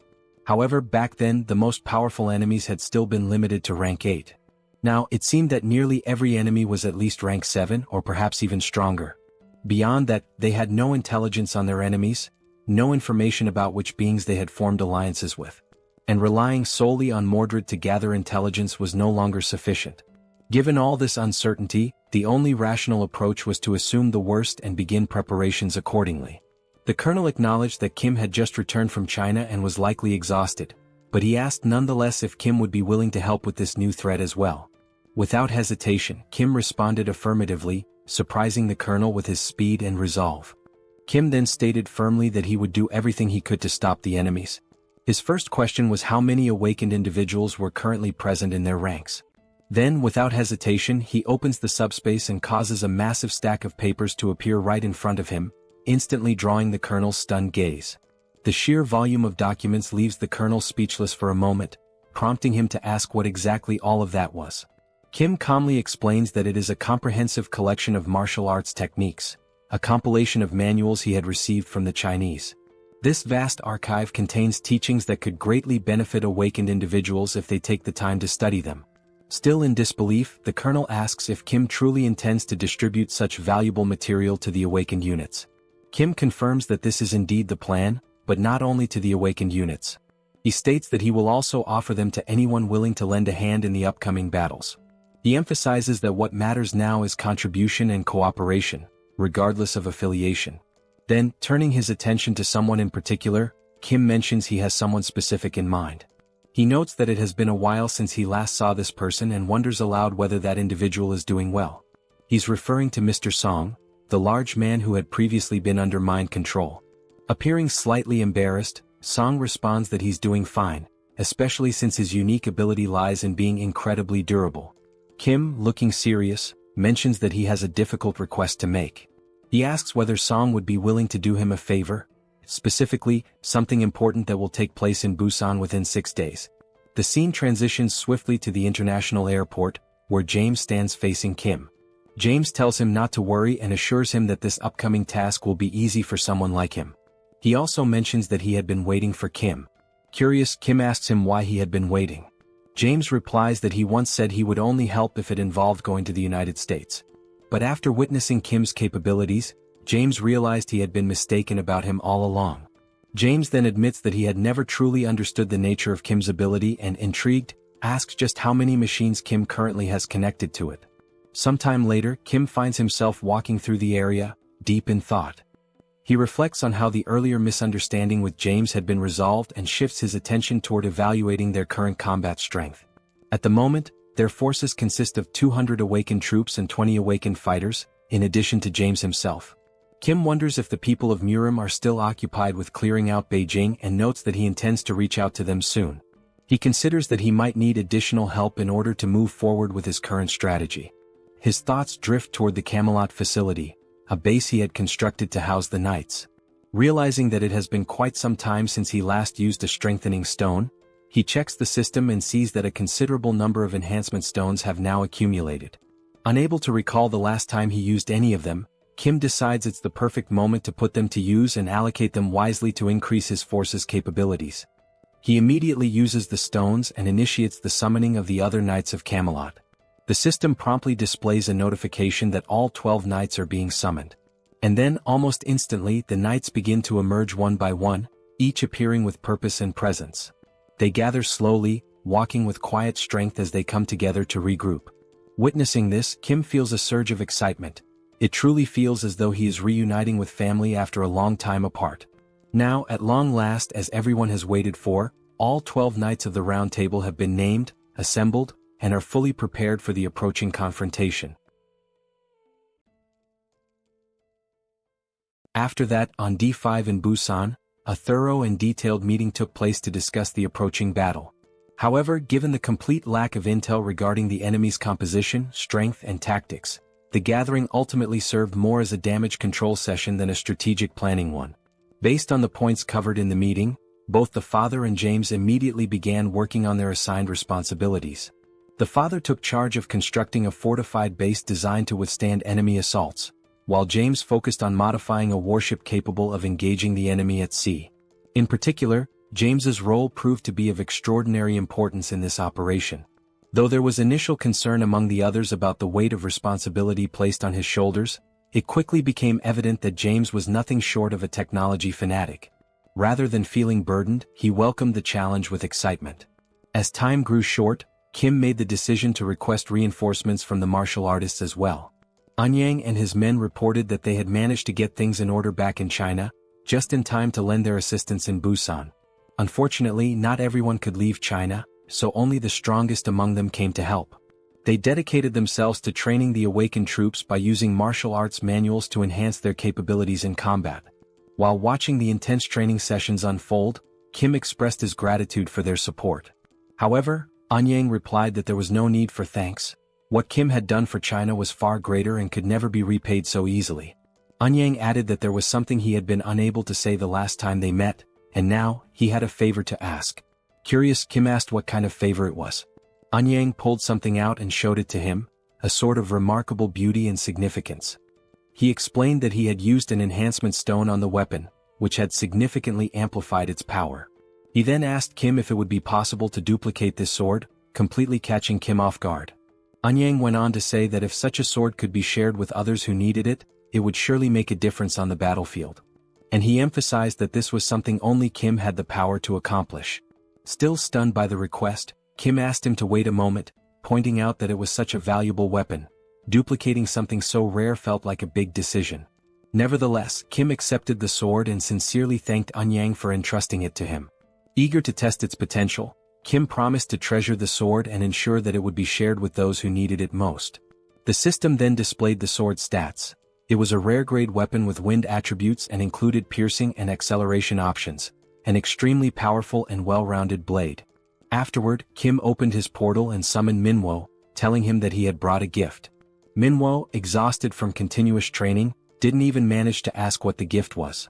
He could only wonder what Kim had in store. A few minutes passed. Manhwa began to speak, saying that once he reached skill level 10, he learned that with 1,000 mana stones, he could obtain a classification and a dimensional account. He had since gone monster hunting to gather stones.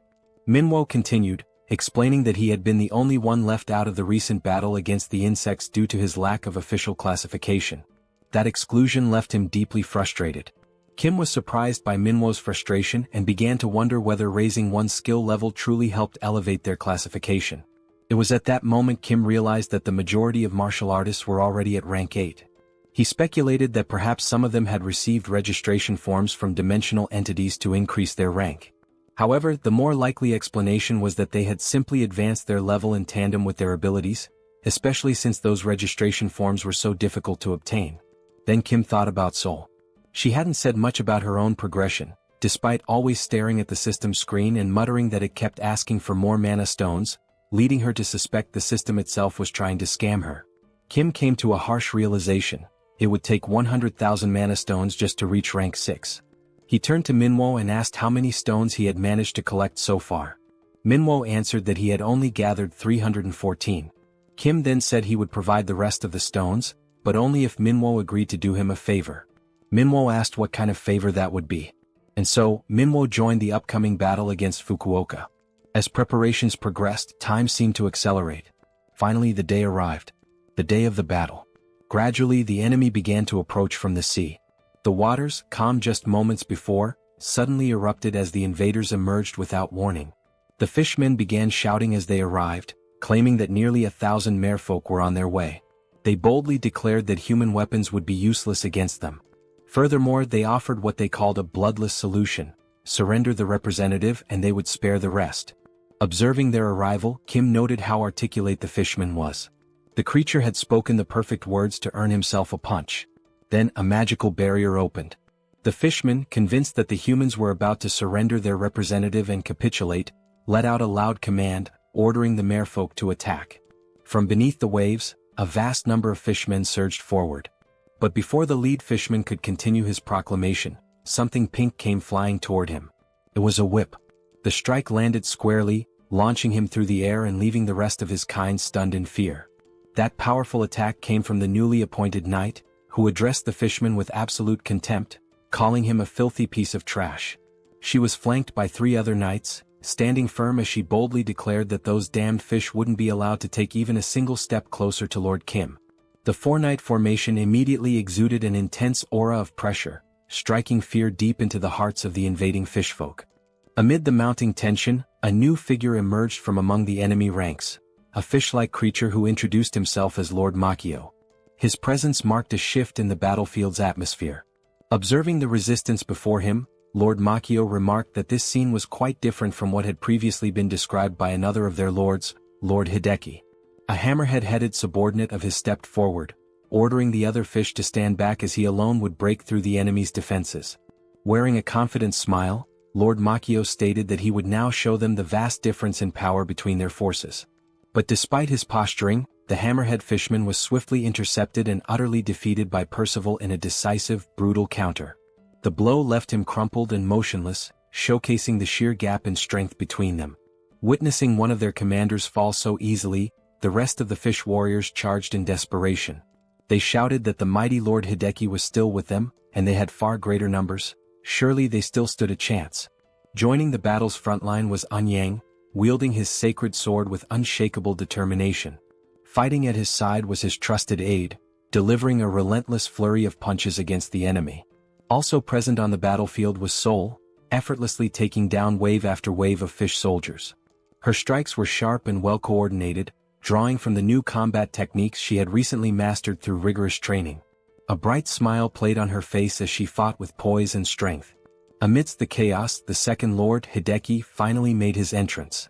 Commanding his troops to charge, he stepped forward with a declaration of power, claiming that even among fishfolk, there existed a hierarchy of strength, and they were about to witness it firsthand. But his confidence was abruptly shattered. Out of nowhere, a Virga beam shot through the air at blinding speed and struck him square in the chest, throwing him back violently and halting his advance in an instant. The ordinary fish warriors gasped in horror, eyes wide as they watched their powerful commander being flung through the air like nothing more than debris. Seconds passed as confusion turned into panic. Suddenly, cries broke out among the enemy ranks, urging everyone to retreat. Something was clearly wrong. One of the fish soldiers, now frantic, shouted that they couldn't see any human ships nearby, If there were no ships, there should be no threat. The sea, by all logic, should be a safe haven for them. From the rooftop of a nearby building, Kim silently watched as the fish forces scattered in retreat. There was no celebration in his expression, only observation.